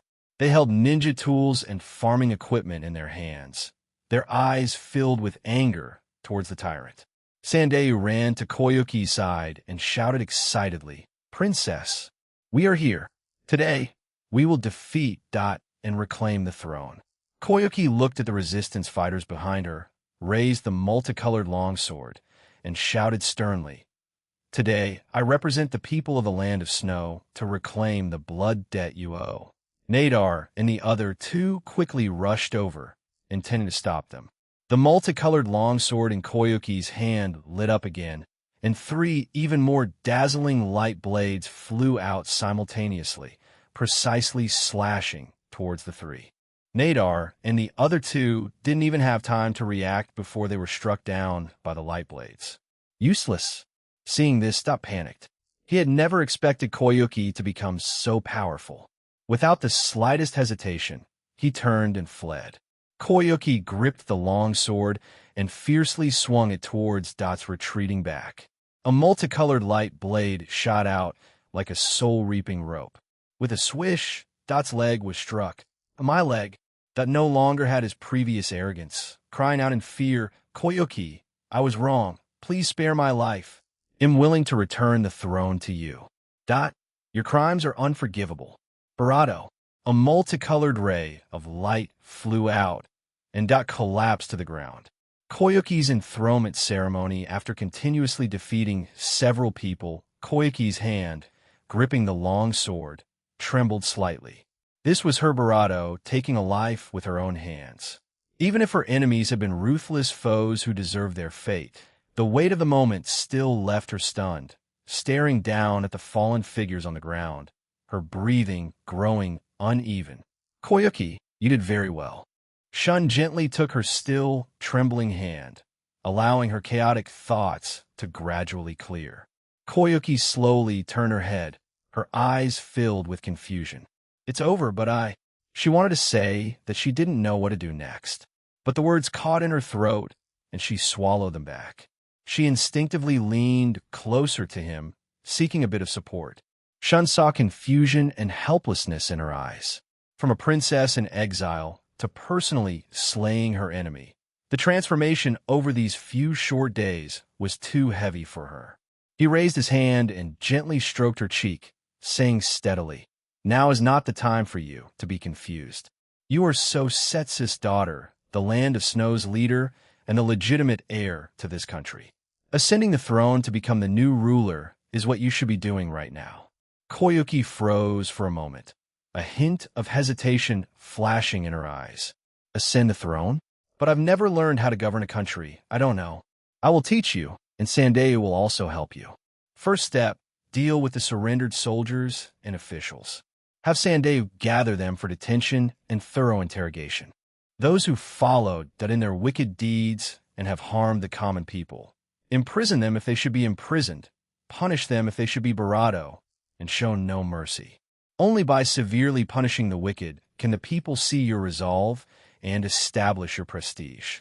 Second step, once the situation stabilizes, Choose an auspicious day, and with your confidence, activate the geothermal generator left by your father. When the common people see the ice and snow melt and grass grow, it will be seen as an auspicious omen of you as the new monarch. Adding a bit of mystique will make your rule more secure. Third step, based on the current situation of the land of snow, formulate timely and advanced systems to help the land of snow quickly recover its vitality. Koyuki listened intently, the confusion in her eyes gradually fading. She nodded lightly, clutching the bronze key in her hand. It was her father's relic, and also the hope for the future of the land of snow. Shun, thank you. I know what to do now. Shun smiled and ruffled her hair. Don't me.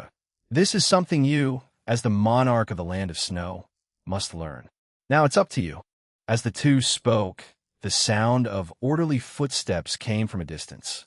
Sandy was leading over 200 resistance fighters, taking control of the palace guards one by one. Most of these soldiers were common people forcibly conscripted by Dot. Seeing that Dot was dead and the resistance fighters were numerous, most did not resist and laid down their weapons to surrender. Sandy bowed to Koyuki, his face filled with excitement and thrill. Your Highness, all the palace guards have been brought under control. A total of over 300 people were captured. Among them, over 50 were Dot's trusted subordinates, and they have all been imprisoned, awaiting your judgment. Koyuki took a deep breath and straightened her back. You've worked hard. First, interrogate the ordinary soldiers and the confidants separately, especially those who participated in the brutal bravado of loyal officials and oppressed the common people. They must be severely punished without leniency. A look of surprise appeared on Sandy's face. After meeting Shun, the princess seemed to have become a different person. She was no longer the timid exile she once was, but truly possessed the dignity of a monarch. He quickly bowed and responded, Your humble servant obeys.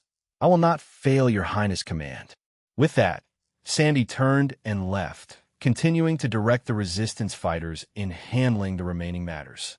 In the square, the resistance fighters escorted the surrendered soldiers away in an orderly fashion, the sounds of footsteps and shouts gradually fading.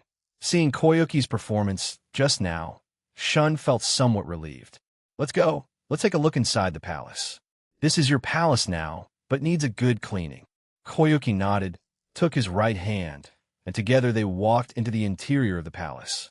The decorations and murals on the palace walls exuded an old aura, seemingly unchanged for nearly a decade. Looking at the familiar objects, Koyuki's steps halted. Childhood memories rushed in like a tide. She was only 8 years old then, wearing a blue padded jacket, playing in the palace, with her father standing not far away.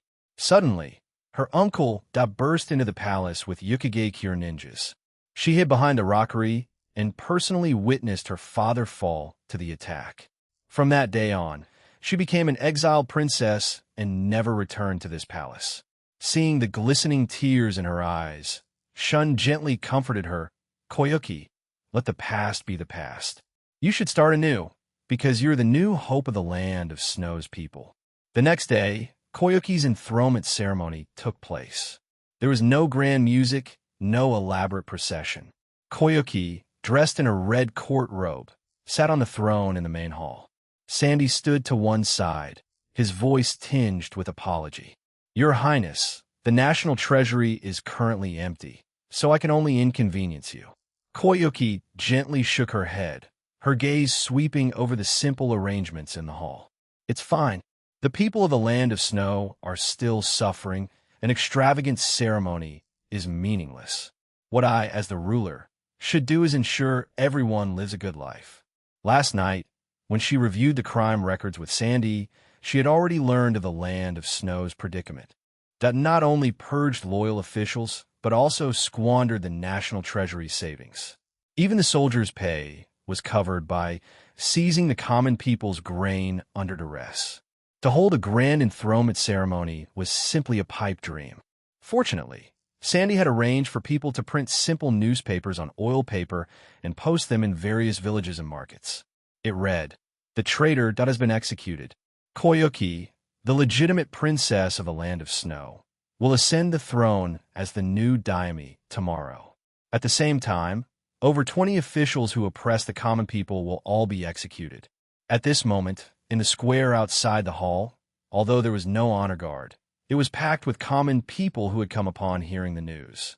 Most of them wore tattered, padded clothes, clutching crumpled newspapers in their hands, craning their necks towards the main hall, their eyes filled with expectation and apprehension. Over 20 heinous criminals were forced to kneel in the snow in the center of the square. Koyuki took a deep breath. She rose and walked to the entrance of the hall, shouting to the people in the square, "My fellow villagers, I, Koyuki, today ascend the throne as the new ruler of the land of snow. That brought disaster to the country and harmed the common people. His trusted subordinates aided him in his tyranny, their crimes unforgivable. Today, I declare, all those who participated in oppressing the common people, and those guilty of major corruption, shall be immediately executed." As soon as she gave the order, Barato then 20 criminals were put to Barato. The snow was stained, and the common people excitedly raised their hands. Well done! The land of snow is finally saved. Like it? Add to library. Geothermal generator in action on the third day. Early in the morning, the sky over the land of snow was uncharacteristically clear. Koyuki, dressed in light cotton clothes, tightly clutched a bronze key and set off towards the top of the snowy mountain with Sandy and 10 trusted confidants. Last night, she had specifically reviewed the notes her father had left behind and learned that the geothermal generator did not rely on traditional energy sources, but rather on 6 giant crystals on the mountaintop that absorbed solar energy to operate. Her heart was filled with a mix of anticipation and trepidation about the sight she was about to witness. "Your Highness, the crystal platform is just ahead." The confidant walking at the very front suddenly stopped and pointed to the platform ahead, speaking loudly. Koyuki looked up and saw 6 giant crystals, over 10 meters high, arranged in a line on the flat platform at the top of the mountain. The crystal surfaces were smooth as mirrors, reflecting colorful light under the sun, like 6 rainbow monuments embedded in the snow. "Censuredo, is this the sunlight crystal recorded in Father's diary?" Koyuki walked to the crystal and gently touched its surface with her hand. A cold sensation came from her fingertips. Following the instructions in the diary, she slowly inserted the bronze key into the hole. With a soft click, the key perfectly fit into the hole. As Koyuki gently turned the key, colorful light began to glow around the stone platform, spreading along the patterns and connecting to the 6 giant crystals. In an instant, the 6 huge crystals simultaneously erupted with dazzling light. Red, blue, green, yellow, purple, and orange halos intertwined, and a colorful glow appeared on the crystal surfaces. Sandy watched this scene in amazement. Absorbing solar energy. So that's it. So Setsusama possessed such wisdom. It's incredible that he used crystals to collect sunlight as energy. Koyuki did not speak, her gaze fixed on the connection between the crystals and the stone platform. As the crystal energy continuously poured in, a low humming sound came from beneath the stone platform, and the core device of the geothermal generator began to operate. The snow around the platform melted at a visible rate.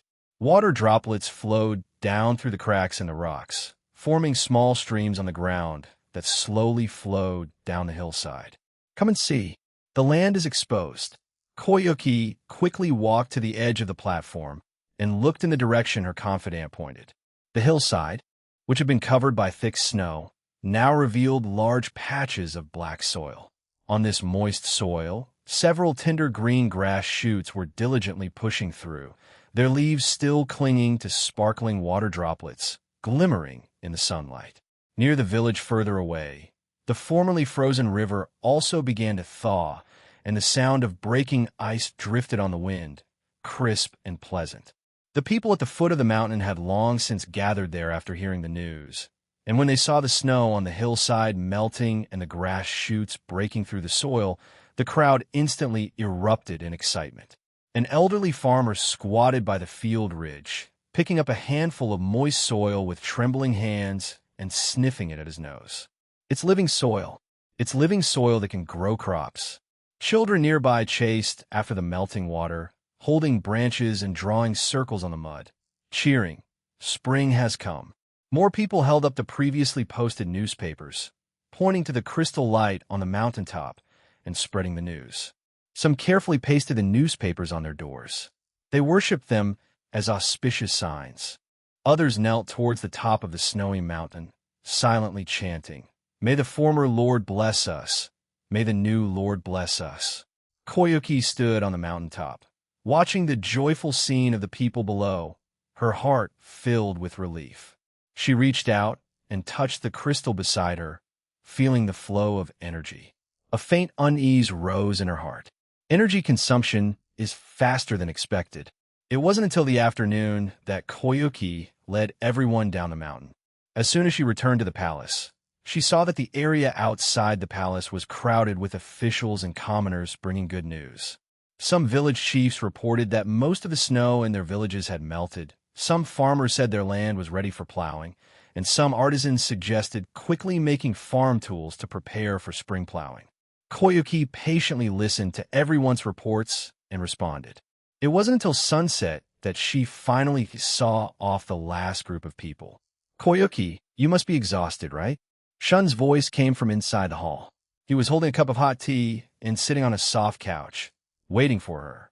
Koyuki sat beside him, the smile on her face gradually fading, replaced by a hint of worry. "Shun, when I activated the geothermal generator today, I found that the energy in those 6 crystals was consumed very quickly, and Father's notes didn't mention any method for replenishing energy." Upon hearing this, Shun's expression became serious. Although those 6 sunlight crystals can absorb solar energy, the accumulated energy in the crystals is limited. At most, they can only keep the geothermal generator running for 10 days. After 10 days, the energy will be depleted, and without new energy replenishment, the melted snow will refreeze and the land will be covered by snow again. Koyuki suddenly looked up, her eyes filled with shock and disappointment. "Only 10 days? Then the hopes of the people, can they only last 10 days? Shun raised his hand and gently patted her barato, comforting her. "The elevation of the land of snow is between 2,000 and 4,000 meters, but the cloud-severing mountains to the east and the floating snow mountains to the west are too high, forming 2 natural barriers that completely block out warm currents from the outside. As long as a 100-meter wide gap is opened in each of these 2 mountain ranges, allowing warm currents from the outside to enter the land of snow, the climate here can be changed, fundamentally solving the problem of severe cold. Then, even without the geothermal generator, the land of snow can welcome a true spring." Koyuki leaned over the map, looking at the gap locations Shun had marked. She said, "Opening gaps in the mountain ranges. Can that be done? Those 2 mountain ranges are so high. By human power alone, I'm afraid." Shun smiled and raised his hand, condensing a pale golden chakra. "I can throw the mountain range to the nameless planet, and a gap can be opened in a few seconds. However, this requires your consent. After all, this is the land of snow, and I don't want to change it without permission." Koyuki looked at the gaps on the map, then thought of the expectant eyes of the people below the mountain, and instantly made a decision in her heart. "I agree. As long as it can allow the people of the land of snow to live good lives, what does it matter if the terrain is changed? Shun, I'm counting on you." Seeing the light in her eyes, Shun smiled and nodded. "Don't worry. Tomorrow we will go to the mountain ranges to investigate and determine the specific locations of the gaps. The climate of the land of snow is due for a real change." Discovering Kara's hideout the next morning, the sky over the land of snow was still clear. Shun and Koyuki arrived together at the cloud-severing mountains to the east. This mountain range, with an elevation of over 4,000 meters, featured steep peaks constantly covered in ice and snow, resembling a vast silver ridge stretching across the eastern part of the land of snow. Standing at the foot of the mountain, Looking up, the peaks were hidden in the clouds, inspiring awe. This is the crucial location in the cloud-severing mountains. Once this path is opened, warm currents can flow through the valley into the land of snow. Shun said to Koyuki beside him, pointing to a relatively gentle area in the middle section of the mountain range. He had already surveyed the terrain with his Byakugan, confirming that the rock structure here was relatively loose, making it the best place to create an opening. Koyuki nodded, her eyes full of anticipation. Then I'll leave it to you. Shun. Shun activated his Golden Six Tomo Rinnegan and flew into the air. Then he let out a low cry. Chibaku Tensei. A black core shot towards the middle section of the cloud-severing mountains, erupting with immense gravity in the air. The surrounding rocks and accumulated snow were instantly sucked towards the core, forming a massive spherical rock mass that forcibly peeled away the rocks from the middle section of the mountain range. Boom! With a loud bang, a huge opening 100 meters wide and tens of meters high appeared in the middle section of the mountain range. Warm air streamed through the opening, blowing across the land of snow, bringing a long-awaited warmth. Shun, you're amazing, Koyuki exclaimed excitedly, her eyes filled with surprise. Shun landed beside Koyuki and said with a smile, "Next, we'll go to the floating snow mountains. It will be finished soon." Then, using the same method, Shun created another 100-meter-wide opening with Chibaku Tensei. As the two openings were created, warm currents from outside surged in, blowing across the land of snow, and the previously cold air gradually became warmer. The mountain transformation caused significant commotion. Large areas of snow-covered mountains in the land of snow began to melt, and streams converged into rivers. More grass shoots broke through the soil, and even cold-resistant wildflowers bloomed on the hillsides. The people of the land of snow emerged from their homes, cheering with delight at the sight before them. Some were tilling the fields with hoes, others ran to the river to draw water, and children chased and played in the grass. The entire land of snow was immersed in the joy of welcoming spring. The land of snow is finally saved. We won't have to suffer from the cold anymore. The praises of the people were endless, filled with gratitude. Just then, Shun sensed some anomaly and threw Koyuki back to the land of Snow Royal Palace. Koyuki asked, puzzled, "Shun, what's wrong?"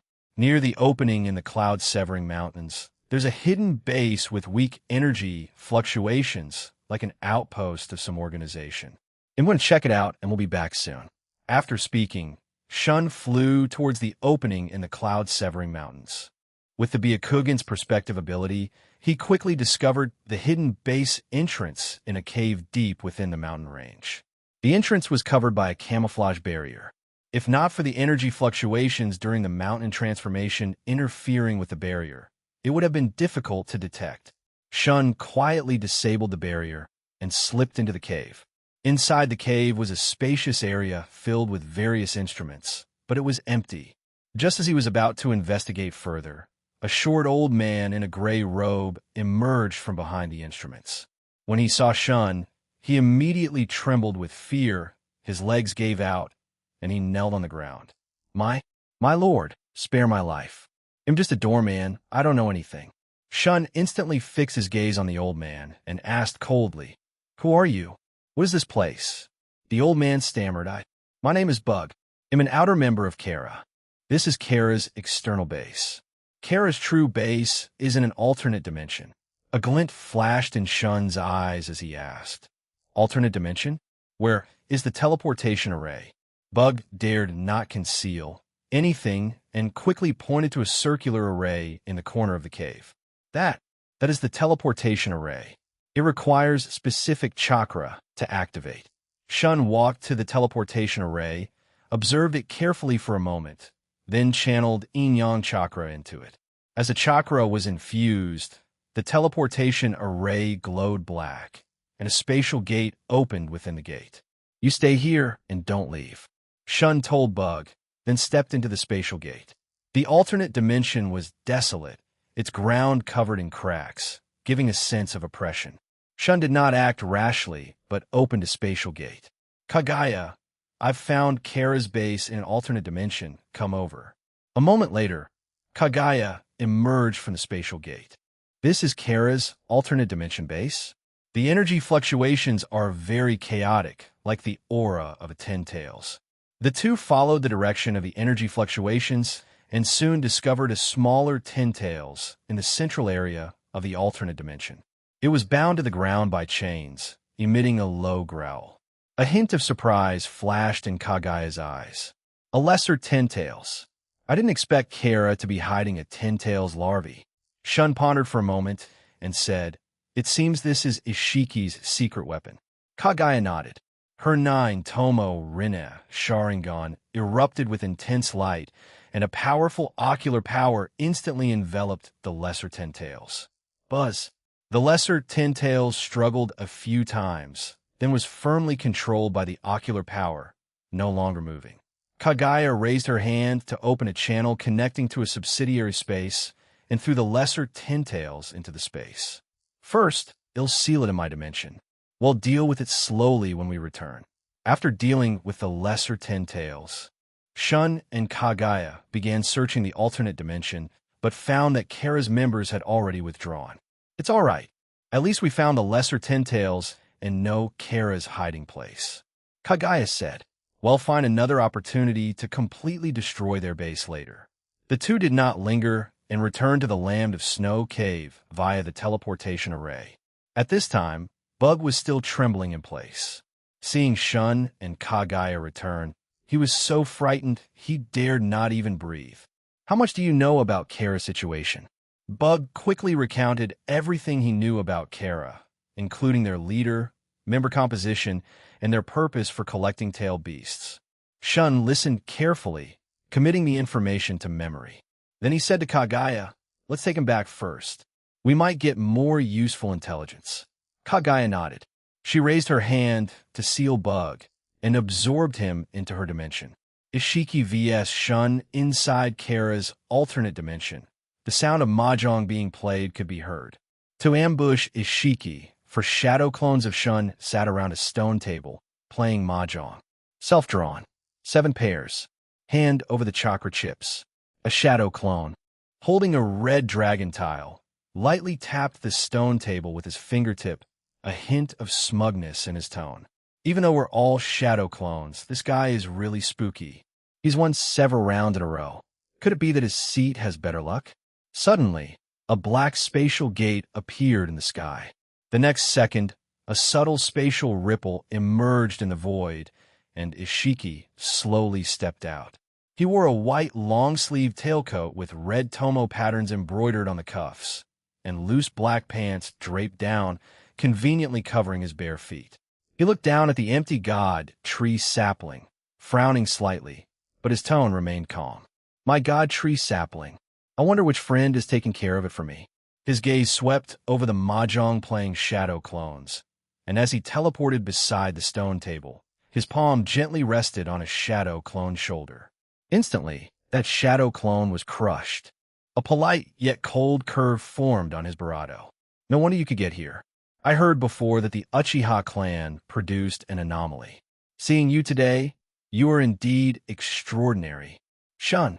Inside the Land of Snow's royal palace, Shun and Koyuki were working out together, doing aerobics side by side. Feeling the images transmitted by his shadow clone, he was barato annoyed, but he could only stop. He straightened up and said gently, "Koyuki, I have an urgent matter to attend to. Get some rest early." Koyuki pulled the quilt closer. "Okay, Shun, please be careful." Shun smiled slightly, opened a black spatial gate, and instantly vanished.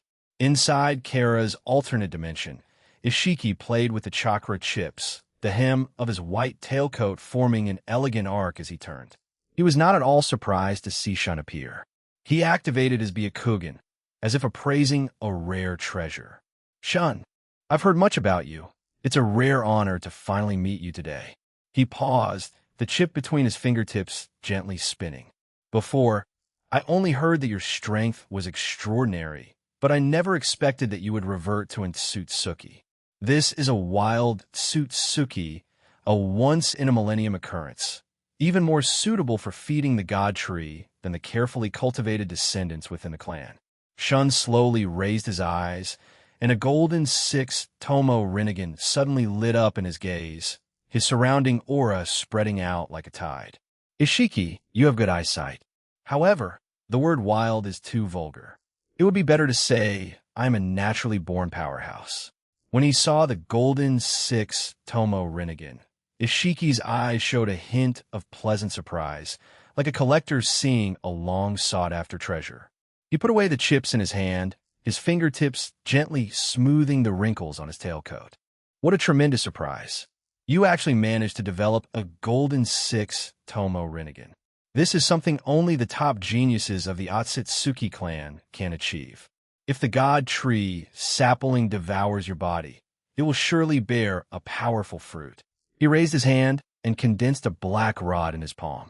It's been over 1,000 years. The god tree can finally get a suitable nourishment. If you're willing to cooperate, I will let you go without pain, becoming part of the god tree in the most dignified way. Shun chuckled, a faint golden chakra cloak condensing around him. You want to feed me to the god tree? Actually, I feel the same way. Let's see who is superior. The surprise in Ishiki's eyes instantly faded, leaving only cold arrogance. He lightly tapped the ground with his bare feet, quietly activating his Karma Stage 1 state. Faint black patterns appeared around his body. Ishiki coldly said, You do have some strength, but unfortunately, you've used it in the wrong place. He lightly flicked his wrists, and several black rods were suddenly shrunk by Sukunehikona into hair-thin forms, silently shooting toward Shun.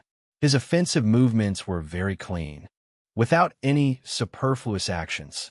But Shun's golden 6 Tomo Rinnegan had already seen through the attack trajectory of the black rods.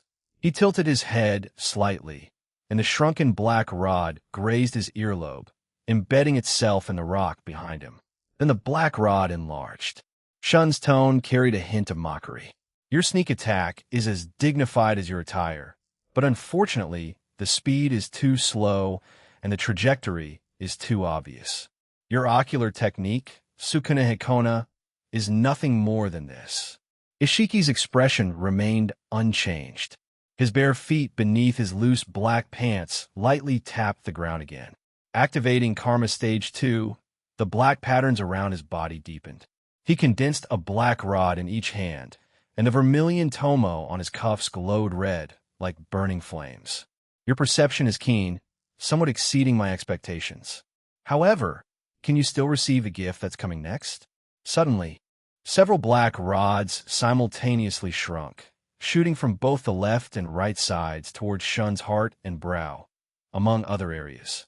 The firing angles were extremely tricky, yet still maintained the fluidity and elegance of his movements. The swing of his arms was so precise it seemed rehearsed 1,000 times. Shun's golden 6 Tomo Rinnegan firmly locked onto the black rod trajectories, and faint golden chakra formed an invisible barrier around him. Clang, clang, clang. The shrunken black rods hit the barrier, and after losing their momentum, they enlarged again.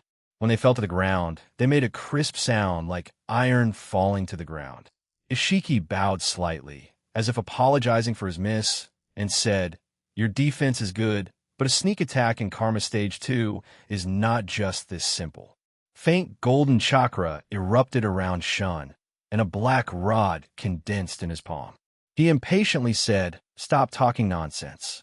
If you want to use me as nourishment, you must be prepared to face the consequences. Today, either you feed me to the god tree, or I feed you to the god tree. One of us is going down. Ishiki's gaze grew even colder, continuously shooting out several black rods. Since you insist, then I shall have to be impolite. I hope you don't blame me after your death.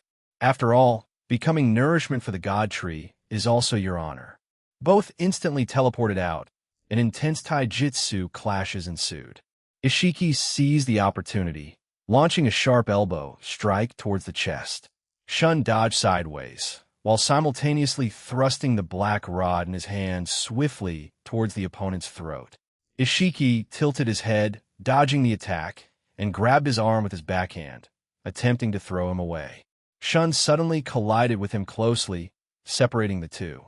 Ishiki in Karma Stage 2 was inferior to Shun in both strength and speed, but his combat experience was rich, so he could always counterattack at just the right moment. 40 Advanced S on Ishiki unleashes his full power. The intense battle in the alternate dimension continued, with both individuals exchanging blows, leading to fierce and constant collisions. Ishiki's thousands of years of combat experience made his every move precise and as fast as lightning. With Sukuna Ikona, the black rods, sometimes transformed into fine needles to ambush vital points, and at other times became long staffs to sweep through the enemy. The hem of his white tailcoat fluttered with his movements, exuding a certain elegant rhythm even amidst the brutal struggle. Shun, with a smile, teased, "Good technique, but unfortunately you are too slow and your strength is insufficient." His golden 6 Tomo Rinnegan firmly locked onto the trajectory of the black rod. Chakra, enhanced strength. Clang. Ishiki felt a numbness in his palm as the black rod in his hand was sent flying. His pupils contracted slightly. He hadn't expected Shun's strength to be so overbearing. Before he could recover, Shun instantly appeared beside him, launching a punch at his abdomen. In a hurry, Ishiki could only block with both arms. The terrifying force reappeared, bending his arms, and then his body flew backward continuously. Ishiki's eyes were filled with disbelief. "Your speed, it has reached such a level?" Shun said. "Actually, I could be even faster." Shun's light golden figure left numerous afterimages in the alternate dimension, each punch and kick carrying the might to destroy the world. Ishiki continuously retreated, the surrounding rocks shattered, and space rippled. Although he managed to barely dodge using his thousands of years of combat experience, he still steadily lost ground, and the injuries on his person grew increasingly numerous. His white tailcoat was covered in dust and stains, long having lost its initial elegance. "I can't go on like this. I need to change tactics." He circled behind Shun, and the black rod suddenly enlarged, smashing towards Shun's back. This time, although Shun saw through the trajectory, he was unable to react in time due to insufficient speed and was hit squarely by the black rod. Boom! Shun was sent flying by the immense force, crashing heavily against a distant rock wall, sending shattered stones raining down. Looking at the figure in the dust of the rock wall, Ishiki's lips curled into a cold smile. Finally, but before he could finish speaking, a hearty laugh suddenly came from the dust. "Ha ha ha, this kind of battle is interesting. Finally, I can feel my blood boiling." As the dust settled, Shun slowly stood up, his eyes gleaming with excitement. The light golden chakra around him surged several times, even slightly distorting the surrounding space. He raised his hand to wipe away the blood from the corner of his lips, his eyes full of battle intent. "Before was just a warm-up. Now, it's time to let you witness my true strength." Divine acceleration. 6x acceleration. Shun's figure suddenly vanished. Ishiki's pupils contracted sharply.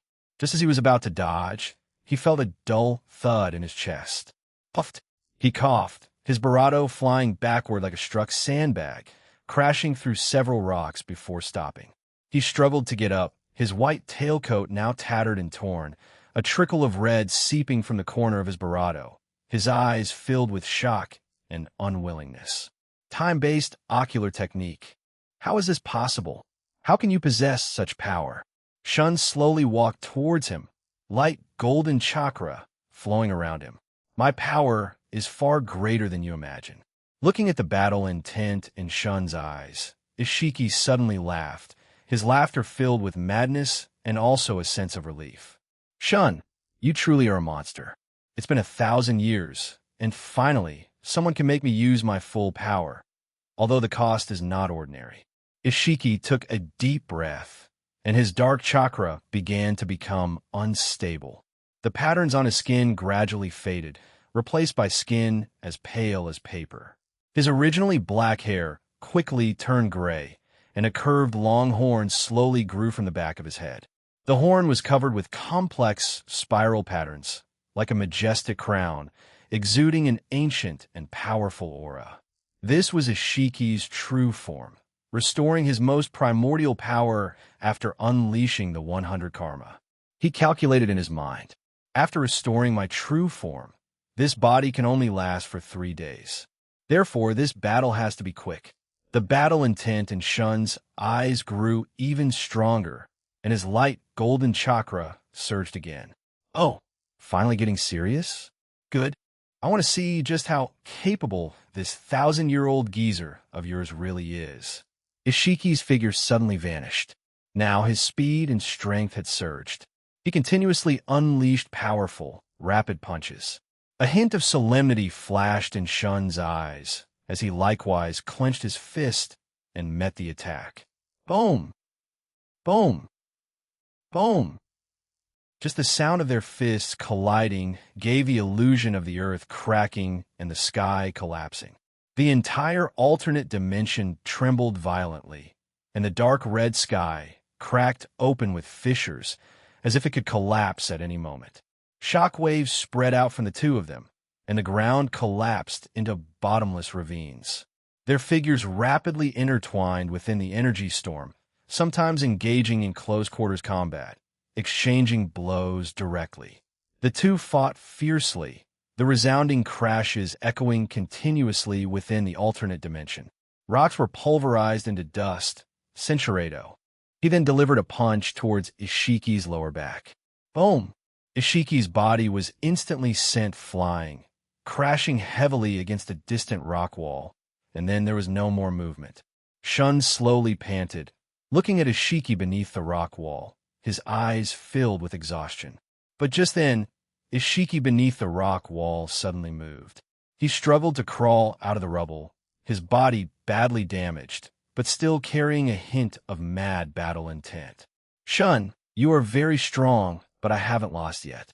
He clenched his right hand tightly, as if he was about to throw a powerful punch the next second, but this was just a disguise. Just as he seemed to be about to launch an attack, a black spatial gate appeared beneath his feet, and then Ishiki fell into it, disappearing without a trace in an instant. Shun's eyes widened in astonishment, watching everything unfold before him in disbelief. My goodness, the arrogant Ishiki actually ran away. He scratched his head, not expecting Ishiki to run so decisively. I was really careless this time. If I had known, I should have brought Kagaya along. With her powerful spatial abilities, he definitely wouldn't have been able to escape. Ishiki's search for a suitable vessel, Ishiki's body fell into the central secret chamber of Kara's inner base. Unlike the desolation of the alternate dimension in the land of snow, this place was filled with cold, glowing metal instruments. The central cultivation pod was filled with a pale green nutrient solution and several transparent tubes connected to the pod, continuously delivering chakra for repair. At this moment, Ishiki's veins were visible beneath his pale skin, and the long horn on the back of his head was largely broken. A dark stain spread from the damaged area across his tattered white tailcoat. He struggled to raise his hand, condensing the last trace of chakra at his fingertips, and pressed it on the activation button of the cultivation pod. With a soft hum, the pod's door slowly opened, and a faintly fishy-smelling nutrient solution flowed down the pod's wall, forming a small stream on the floor. I must Cincherato. With the injection of the repair fluid, his broken long horn began to slowly regenerate, and his pale skin gradually regained some color, but the exhaustion and anxiety in his eyes remained undiminished. Using the power of my true form indeed comes at too great a cost. Ishiki leaned against the cultivation pod's wall, feeling the strength gradually returning to his body, his heart full of unwillingness. He had thought that with his true form's power, he could crush Shun. He hadn't expected to end up in such a sorry state. If he hadn't retreated in time, he would probably have already become nourishment for a young god tree. On top of that, the backlash from his true form was more severe than expected.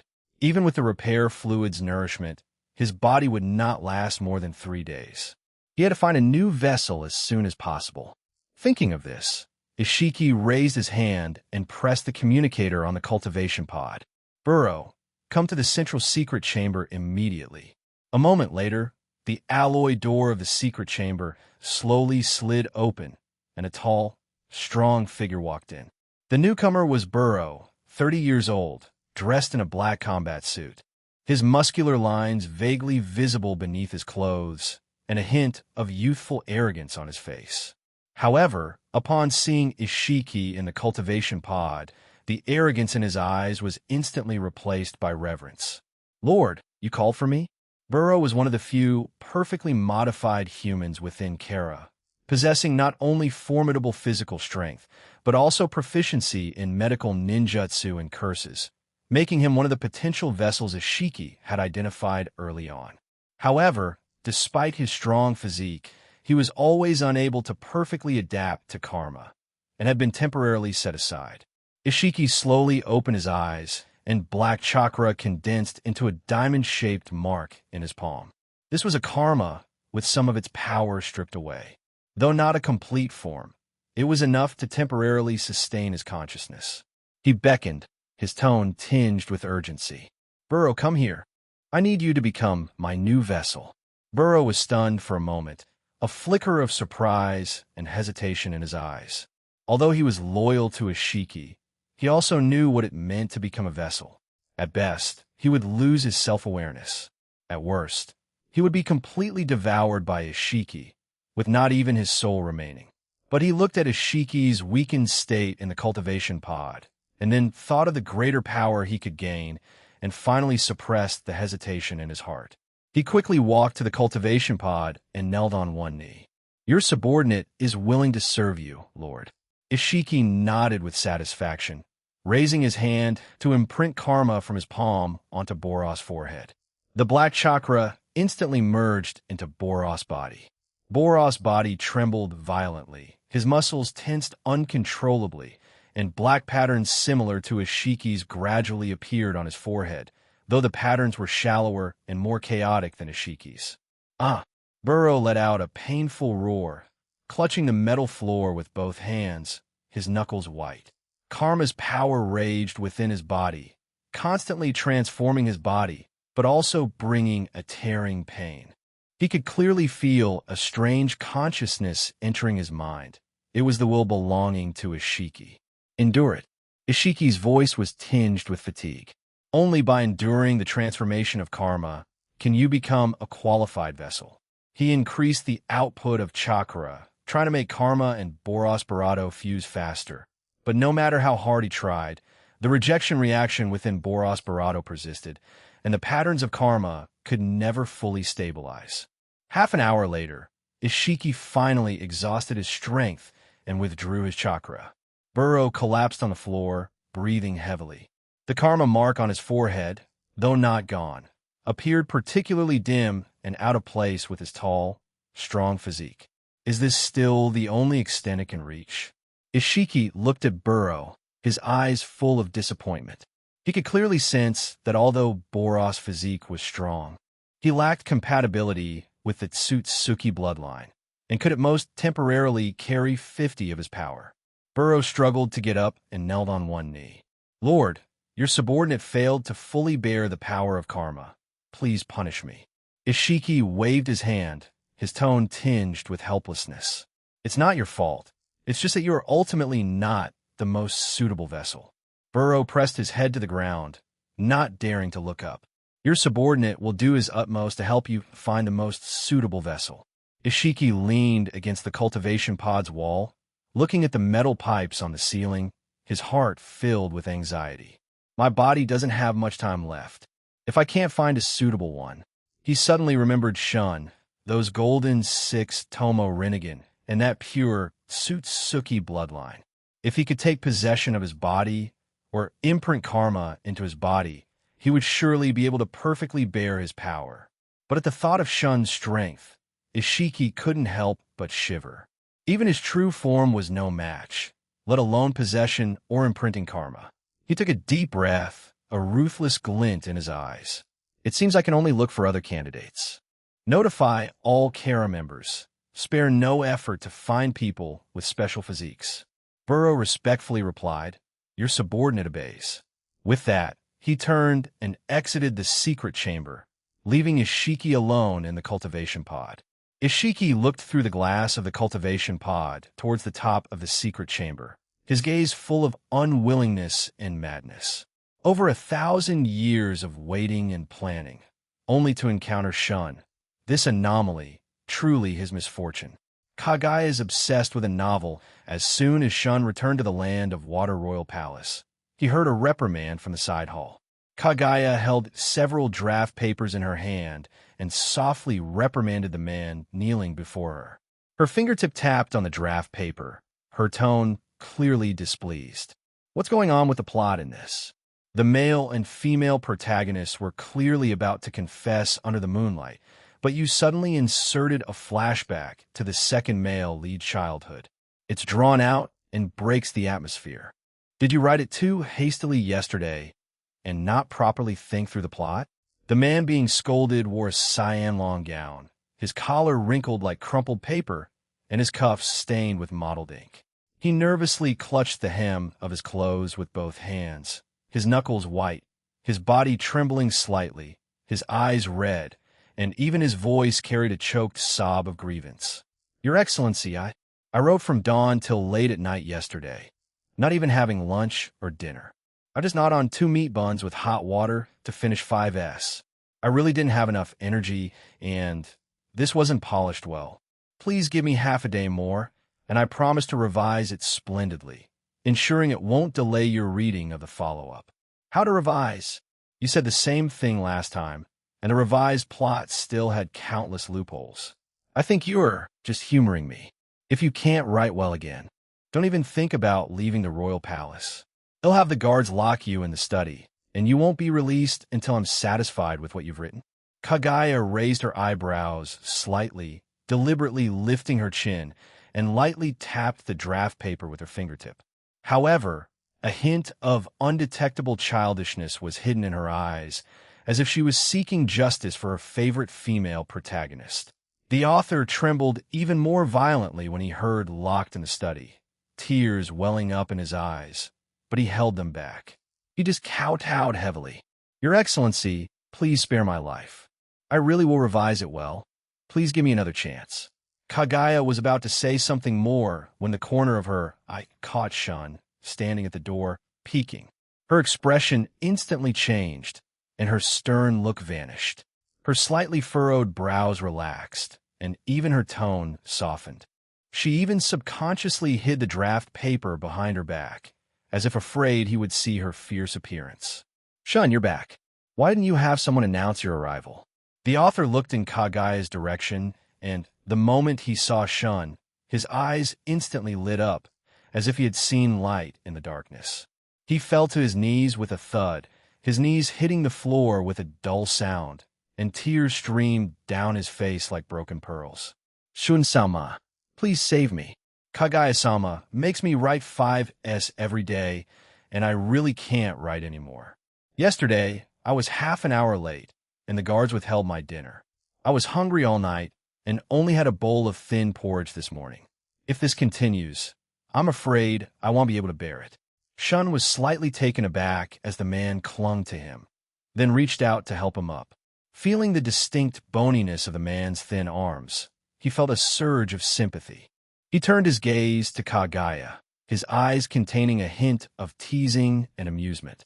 "It seems that while I was away, Your Excellency took on the job of a foreman?" Kagaya's usually aloof cheeks instantly flushed a faint red. She quickly walked to Shun's side, lightly tugged at his sleeve with her fingertips, and argued softly like a spoiled child. "Lately, you've been busy with the land of snow and Kara, and there's been no one to talk to me, so I found a novel to read. His Lover of the Moon Goddess is good. The male lead's personality is a bit like yours, calm and gentle, and he's especially protective of the female lead. I just wanted to see the male and female leads together quickly, so I rush him a bit." Shun couldn't help but smile at her charmingly naive appearance, reaching out to gently rub her palm. The warmth from his palm passed through his fingertips. "Cinchuredo.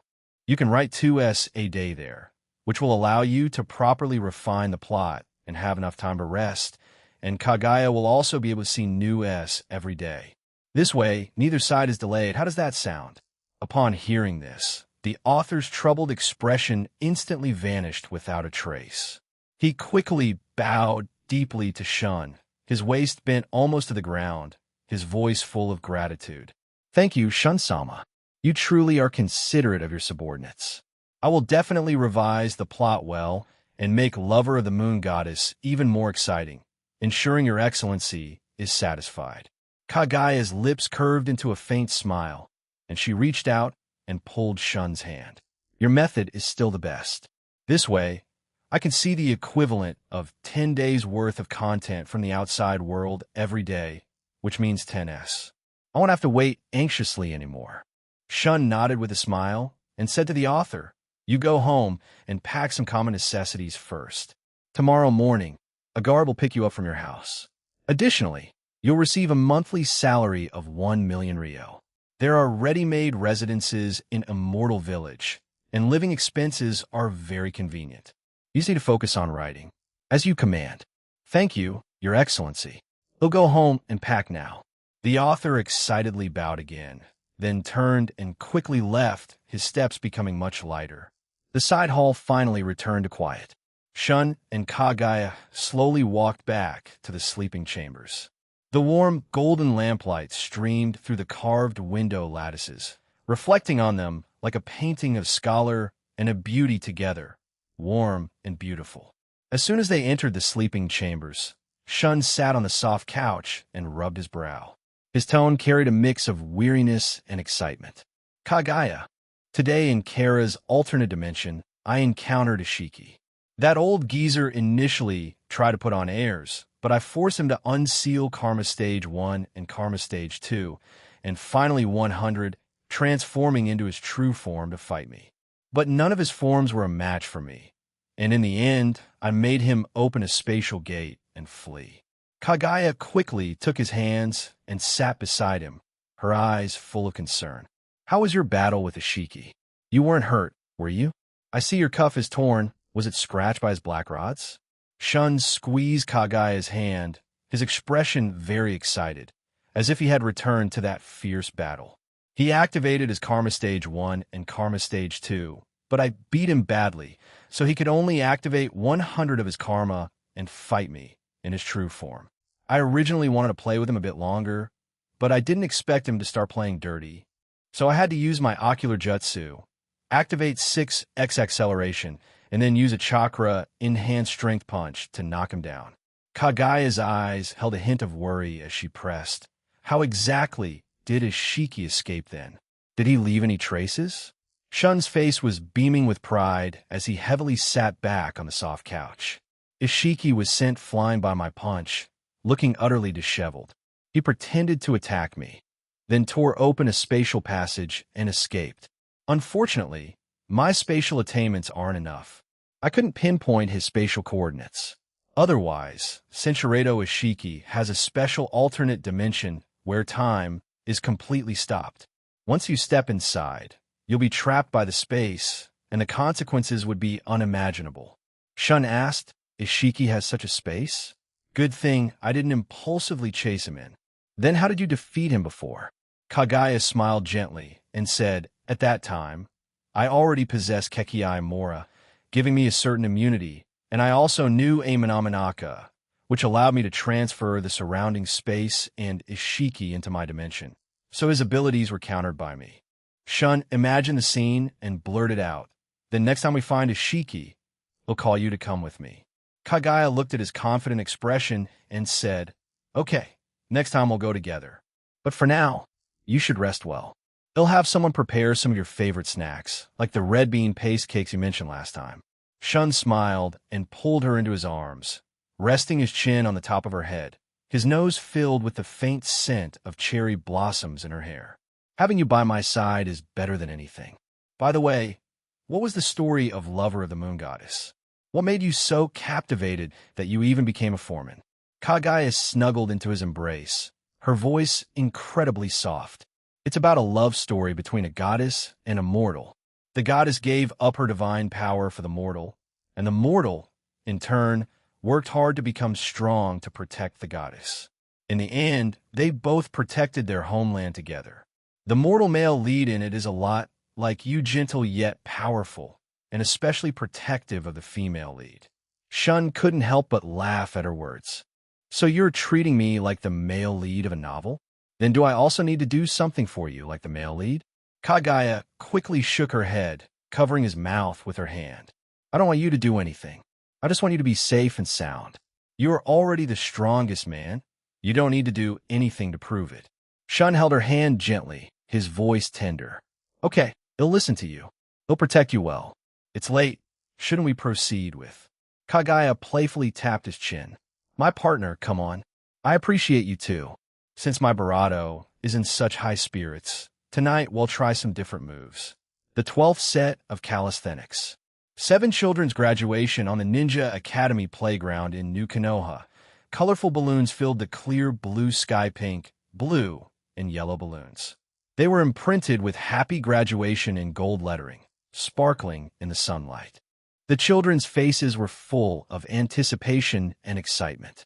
Some clenched their fists to cheer themselves on, while others secretly exchanged glances with their companions.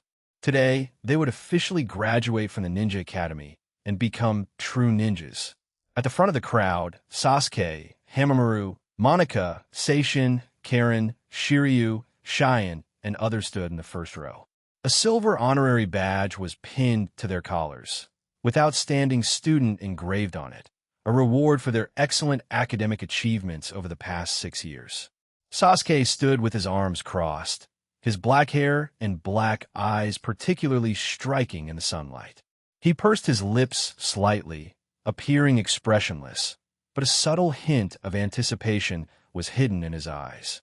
Hamamaru and Shiryu stood together, a head taller than their peers, exuding the composure of an adult. Hamamaru turned to Shiryu beside him and whispered, Shiryu, do you think we'll be assigned to the same squad after graduation? I still haven't beaten you when we practiced taijutsu. Shiryu smiled and nodded. Hamamaru, if we could be together, we can spar every day, but you'll have to catch up to me first. Hamamaru clenched his fist, looking unconvinced. Just wait, they'll definitely surpass you. Their conversation drew laughter from their classmates. Hamamaru wasn't annoyed.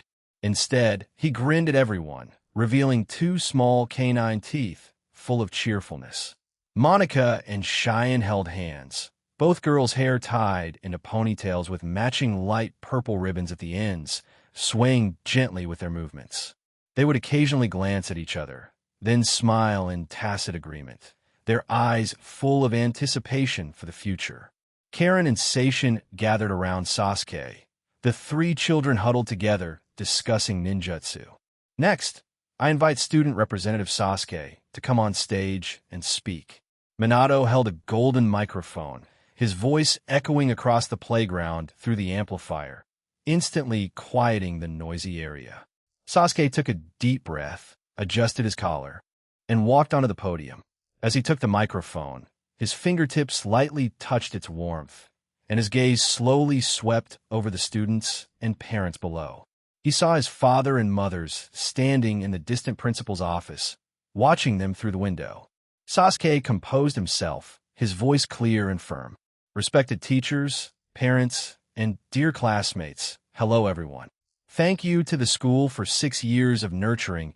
Thank you to the teachers for their patient guidance, and to all my classmates for their companionship. From today on, we will become ninjas. I hope everyone remembers to protect our companions, our families, and this land where we all live. His brief speech, devoid of elaborate rhetoric, earned rounds of warm applause. Mikoto looked at her youngest son on stage, a gentle smile gracing her lips. She took out the camera she carried with her and quietly captured the moment. Next were brief speeches from Hamamaru, Monica, Seishin, Karen, Shiryu, Cheyenne, and others. Afterward, Minato began to present graduation certificates and Konoha headbands. The 7 children went on stage one by one to receive their certificates and headbands, each face beaming with a happy smile, the sunlight casting a golden halo upon them. After the graduation ceremony, the playground instantly erupted.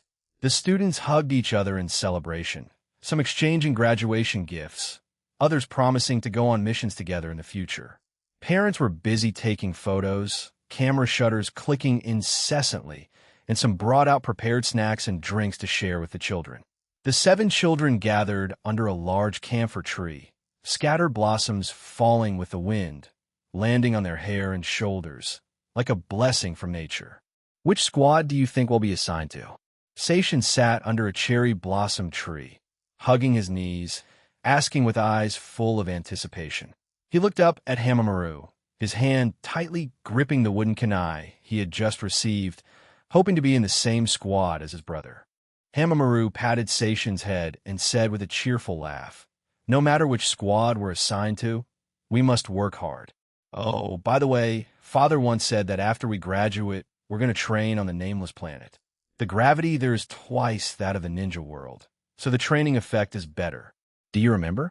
"I remember." Sasuke immediately stood up, his eyes sparkling. "I've been looking forward to this day for a long time. Practicing taijutsu under double gravity will definitely make my strength increase faster."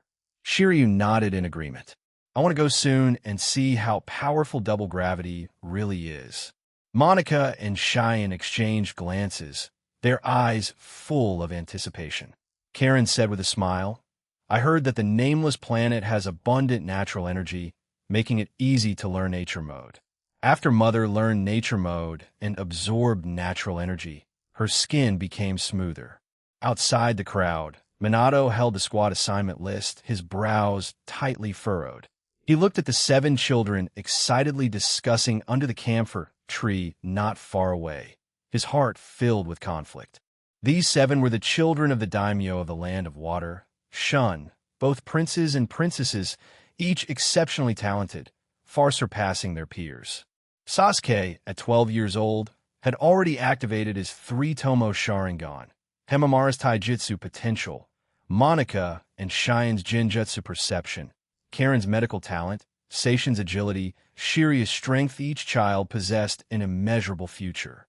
Minato sighed softly, his fingertips repeatedly tracing the names of the 7 children on the list, countless combinations flashing through his mind. If the 7 children were formed into a single squad, it would seem special. If they were split into different squads, he feared improper pairings would waste their talents.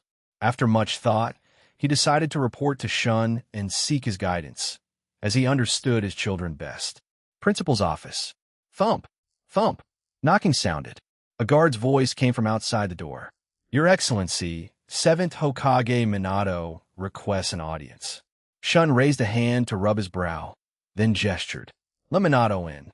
Minato entered the room, bowed, and spoke respectfully. "Your Excellency, I, Minato, have come to inquire about the squad assignments for the 7 princes and princesses." Shun took the list, his finger gently tracing the children's names on it, a gentle smile appearing at the corner of his lips. He looked up at Minato, his tone calm, without any oppressive air of a superior. "Minato, you don't have to be overly reserved. This is your office, after all. I had them come to the Ninja Academy for 3 reasons. Firstly, their talent is excellent, and I hope they all become independent powerhouses. Secondly, I want them to interact more with ordinary children to understand the weight of the word equality. Only by training, enduring hardships, and growing together with ordinary companions can they truly understand the meaning of equality. Thirdly, I don't want my children to feel superior and ignorant of the suffering of the common people." Upon hearing this, Minato's tone became even more respectful, even carrying a hint of admiration. "I understand, Your Excellency. I was previously worried that you might mind them being grouped with ordinary students, fearing that it would be unfair to the princes and princesses. It seems I was inconsiderate and overlooked Your Excellency's profound intentions." Shun smiled and shook his head. "The growth of a ninja is inseparable from the tempering of companions. I already have a preliminary plan. Listen and see if it is feasible. First is Kakashi's squad, with members Sasuke, Naruto, and Sakura.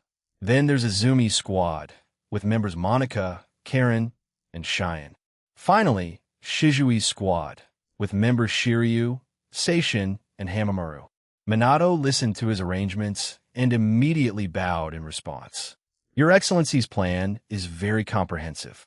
The three squads each have their own focus, balancing complementary talents and allowing the princes and princesses to integrate into their teams, so they won't be isolated due to their special status. I completely agree. Shun smiled and pointed at him. Minato, you worry too much about the word status. Actually, my children are more sensible than we imagine. Yesterday, Sasuke told me he was happy helping classmates with ninjutsu at school. Hamamaru saved a junior who fell into the water. Shiryu stood up for Seishin. They have never considered themselves special. Just as he spoke, a light patter of footsteps came from outside the door, and 7 children skipped in. They had just come from the playground, their faces still glistening with sweat, and a few leaves clung to their school uniforms.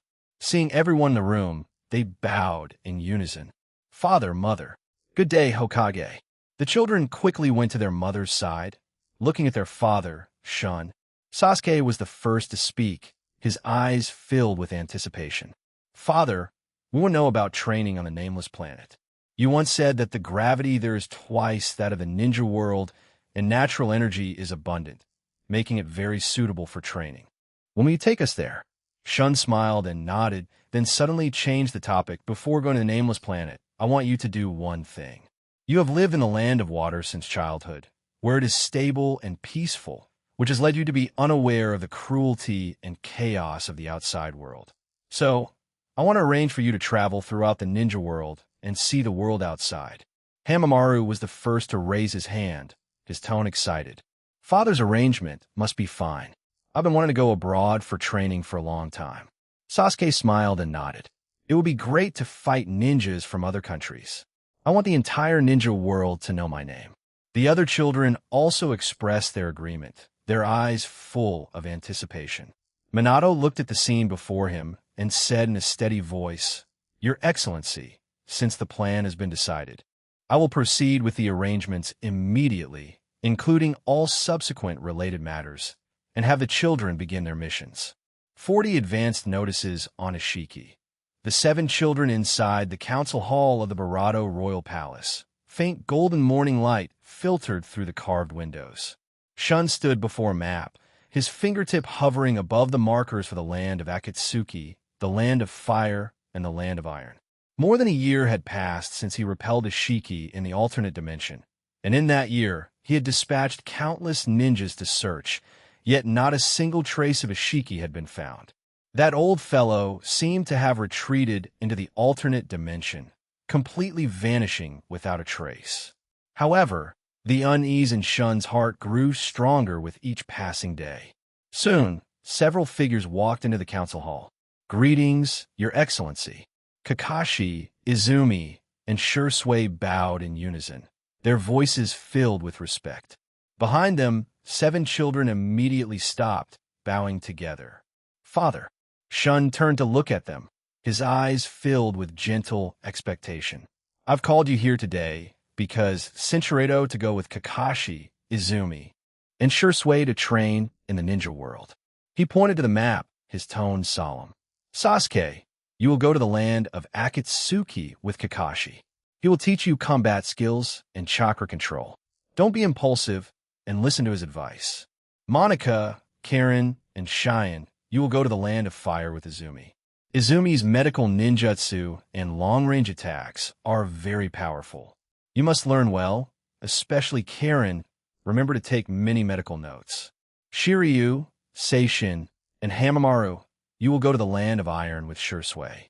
Shizui's kenjutsu and ninjutsu usage are top-notch. Shiryu, you must refine your kenjutsu. Seishin, don't misuse your shurikens.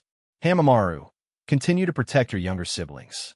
Kakashi frowned slightly, stepping forward to ask, Shun-sama, with the ninja world in constant turmoil, isn't it too risky to have the princes and princesses participate in training? Especially Sasuke, who is impetuous. I'm afraid he might inadvertently get into danger. Sasuke immediately looked up and retorted, his eyes full of defiance. I can protect myself. Hamamaru excitedly shouted, Sasuke is right, we can all do it. Shun smiled and placed a hand on Sasuke's shoulder, his gaze turning serious. I know you are all very capable, but the ninja world is dangerous, and you cannot let your guard down. Kakashi, Izumi, Shursui, your primary mission during this training is to protect the children. Completing the mission is secondary. If you encounter an unsolvable crisis, do not be reckless. As he spoke, he took out 3 specially made Flying Thunder God kunai and handed them to the 3. These kunai have my Flying Thunder God mark engraved within them. Now, have the children extend their wrists. The 7 children obediently stepped forward. Shun's fingertip condensed a faint golden chakra, gently touching the inside of each child's wrist. A subtle Flying Thunder God mark appeared, quickly sinking into the skin, leaving only a faint chakra fluctuation. His barato were exceptionally gentle, as if he were handling a precious treasure. He explained, this mark is connected to my mind. Whether you activate it, or if a child encounters danger and triggers it, I can instantly teleport to your side. He squatted down, meeting Shine's gaze, his voice filled with affection. Children, if you encounter bad guys who use black rods, don't be afraid. Activate the mark, and I will be there immediately. MHM. Shine nodded vigorously, her small hand tightly clutching her staff. Shursui took the scroll, carefully put it away, and said in a deep voice, Shun-sama, rest assured, we will protect them with our lives and teach them to master their skills, never failing your trust. Shun nodded, his gaze sweeping over his 3 subordinates and 7 children. Depart now. Remember to send messages back every day, even if it's just to say safe. Yes, Father Shun-sama. The children and subordinates responded in unison, then turned and left. Sasuke walked last, looking back at his father.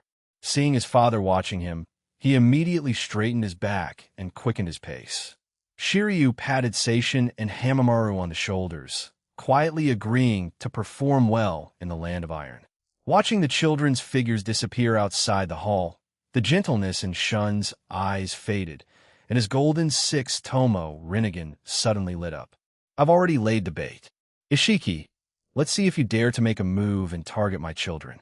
3 days later, in the Kara base in an alternate dimension, a metal cultivation pod slowly opened, and a pale green nutrient solution flowed down its walls.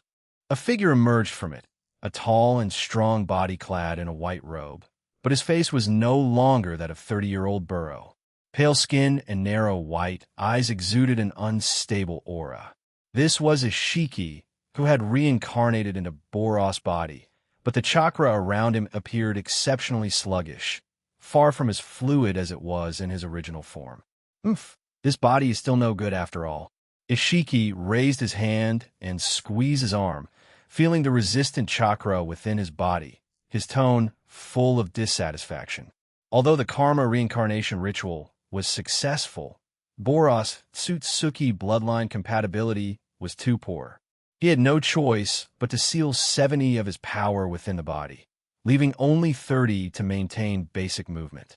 If he forcibly unsealed more power, the cells of his body would accelerate their collapse, and his lifespan would be shortened to a maximum of 3 months.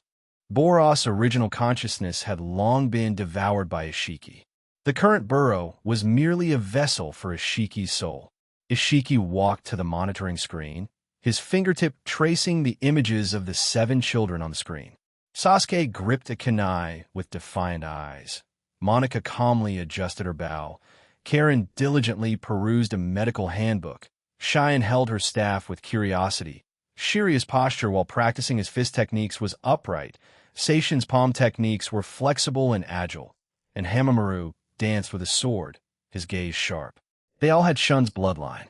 A flicker of frantic greed passed through Ishiki's eyes. If it weren't for this broken body holding me back, I would have personally gone to grab these 7 brats long ago. Ishiki furrowed his arrogant brows, clearly annoyed by the limitations of this body. But it doesn't matter. As long as I can implant karma into one of them, I can perfectly revive. Even if this temporary vessel is wasted, it's worth it. He pressed a special blue button, summoning the Kara members. A moment later, Ishiki looked at everyone expressionlessly. Send word down.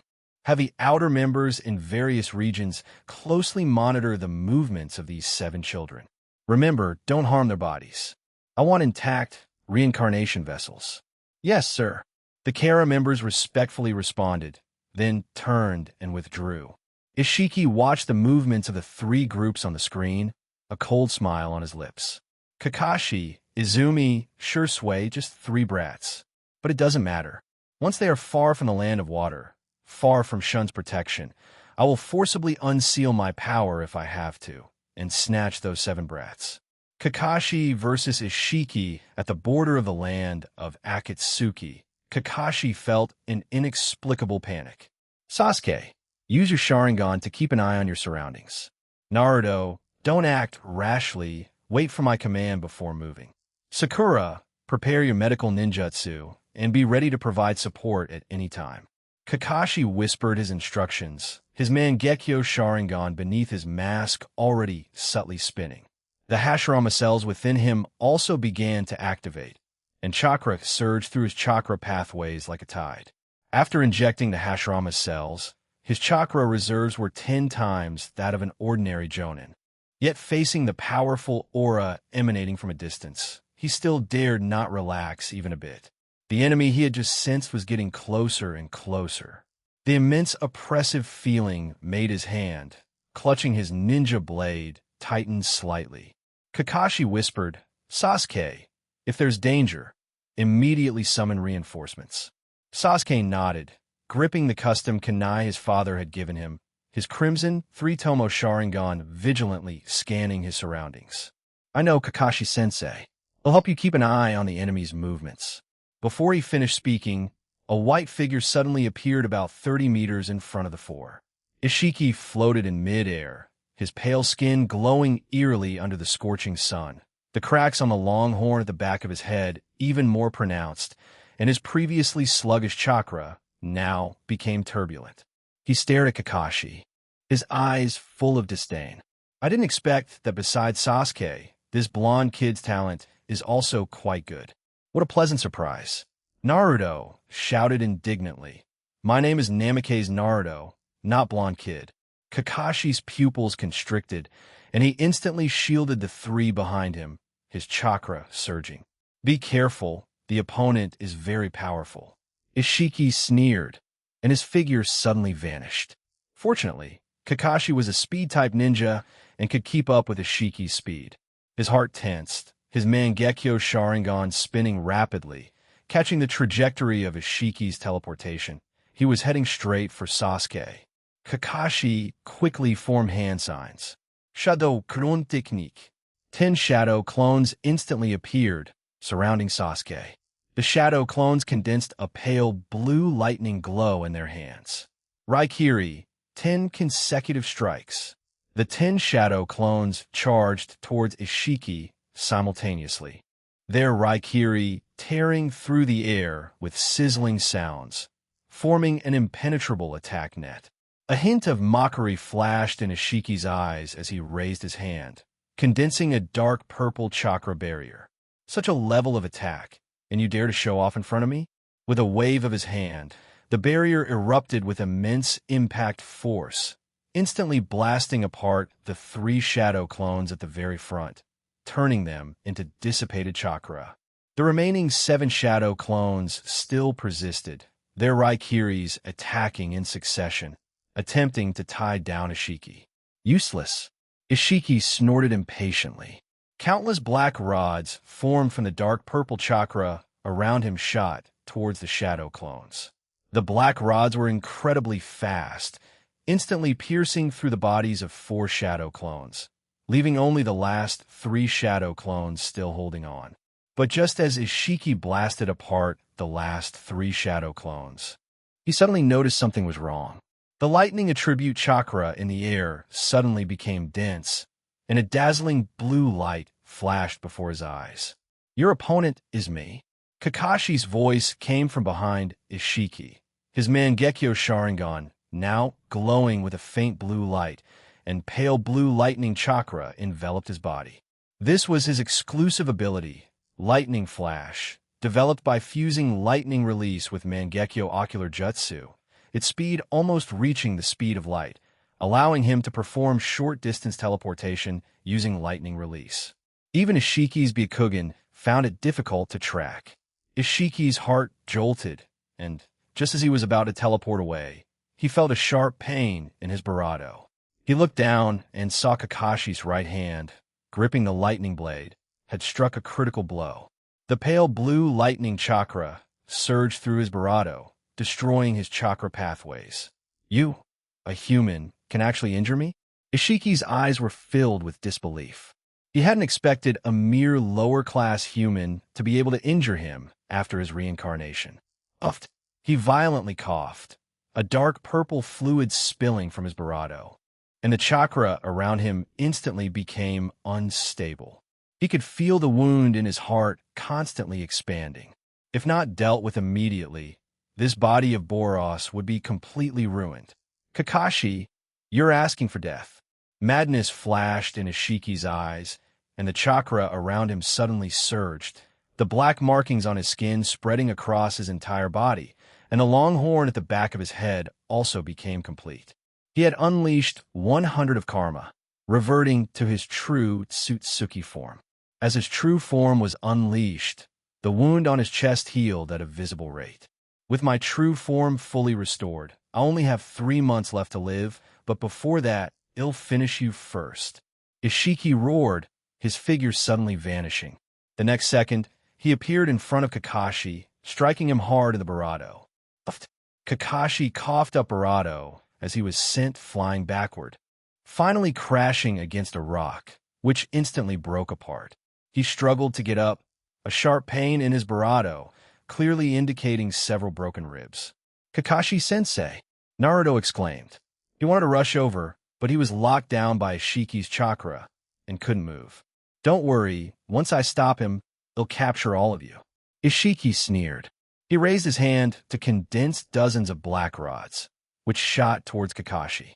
The black rods whistled through the air, their speed astonishing. I can't. Let him harm the children. Perfect Susanoo. Kakashi's chakra surged wildly, and a blue Susanoo condensed around him. The giant blue ethereal figure, wielding a long sword, shielded Kakashi, Naruto, Sasuke, and Sakura within it. Boom! The black rods collided with the Susanoo, creating a deafening roar. The perfect Susanoo trembled slightly, but still blocked the attack of the black rods. A hint of surprise flashed in Ishiki's eyes, which then reverted to a sneer. Perfect Susanoo. Too bad, in front of me, it's still no match for me. He leaped up, kicking towards the 5-pointed crystal on the Susanoo's forehead. Bang! The immense impact caused the perfect Susanoo to shake violently, and the blue chakra continuously dissipated. Kakashi felt his chakra instantly drained, and he winced in pain. Barato. A Barato appeared in the perfect Susanoo's defense, and then the Barato continuously widened, finally bursting apart with a loud bang. Kakashi was kicked away, falling heavily to the ground, unable to get up again. Kakashi-sensei. Sasuke's eyes were bloodshot, realizing he couldn't move. He looked at the dying Kakashi, suddenly remembering the flying thunder god Marcus' father had left on his wrist. Ishiki's fall at the critical moment. Shun suddenly appeared and attacked. Ishiki hastily blocked, and shattered rocks were sent flying. He felt his arm go numb. In the past year, Shun's strength had grown so much more. Shun, you're ruthless. A trace of panic flashed in Ishiki's eyes. After reverting to his original form, he only had 3 months of life left and couldn't afford a prolonged battle. He didn't hesitate for a moment. Chakra surged around him, and a black spatial gate slowly opened behind him. I'll spare you for now, but next time it won't be so easy. Just as the spatial gate was about to fully open, Kakashi suddenly let out a low cry. Don't even think about escaping. Mangekyo Dojutsu. Space Seal. His Mangekyo Sharingan spun rapidly. Space Seal could quickly seal a spatial gate within a short distance. Buzz. The air around the spatial gate suddenly solidified, then continuously shrank. Darn it. What annoying Mangekyo Dojutsu. Ishiki roared, breaking free from the space seal's restraint. Ishiki, you can't escape. Shun seized the opportunity, and his figure suddenly vanished. His golden six Tomo Rinnegan locked onto Ishiki's position. He instantly teleported behind Ishiki and clawed at his shoulder. The sharp claws pierced through Ishiki's robe, leaving 5 deep wounds on his Barato, and Barato spilled out. Ishiki cried out in pain, desperately activating his chakra. Even if I Barato, I won't let you have it easy. He turned sharply, condensing a huge black rod in front of him, and smashed it forward. Shun dodged to the side, and his golden long sword swept across, splitting the black rod into 2. At the same time, he kicked Ishiki in the chest, sending him from the edge of the spatial gate back to the Gobi Desert. The space seal won't last much longer. Kakashi's voice was filled with exhaustion, and the light from his Mangekyo Sharingan began to dim. This dojutsu consumed an enormous amount of ocular power. In his current state, he could only last for another 30 seconds at most. Shun nodded, and his offensive grew even more ferocious. As his golden long sword swung, countless chakra blades shot towards Ishiki, forcing him to retreat repeatedly. Ishiki gradually fell into a disadvantage. The wound on his shoulder continuously bled, and his pale skin became even more bloodless. If that's the case, then let's die together. A hint of madness flashed in Ishiki's eyes. Daikokutten. Boom! Dozens of giant black cubes suddenly appeared in the sky. Each cube was as large as a house, covered with complex patterns, and exuded an oppressive aura. The cubes descended with world-destroying power, smashing towards the ground, targeting Kakashi's team nearby. Oh no! Get out of the way! Kakashi's expression changed drastically. He immediately teleported with Sasuke, Naruto, and Sakura behind a distant rock. The 3 stared intently at the black cubes in the sky, their eyes filled with vigilance. The black cubes smashed onto the Gobi Desert, producing deafening roars. The ground collapsed into bottomless pits, and dust filled the air, almost obscuring the entire sky. The energy emitted by the cubes interfered with chakra perception in the surroundings. Ishiki, how dare you attack children? Shun saw the black cubes smashing towards the team's direction, and furious flames instantly ignited in his eyes. The faint golden chakra around him suddenly surged, and the light from his golden 6 Tomo Rinnegan became unprecedentedly dazzling. Divine Acceleration 8. Whoosh! Shun's figure left a faint golden afterimage in place, and the next second, he appeared in front of Ishiki. My eye! A shrill scream echoed through the Gobi Desert. Shun had actually removed Ishiki's Kokugen. Without the Kokugen, you can no longer use Sukune Kona.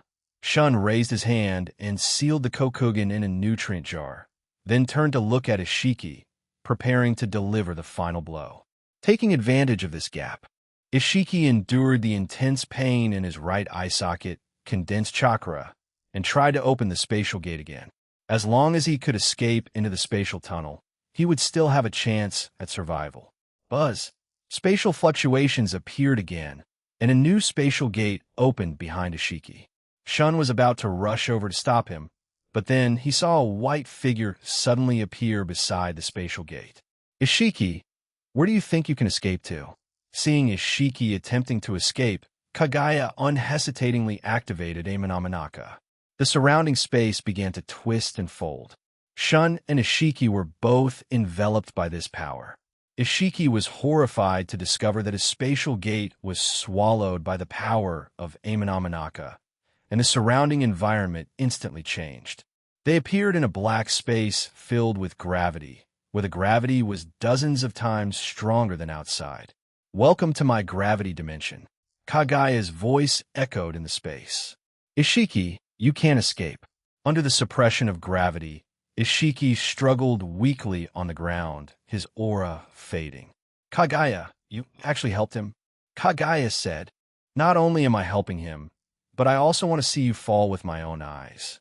Shun slowly walked towards Ishiki, his golden 6 Tomo Rinnegan flickering with fierce resolve. Ishiki, You've tried to harm my children multiple times, and you've tried to take over their Barato. Today is your end. He raised his hand to condense golden chakra, forming a long sword in his palm. I will make you pay for your threats to the children. No, I can't be defeated. I haven't become a god yet. Ishiki struggled to resist, but under the suppression of gravity, he couldn't even lift his hand.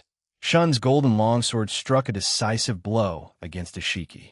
The faint golden chakra surged within Ishiki, overwhelming his chakra pathways and draining his strength. I'm not finished yet. Ishiki let out his final cry, his form gradually fading. Shun didn't stop, but continued to channel his chakra, stripping Ishiki's soul from his body and sealing it in a specially made scroll using yin-yang release. I will seal your soul forever, so you can never reincarnate. After dealing with Ishiki, Shun turned to Kaguya. Thank you, Kaguya. Kaguya nodded, and with a wave of her hand, the gravity in the gravity dimension gradually weakened. We are husband and wife. We should help each other. Oh, and Ishiki's body can be fed to the god tree sapling. Shun agreed, saying that's right, his body still contains the Tsutsuki bloodline. Feeding it to the god tree sapling will allow it to mature faster. Explaining the power hierarchy of the ninja world, a pale golden spatial tunnel suddenly appeared, and Shun stepped out of it. He saw that by a rock not far away, Sakura was tending to Naruto's scraped arm, while Sasuke stood alone in the shadows, staring down at his own palm. His three-tomo Sharingan rotated silently in his eyes, but the usual sharpness was gone, replaced by confusion. Shun quickly walked over, first looking at Kakashi. Are you all right? Are you injured anywhere? Kakashi shook his head, his tone filled with relief. Thanks to Shun-sama arriving in time, we only have some superficial injuries. Sakura has already taken care of them. Naruto grinned, shaking his arm. I'm fine. It just hurt a bit when that guy shook me earlier, but it's all better now. Sakura nodded in agreement, her eyes sparkling as she looked at the powerful Shun. Shun said no more. He slowly raised his right hand, and 4 wisps of gentle, pale, golden chakra condensed at his fingertips. With a gentle wave, 4 beams of light flew out like meteors, accurately landing on Kakashi, Naruto, Sasuke, and Sakura. The moment the golden chakra touched their bodies, everyone felt a warm power spread throughout, and the pain from their injuries instantly vanished. Kakashi's scraped arm was completely healed, the skin beneath the bandage as smooth as new. Naruto's bleeding bandage became dry, and his arm moved freely. Sakura's tired expression faded, and even the chakra in her body recovered by more than half. Even the lingering burning sensation in Sasuke's palm was completely dispelled by this power. It's already healed? Naruto surprisingly unwrapped his bandage, checking it repeatedly, his eyes full of disbelief. Sakura felt the abundant chakra within her and quickly bowed. Thank you, Shun-sama. Your healing ability is even more potent than top-tier medical ninjutsu. Shun's gaze fell on Sasuke, looking at his son's tense profile and confused eyes. After Sasuke awakened his one-tomo Sharingan at the age of 6, he deeply believed that the power of the Sharingan was the strongest in the world. But just now, Ishiki kicking apart Kakashi's perfect Susanoo clearly made him doubt the power of the Sharingan. Shun stepped forward and gently patted Sasuke's shoulder. Sasuke, what are you thinking about? Sasuke looked up, his eyes full of confusion and disappointment. Father, I always thought that by activating the three-tomo Sharingan, being able to see through an enemy's movements and use basic ninjutsu, I was already strong among my peers. But just now, Kakashi-sensei's perfect Susanoo was so powerful, it was kicked apart by that white-robed person. Is my strength not even enough to protect myself? He raised his hand to use Chidori, and his three-tomo Sharingan lit up in his eyes, but quickly dimmed again. When I trained with Naruto and Sakura before, I felt like I could keep up. But today, I realized that in front of a true powerhouse, I don't even have the qualifications to make them take me seriously. Seeing the confusion in his son's eyes, Shun's heart softened. He led Sasuke to sit on a nearby rock and said, "Sasuke, for you to awaken the three-tomo Sharingan at this age and to skillfully use the Sharingan's insight and copying abilities, you are already far beyond your peers. There's no need to deny yourself like this. It's just that you don't yet know that the power hierarchy of the ninja world is far more complex than you imagine." He extended a finger and slowly said, "The power hierarchy of the ninja world is, in order, Genin, Chunin, Jonin, but above Jonin, there is Kage level. These are strong men who can serve as the Kage of a nation, such as the Tsuchikage and Reikage, who are all Kage level. Above Kage level is Super Kage level. Their power far surpasses ordinary Kage, capable of confronting an entire ninja village by themselves, like Madara and Hashirama of yesteryear. And above Super Kage level is Six Paths level, which is the level of the legendary sage of Six Paths, possessing the power to manipulate space, time, and even rewrite reality. Most of the top strongmen of the Otsutsuki clan belong to this level." Sasuke listened intently, the disappointment in his eyes gradually fading, replaced by curiosity. Then, where would Kakashi-sensei's perfect Susanoo rank among these levels and that white-robed powerhouse? What level is he? Shun's tone became somewhat serious. Perfect Susanoo is the ultimate power of the Uchiha clan. Against Kage-level masters, it can hold an absolute advantage, even crushing ordinary Kage-level opponents. But against Super Kage-level opponents, its power seems ordinary, as Super Kage-level power and experience are enough to break it. As for Six Paths level, as you saw, it was kicked apart with just one kick because Six Paths level power transcends the scope of ninjutsu. Sasuke suddenly understood, then clenched his fists. "Father, was the white-robed person just now Six Paths level?" Shun smiled faintly. "The white-robed man just now is a Shiki. He has lived for thousands of years and is a true Six Paths level powerhouse." Hearing this, Sasuke's eyes were full of anticipation and eagerness as he asked, "Father, how strong are you now? Are you also Six Paths level?" The corner of Shun's lips curved into a confident, proud smile, as his three-tomo Sharingan transformed into an eternal Mangekyo Sharingan, and finally into a brilliant golden six-tomo Rinnegan. "I am also at Six Paths level, but I am one of the stronger ones among Six Paths level beings." The light of the golden six-tomo Rinnegan reflected in Sasuke's eyes, making him instantly hold his breath. It was a presence more dazzling than any power he had ever seen, as if it could encompass everything, yet also destroy everything. He subconsciously reached out, wanting to touch the golden light, but as his fingertips drew near, he felt a warm chakra envelop him. "No need to rush, Sasuke. Your current three-tomo Sharingan is just the starting point of your growth, not the end. As long as you maintain your original intention, you will also be able to awaken Mangekyo in the future and even develop stronger powers, becoming a Six Paths level existence." "Really? Can I also become as strong as you?" Sasuke's eyes were filled with excitement, his previous disappointment gone.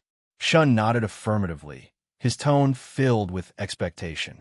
"Of course you're my son, but you must remember, power is not for showing off, it is for protecting.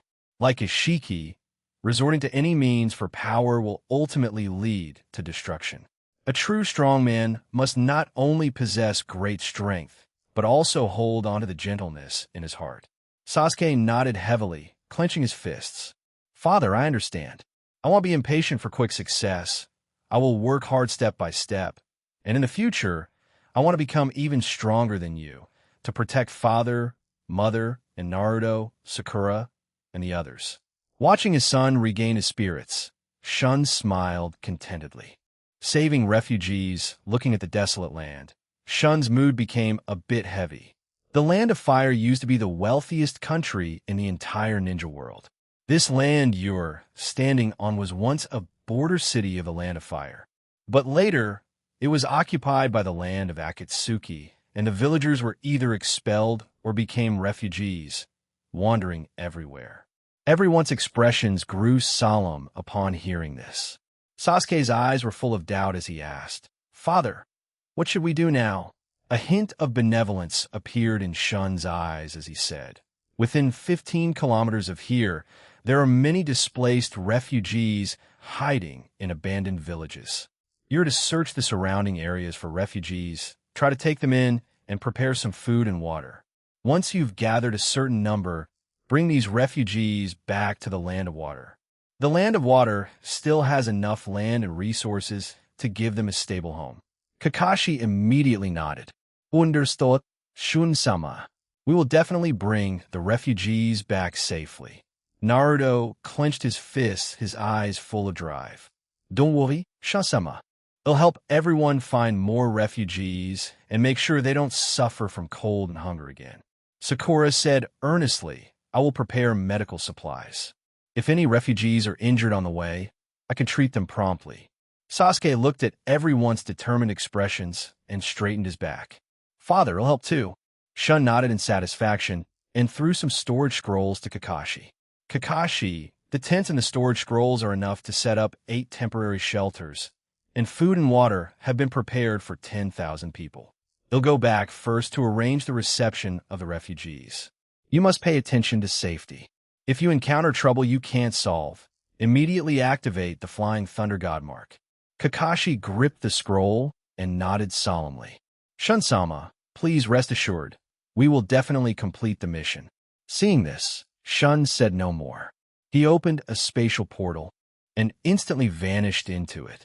Watching Shun leave, Kakashi became serious. Next, we will split into 2 groups. They'll take Sasuke to the abandoned village to the east. Naruto and Sakura, you will go west. We'll contact each other with communicators every half hour. Naruto quickly replied, All right, Kakashi-sensei. Sakura, let's go. Let's try to find more refugees so they can have a hot meal sooner.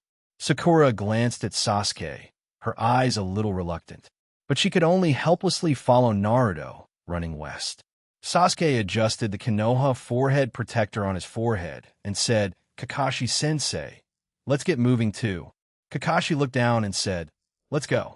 The sooner we finish, the sooner we return to the Land of Water. The 2 figures instantly transformed into 2 streaks of green light, speeding towards the east. The abandoned village to the east was dilapidated, with weeds growing among the broken walls and ruins, and a faint smell of decay lingering in the air. Kakashi-sensei, there's someone there. Sasuke pointed to the remains of a house, and the 2 quickly ran over. Upon closer inspection, they found a family of 3 huddled under a collapsed wooden beam. A young couple held a child of about 5 years old. The child's face was pale, and his lips were chapped, clearly having been hungry for a long time.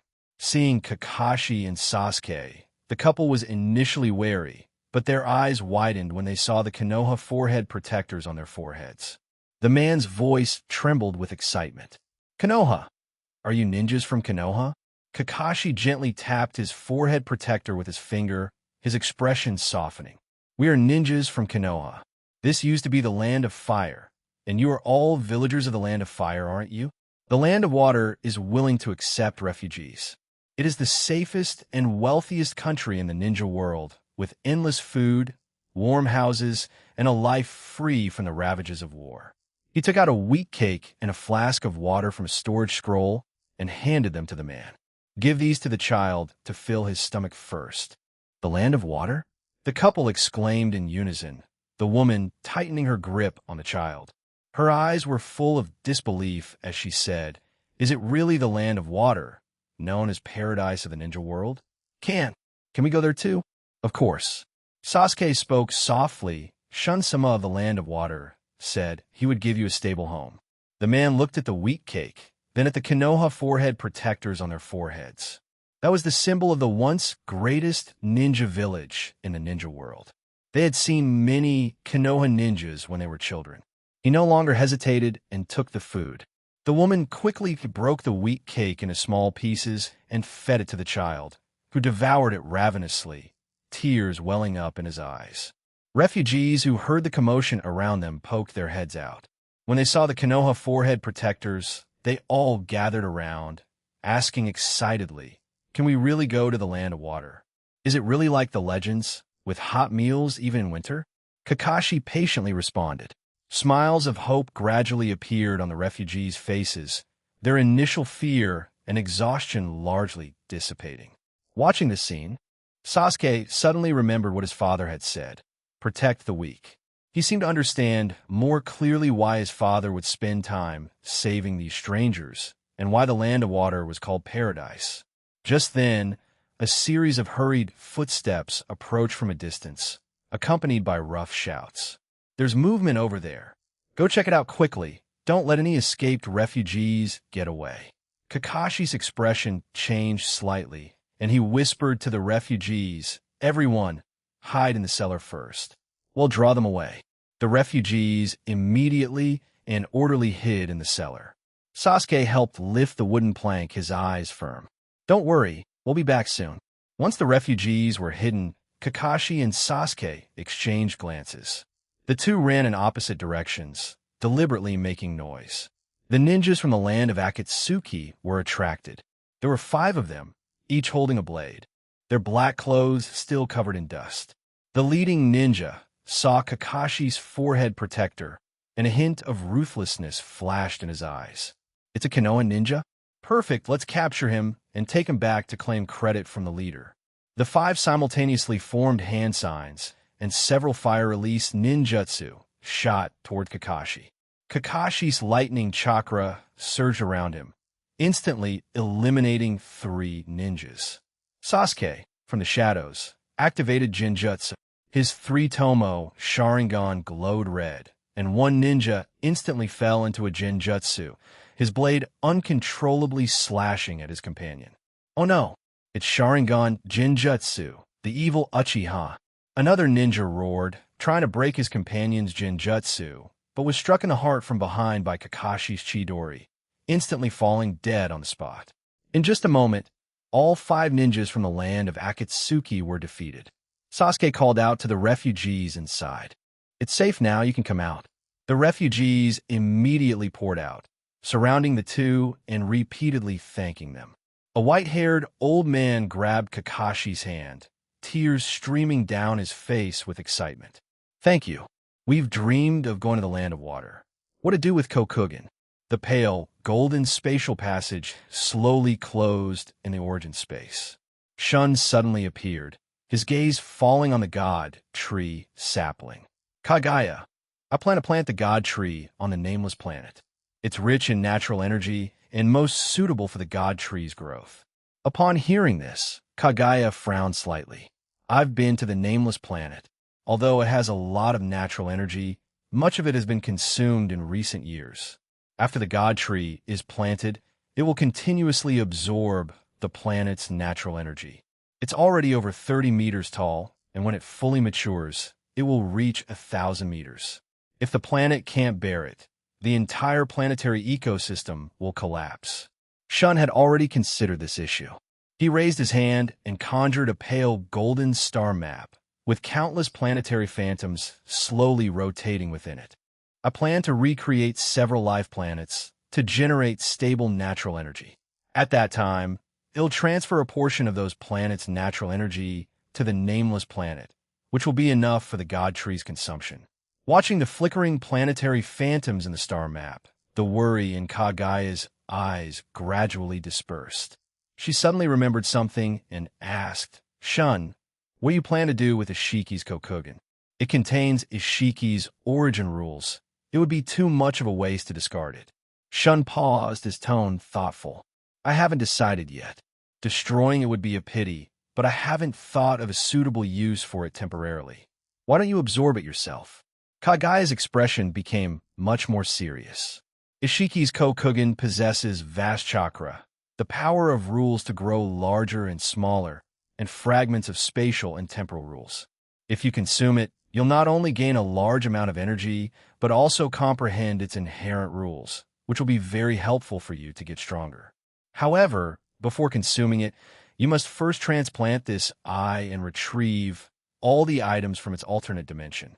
There are many of Ishiki's secret treasures hidden inside. Shun's eyes lit up. This was the best way to handle it. He took out the nutrient tank, sealing the Kokugen from his storage scroll. A black gold glowing eyeball lay quietly within it. All right, they'll go to the nameless planet now to handle it. Centuredo, no sounds of human activity could be heard, only the lapping of waves against the reefs. This was his territory. Every inch of land was under his control. He first took out Ishiki's corpse from his storage scroll and fed it to the god tree sapling. Buzz! The god tree sapling suddenly erupted with a strong luminescence, and its roots rapidly extended. The tree trunk, originally over 30 meters tall, grew at a visible speed. Its branches continuously stretched, increasing from an initial dozen or so to several dozen. Its leaves also became larger and greener, with faint golden edges. In less than 10 minutes, the god tree had grown to over 60 meters tall, its trunk requiring 4 people to embrace, emitting an even more powerful aura. It's indeed growing very fast. A hint of surprise flashed in Shun's eyes. He then took out the Kokugan, condensed chakra on his fingertip, and gently pressed it onto the eyeball. As chakra was injected, the Kokugan suddenly burst forth with intense light, and a distorted spatial rift opened before him. Within the rift, countless phantom items could be vaguely seen. He reached his hand into the spatial rift, continuously retrieving items from within. Dozens of giant black cubes were stacked on the beach, each emitting a suppressive energy. These were the cubes that Ishiki had previously used. A black seal lay quietly on the ground, inscribed with ancient Tsutsuki runes, possessing the power to seal time within it. Tens of thousands of black rods were also scattered nearby, specially made from yin and yang chakra. After retrieving all the items from the alternate dimension, Shun put away the Kokugan and turned to look at the god tree, which had grown to over 60 meters. He cleared a spacious area in the center of the island and reinforced the ground with yin-yang release, forming an energy array with a diameter of 100 meters, and then manipulated the god tree to slowly move into the array. Nourished by natural energy, the god tree's roots rapidly extended underground, embedding themselves into the array's nodes, and the golden light on its leaves became even brighter. Just then, the island began to tremble slightly. A respectful yet anxious voice echoed in Shun's mind. Master, this 60-meter-tall god tree is absorbing a large amount of planetary energy. If this continues, my main body will be damaged. Shun calmly responded, Hiroto, don't be nervous. I've already planned to recreate several life planets, and in the future, I will transfer the natural energy from those planets here. Furthermore, from today onwards, the nameless planet will be renamed Ancestral Star. It will become the core of all my territories. You only need to provide energy to the god tree without affecting the planet's operation, and your main body will never be harmed. The voice in his mind instantly fell silent. A moment later, Hiroto spoke with an excited and respectful tone. Thank you, Master, for the name. Hiroto will not fail to meet the Lord's expectations. I have already sensed the star map you planned. I will now control the energy output according to your requirements, ensuring that it neither affects the planetary ecosystem nor hinders the continued smooth growth of this 60-meter-tall god tree. As Hiroto's voice faded, the natural energy around the island began to converge orderly towards the god tree, no longer as chaotic as before. The 60-meter-tall trunk of the god tree swayed slightly. New branches grew from both sides, and the energy patterns on its leaves became clearer. Even tiny energy light points could be seen flowing between the leaves. Shun watched this scene, a sigh of relief in his heart.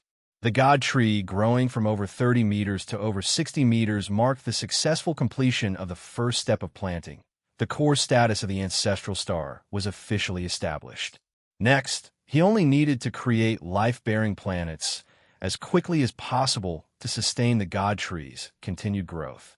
He turned to look at the black cubes and the seal on the beach, a sharp glint in his eyes. These things aren't needed for now. He'll seal them. After dealing with the life planets, he'll study these secret treasures left by Ishiki.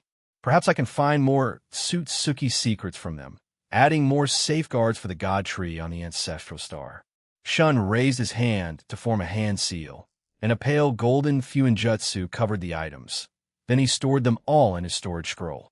Having done all this, he looked up at the sky, his golden six-tomo Rinnegan glowing, and the surrounding planetary phantoms flashed in his eyes. Then, he flew into the universe, in front of several planets suitable for modification, carefully evaluating the difficulty of planetary modification. Next, he began to search for a large number of ice meteorites to create the water needed by organisms. 40 advanced S on absorbing Kokugan. Shun swallowed Ishiki's Kokugan in one gulp. Ugh, he grunted, as a massive amount of chakra surged wildly through his chakra pathways, causing them to throb and burn wherever it passed. What overbearing chakra! It's more intense than any power I've absorbed before. The skin on his forehead first bulged slightly, then a golden Rinnegan slowly opened. Sukuna Hikona. Other dimension. Time stop. Shun closed his eyes, and the golden Rinnegan on his forehead flared brightly. He looked up into the depths of the universe, where a meteorite, over 600 meters in diameter, drifted with a pale gray trail. Its surface was pockmarked and embedded with a few tiny ice crystals. It'll use you to test the abilities of this new Rinnegan. Sukuna Hikona. His gaze sharpened, and the golden Rinnegan's light intensified. Instantly, he felt a powerful pulling force from his brow, and the meteorite was firmly enveloped by an invisible power. Visibly, the meteorite began to expand. The rock layers continuously extended outwards, and its 600-meter volume swelled tenfold in a few seconds, transforming into a colossal object over 6,000 meters in diameter.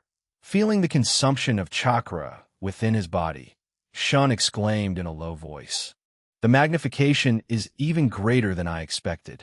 Then his eyes narrowed, and the Rinnegan simultaneously released chakra. The massive meteorite, as if pulled by threads, changed direction and flew towards a desolate dead star not far away. The dead star had long lost all life, its surface covered in dry cracks. Centurato, subtly adjusting the angle of his fingertip towards the meteorite, his gaze locked on the dead star's core, specifically the fissure that ran from north to south. Release time stop. The moment time resumed its flow, the 6,000-meter meteorite, with a roaring boom, slammed into the dead star. Boom! A deafening roar echoed through the planet. Scarlet magma erupted from the fissures, gushing tens of thousands of meters into the sky like a fountain, then falling back down with a fiery red trail. Shun didn't stop. The Rinnegan on his forehead once again activated Sukuna Hikona. Thousands of smaller meteorites converged from the surroundings, each magnified tenfold, pelting the dead star like a torrential downpour. Each impact triggered a violent energy explosion. Magma spread along the cracks, gradually covering every inch of the dead star's surface. When the last meteorite fell, this once dead planet had completely transformed into a scarlet magma sphere, its surface still churning with scorching lava. The Rinnegan on Shun's forehead slowly closed, leaving only a faint golden mark. He opened a spatial gate and returned to the flying castle on his ancestral planet. The moment he stepped into the castle, a fresh scent of grass and wood greeted him. Now, all of his consorts had learned nature mode. Natural energy flowed within their bodies, not only granting them Kaga-level strength, but also making their appearance and temperament even more extraordinary. Their skin glowed with a luster. Their figures were graceful, yet not lacking in softness, and even the sway of their robes as they walked carried an ethereal sense of a goddess descending to the mortal world. As he passed through the corridor, a beautiful maid bowed and said, "My lord, Mei-sama is waiting for you in her room." Shun nodded and walked to Mai's room. Before he even pushed open the door, he heard Mai's light humming. Pushing open the door, he saw Mei sitting gracefully by the window, enjoying the afternoon breeze. Centurato, she teased with a smile. "Oh, isn't this our busy husband? Why aren't you with Mikoto-ne? Instead, you've come to me?" She pointed toward Shun and called out to him, her tone light and playful. "I bet you haven't rested well. There's a nice quiet spot here where you can take a break and relax. Want to join me?" Shun walked to the edge of the pool, looking at the smile in her eyes. May, you understand me best. He stepped into the bath. The warm water rose around him, and a fragrant barato of herbs filled his nostrils, slightly alleviating the heat within him, but not suppressing the restlessness. May leaned closer and observed his back, noticing the faint barato of bath liquid, and she asked with a smile, "Husband, you seem unusually agitated today. Is it because you haven't fully controlled your new power? The chakra pathways on your back feel tense." Shun allowed her to massage his back, and said in a low voice, "I swallowed Ishiki's Kokugan, so I have a golden rinnegan on my forehead, and my power has increased greatly. But my chakra is a bit chaotic, and I seem to be having trouble suppressing it." Mai's fingertips paused, then she applied a little barato pressure, helping him soothe his chakra pathways. How can Otsutsuki's power be so easy to control?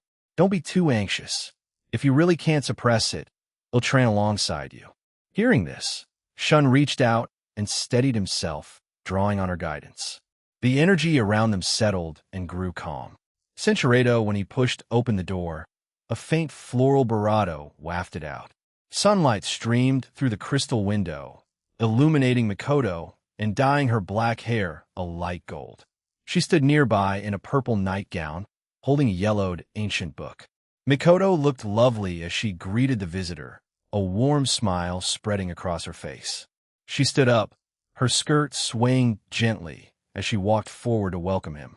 She frowned slightly. "Shun, why is your body so hot? Are you ill? You're nearly 2 hours later than usual today. I was worried something had happened to you." After speaking, she took his hand and placed it in her cool palm. "Quickly, sit down and rest. The herbal tea I warmed for you has just cooled down a bit." Shun allowed her to lead him to the soft couch and sit down. Watching her turn to get the tea, his heart warmed. Mikoto brought the teacup and handed it to him. "Drink slowly, it will help soothe some of the heat." Shun took the tea. The warm tea slid down his throat, indeed alleviating some of the discomfort. Senzorado zo imlata. When he released her, Shun's breathing was a little ragged, and his eyes held an apologetic look. Mikoto raised her hand to gently caress his forehead. Her fingertips touched the faint golden mark, and she asked softly, "Is this mark on your forehead a newly acquired power? It looks incredibly overbearing." Before she could finish, Shun gently guided her toward the soft bed in the inner room. "First, let's rest. We can talk after that." A moment later, quiet conversation spread through the room. But when everything settled, the strange burning barato inside Shun not only didn't subside but grew even stronger. His brows furrowed, realizing something unusual was happening to his internal energy. "No, this isn't ordinary discomfort." Mikoto looked at him worriedly and asked, "Should we ask Kagane to take a look? She knows barato about these things than we do." Shun nodded, then disappeared from the room. The next second, he appeared at Kagaya's residence. Unlike the rooms of his other consorts, this place had no warm yellow lights, only a simulated starry sky on the ceiling. Pale blue starlight scattered on the ground, making Kagaya's pure white robe appear even more ethereal. She sat on a throne by the window, her hair cascading like a waterfall, like a high and cold goddess. Seeing her husband disheveled, a ripple finally appeared in Kagaya's cool eyes. She smiled slightly. "Husband, what's wrong with you? You haven't even dressed properly." "Kagaya, I absorbed Ishiki's Kokugan and gained a golden rinnegan on my forehead. I've mastered Sukuna, alternate dimension, and time stop.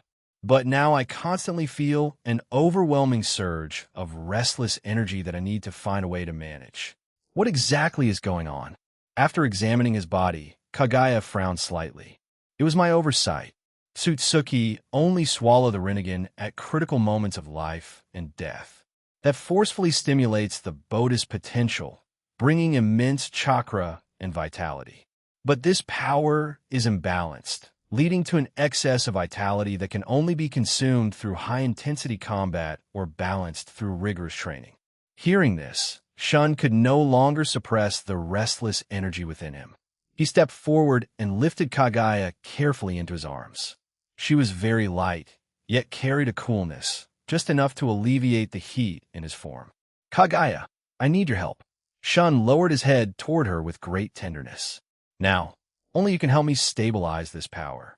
Kagaya did not resist, simply raising her hands gently around his shoulders, a faint warmth appearing in her calm eyes.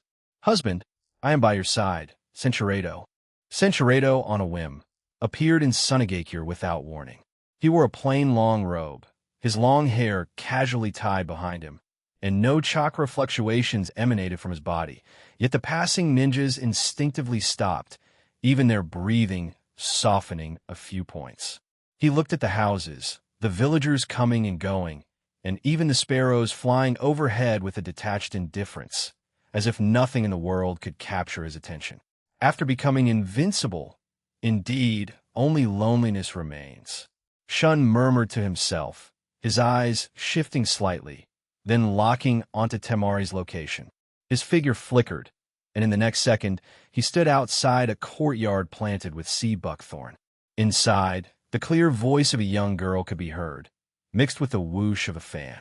When he pushed open the door, he saw Temari practicing wind release against a wooden stake with her iconic iron fan. She wore the Sunagakure ninja uniform, her blonde hair tied back with a hairband, a few stray strands clinging to her forehead, swaying gently with her bravado. The young ninja carried herself with a tall and graceful posture. Her arm lines were smooth, and when she swung her iron fan, the sand stirred up by the wind release hit the wooden stake, leaving fine indentations. Hearing the door open, Temari spun around, her iron fan still suspended in midair. When she saw that the person was Shun, her pupils suddenly contracted, the iron fan in her hand fell to the ground with a clatter, and she froze. She had seen Shun before. At that time, the pressure emanating from him had suffocated the entire Sunagakure. Now, looking at him up close, she felt that he was even calmer than in her memory, yet also more intimidating. You, why are you here? Temari reacted, quickly picking up her iron fan, her fingertips trembling slightly, even her words stammering a bit. She had already accepted her identity as his fiancée, but the sudden meeting left her feeling flustered. Shun walked up to her, his gaze sweeping over the wooden stake she had just been practicing on, and said lightly, Temari, as my fiancée, your strength is growing too slowly. I plan to take you to Immortal Village to train for a while. Immortal Village? Temari was stunned. Then her eyes widened, her voice full of surprise. What kind of place is that? Is it like the legendary place where immortals live? But I still have to perform Sunagakure missions. The words were on the verge of leaving her bravado, but she held them back. Facing Shun, she didn't even dare to think of refusing. Bravado, the words Immortal Village themselves were intriguing, making her curious. Shun's gaze fell on her face, seeing her hesitation and curiosity. Immortal Village is a special place, with many ninjas training there, so the living facilities are complete. You can ask your parents for their opinion. Temari nodded quickly, clutching her iron fan. We'll go right now. With that, she was about to run out, but after taking 2 steps, she stopped and asked, then, will the training in Immortal Village be very hard? Also, do I need to bring anything? Will the people there be very fierce? Shun looked at her nervous yet expectant expression, and a rare hint of warmth appeared in his eyes. It will naturally be hard, but it will allow you to break through your bottleneck in a short time. You don't need to bring too many things. The village has shops and medical clinics, so you can buy all your daily necessities. Temari said, and turned, running quickly out of the courtyard. She ran all the way towards the Kazakage building, not bothering to respond to greetings from acquaintances on the way until she burst into Raza's office. She rushed in breathlessly, shouting, Father, Mother, Shun is here. He dislikes my low strength and wants to take me to Immortal Village to train. Raza was discussing Sunagakure's material distribution with Karura when he heard this, and the pen in his hand clattered onto the paper. Karura also stood up abruptly, her face full of shock. What did you say? Shun wants to take you to Immortal Village? Raza quickly stood up, his voice filled with awe and worry. Immortal Village? Is that place safe? Did he not say what he would teach you? He said there are shops and things in Immortal Village. and that it can help me break through my strength bottleneck. He didn't say exactly what he would teach, but it sounds very powerful. Temari said breathlessly, recounting the conversation, her eyes full of anticipation. Raza and Karura exchanged glances, both seeing complexity in each other's eyes. They were both worried about their daughter suffering in the unfamiliar immortal village, and yet they dared not defy Shun's wishes. Moreover, being able to enter Immortal Village for training was a great opportunity for Temari and for Sunagakure. Karura walked forward and gently stroked Temari's hair, her voice soft but with reluctance. "Then you should go. Remember to take good care of yourself. If you need anything, tell that man. Don't let yourself be wronged." Raza nodded, saying in a deep voice packed some common things. "Don't make Shun wait too long." Temari responded, turned, and ran back to her room, quickly packing a few changes of clothes and common medicines. She then carefully wiped her iron fan clean before hurrying back to the courtyard. Shun was still standing there, looking at the sea buckthorn in the courtyard, as if contemplating something. "I'm ready." Temari ran up to him, looking up at him, carrying a small cloth bag in her hand. Shun waved his hand, opening a spatial gate. "Look inside is Immortal Village. Don't be afraid." Temari hesitated for a moment, then gently took his hand. His palm was broad and warm, giving her an inexplicable sense of security. The next second, the surrounding scenery suddenly twisted. The houses and sea buckthorn trees instantly disappeared, replaced by an open village surrounded by clouds and mist. In the distance were scattered wooden houses with roofs covered in lush green moss. At the village entrance hung a wooden plaque, on which the characters Immortal Village were carved. Ninjas in various clothes walked along the road. Some were discussing ninjutsu, some carried things they had just bought from the shops, and even children were chasing and playing under the trees. The air was filled with a rich yet gentle natural energy, completely different from Sunagakure's dry and hot climate. Temari's mouth dropped open in surprise, the cloth bag in her hand almost falling to the ground. She looked around, her voice full of disbelief. This is Immortal Village?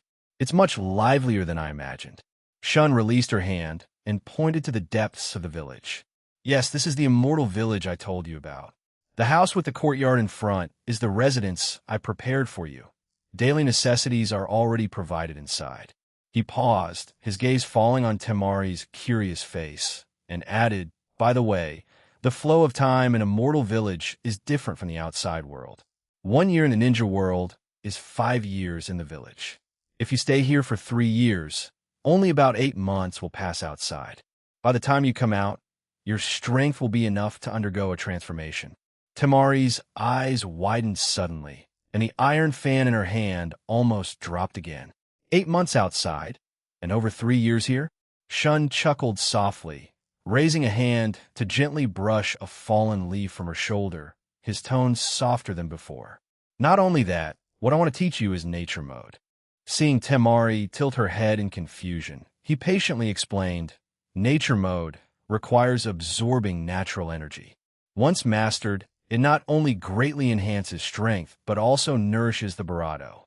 Like Princess Mikoto and the others, after mastering it, their skin becomes noticeably smoother and healthier. Their appearance doesn't easily age, and their lifespan can be extended by decades or even centuries. Consider it an extra gift of training." Temari's eyes instantly lit up, her previous nervousness completely gone. Her voice was full of anticipation. "It can beautify and extend lifespan? Then, when can I start learning?" "You'll definitely learn well." Shun said, "This cannot be rushed, and you don't need to be anxious. Take your time, you have plenty of it." Shun led her towards her residence. Along the way, he smiled and nodded in response to greetings from some Uchiha. "First, adapt to the natural energy here. Tomorrow, I will teach you the basic breathing methods. The natural energy is dozens of times denser than in the ninja world, so initial absorption can easily lead to loss of control. You must proceed gradually." Temari followed behind him, looking at the lively yet peaceful scene around her, feeling the gentle natural energy in the air, clutching the iron fan in her hand, her eyes becoming incredibly firm. Although more than 3 years of training would be hard, as long as she could learn nature mode, become stronger, more beautiful, and also become his princess, everything would be worth it. Her voice was extremely low, as if afraid of being overheard by others, and she asked softly, "Then, when I learn nature mode, will I be as powerful as you?" Upon hearing this, a faint, almost imperceptible smile seemed to hide in Shun's eyes. His lips curved slightly, and he replied softly, "As long as you are willing to put in enough effort, perhaps one day in the future, you will be able to catch up to my pace." An excited expression appeared on Temari's face, and she eagerly pressed, "Really? Ha ha. Of course I'm just teasing you." Shun's teasing laughter caught Temari off guard.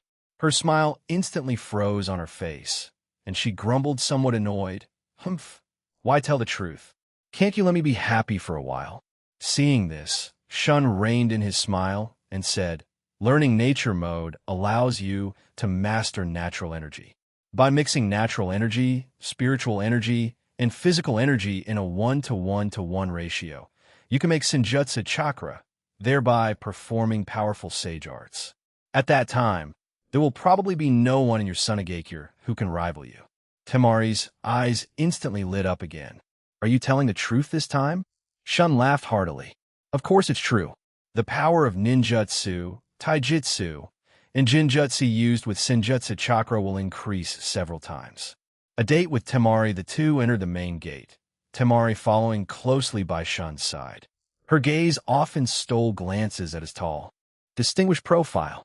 This man was too strong, too mysterious, not to mention his handsome face. Even when he frowned in thought, he exuded a quiet confidence. These qualities almost fulfilled all her imaginings of an ideal partner. Temari leaned closer beside him, brushing her fingers lightly along his sleeve. Her heart pounded as if it would explode. She pouted playfully, "Shun, can you teach me nature mode?" Shun placed his hand gently on her barato and said, "What's the rush? Nature mode requires a gradual approach. I don't care, I want to learn it now." Senshirado implanting all the knowledge of nature mode into Temari's memory. When Temari opened her eyes, the shock hadn't faded. When she saw Shun's face so close, a strong emotion stirred in her heart, one she had never felt before. In the barato, she was the proper daughter of the Kazekage. After meeting Shun, however, she couldn't help but want to get closer, to act spoiled, to tell him all her little secrets. She suddenly stood on her tiptoes and quickly pressed a light kiss on the corner of his lips. The moment their lips touched, both of them froze. The sensation was as soft as cotton candy, yet it made her cheeks flush instantly, even her earlobes turning pink. She hastily retreated half a step, her voice shy and urgent. "That moment just now was a reward for teaching me nature mode. You're my fiancé, so teaching me skills is only right. Besides, I only know you here since I came with you." Her eyelashes trembled slightly, and her voice gradually softened, carrying a hint of pleading. "I've never been in love, yet I became your fiancé just like that. I've never even gone shopping with someone. Can you accompany me shopping just once? Even if it's just once in this lifetime, I want to experience what it feels like to be in love." Shun was slightly stunned by this sudden, unexpected gesture. He listened to her soft, heartfelt plea and saw her eyes filled with anxiety, but also anticipation. He took her hand, saying with extreme tenderness, "Silly girl," who said only once. He raised his hand and ruffled her hair, his fingertips brushing her reddened earlobe. "He'll not only accompany you to the market, but also take you to the commercial street and shopping mall. There are milk teas you've never tasted and desserts that are sweet to the heart." "Really? You're not lying to me?" Temari looked up, her eyes bright like stars. The previous sense of injustice instantly vanished, replaced by disbelief and pleasant surprise. Shun smiled and nodded. "I'm not lying to you, come in." Someone prepared dinner for Temari and add a few extra desserts. The maids responded and walked out. Seeing the two standing hand in hand, the atmosphere intimate, they discreetly lowered their heads and quietly set the dining table. Temari sat at the dining table, unable to suppress the smile on her lips. So, this is what it feels like to be in love. Someone remembers your small expectations, the warmth of holding hands, the earnestness of a promise. The sun was setting outside the window, and dinner was quickly prepared. Shun raised his hand to wipe away the frosting on Temari's lips, his eyes full of tenderness. From now on, in the land of water, you can eat whenever you want. The next afternoon, Central Commercial Street. As Temari followed Shun out of the spatial passage, she was instantly stunned by the sight before her, stopping in her tracks. This was no market. On both sides of the wide concrete road were dozens of stories-high buildings. On the commercial street, various brand stores, snack shops, and drink shops were dazzlingly arrayed. Western Region Silk Shop, Deep Sea Pearl Pavilion, Sweet Honey Milk Tea Shop, etc. Even the air was filled with the sweet aroma of milk tea and the smoky scent of barbecue. Pedestrians on the street wore stable smiles, and occasionally children ran past with paper kites, but didn't feel chaotic. This was the paradise spoken of by the ninja world, where even the wind carried a gentle scent. What are you spacing out for? Didn't you want to see the commercial street? Shun gently took her hand, smiling as he pointed to a steaming milk tea shop not far away. Want to grab a milk tea first? I heard that shop's milk tea suits the taste of the land of wind better. Temari then snapped out of it and hurriedly followed his steps. This place is even more beautiful than what the merchant said. The milk tea shop was warm and cozy. On the wooden counter, there were a dozen stainless steel jars, each containing different flavored tea bases. Seeing someone enter, the staff member quickly greeted them with a smile. "Excuse me, guests, what would you like?" 2 cups of double C buckthorn fruit pulp. The staff brought 2 cups of milk tea. Orange red sea buckthorn juice mixed with milky white tea, topped with plump sea buckthorn fruit pulp. A straw could easily reach it. Temari cautiously took a sip. The sweet and sour taste of sea buckthorn mixed with milk dissolved on her tongue. Her eyes instantly lit up. So delicious. It's even more refreshing than the sago milk tea in the land of wind. Watching her satisfied expression, Shun picked up his own cup of milk tea and gently clinked it against hers. He said, "If you like it, drink more. There are many more dessert shops ahead. Buy whatever you want, drink whatever you want, as long as you're happy." The two walked hand in hand on the commercial street, followed by 3 maids. They carried empty wicker baskets, maintaining a distance of 2 steps. Passing by a silk shop, Temari was attracted by a pale pink silk in the display window. This color is so gentle, it would look beautiful as clothes. Shun followed her gaze, smiled, and pushed the door open. "Want to go in and look? If you like it, buy it." The staff member quickly took out the silk. Temari touched the fabric. It was soft as a cloud, but she felt a bit embarrassed. "Want to be too much trouble?" Shun picked up the silk and handed it to the maid behind him. "Trouble? Wrap it up. Someone, pay the bill." The maid respectfully took it, skillfully placed it in the basket, and thoughtfully asked, "Does Temari-sama need a custom size? We can contact the workshop, and it can be ready within 3 days." Temari paused, then realized she didn't need to worry about it herself. Her cheeks slightly flushed. She pulled Shun and hurried out of the shop.